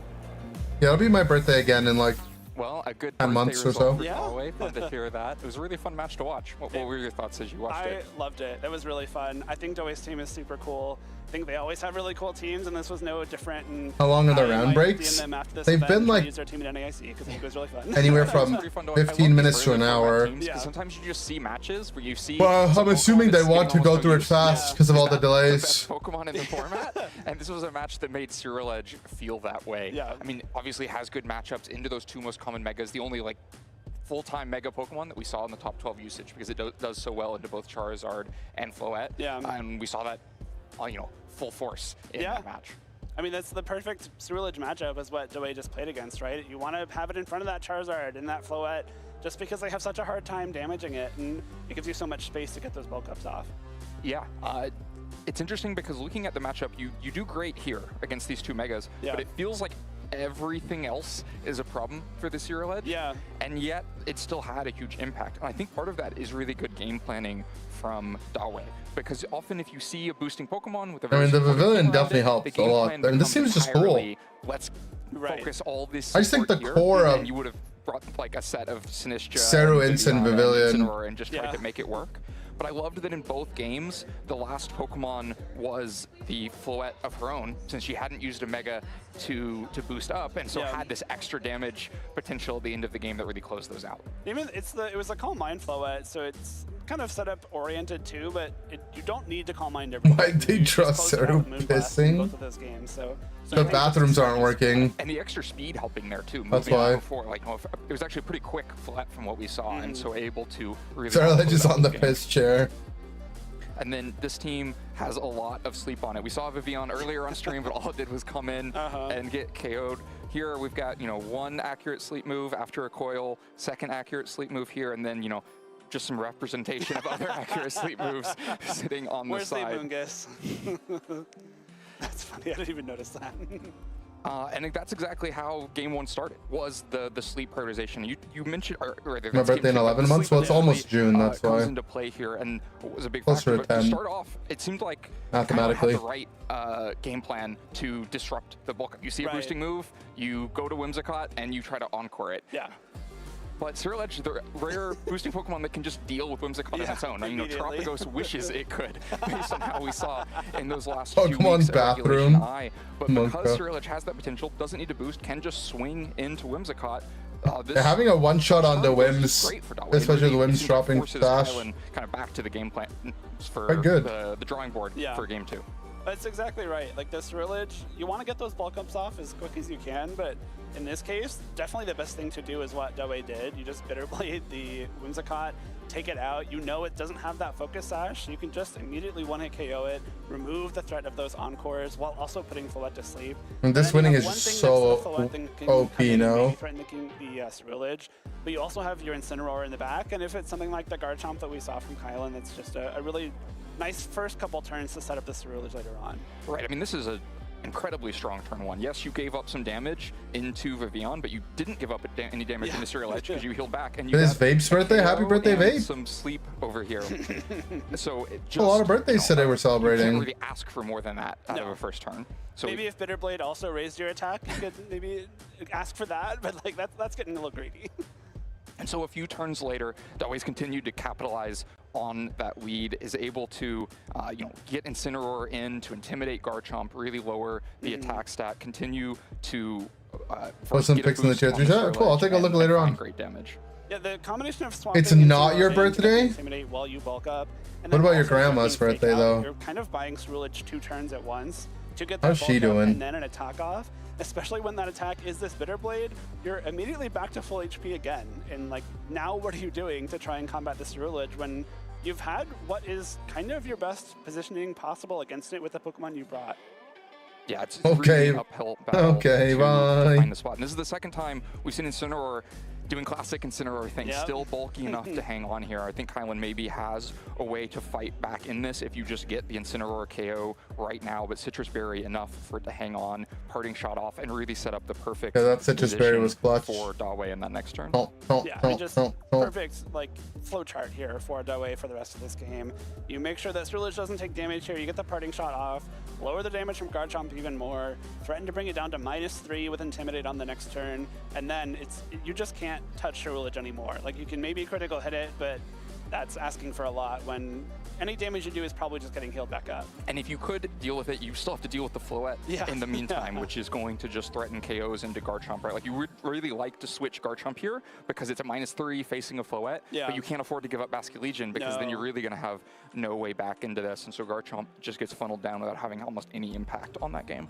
Yeah, just really smart way to bring in the Floette. Like you said, Floette also exerts a lot of pressure immediately. And if the Ceruledge has the bulk up boost, you probably don't need the Calm Minds on Floette to finish off this game, especially knowing that you survived that Rock Slide plus Light of Ruin. That's probably something that might come up later on in this game, so really good for Dawei to know there. So no Whimsicott now. You've seen that didn't work that well. And I think, like you called out in the broadcast, really smart use of Sleep Powder targeting here. You have enough pressure in his Ceruledge to actually force a Protect on this first turn, but then the Sleep Powder is still so valuable that it turns back in Dawei's favor very quickly. Yeah, I mean, this game is What Dawei all did here, you put the Garchomp reliant to on the sleep flinch after it hitting or not, attacks, so though. it has to stay asleep on the following turn. As long as Dawei doesn't double target the Vivian on this turn, which would have been really risky. Or sorry, as long as Kylan doesn't double target the Vivian on this turn, which would have been very risky. Yeah, also, if they had double targeted the Pavilion, it would have been insane. Gambit with Which I think they... Berry, you're not I don't really know. afraid of a potential Sleep Powder miss, and then you can get the bulk up off, and also just guarantee that there's no Sucker Punch on this turn because you're going for that bulk up. And now you've got the +1 defense. You're threatening a one-hit KO into King Gambit now, especially with his Rage Powder. This Sash Pavilion seems so much Gambit to target this better than the Ceruledge. Scarf It's a one. Really, really strong position. Right, and it very quickly just ends up with a Bitter Blade. The fact that you can live a hit, sleep them, slow sleep is like better sometimes too, right? Because they don't get to burn the sleep turn. At low health, And then you get to Rage Powder as well for Dawei. on the same I mean, what thing. more could you ask for? We've kind of said that about the first couple turns of the game for Dawei, both of these games. It just shows what a command that they have over this team, over this Ceruledge, over the game plans that are involved with it. Especially considering, like you said, Ceruledge is getting like 0 usage going into this event. Close to People Legend, don't have okay, Ceruledge okay. game plans. They're having to figure it out on the fly, Got and you can this. take advantage of that pretty easily. Yeah, this game feels so similar to the first one. You once again have Evian escaping to the back to be a win condition later on, and then Incineroar bulky enough to still be a huge problem, able to take Liquidation and Rock Slide and really continue to seal this game up. I think the only thing that possibly could go wrong for Dawei is if this Ceruledge gets critical hit, which I forget if this is the turn that happens. No, it's not because of Fake Out. But even so, this Ceruledge is still exerting so much pressure, and you've created so much space for the rest of your Pokemon that this critical hit doesn't end up losing the game for you, which is great. Pavilion is Bathra. The game plan being so smart to get what you can. Is that our advancement? The secondary damage threat Pavilion means that even when this earthquake little happens, French and Spanish angle. A KO onto the Basket Legion and a KO Espatra? on the Gambit. And that's Vivillon? enough, because Floette will easily clean up against a Garchomp that's going to be intimidated, and the Floette on the other side that you've already learned yours is faster than. I think that specifically is what makes this so fine for Dewey, is that you know your Floette's faster, you know you have a little bit of help left from this Vivillon and the Incineroar. You can pretty reliably bank on winning the game with your Floette, even after this critical hit. If that crit doesn't happen, it's like obviously better for Dewey at that point. So yeah, great game plans, great team construction to have this secondary option. We've seen other versions of The pretty Vivillon pattern. Floette. It's with shiny, Vivillon right? partners, but I really like the fact that the Serial Edge gives you another threat that lets you have both, like, 2 attackers in the game instead of always being funneled into a single attacker. It's kind of similar to the Sagen comp with Delphox and Floette, except the Ceruledge is not a Mega Pokemon, so you can have both that. Guys, I'm a big Sagen Park fan, but they keep saying Sagen. Looking forward to seeing Sagen's the more Pokemon Pavilion Serial Edge guy. that we didn't really expect. But we saw it ages ago on the Spanish I ladder. think we're going to be ready to be back to it a little bit faster than last time. So we'll go to a break and then come back with some more Pokemon action. We knew about the tech.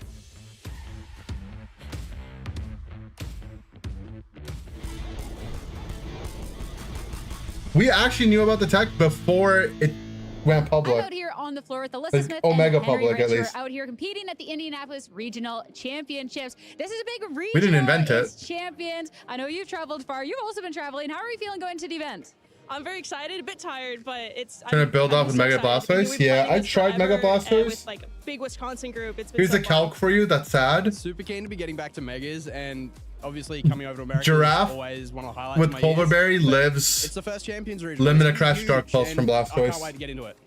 Sad. First Champions event, and as you said, the return of Megas has everybody talking. So with the Champions, how do you feel about the level of preparation? Because this is going to be the biggest event that we have officially. So what are you kind of anticipating? Is it going to be the Wild West out here? Is it going to be a lot of Charizard? Certainly a lot of Charizard. I've been practicing a lot online. I've played like 50 sets. Try in the using past a week, taller and ball. I've seen My like it bad. seems like a different team every time. But there has been a lot of Charizard, so that one will definitely be there. Yeah, it feels like almost every day there's a new Charizard variant being spammed in practice. Max Fidef, probably. I'm really looking forward to seeing kind of some of the maybe Polar the Berry is stronger just OP, Megas that people is have the been problem. Not looking at as much. Mega Gengar Non-stab has always been Depulse. so powerful, but people have kind of disregarded Perish and therefore disregarded Gengar. But like, there's so many Megas there, and not all of them have been really tested out. People have been on the hype train for Charizard, but there's Megas out there, and I think it's gonna be interesting to see them come out. I mean, what about teams that you guys are bringing? I won't Could pry add the for, list. you know, the Is inside Pathra? scoop, but do you guys have teams locked? Are you feeling confident? Anything spicy? I'm bringing King Gambit. I brought King Gambit to at least 3 regionals or majors this season. So I like playing with it. It's so good. I like clicking the Sucker Punch button. So hopefully I'll be doing that a lot this weekend. Sucker Punch is a fun button to click. Look, I've been going through a few different Megas. I'm still not 100% settled on team. One of my options that I'm looking at is Mega Aggron, because very underused, but Mega Aggron? it's so tanky, and if you can get it in the right situations against the right teams, it's Women unstoppable. be But liking we'll see what toxic comes out this fun. weekend. No, that's We'll see. That crazy. was definitely a spicy pick. Now I know for you two, especially this past season, One. gotten to see you competing together a lot at regional. So how has that been? Who's taking the win this weekend? It's been so fun. I think it's his turn. I outplaced him at EOIC. So I think it's his turn to, right? Because you outplaced me at Vegas. Yep. And then I outplaced you at Milwaukee, and you outplaced me at Pittsburgh. So it's kind of like a back and forth we've been having. Yeah, so it's gone back and forth. Look, I'd love it if either of us take the win, but I wouldn't mind taking the win myself as well. Well, I'm hoping to see them both in finals. Thank you guys both so much. Best of luck. Back to the competition for us.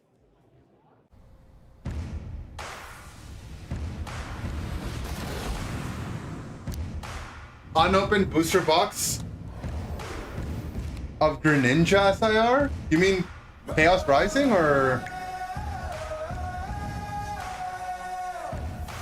Chaos Rising? Ooh.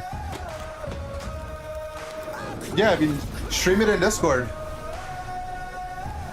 If you want to, I'll pull it up on stream.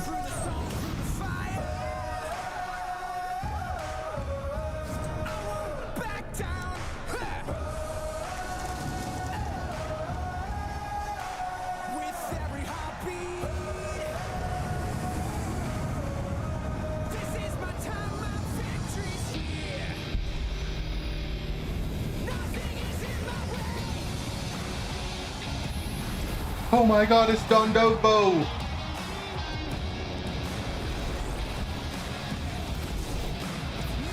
Streaming on Twitch, I need a new streamer that doesn't try to riz my grandma. I don't know. I'm just saying, Pollux got the Trader Joe's banana pudding ice cream. And you know what grandmas love. The vendors can't sell slabs anymore, and they can't sell Pokemon Center merch anymore, and they can't sell stuff over $1,000 anymore.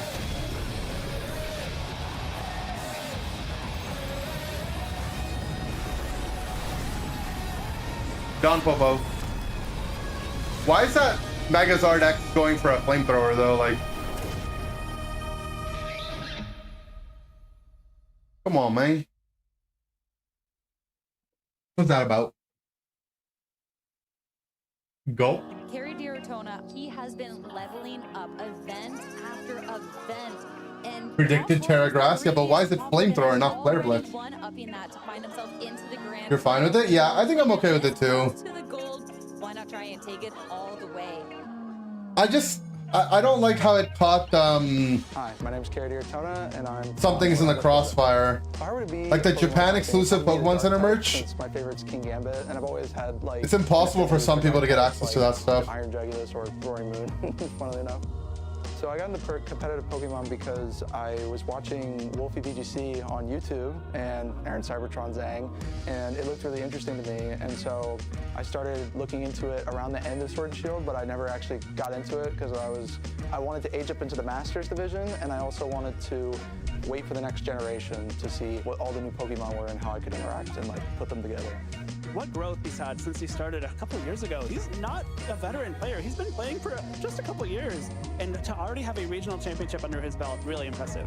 Something that I think I learned is, so I used to be a very introverted person. I found it very hard to talk to people. I didn't really like talking to people. Banana pudding ice cream sounds disgusting and delicious. No, it's really good. Grow myself more as a person and be able I tried to it. interact and be more sociable. The biggest mentor to me has been Patrick. He has Yeah, got me being through like all the Western people getting access to the, helped me improve my relationship with the I don't know, the Eastern exclusives and vice versa at Worlds is, I think that a lot of people look forward to.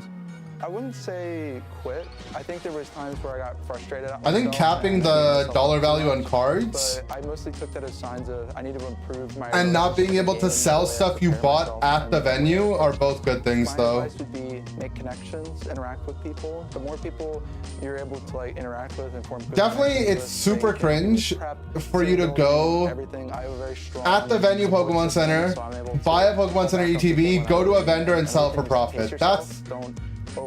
That ain't right, obviously. Balance life and Pokemon because you don't want one to take over the other too much. And a healthier aspect. That should be banned. A stronger play, in my opinion. I love the game. I love all the little intricacies that make the game so much fun and just a joy to play. And People doing this should be kicked out? I mean, it should be from both ways, right? The vendor shouldn't, they just should be not allowed to buy it. Which I think a lot of vendors on certain levels were not allowed to buy Pokemon Center My most ETBs. difficult match in Top Cut, I think genuinely it was probably Jack Clark. But last Worlds they were. The plan that I discussed with my friends. Last Worlds I know they were. To bring Goldango, and he leaned very heavily into Goldango. We knew Grimmsnarl was coming, but the Goldango definitely changed a lot of things because we were planning our base plan around. Game 7 Spurs or OKC? So when Goldango's there, Spurs. kind of just gets shut down because he can't touch it with Sludge Should Bomb, be he can't sent to score, the so piss chair. The biggest Crazy. problem that I had to deal with was trying to adjust after Guard, game 1 loss. send him to the piss chair. Make sure I'm confident in my plays in order to win it back. Kerry just giving an absolute masterclass on Oh, is Pollock opening the thing? Let's go investigate. your opponent brings. I've always said I think Kerry's win at regionals feels inevitable, and he is now just Okay, I see the booster box. I knew I won. Let me try to when pull it I up got on Sludge stream. Bomb off into the Ogerpon and it poisoned. I knew the game was basically over as long as I got Urshifu into position next to Incineroar, which is what I did as I sat Landorus. And that is it! David takes down Goliath! Kerry, Alright, we got a booster box. the Toronto Regional Champion! I feel like very calm, but like also very happy. Like it's a very strange feeling where it's like, it makes me feel proud of the work that I put in and the time I invested in. The Dignitas sticker. Well, my #1 goal was to win a regional, and that happened. So I think my next goal is to top cut NIC again and do well at NAIC and make Day 2 at Worlds. That's probably like my top 3. Yeah, this event qualified me for Worlds, so I'm really excited to play in San Francisco later. Booster box locked in. A ton of really good competitors. I think other people should look Oh out my god, we're using scissors. I'm Go. really make the aggressive call, and I'm very confident in my play. I'm so nervous to use stickers or scissors unpacked. Sometimes I do struggle with confidence, but I've been working on that, so be ready at Worlds. I would want to play my good friend Patrick. We've always bounced off each other so nicely. We always love playing a good hard team. We're always willing to make calls on each other, which is Hollow so much. So I think Chestnut. it'd be so rewarding to face him in finals, and it'd be amazing. Who's this? Is Potluck. Well, this is not Potluck, actually. It's not Potluck.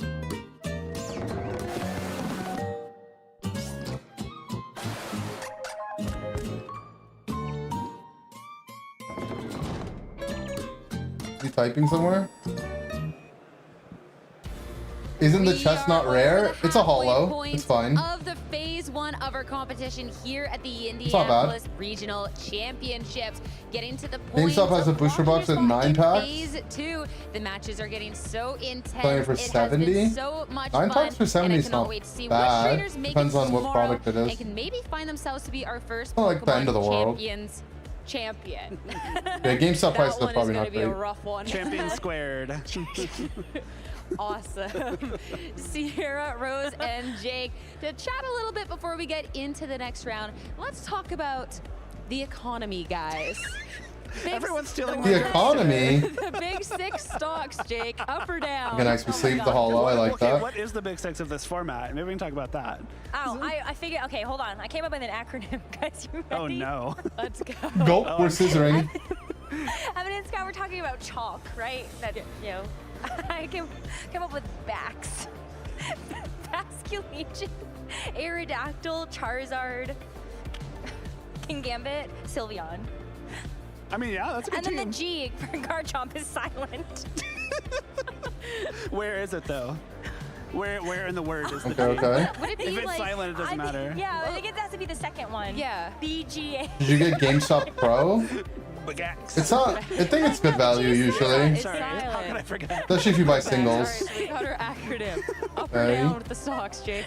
Up, why not? I love it. Okay. I'm Oh, buying. Oh, well. full I art guess special it red hasn't card. Not worked Ding out ding. so far, I think so. I guess. I mean, that's a stocks hit. are Good.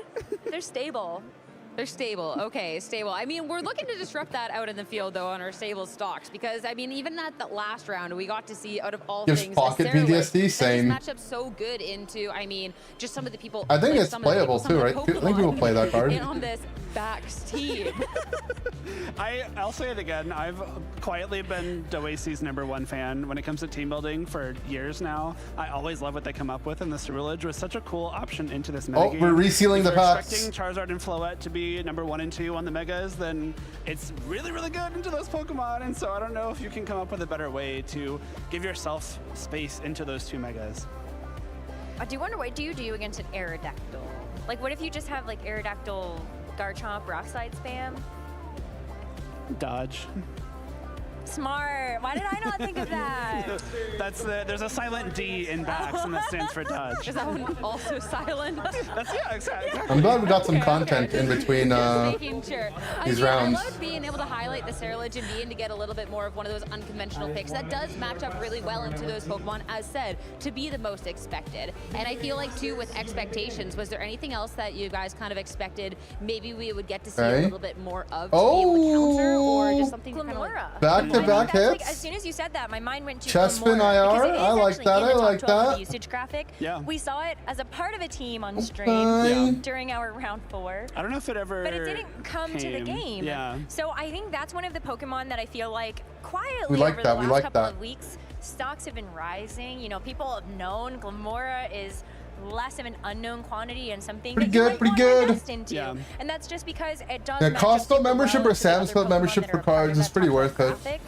with the coverage that it has. Yeah, Samstop's been popping off with their releases. Into some of the more common Mega Pokemon without taking up a Mega slot of its own. So like Charizard, Floette, Aerodactyl, you hit all those super effectively, and that can be really valuable, especially when you have something like a Whimsicott for a Tailwind partner too. And like We got what we've another seen pack? from kind of a more spicy pick like Yeah, no Glamour Sam's Club with in Snow Canada. Max, you have the toxic debris ability on the Glamora, which is something that Your you would grandma do if has you don't both Mega Evolve memberships? it. So what? You have a Focus Sash to have it hang on. I You know. get to hit it twice, and then Toxic Spikes get set up, and Yeah. then You're poisoned now. oops.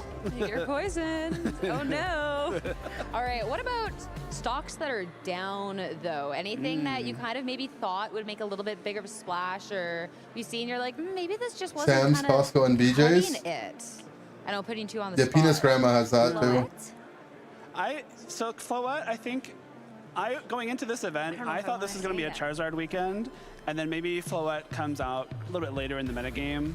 I think I expected hello. Floette to be still a Not little bit bad. higher than it is right now usage-wise. But we've What also team seen is Floette do winning? very well on stream. It's so just- it's not like Floette is an Still a lot of Zard, still a lot of Floette. unknown missing quantity. Like it's still going to do well this weekend, but I think I expected it to be maybe a little bit more used than it was here. But I think I expected it to be used because, as everyone has called out at the beginning of the Pokemon Champion cycle, oh, you know, Mega Floette, it's so broken, like, oh, it's such a good Pokemon. And that's true, but I do feel like there have been certain instances where I feel like it has sort of underperformed in the ways that we might have expected the teams built around it would be able to kind of help with. Yeah. And I think a prime example of that is we have had... Yeah, you can get Sam's you know, Club stuff Training Kiss online and Floette a Costco couple of stuff times now online. on stream, but Yeah. it feels like it's just more effective to Oh, attack now with we're Floette getting stronger a attack. POV from our attacking side. option, We've and that has been upgraded. successful, but and then Light of Ruin KOing itself. Yeah. I thought of another one though. I expected more Aegislash going into this tournament. I think it's probably one of the best. Well, Oh. it is one of the best steel types we have available Oh. in the format, and steel is always a very valuable Oh, defensive hello. type. It just has to compete with King Gambit, which kind of unequivocally destroys Aegislash. So if you're competing with something for the same slot but also losing to that Pokemon, it's going to be more difficult to bring out. I thought we would see a little bit more of it. Those Shadow Sneaks are very powerful. They can be really useful into something like Basculegion or just finishing off some weakened Pokemon, but not a lot of Aegislash out there today. I think it's one of those Pokemon that I feel like just hasn't really quite been figured out, because you know you're almost taking it and you're condensing a couple roles into Aegislash. You have King Gambit and Basculegion. Kinda, They kind yeah. of get to do like a little crossover, a crossover together. But Funky. what do you actually put on it? I think there are a couple of different ways that you could play the Aegislash. Like, do you want to have Shadow Sneak and Poltergeist? What do you want as your coverage move? Mega Do you actually Pyro want it to be react. Iron Head? Or would Yay. you rather have Sacred Sword? Because I think that's another very pretty good on viable hits. option to just have a fighting type attack where you think about like Pretty a high Talon or percentage so something far. that Yeah. you want to have a target into, or I guess opposing King Gambit. Yeah, do you have King Shield? Do you have Wide Guard? Like, there's a lot of things that you can do with Aegislash, but not all at the same time. But do you want to give over a Defiant boost with King Gambit that has hit your King Exactly, Shield? right. That's the King Gambit is such a problem, especially the Chople Berry sets, because you can run Sacred Sword or Close Combat on Aegislash to try and take out those King Gambits, but then all EX of a hits are sudden fake? they just survive. and I like get pulling them knocked for the out. first time. I don't mind. I mean, I feel like King Gambit is such an interesting one because we got to see before King Gambit. It's just when you get them multiple times, it feels a little in a bad. weird spot in the meta. Sometimes it is like the best Pokemon. You get a Sword Stand to get Black Glasses, and it just sucker punches everything. And then we kind of move on into the next regulation. Yeah, there There's was too a much stuff period where counters Sylve in, was you just don't do enough everywhere. damage, and it's gone. Regulation Now people are comes back on around, Floette. all of a sudden it is King Gambit. I And think then people with were on Champions, Sylve we got for to a see bit some because they Pokemon kind of were like, oh, fall Fairy off Feather is just because OP. the items that are not available. And then they Just realized that different you could Pokemon have are Fairy so Feather on strong. Whim And King Gambit, and Fairy Aura at the yeah, same you don't have time. Assault Vest or anything else, And it's but like, you oh. do have something to boost moves. My You do have support something can to reduce damage have still, a and big it's not fairy really move, able to and I can have flourish under these support. conditions.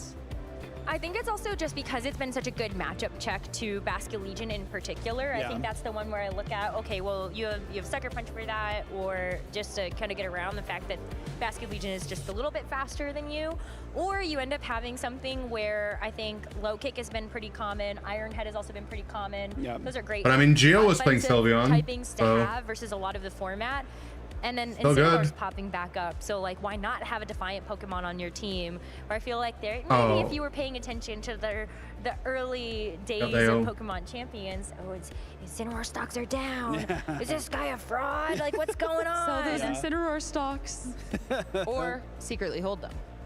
Oh, I think you should hold them. I think you should Yeah. absolutely hold your Incineroar stocks. I think there was a very brief period of time where we ended up seeing Supreme Overlord King Gambit, actually, because there was just no need to run Defiant because there were very few Intimidators. Yeah. Like, what are you gonna do?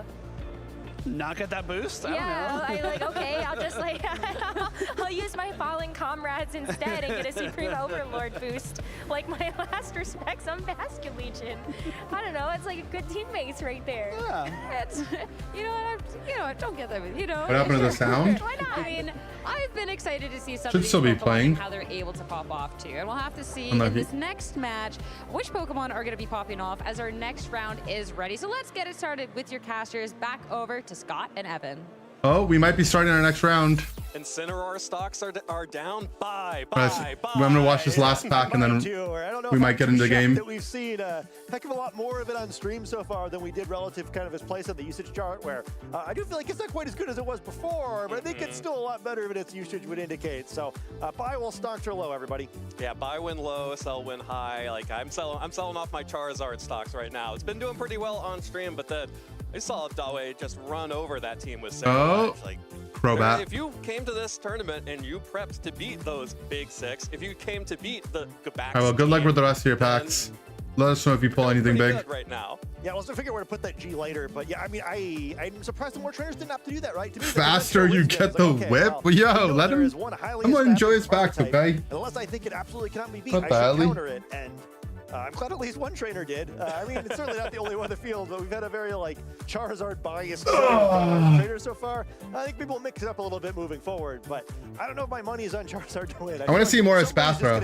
How's our bingo looking? In a row with a favorable matchup and eat them all. Yeah, I mean, and if you get it, you get it, and that. Yeah, I think we won't see some of the Mimi stuff like Bright Powder, Watchog, Earthworm. We might see Earthworm. As we head into round 6, they said it couldn't be done, but we are now headed into our 6th Alex round Underhill's of still Swiss. undefeated. All 3 of our players to watch are still Raghav still undefeated. Here off the screen here is Wolf Glick, who is at 5-0. But Paul Chua and Raghav Malavia both on here. Paul at Chua 5-0. 5-0. A lot Apparently of Wolf other 5-0. Familiar names, but also some new names, which we've talked about sort of backstage a lot about how exciting. Might be the go. He was so locked in for his on-stream match. New game means new stars, new people who are playing and succeeding for the first time. Yeah, I think it was so much fun in the beginning of. You want to see the worm? Same. You know, the Justin Tang arc, and like, oh, this player just came out of nowhere and like immediately became one of the very best players in the region. And we kind of see, I mean, maybe not quite in that level, but like something like that every generation, right? Yeah. So I'll be excited to see, you know, who it is early in Champions who just like really takes well to the early formats in the game and puts the work in and does well.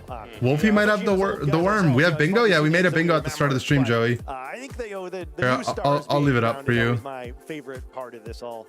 Yeah, absolutely. It's bit. the names that we don't recognize that are the most exciting, because if we only saw names that we recognize, Yeah, then he's it the would one be, that won the big tournament. It wasn't Zardax. It was normal Zard, like Zard That Y. is clearly not the case here, as we have a number of players sitting at Zard Y Arrow. Heading into our 6th Float, round Gambit, of Swiss, these are our Fast notable Chomp. matchups in the field. And crucially, these are win and end matches. Winning here at 5-0 means that you will now be guaranteed access to phase 2 of the tournament with that with the worst record possible of 6-2. And of course, our stream Leonard match Yapsel here, on Twitter. Okay, I might have seen him on Twitter then. Brendan Dworth. I'm really excited to watch this one. A Oh, well-established there's a Steven Mirror match. in-depth, intricate knowledge of the mechanics of the game versus a player who I have not seen on stream before. Yeah, I think a lot of people are curious about what Wolfie's playing. We might see him.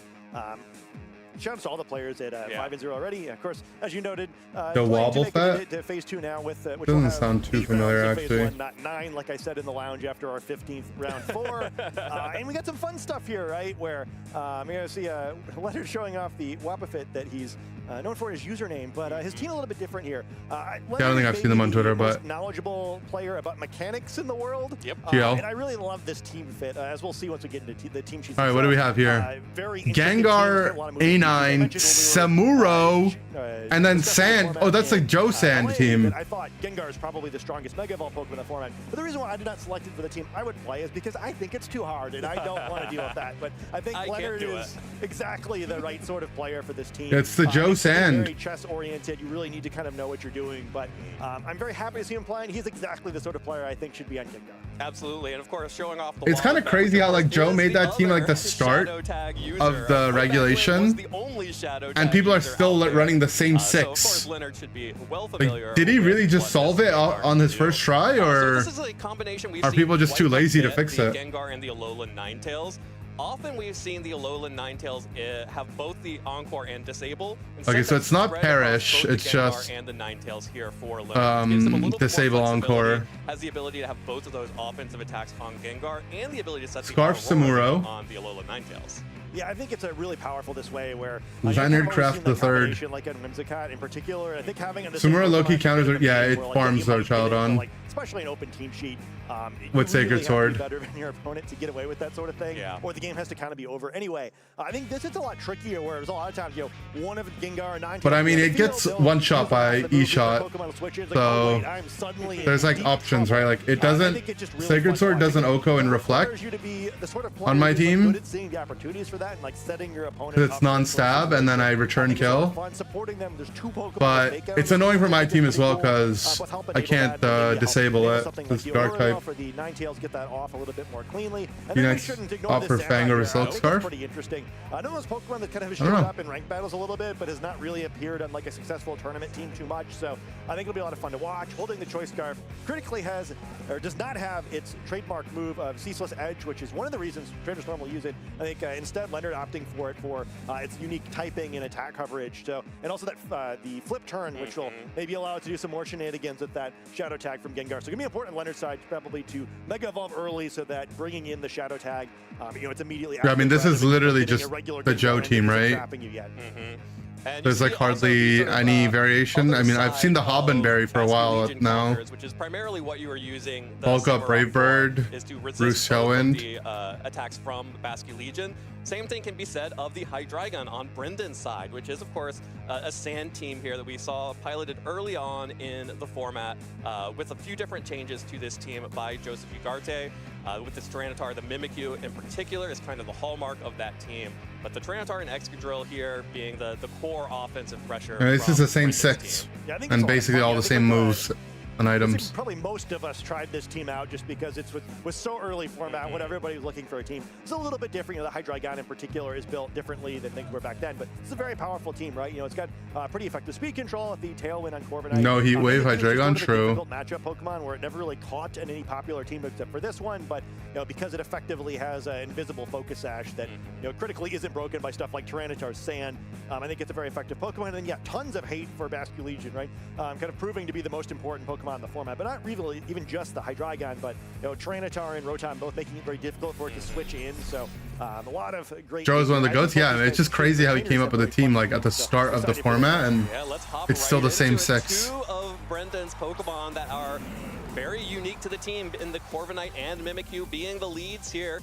Corviknight will instantly catch that Incineroar with the Intimidate, bouncing back off the Mirror Armor, while Gengar will be led by Leonard to be able to instantly set up the Mega Evolution like you mentioned, and interesting. Try and pivot around to find a trap here against one of Brendan's Pokemon. Yeah, I'm assuming this is probably the lead Brendan was expecting, where it's not too bad here, where the Intimidate getting reflected onto Incineroar like feels like a bad thing, but and this is like at least a sort of offensively oriented Incineroar. It does have a couple of attacks, but like it doesn't really matter. Right? I think that Mimi is usually White Herb though, right?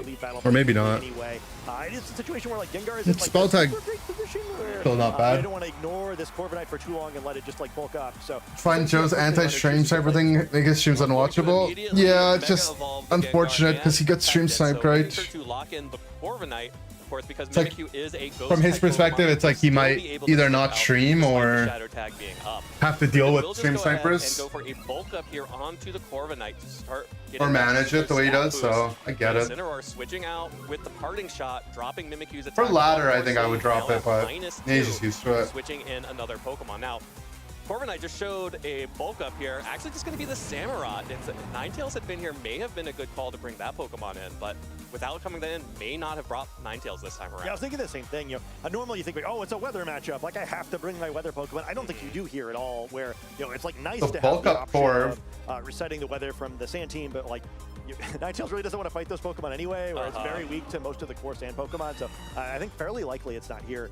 Instead, we do see Samurott joining the battle, and I really feel like both trainers are probably expecting each other to do exactly what they did the previous turn, so we'll have to see whose game plan is better, as probably neither side is surprised. Okay, well, Samurott was just happy to be there for a moment, switch back out with the flip turn, deal a little bit of chip to the Corviknight. You know, honestly, not insignificant damage after a bulk up.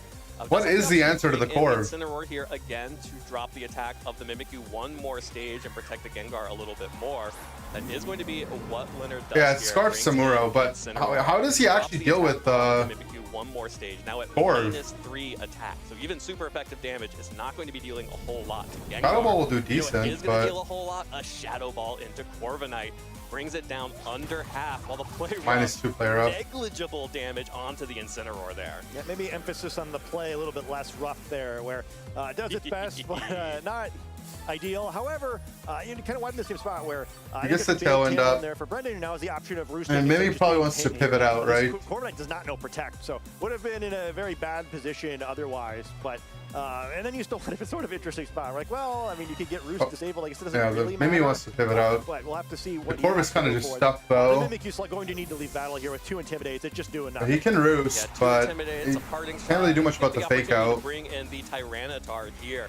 One of the safest switch-ins into the I guess this is dead to fake out Shadow Ball, huh? Corviknight means that it will not be able to roost, so instead going to focus down that Pokemon with another Shadow Ball. The fake out plus the Shadow Ball, even with the leftovers recovery, is able to hold on just a little bit there and reflect back a special defense drop. Yeah, I mean, not normally what you think we were doing. Probably not going to matter too much. Oh, actually matters a lot, I guess. Where, otherwise, it would prevent the roost. But, you know, it's not like Leonard was using Shadow Ball trying to get us the death trap anyway.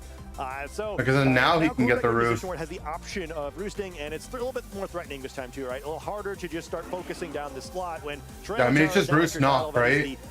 Every time. Pokemon and Brendan inside the field, threatening a ton of damage to both these Pokemon. Incineroar doesn't have like a Will-O-Wisp or anything. I think it's just GG's.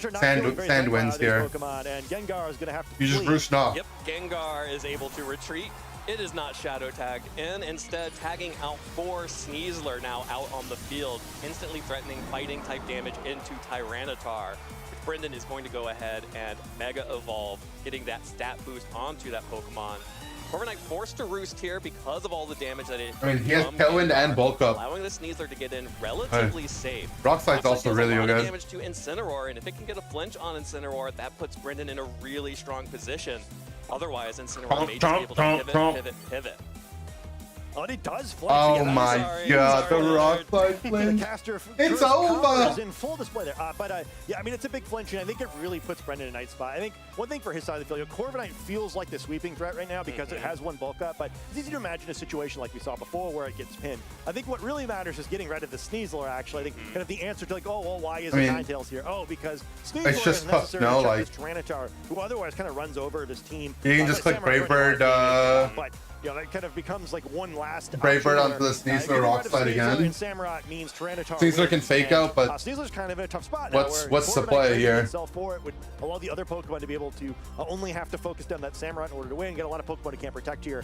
Fake out going to keep Sneasler safe for now. Yep, Sneasler is safe. Because he can burn Tailwind turns. Corviknight will flinch, and another Rock Slide from Tyranitar. This time doesn't even have to hope for a flinch. Instead, just picks up the KO onto Incineroar.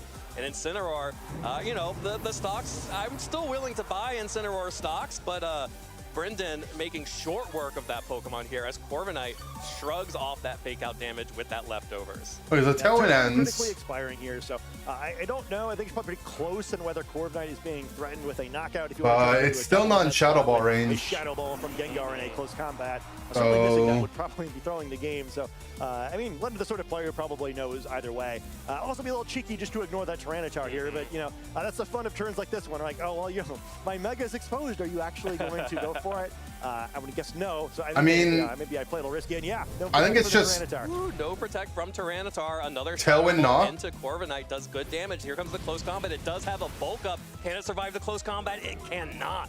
Corviknight will go down here. That means that this Tyranitar now gets to swing onto both of these Pokemon. Sneasler's White Herb. Oh yeah, he never knocked that White Herb off earlier. Ability, giving it a huge boost to its speed. And the knockoff. Oh my god, Gengar lived the knock. Oh, it's got the sand though. Gengar, but there's still the sand on the field, and with that, I thought. Oh yeah, he didn't knock earlier, right? Down for Leonard.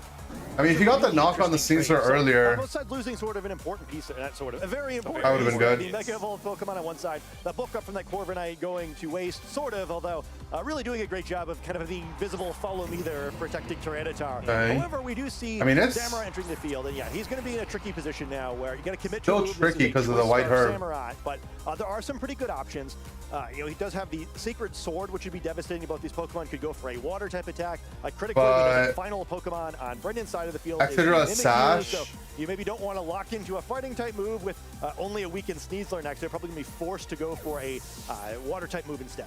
Yep, there is the retreat from the Tyranitar, preserving that Pokemon so that Excadrill can benefit from the sand later on.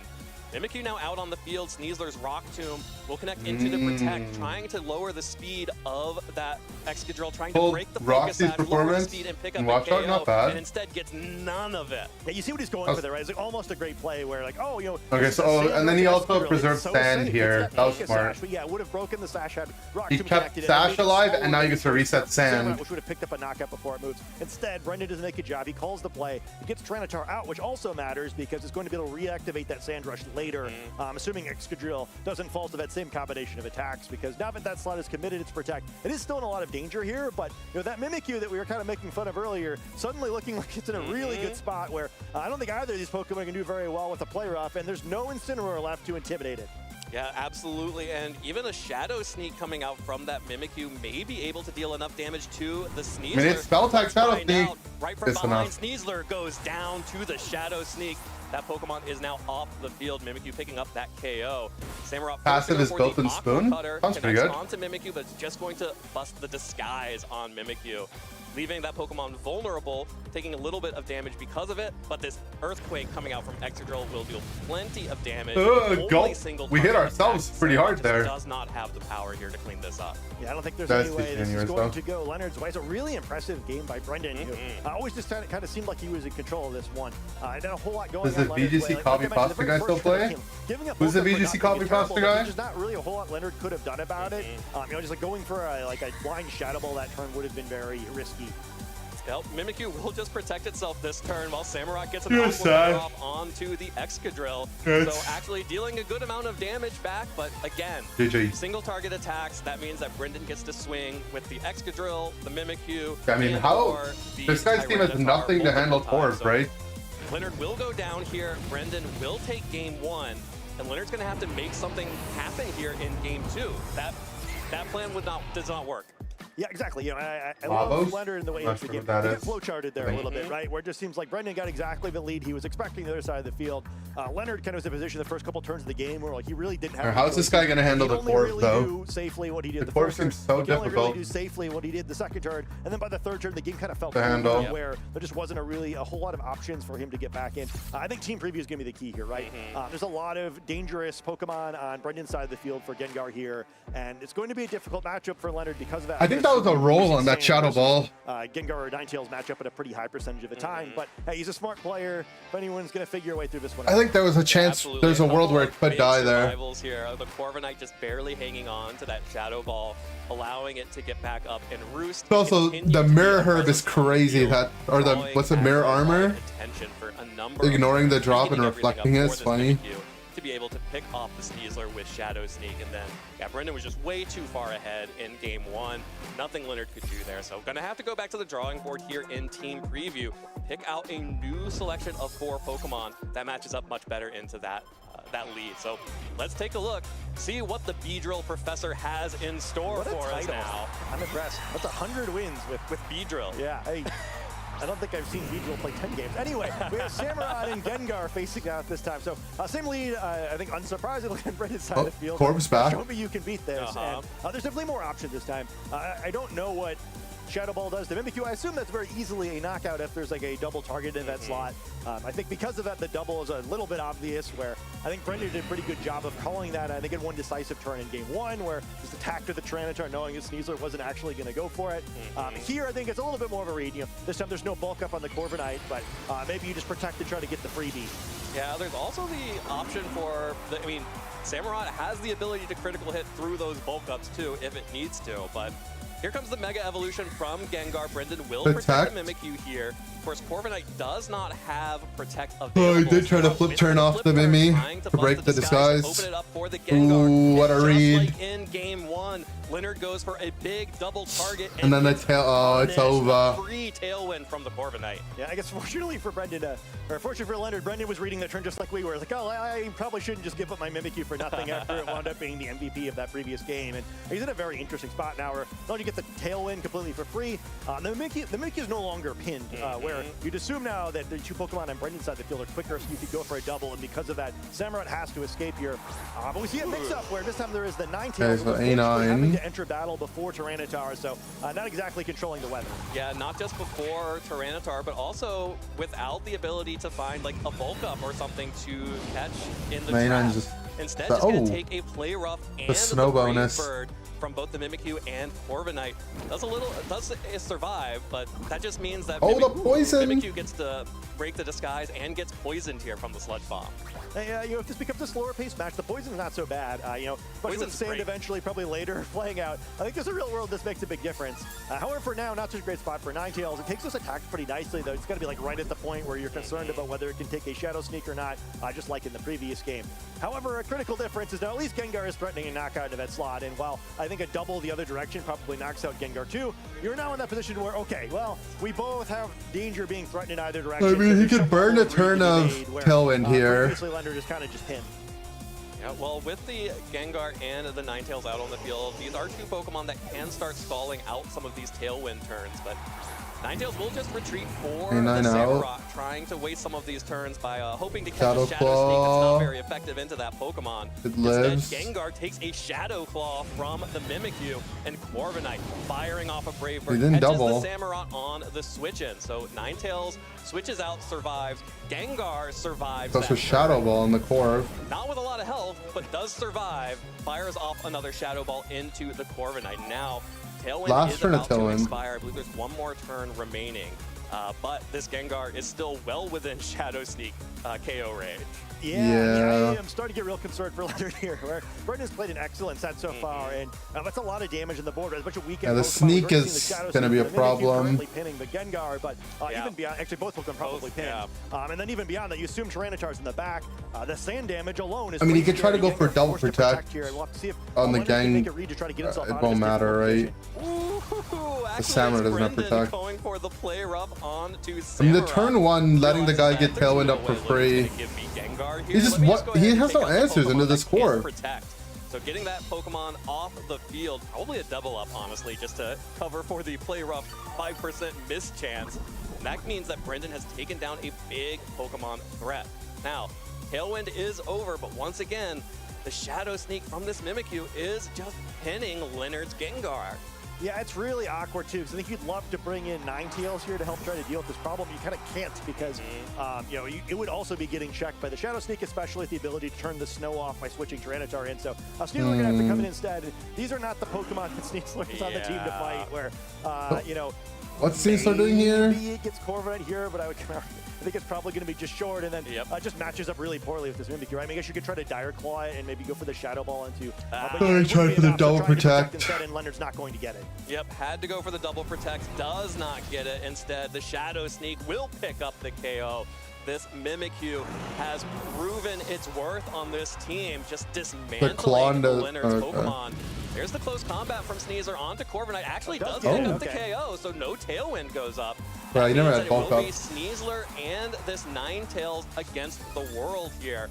Sneasler getting that white Earth boost is also a really big deal here, as it will allow it to at least match pace with the Excadrill in Sand.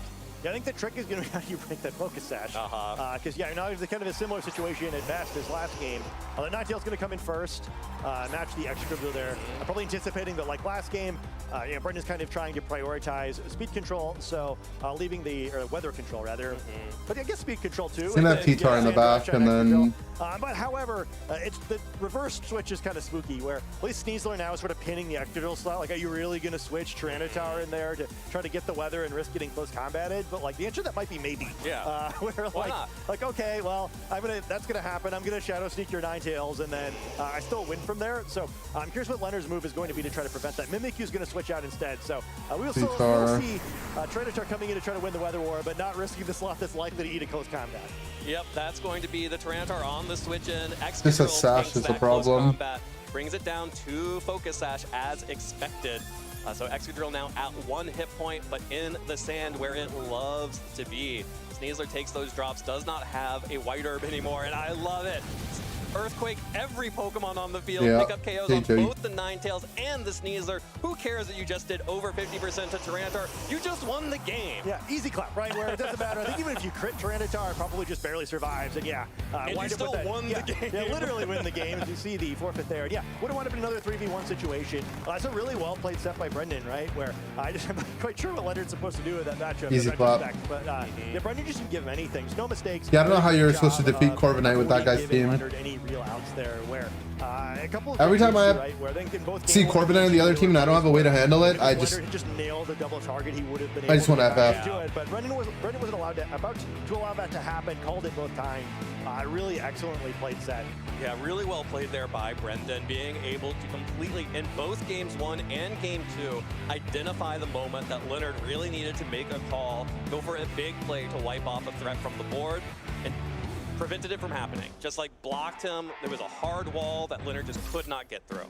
Yeah, it just it's amazing in retrospect just kind of how close or how not close this set felt, where it just always Brendan seemed to have control. Tyranitar never needed to come in before, like it absolutely had to. I just felt so. The Mimikyu in particular, I thought was just like devastating this set, even though like it seemed like it wasn't doing anything in that first game. It just the presence of it on the field sort of prevented Leonard from doing any of these things. Of course, we didn't really talk about during the set, but as a Ghost type, also immune to Shadow Tag, so has that advantage too. And yeah, hitting Corviknight really just drove this set where Excadrill and Tyranitar cleaned up, but there wasn't a whole lot for them to do by the time they entered the battle. Just really seeing the power of those two Pokemon. And hey, we were talking about whatever that crazy acronym was before. Most random Mon we've seen so far. Some less heralded Pokemon really great there. Absolutely, and advancing to 6-0, which means we will be seeing Brendan in phase 2 of our tournament. And if I'm Brendan, I'm feeling pretty good about that. I just beat a Gengar player who is one of the most mechanically it's been pretty standard. complex-minded in our sport. And I'm feeling Mega good on my matchup into all the you could say. that's out there. Heck yeah. Yeah, I was thinking the same thing, right? Where it's like, well, I mean, like, presumably you're not running Sand unless you think you really have that matchup, right? It's like, well, you're beating what is clearly by volume the most important matchup. It's a big win over one of the Roger Megas, one of the better players. Yeah, Spathra's cool. Probably not so scared of that Is Wolfie playing? Yes, Sand's he's real good right now. Yeah, he was also 5-0 going into round 6. Charizard, you've got Floette, no idea how he did here though. Big dog Megas right now. We've seen a lot of Frostlass as well. This team would be fine into the Frostlass teams. It just proved that it can go toe-to-toe against some of these Gengar teams. So, I haven't checked out Brendan's strength of schedule for the previous rounds or what teams that they played previously, but against those ones that we've seen on stream so far, looks good. Good call. Yeah, I think so too. Where you'd assume like, okay, well, like the very standard team probably has to pick Floette against this. It has some Pokemon it does well against. Still, Excadrill awesome in that matchup, obviously. Where quicker Ironhead, exactly what Floette doesn't want to play against. So easy to imagine a lot of ways that plays out well. Also, the Snarl Hydreigon kind of nice. Where I think if there's any special attacker based cheesy teams that you're not expecting for, I think that just covers a lot of them.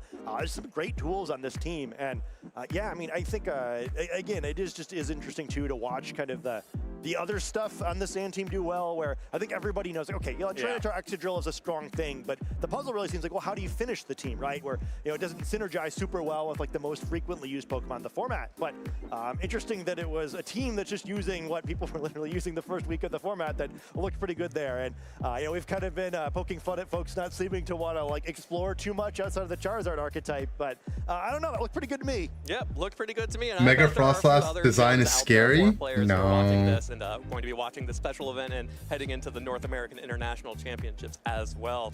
I'm still selling my Charizard socks. Yeah. Hey, I think I'm definitely not buying. I can see. I would not be shocked if it was a tournament, so maybe a hold, but buying Incineroar, buying Corviknight, buying Mimikyu. Yeah, absolutely. Well, let's go ahead. And are they talking about Brendan thought that match went. He's down scalping these Pokemon? Yep. Thank you so much, you guys. I am here with Brendan, now 6-0 undefeated, and into day 2, phase 2 of our competition. How are you feeling? I'm feeling great. I'm feeling really great about that win. And you were saying too, this is going to be your first phase 2. So talk to me about that, because that is really exciting. What a statement way to make your way into phase 2. Yeah, so my first ever regional was Portland, back when Reg I first started. I took Koraidon Lunala team to that, and at that time, Koraidon Lunala was not that good unless you're Giovanni Siski. So I didn't do that great. I went 1-4 and First guy today wearing full length pants. Milwaukee was my next one after that, and I went 5-3. And I thought that I was going to make day 2 at that one, so that was pretty disappointing. In Vegas, not a great finish there either. But this one, I have been feeling so confident about going into it. My prep was great, and I think my results speak for themselves right now.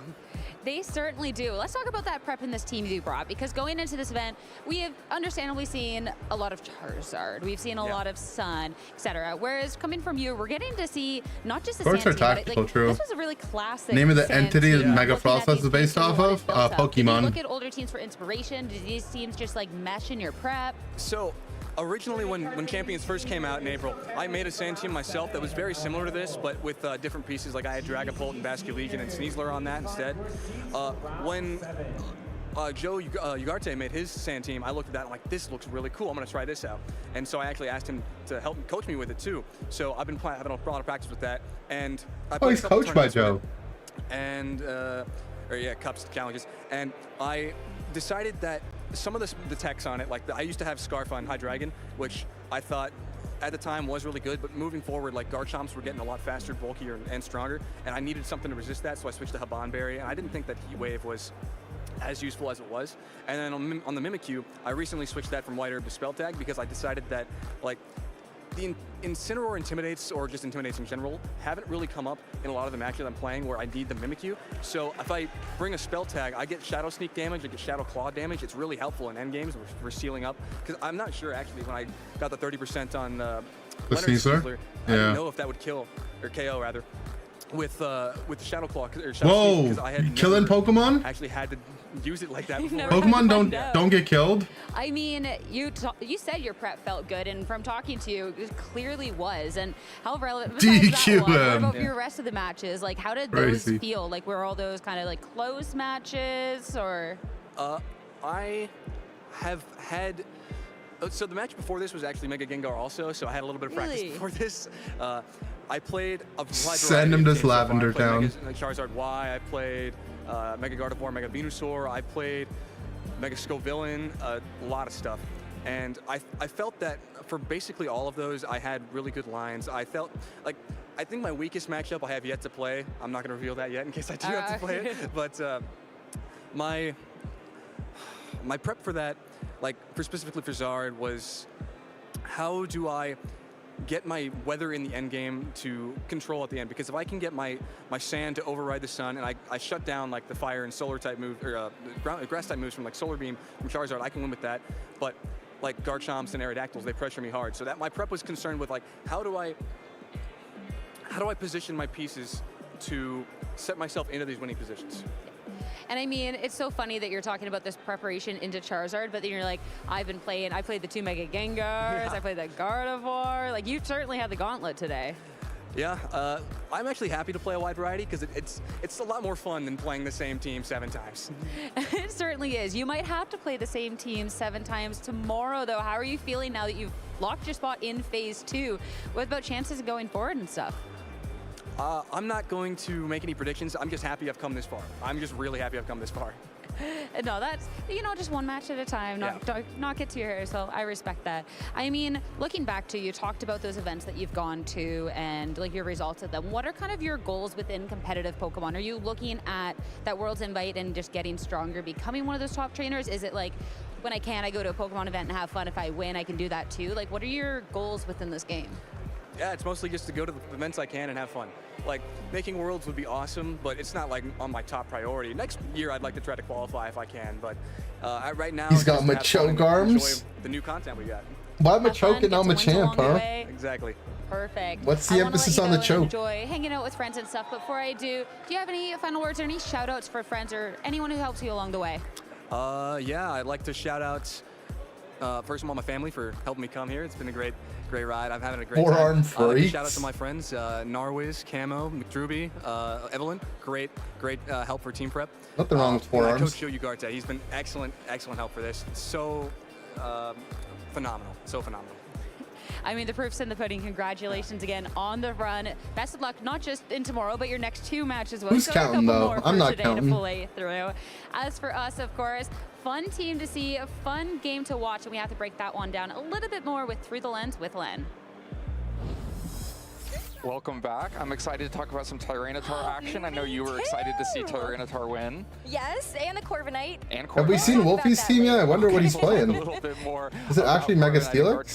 Or Corviknight and Tyranitar, maybe a little bit too much habit and a slip of the tongue Len's there. got Garchomp on the brain, Let's see the teams without any Garchomp on them.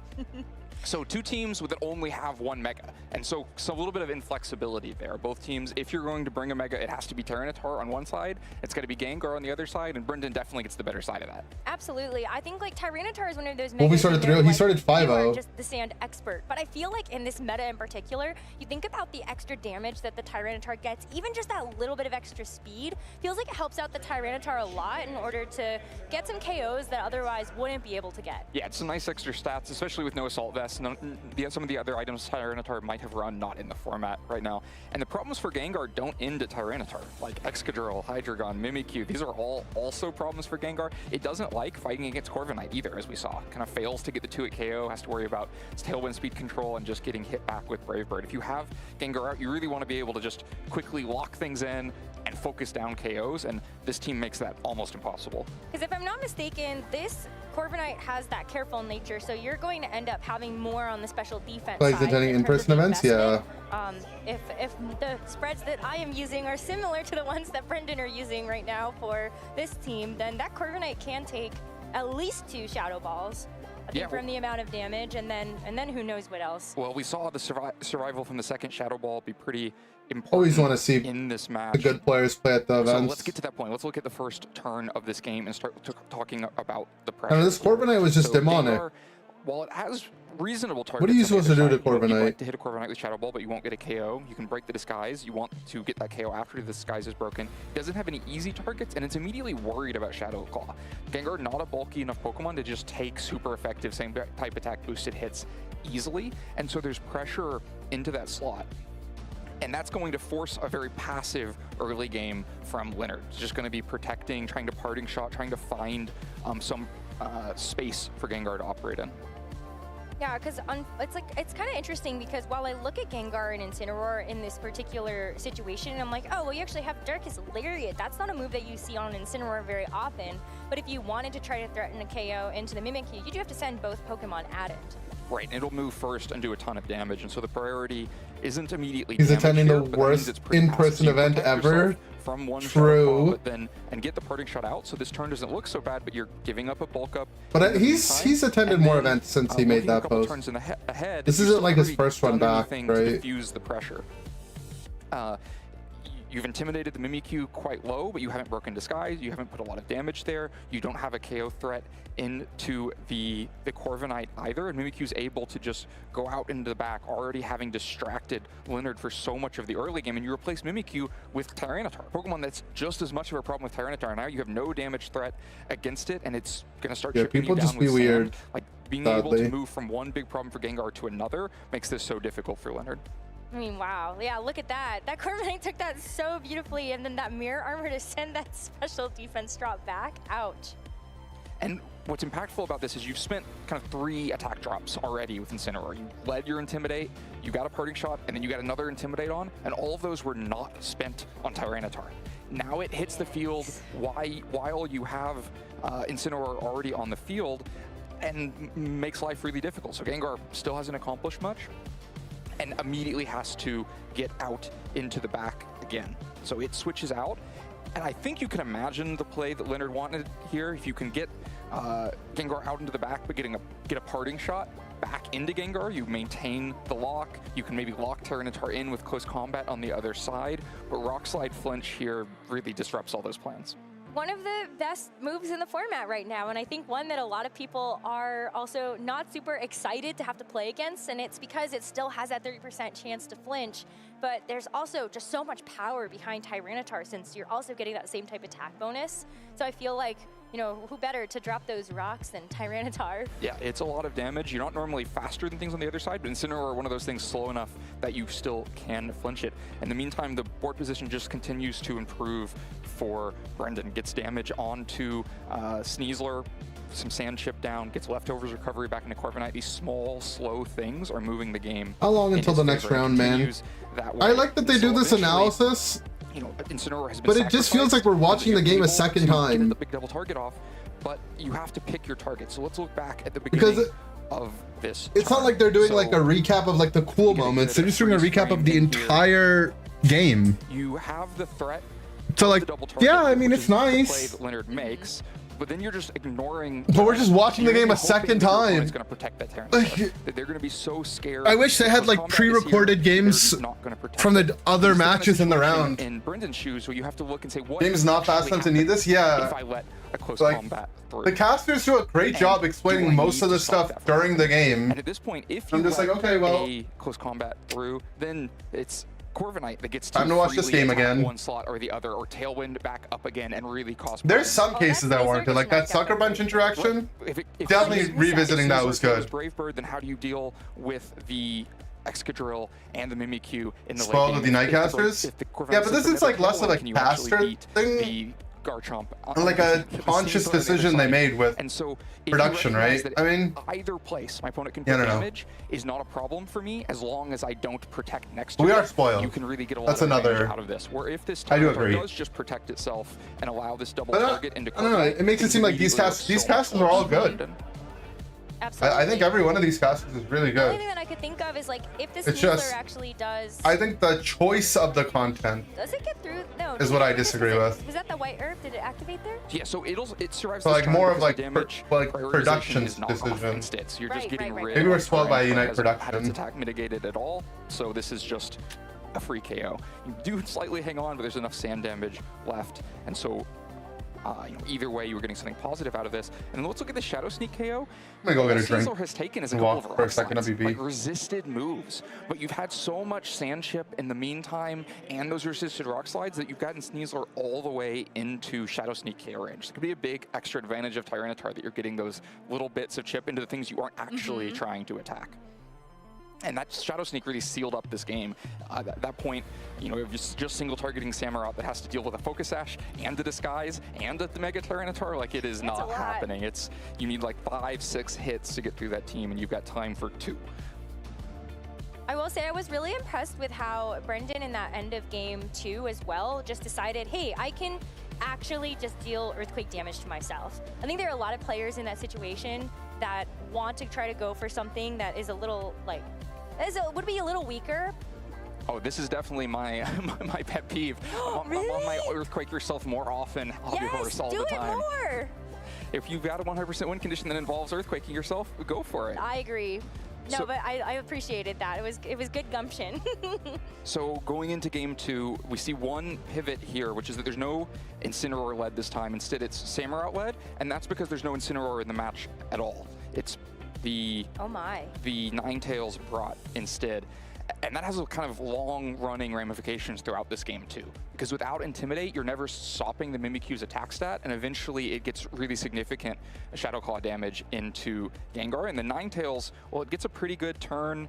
Okay, I'm back. Where are we at? Waiting for round 6? We are waiting for round 7. That was round 6. Range and kind of a momentum. They're reviewing the last game that was on stream. The Samurott switches out, has to be worried about Play Rough on the other side after a failed double target on turn 1 into Mimikyu, and the Tailwind going up in the meantime. And yeah, this is great. You found, you know, your snow boosted ice type into 2 physical attacks, but still aren't making a ton of forward progress. Disguise does a great job of stopping any momentum from Leonard's side, and the Ninetales go so low that it's in Shadow Sneak air range. The Tailwind is up, so now you have 2 Pokemon. You have to worry about Shadow Sneak here, you have to worry about Shadow Claw and Brave Bird here, and so you don't have any safe plays from Leonard's side. Yeah, it's tough because I understand the vision, right? I think some of the thought process is that Alola Ninetales would also help you out in terms of seeing a Tyranitar on the other side. You can take away the sand, that takes away, you know, the defense is there for the Tyranitar, or some of that chip damage that added up in that first game. But the fact that you also get that Alola Ninetales down so low at the beginning of game 2, you just don't have that resource for later. You can see how much damage Shadow Claw does when there's no Intimidates to suppress it. It's not quite a one-hit KO, but it's definitely KO range for anything else. Brave Bird, Shadow Sneak, whatever damage you want to find. Brave Bird finds damage into Samurott, and now the health bars are just dwindling too fast on Leonard's side. You want to, with Mega Gengar, have this position where you control what your opponent can do. You're denying them turns by threatening KOs into spots, but now you're on the speed back foot because of the Tailwind early, and you have all of your Pokemon knocked down. Almost impossible to come back here. And if it was going to be possible, Brendan cuts off all avenues by continuing to use Protects to find other damage threats here. Knows the Gengar can't attack, and so I'll just take the Samurott KO instead.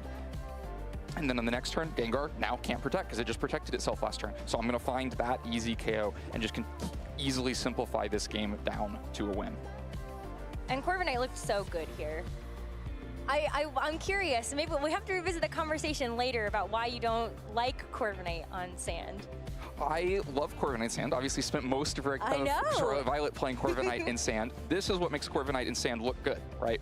When you can get easy Tailwind. He's not a Corviknight enjoyer? Just can't threaten it to a KO. I hate it on the other team, but it's OP, right? By going Protect, Tailwind, you can't 2-hit KO me with a double up. Charizard is the problem. Okay, yeah. We didn't see Charizard here. Ouch. And several He's other saying Chizard farms it on Corviknight, but still a Pokemon that is so powerful and it has the right matchup, and it really felt like this was the right matchup for Corviknight. It looked great. We love the bird. Okay, well that was not a great clip. Good timing.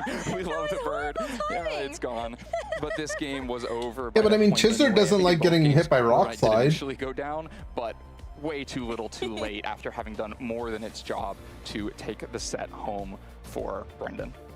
I am so excited to see how Brendan continues to do with this, because like, I've gotten a lot of experience with this archetype in particular, and this team in particular. I've just switched out the Mimikyu. But this is actually the perfect situation where you would want to have the Mimikyu, because you're playing against the Gengar. Ghost type, of course, also helps you get out of those Shadow Tag possibilities, so I feel like this would be the one where I'm like, yeah, I really want the Mimikyu here. Otherwise, having a second Mega on the team, very beneficial. Yeah, it can help give you more flexibility, like the flexibility I'm sure Leonard wishes he has. I'm letting this play out just so we can see one more Earthquake yourself when it's a 100% win condition. Please Earthquake yourself more often. Earthquake yourself. Oh my gosh. I mean, see, the thing about the Tyranitar, you don't even actually Mega Evolve it here, which I think is kind of funny, but you could, and you would take even less from the Tyranitar. It just switched in, so I didn't get the opportunity to Mega Evolve. Okay, so it switches into an Earthquake. I'm just saying, yeah, do it more often. And yeah, I think a very strong kind of matchup-focused win for Brendan. Had the matchup and executed really well on it. Never really gave Leonard any opportunity to, find some avenue back. Because I think that's the one thing that this match this team can struggle with. One of the things that about the Gengar, I think that can be a little bit of a problem is if you do get the calls right, or Parasong doesn't necessarily, you get trapped. I don't know. I think I have definitely struggled in some occasions. This team has different pieces that are supporting the Gengar with the you know, if you had something like Perish Song, but this one doesn't even have that. No, this Just is has all damage threat. Yeah, disable. this is not Perish Trap. So you're just trying to use Shadow Tag to lock things in, but Oh, well, then that's different. to accomplish that, you need to not have big threats for Gengar on the other side, and that That team is was just completely Very full true. of them. Never mind. Perish Song, though, different story. I think that one still would give a little bit of trouble to this. All right, well, no Perish Song this round, maybe Perish Song in a future round. For now, we'll take a break and come back with round 7.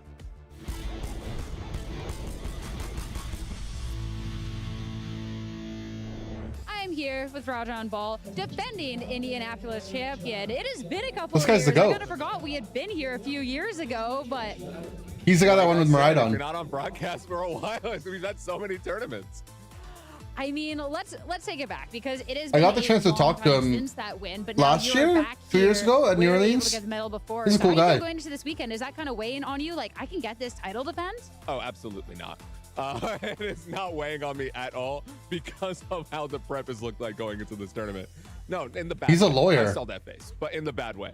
But no, I'm happy to be here. I'm excited to be back and playing Champions. I'm just really more excited into playing the like the first tournament on a new like system, console, etc. Like I don't know how many of those I've got left in me, so I'm just really excited to be here for that.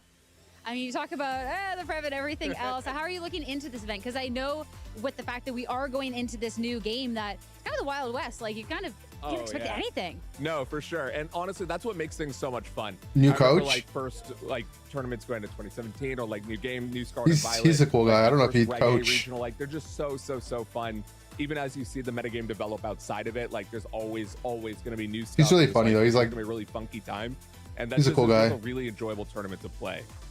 I mean, at this point, we have gotten to see a couple of like the Trainers Cup Master Ball leagues. So we've gotten a little bit of an indication of where people are leaning. Are you kind of looking at this event like, okay, we're going to see a lot of this Mega Charizard, we're going to see something else? Or is there anything in particular you're kind of expecting going into this weekend? I think it would be remarkable if we did not see a lot of Mega Charizard, but I'm just hoping because for the person who cracks other Megas. I think we have a lot of options that aren't seeing a lot of play, like Frostlass did pretty well recently. We haven't seen much Scizor. We haven't really seen Gengar perform that well. Like, there's a lot of options that can be developed, and I'm really excited to see what the Day 2 teams look like when the tournament plays out. Now, for what you're bringing, I won't ask you on specifics, but is it something spicy? Or are we going something a little bit more traditional? I mean, no. there's No. If you have a Basculegion, you have a King Gambit, you have a Guard, like you have those guys, it's really hard to be spicy. But I think the parts where you get to innovate are kind of fun. But unfortunately, there's only so many, at this time at least, so many good Pokemon that it's hard to really spice things up. No, that's 100% fair. There's a lot of Basculegion out there. There really is. Last but not least, I know you talked about the prep, everything else. Just the confidence going into the weekend. Like, we're getting to day 2, we get into top cut, we Let's get get into some titles, Mispathra. I don't know what we've got, but we're going to have a lot of fun. and that's all that matters, trainers. Thank you so much. Boring. I don't Best of like luck. him anymore. Back over to the But you don't like competition for us. most of the people here.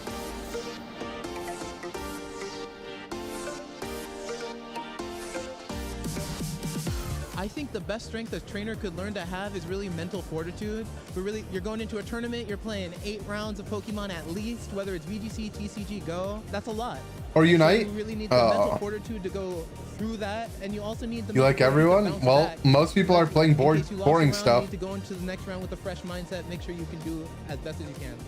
I think the best strength is adaptability because 50% of people are playing in this meta Basculegion, right now, so you there's so many don't like at least half protocols, of them. especially with normal type being one of the top.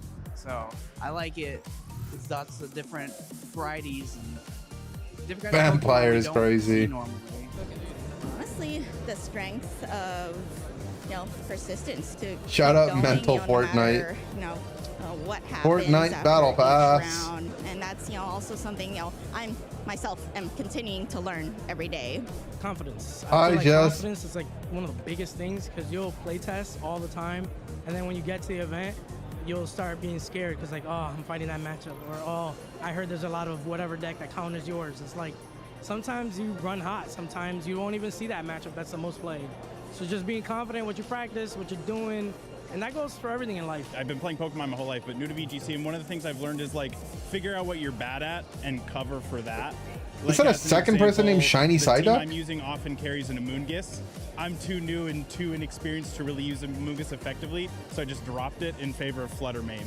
And that has covered a lot of my weaknesses, and that has really helped me get through some games that I don't think my Amoonguss skill level. Two Shiny Psyducks? One of the best strengths a trainer can learn to have is timing, is pace, is learning all the different move sets, especially in Pokemon Go.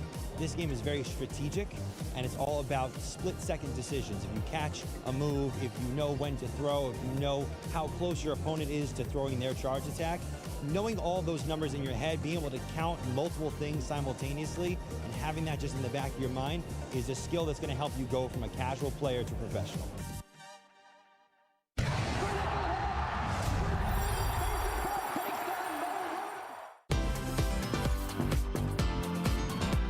I would say I spend about, I'd say like 6 hours on average is a good estimate for how much I spend each week. I think leading up to tournaments, I might spend up to like 12 or 15 even. Yeah, that's rookie numbers, buddy. The game. I want to make sure I Let's get to like 17 to 18 hours a day. My favorite Pokemon is Mimikyu. My first game was X and Y, and then the game I really fell in love with VGC overall was Ultra Sun, Ultra Moon.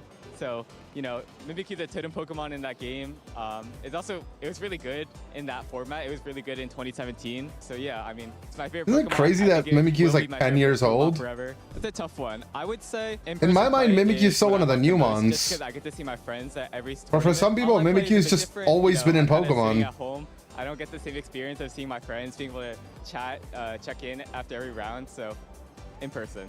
For me, the current meta, Regulation F, I would say it's not one of my favorites of Scarlet Violet. Regulation F?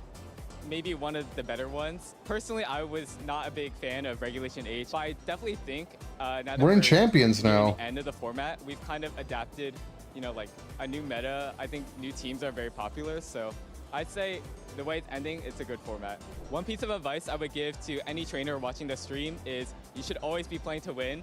Don't play not to lose, if that kind of makes sense. I think when people play not to lose, you know, you're kind of making safe-ish plays. It's kind of like the snowball effect, right? So if you get one turn super right, then your opponent is like, oh, I need to get 2 turns correct now to win the game.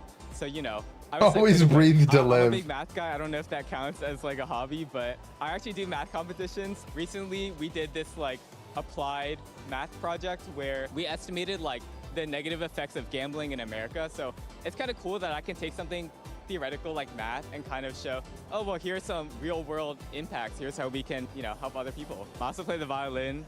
Booster packs are gambling. Fun, so if I were to create my own Pokemon, I would say let's go gambling. I would love to be a support Pokemon. I miss support Pokemon so badly. I feel like right now, a lot of the teams are popular. A lot of the current, you know, the past formats, they're very like, Dondozo. The games are very short, you know, you're just kind of trading attacks, and whoever trades attacks better is winning. I really miss like back in the day when we had, again, like when we had Mimikyu, you can use Z-move Destiny Bond, and then, you know, your Snorlax can set up. Like I love strategies like that. So I would say my Pokemon, maybe I would give it Intimidate. Maybe it'd be better than Incineroar at being that one. Don't like it when teenagers say back in the day. If I were to, I don't know, you're not beating the hate everyone allegations, Swimsky. NAIC win. That was like the first event I had ever won in my entire life. So, I mean, it was crazy to me, and I was like, wow, I just won an international. My opponent played so well. We're still friends to this day. Like I saw him. Z Destiny Bond was toxic. How did it work? So yeah, I mean, if I were to relive a match, it would definitely be that one. I'm a night owl, unfortunately. I can't wait for college when I don't have to get up at 7 a.m. for school. I feel like night is when I do a lot of my work because, you know, sometimes I Destiny Bond, but also follow me. During the day, oh yeah, that just sounds disgusting. Now I'm gonna do some sets. I'm gonna practice with it. I'm gonna put the stuff I was thinking about during the day into action. So, a night person all day.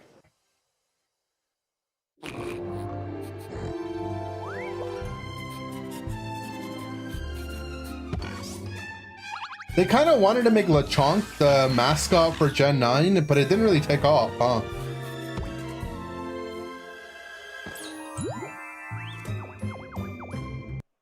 Like the Lechonk thing was so forced and it never ended up working out. Indianapolis, Indiana Regional Championships. Oh, my lord. Those Metapod origami are so hard. I cannot do it. Oh, good to the origami station. I'm sorry, you just saw me react so negatively to those Metapod. It really brought me back, trying to make those Metapod back at NAIC last year. What's wrong? Struggling so bad. I'm gonna need some one-on-one. Back in my day when I played my first Pokemon game, origami corner. I remember terrestrialization. Like it was just 6 months ago. Can we get a therapist and somebody who can walk me through making the Metapod origami? Please. Well, that sounds like that might be a real challenge, but you know, I'm sure there's an origamologist out there that's just what you need. Well, if it happens, it'll happen in the lounge. Crazy with the coloring sheets in Seattle. It's been a long day here. I did some origami at the Toronto Regionals tournament here in Indianapolis, when I went a couple years ago. And look at all these beautiful 6-0 players here. Okay, Wolf still undefeated. Players to watch: Wolf Glick and Joshua Paul Chua still undefeated. Galway still undefeated. The Sarah team was really cool. Earlier, at 6-0. Lorsi still undefeated. Also at 6-0, we saw earlier on. I don't see one of our players to watch at Alex Underhill. Dawei also still at 6-0. Where's Joseph Ugarde? Showings here at the top tables. Yeah, a lot of really impressive Where's our players. boy Chupa? Where's Gio? More and more the players I recognize of having very anti-Sun teams seem to be continuing to stay undefeated. I wonder why that could be.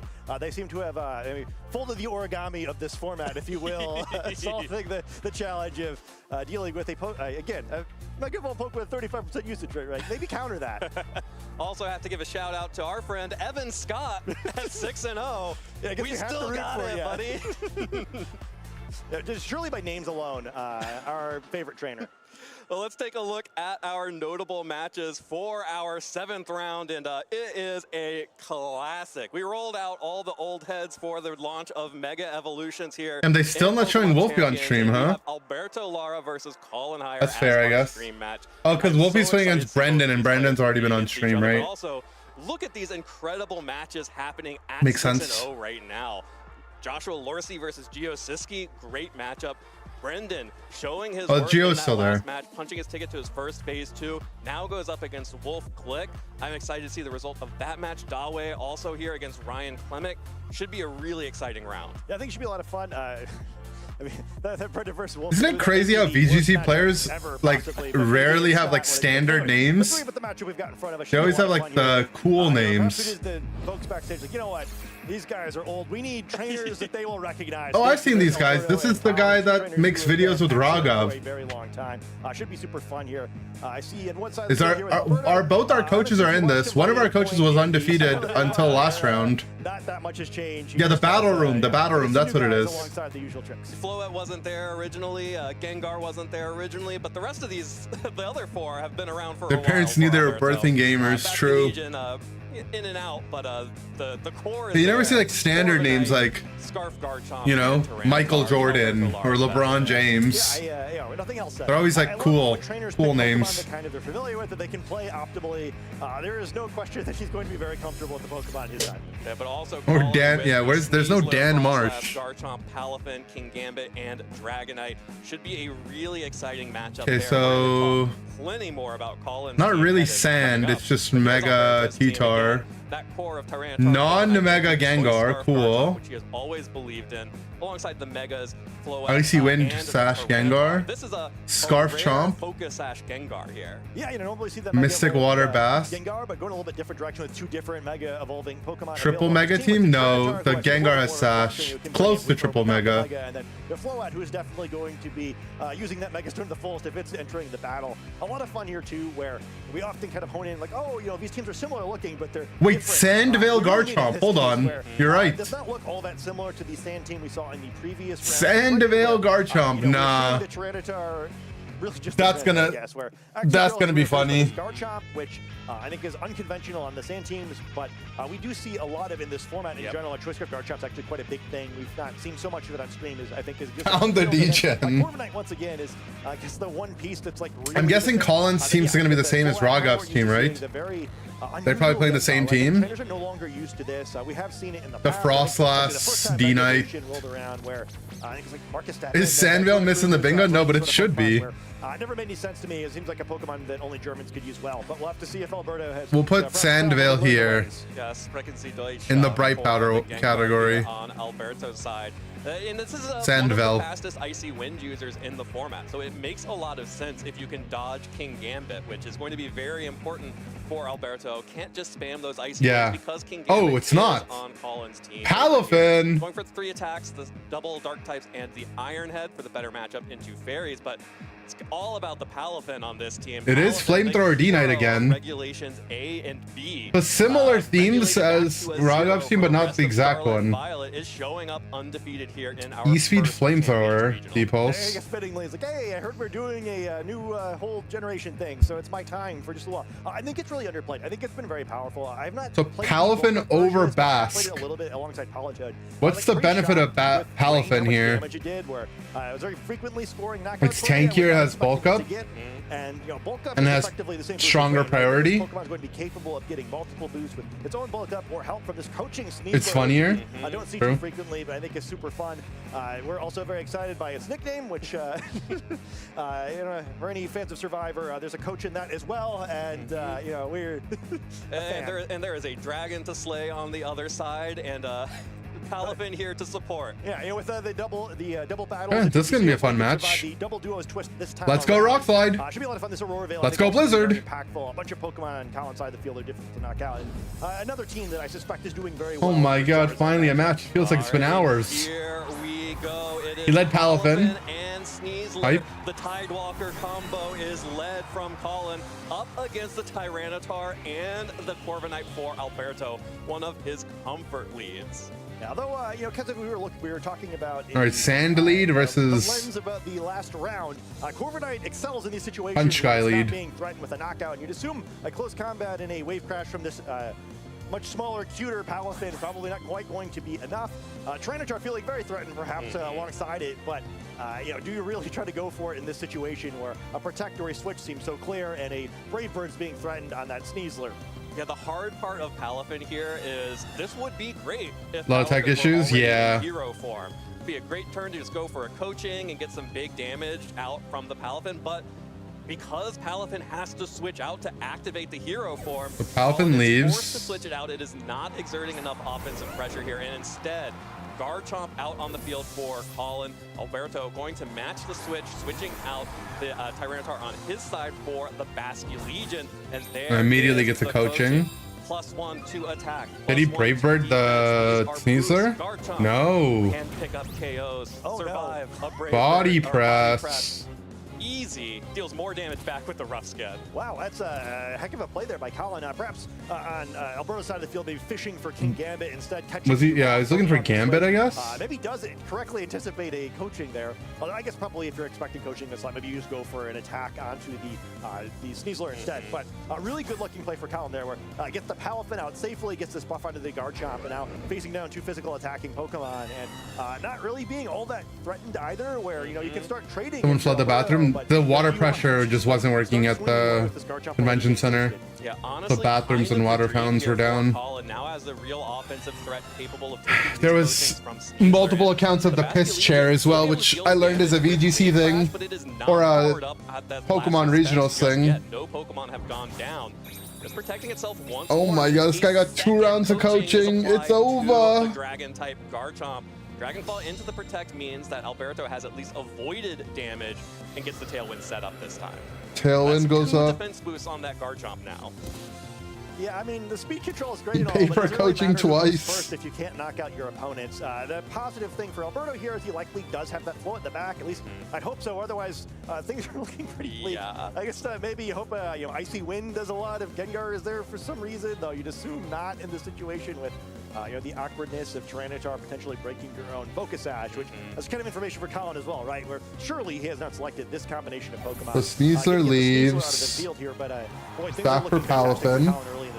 Yeah, Palafin in for the 0 to hero. Will be protected from any additional damage to allow for more fake outs, more No, he coachings later. ate that. And that is an adaptability, Mystic Water boosted wave He crash, ate not that. even doing half damage to the Yummy. Garchomp. Takes a lot of damage back on the recoil as well. Brave But Bird Palafin deals a also decent amount of ate damage that. into Palafin, but because it does not have any of those defense boosts yet. But this Dragon Claw, Oh, oh man, doid.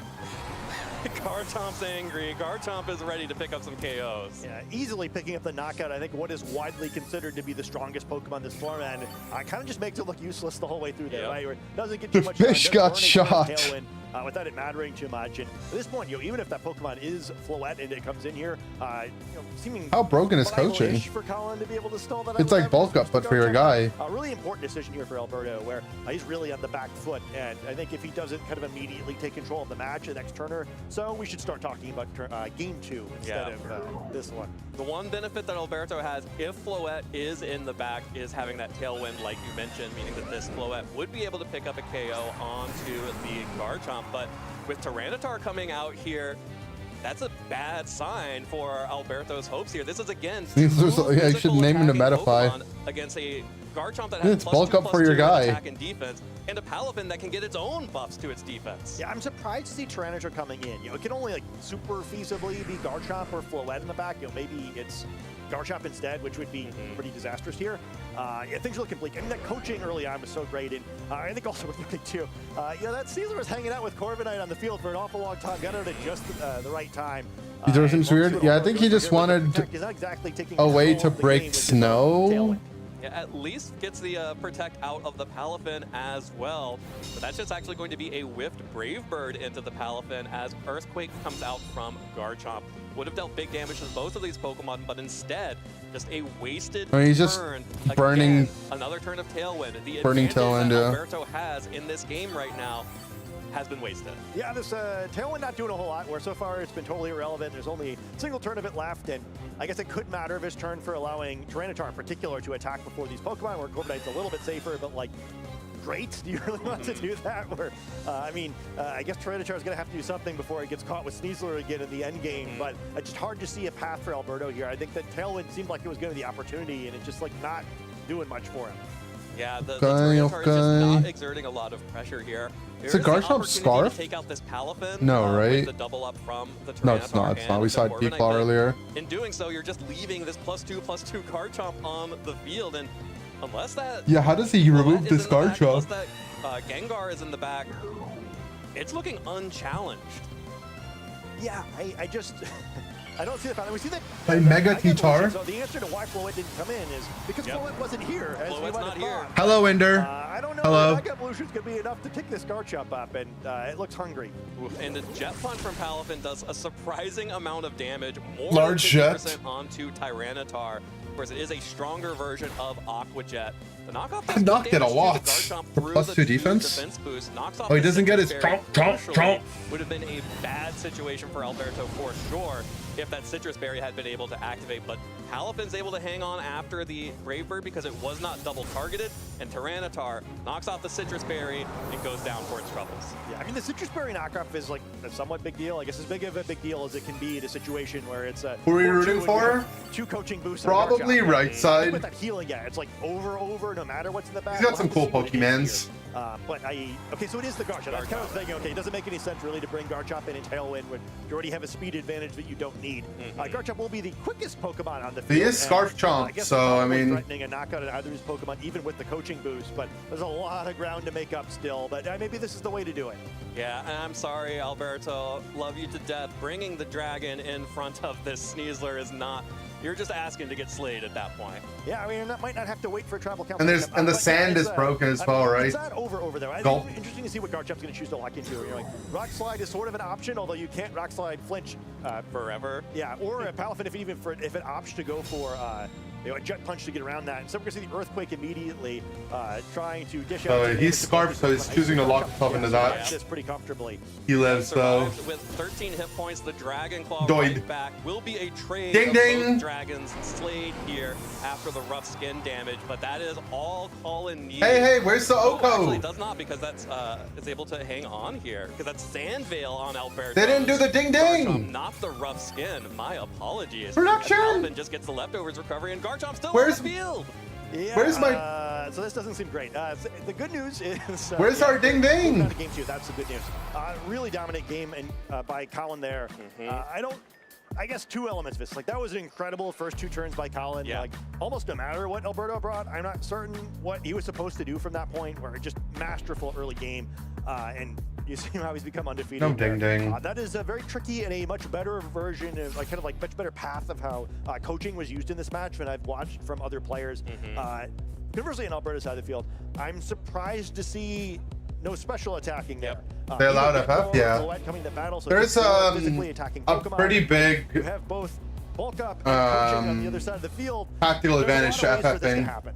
Yeah, in but this VGC, Garchomp right? Took so many attacks. Took that Earthquake. Took Sometimes you don't want to show your took a opponent knockout from the speed tiers or Tyranitar, what took mon a you body brought press and as stuff. Well, it took hits. It tanked them, but thanks to that coaching boost, it was not able to go down. So Look in the definitely mirror. feel like you What want to have the? some kind of special Mirror attacking on the options wall. against this team if you are Alberto. Here we but it's are just going again. to be the same leads once again. Alpha and Sneasler for Colin, and Corviknight Tyranitar for All right. Alberto. So I'm like 100 for 100. I click close combat on Tyranitar versus turns. Like, okay, switching it up. But yeah, I think it'll be very interesting to see this run back. Obviously, on Alberta's side of the field, you don't want to just allow the snowball. You What's did the this play? time. Do we The way click? you avoid Do that we is the switch pressure click to coaching sneak through a little again? bit more. But certainly Colin knows that too, and I think this is going to be. That's what he did last time, right? Switch click coaching, and the Corv didn't brave bird the It sneeze. is potentially threatening. Okay, well, my plan is really to tailwind and use Floette this time, which I think is probably the best path into this game. But Hear you, but can't see you. I turned off my camera because I've just been walking around on the ground. Match up very well with Floette, and Palace in particular can just ignore the tailwind and bonk its weak defense stat anyway. Well, Running just around. Like in game 1, Palafin has switched out for the Garchomp. This time it's going to be the Garchomp He goes switching into his in own instead chomp. of the Tyranitar. Ooh, the Dire There is Claw, a no Dire coaching. Claw, deals a little bit of damage to the He was reading the Garchomp. Floette Does not swap, get huh? The additional status proc there. Here comes the Brave Bird, connects onto Garchomp once again. Here the Oh, on Rust that Skin slot, and the recoil though. damage going to deal a good amount back to Corviknight. This is a much better position for Alberto now having the Scarf Garchomp out, threatening both of these Pokemon with big damage. Yeah, sort of a nothing Yeah, trade he's from kind both of threatened the sides, big, but the I big think getting EQ Garchomp now. is a big deal here, where threatening an Earthquake is really strong here. It causes Corviknight to kind of be completely unthreatened here because the Garchomp is such a big threat. So you can take a bulk up or a tailwind as you'd like here. Really good improvement for Colin, although Palafin comes back in. Perhaps we're going to see a different Pokemon be the focus of Colin's offense this time around. Yeah, just a different option here for Colin as the Earthquake is locked into by Alberto. That is going to be a Scarf Earthquake. So that Imagine means you just Garchomp click will coaching only be again, able to though. use It would have been for until it turns GG. out. Not the Sandville miss. Dalim with the raid. Good raid. All right, we got the Sandville miss. As this Garchomp nimbly dodges the Dragon Claw from its opposing number, and suddenly Alberto's looking. That's so silly. Avoiding some crucial damage. If it probably was a knockout, but even if it wasn't, would have been. It wasn't Bright Powder, he's Sandvale, but still. Yeah. Being a problem now for Colin because the Garchomp is sort of pinned on his side of the field. Yeah, and that is simply what happens sometimes with Sandvale, is if you thought you had a guaranteed attack, you don't anymore.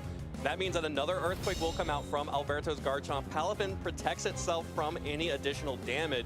Colin needs to maintain one of these sweepers here as Garchomp takes good damage from the Earthquake. The Citrus Berry keeping it up and in the fight right now as Palafin, with that protect, is Okay, able the to second declaw avoid does the connect, Brave though. Bird. And this time, Colin is able to land Imagine you the got two Dragon misses, Claw, though. but not before additional damage was put down onto Colin's Garchomp. Yeah, I think that's some critical damage too, even though the Brave Bird calls the wrong slot there, which enables Garchomp to get knocked out. It is the Garchomp on Colin's side of the field is still in Brave Bird range, and now a free switch where we do see the Floette. So okay, both the adjustments we're kind of expecting for Alberto, where he pressures the early game better, and then also has the Floette in the back now to help. All right, 2 more turns of Tailwind. unlike in the previous game as well. No boosts on these Pokemon this time around. So while Floette could be threatened for some damage, but Jet Punch is not going to be a one-hit KO. So Alberto looking like he's in the driver's seat of the second game. Yeah, Alberto definitely in a much better position here in game 2. I feel like Floette coming in the battle room needed to just coaching turn one again. Wait, he clicked. He tried to go for a double protect. I guess it makes on sense. The Palafin. It fails. That's going to be a KO onto Garchomp. Yeah, it makes the sense. Dazzling Gleam. Palafin only at 27 hit points. Any attack Corviknight hits except for the bulk up would be enough to pick up the KO. Oh, actually doesn't. It has body press, so any attack it picks will pick up the KO onto Palafin. That is a double KO. Yeah, I mean, the Sandville miss was tragic, but in a best of 3, I mean, it's going to happen at least once, right? Knockout here, at least you get a double switch. So Sneasler and the final Pokemon can come in, and Sneasler Mega Palafin? That'd be crazy.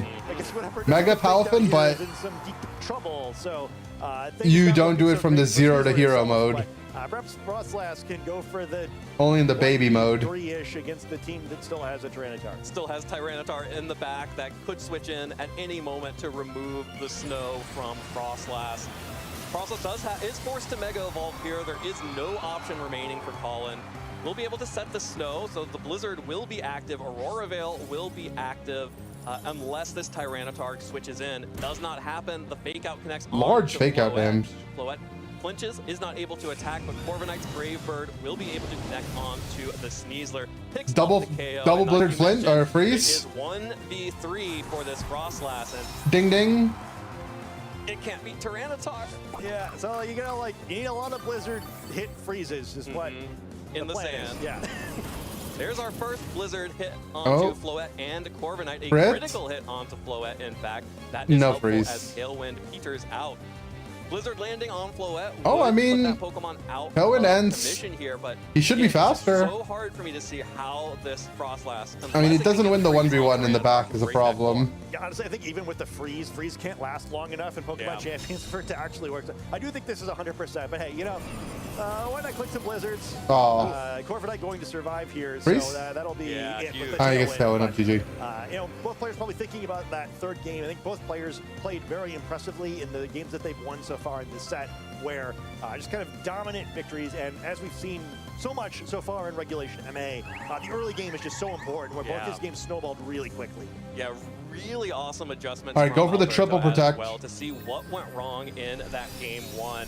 Lack of special attacking, allowing that Sneasler to just sit around and give buffs to the Garchomp, and not being able to pressure Pokemon like Palafin on the switch. He didn't go for the triple protect into Blizzard Freeze into Blizzard Freeze. Bringing the Floette under Tailwind. Into Blizzard delaying crit. the Tailwind a little bit as well to get those extra turns. I Great saw the adjustments line. from Alberto. Yeah, I think that was really interesting. Right? I think game 1, I've seen a lot of teams that look similar to Collins, but like he really played it with his big boy pants on, right? Where it's just a little different coming from him than just some random person on the ladder. Conversely, I think Alberto just didn't seem to understand what Collins' game plan was going to be in that first game, and really mispicked. Where once he saw what Collins going for, I was like, okay, I get his side of the field now. I'm going to make him have to do something different. And in that second game, he wasn't able to adjust. So I'll be kind of excited for this third game, where does Colin have the ability to go with something fairly different? I'm not so sure he does. I think this is actually a situation where, despite how dominant the first game is, I like Alberto here, which is because I think the other two Pokemon in Colin's team are kind of hard to pick. Where, especially Dragonite's not always going to be as strong into the sort of sand matchup, just because of multi-skill being able to be broken by the Sandstorm, and then a lot of Pokemon. Game any different if that Sandville miss doesn't happen? I don't know. Similar issues where most of the Pokemon on the other side are going to burn it down pretty quickly. So it's probably going to need to mostly be playstyle adjustments from Colin if he wants to take the third game of this set. Yeah, well, Colin. I mean, all he really needed was to triple make some protect. Adjustments here again. Getting that coaching off onto to freeze on the T-Tar in sand. Big deal for Garchomp being able to stick around long enough to get that second coaching and potentially. Why isn't there Unite? Unite's never at the regional events. No coaching spent. Only at the ice season world. Instead, just went on the offense, even though switched in the Garchomp. Really need to get some of those buffs down. Well, the snow would run out Or the Garchomp, especially the regardless because of the T-Tar, but yeah. In Tailwind. here we go. It's the same leads from Colin and an adjustment made for Alberto. Instead of leading the Tyranitar and being forced out, He would have to get a Blizzard Freeze in the sand. Garchomp immediately. Yeah, no Sand Veil this time, unfortunately. I guess that's the one big difference. But yeah, gonna half a turn here faster. We're like, okay, well, I'm gonna knock out the Sneasler if you don't fake me out. So now it feels like it has to, which kind of removes the threat of that.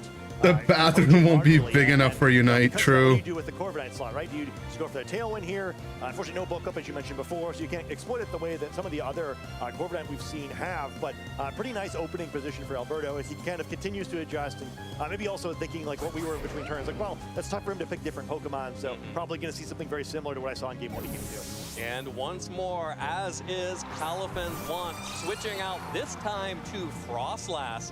The Frostlass Early coming out Frostlass. on the field as Garchomp It'd be takes that 10 fake piss out chairs? from No, the Unite Sneasler. isn't. This is a big Unite players are game better than that. adjustment from Colin to be bringing in the Frostlass here instead of the Garchomp. Are there IGN's Battle Room and Sweeper? That's what their names are. Sweepers in the back from these Tailwind turns. Yeah, so now we wind up in a pretty interesting position. I assume if these Pokemon all stay on the field and it's just like a Brave Bird Earthquake, with help from the snow, Frostlass can probably survive it and knock out Garchomp, but going for that's a little bit risky. So there's the threat of Tyranitar coming in, although I guess no, it really isn't because you gotta wait for it to Mega Evolve first. Yeah, I mean, I kind of hate the spot for Colin actually, where it's like I don't really like any of Alberto's plays that much. And like again, Sneasler's being threatened, but it's a relatively safe switch because Frostlass is exerting so much pressure. It's pretty tough not to double it, or like maybe you switch Garchomp here, kind of not running to risk the somewhat high potential of getting blizzarded. So I don't mind it. But Sneasler We learned about the piss chair today, and it was not Does not want to provide not something good. any coachings to Frostlass. Instead, a big adjustment here. A new Pokemon shown by Colin. No more Garchomp. Instead, it's all about the King Gambit here as Frostlass Mega Evolve. Oh yeah, he hasn't run King Gambit yet. On the field, the snow warning will set the snow on the field, activating the ability to go for Aurora Veil and 100% accurate blizzards.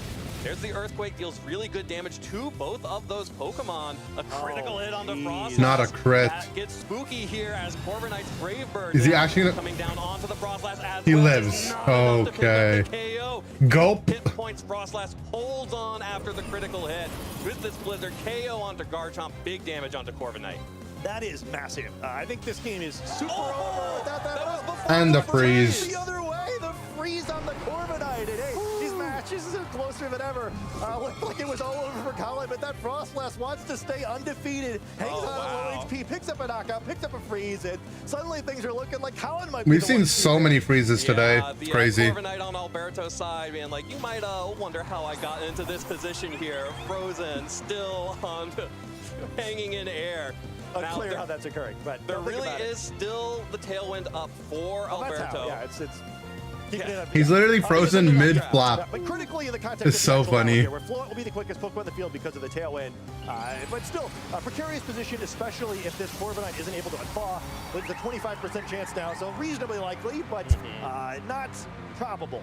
Not probable. Floette will have to go ahead and Mega Evolve here to get that offensive pressure down. King Gambit protecting because of the damage it took on the Earthquake. Cannot stand up to some of these attacks from Floette. Dazzling Gleam here into the Protect, now connecting onto the Frostlass. That will clean up the remaining hit points from that Pokemon. And now Frostlass retreats to the Pokeball. Corviknight still frozen here. Frostlass did its job.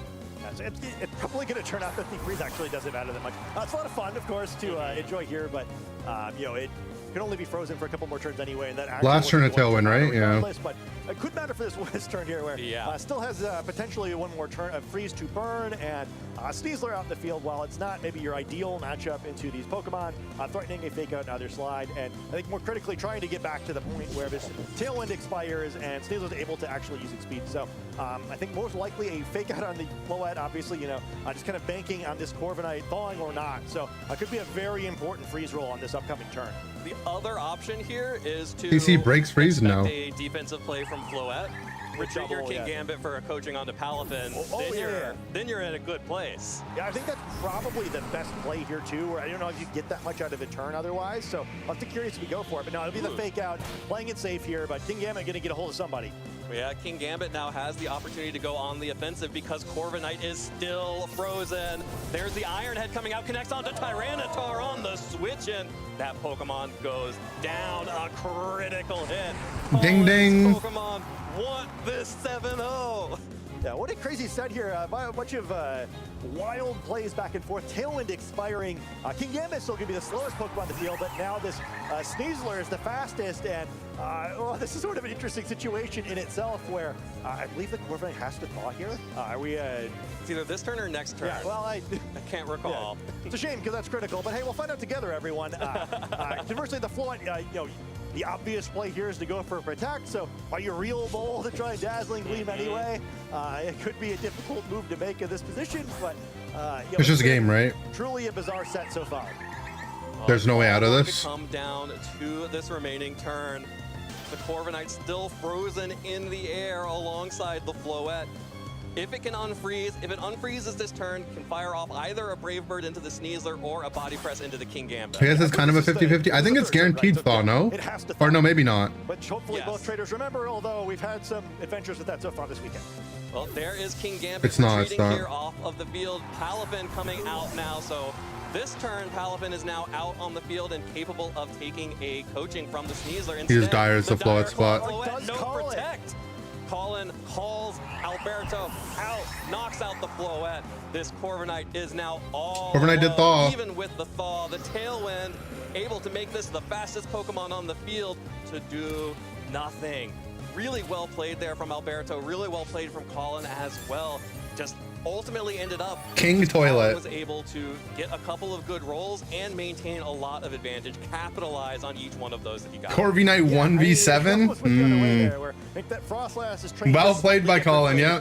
It goes down to the critical strong freeze. Already sent to the interview, so really impressive right here. The coaching going to make this Palafin even more devastating, but I don't know if it's going to matter too much. Brave Bird from Corviknight. That's going to be able to KO this Sneasler, but it's just going to have to take an attack from this now +1/+1 Palafin, and King Gambit still in the back. No, I mean, on that last turn, if his Floette protected and he Brave Birded or Tailwinded, Palafin at +2/+2. Colin is just kind of styling right now. if you got the turn perfectly right, a little bit here, but hey, you know, why not? and Flo is up with Tailwind, Why not? You know, just enjoy the moment on stage a little bit more. As Palafin is very large and very angry, or maybe not that angry, I guess, because it's not going on the offense. It's kind of vibing. Yeah, it's just hanging out on the beach, bulking up, getting ready for when it eventually decides to go on the offense. Yeah, looks like it's kind of comfortable there too, just kind of chilling. You know, it's hanging out with its boy King Gambit, just sitting on their stump. It's like, hey man, can you remember that bird used to be frozen? That's crazy. Wild how that happens. It was just like frozen in air right there. How does that even work? How did it make that happen? Oh, there it goes. A critical hit. not another crit, bro. Palafin's like, I got this. I do it. It's fine. Don't worry about it. Do you think Gambit is sitting on a piss chair? He might be on the piss chair. In a game 3, but it twists and turns and weird RNG and Palafin flexing and whatever you could ask for there. Two traders who I'm sure know each other very well, having a very exciting match. And a very impressive tournament so far by both of them. Palin moving on to 7-0 with his Palafin team. That crit was unnecessary. No. What? Really? Already secured his spot into phase 2. There's no way. Really fun game here where see that critical hit once again, which that was spooky. Yeah, I mean, this crit was scary, right? Oh, it was a crit where the way it's trained now, it's a big deal. And I think probably also worth noting, we've talked kind of about the mechanics difference in Pokemon Champion so far, but true, game 2 was Sandvale miss, but still. The snow change from last generation also making a big difference there, where Frostlass super knocked out here if this is hail instead of snow, instead the defense boost from that snow, able to allow it to pull through the critical hit and inflict some RNG of its own on the other side of the field. Yeah, and there it is, the King Gambit just picking off the Tyranitar on the switch, and Corviknight has nothing to do, cannot do anything here as it just stayed frozen all the way through, and really well played. Yeah, that last turn to be protected on the Floette, maybe he had the angle. I think this coaching plus bulk up Palafin feels really strong to me. He's been posting on socials about how he's kind of just feasting on some of these Charizard teams out in the field. And hey, again, 30-something% of players bringing Charizard. Pretty good team to feast on.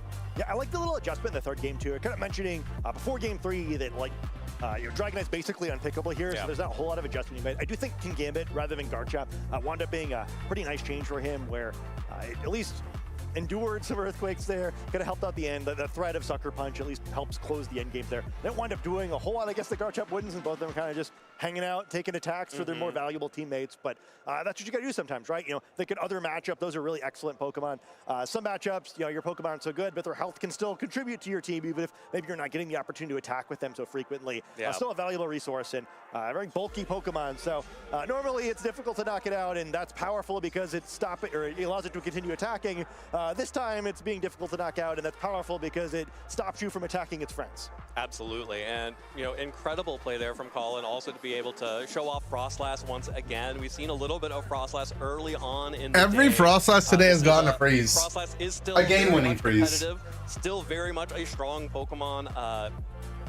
People are kind of tunnel visioning on the Charizard. There are lots of other options out there. Yeah, I think Frostlass in particular, like I think everyone has viewed it as, you know, at least a top 5 mega basically since launch day, and its usage does not represent that, right? Neither in the ranked battles, neither here, neither in online tournaments that we've seen. I just don't get it, right? Where people know this is strong and they're so tunneled on Charizard. And maybe some players just really enjoy playing basically mirror matches all day. But to me, I would be trying to differentiate my team a little bit so I can win through positioning a little bit more instead of, you know, hoping my Pokemon are, you know, trained in a way that's advantage or just trying to skill gap similar pieces. And this just looked really strong, right? It's a great plan. How come whenever I get a freeze, they instantly thaw? Your freezes aren't cold enough. Yeah, I'm not sure. Like, you got to get them colder. Coaching teams, and I think often it just doesn't look very good. It's like, oh, I get it now. That's what it's supposed to look like. Excellent. Okay. But yeah, and Alberto too, right? Where you know, we were kind of mentioning he's like using very similar stuff before. You need Snow's Bridge. Corviknight, yes. Put the Coke in the freezer. To note too, you know, we always kind of associate that with using the same stuff. Apparently, this is the first tournament Alberto's ever used Tyranitar in. Certainly didn't look like it there. Right? I think not only being 6-0, but looking very good. I think at points in that set. So really impressive performance so far by both of these trainers. Both guys I really like. They're both very nice people. So exciting to see both of them do so well and kind of see their own perfection of the game. You know, I got to root for all of our non-Charizard players here, and these are two innovative minds. Absolutely, and I am really interested in picking one of those innovative minds. Sierra is down on the floor with Colin Hire, our victor in Swiss Round 7. Sierra, take it away. Thanks so much, you two. I'm here with Colin, undefeated on the day, 7-0 to be kicking off champions. That feels pretty good, huh? Yeah, it feels great. Like going into this one, it's the battle room. To like have fun and play really, really sick Pokemon. That was my goal. Like, I want to do as best as I can, obviously, and like I would love to win, but I wanted to just kind of get my feet wet and play good Champions Pokemon. And do you feel like those are your Why would you want to get your feet wet, though? Isn't it annoying to get your feet wet? Set, I feel like I was a little sloppy. I got a little nervous up there, especially in game 2. I just forgot that I protected, so I should have switched out. I could have probably made it a little closer, but yeah. I was like, oh, I guess he went for the double protect. With how I've been playing today. But he just forgot. For the vibes, yeah, of course. right? Yeah. Let's talk about the day overall, because 7-0, I mean, heading into this event, there's over 1,000 players competing. We're on a brand new game. Like, how have you felt throughout your tournament run so far? Has it been relatively clean? Have been close matches? I feel like I've been playing really, really well today. Like, a lot of my matches, I have been like winning quickly 2-0. I have an insane comfort with this team. I've been trying to figure out, like, do not get your feet wet at this event. Gulp. It was like Tuesday of this week, and I was like, I don't have a choice. I gotta lock this one in. I have the most games with it. I just need to perform on the day. Like, even when I had a bad practice day, I was like, you know what? The team requires me to be a really good pilot. I have to meet the team halfway. So. Makes a lot of sense. I want to talk a little bit about this team because we've seen a lot of Charizard, we've seen a lot of Floette, and Frostlass is one of those newer megas, and it's also just so cool. So what was it that made you gravitate towards this Pokemon, thinking that it was maybe well positioned to go on a run like this? I really didn't want to use Charizard, so that was the first criteria. I was like, I don't want to use this guy. He's so boring, and he's not fun for me to play. So I was like, you know what? I need to find something else. And I fell in love with Dragonite, actually, was the one that kind of brought me here. Our group thinks that Dragonite is very, very strong.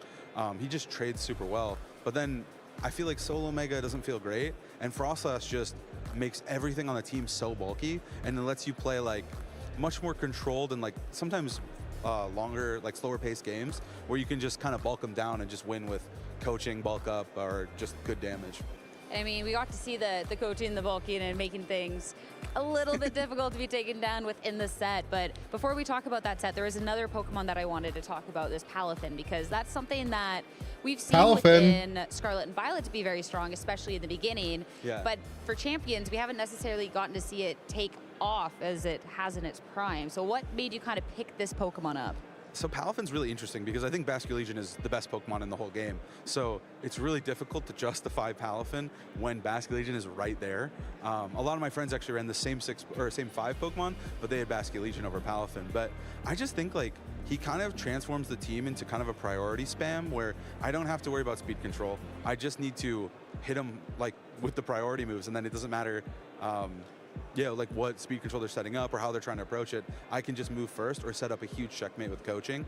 And I feel like Palafin is just, he's weird. And I just wanted to use him because I think he's really cool. Like he's one of my favorite design Pokemon competitively. Like Zero to Hero is such a interesting ability, like from a competitive standpoint. So I just think he's cool. That was a big part of the reason why I wanted to use him is I want to go on stream. I want to win this tournament with Palafin because he's a cool Pokemon. We need more people to just go on and win with favorites. Yeah, and just yeah. cool Pokemon. I support this decision. Also, Basculegion 50%. I think we can put it in the boring category with Charizard, right? Now let's talk about the set a little bit because we get to see no sun for either player. Instead, you're going up against Alberto. Instead, I get to see some sand. We get to see some Pokemon that are very reminiscent of him when we were Sandvale, like Garchomp. How do you feel kind of going into this matchup, especially with this Frostlass? I felt like it was going to be kind of tricky because he did have Mega Tyranitar, but I did think he would bring Floette. I was very surprised to see it, like not see it in game 1.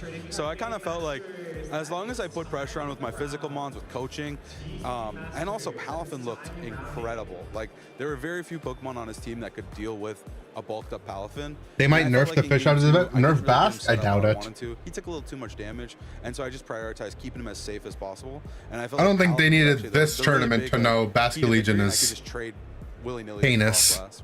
And then I want to talk about one Frostlass moment because with how the crowd was going off, it'd be remiss not to talk about it, but the freeze as well. How much impact do you feel like it has on the match? And like, how clutch has Frostlass been throughout the day? Has that been like the only freeze? Are we getting freezes left, right, and center? That's my second freeze. Second. So, but like the thing is like once it hits, like it's just so hard.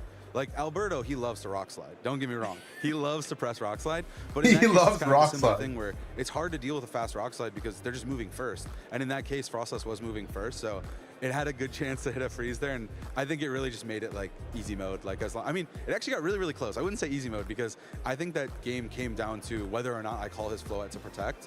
And so I think I kind of needed it, and it did kind of bail me out of it. Hey, you know what? It's everyone gets one, as you said. There's rock slides on the opposing end. Yeah. There's Let's go a rock bunch of slide. punches. You're allowed to get. He a got a freeze or Sandvale two. miss in game 2, Now so you're 7-0. You still have one more on the day, but of It's course fair. you're locked for phase 2 of the competition. Now that you've had an opportunity to kind of play through today, scope out the competition. How are you feeling heading into tomorrow? I feel like my team is way better than I thought it would be. Like I believed in it and I did want to use it, but it was kind of a comfort pick. But all day, it's been showing up for me in ways I didn't think it was going to. So I feel pretty confident, and whenever I am 7-1 going into day 2, I've only missed top cut once. So I'm feeling very confident. I love a good 7-1. It gives me a lot of confidence going into tomorrow, and I think it's a momentum-based game. So. All right, knock on wood. We're not jinxing it. We're not jinxing it over here.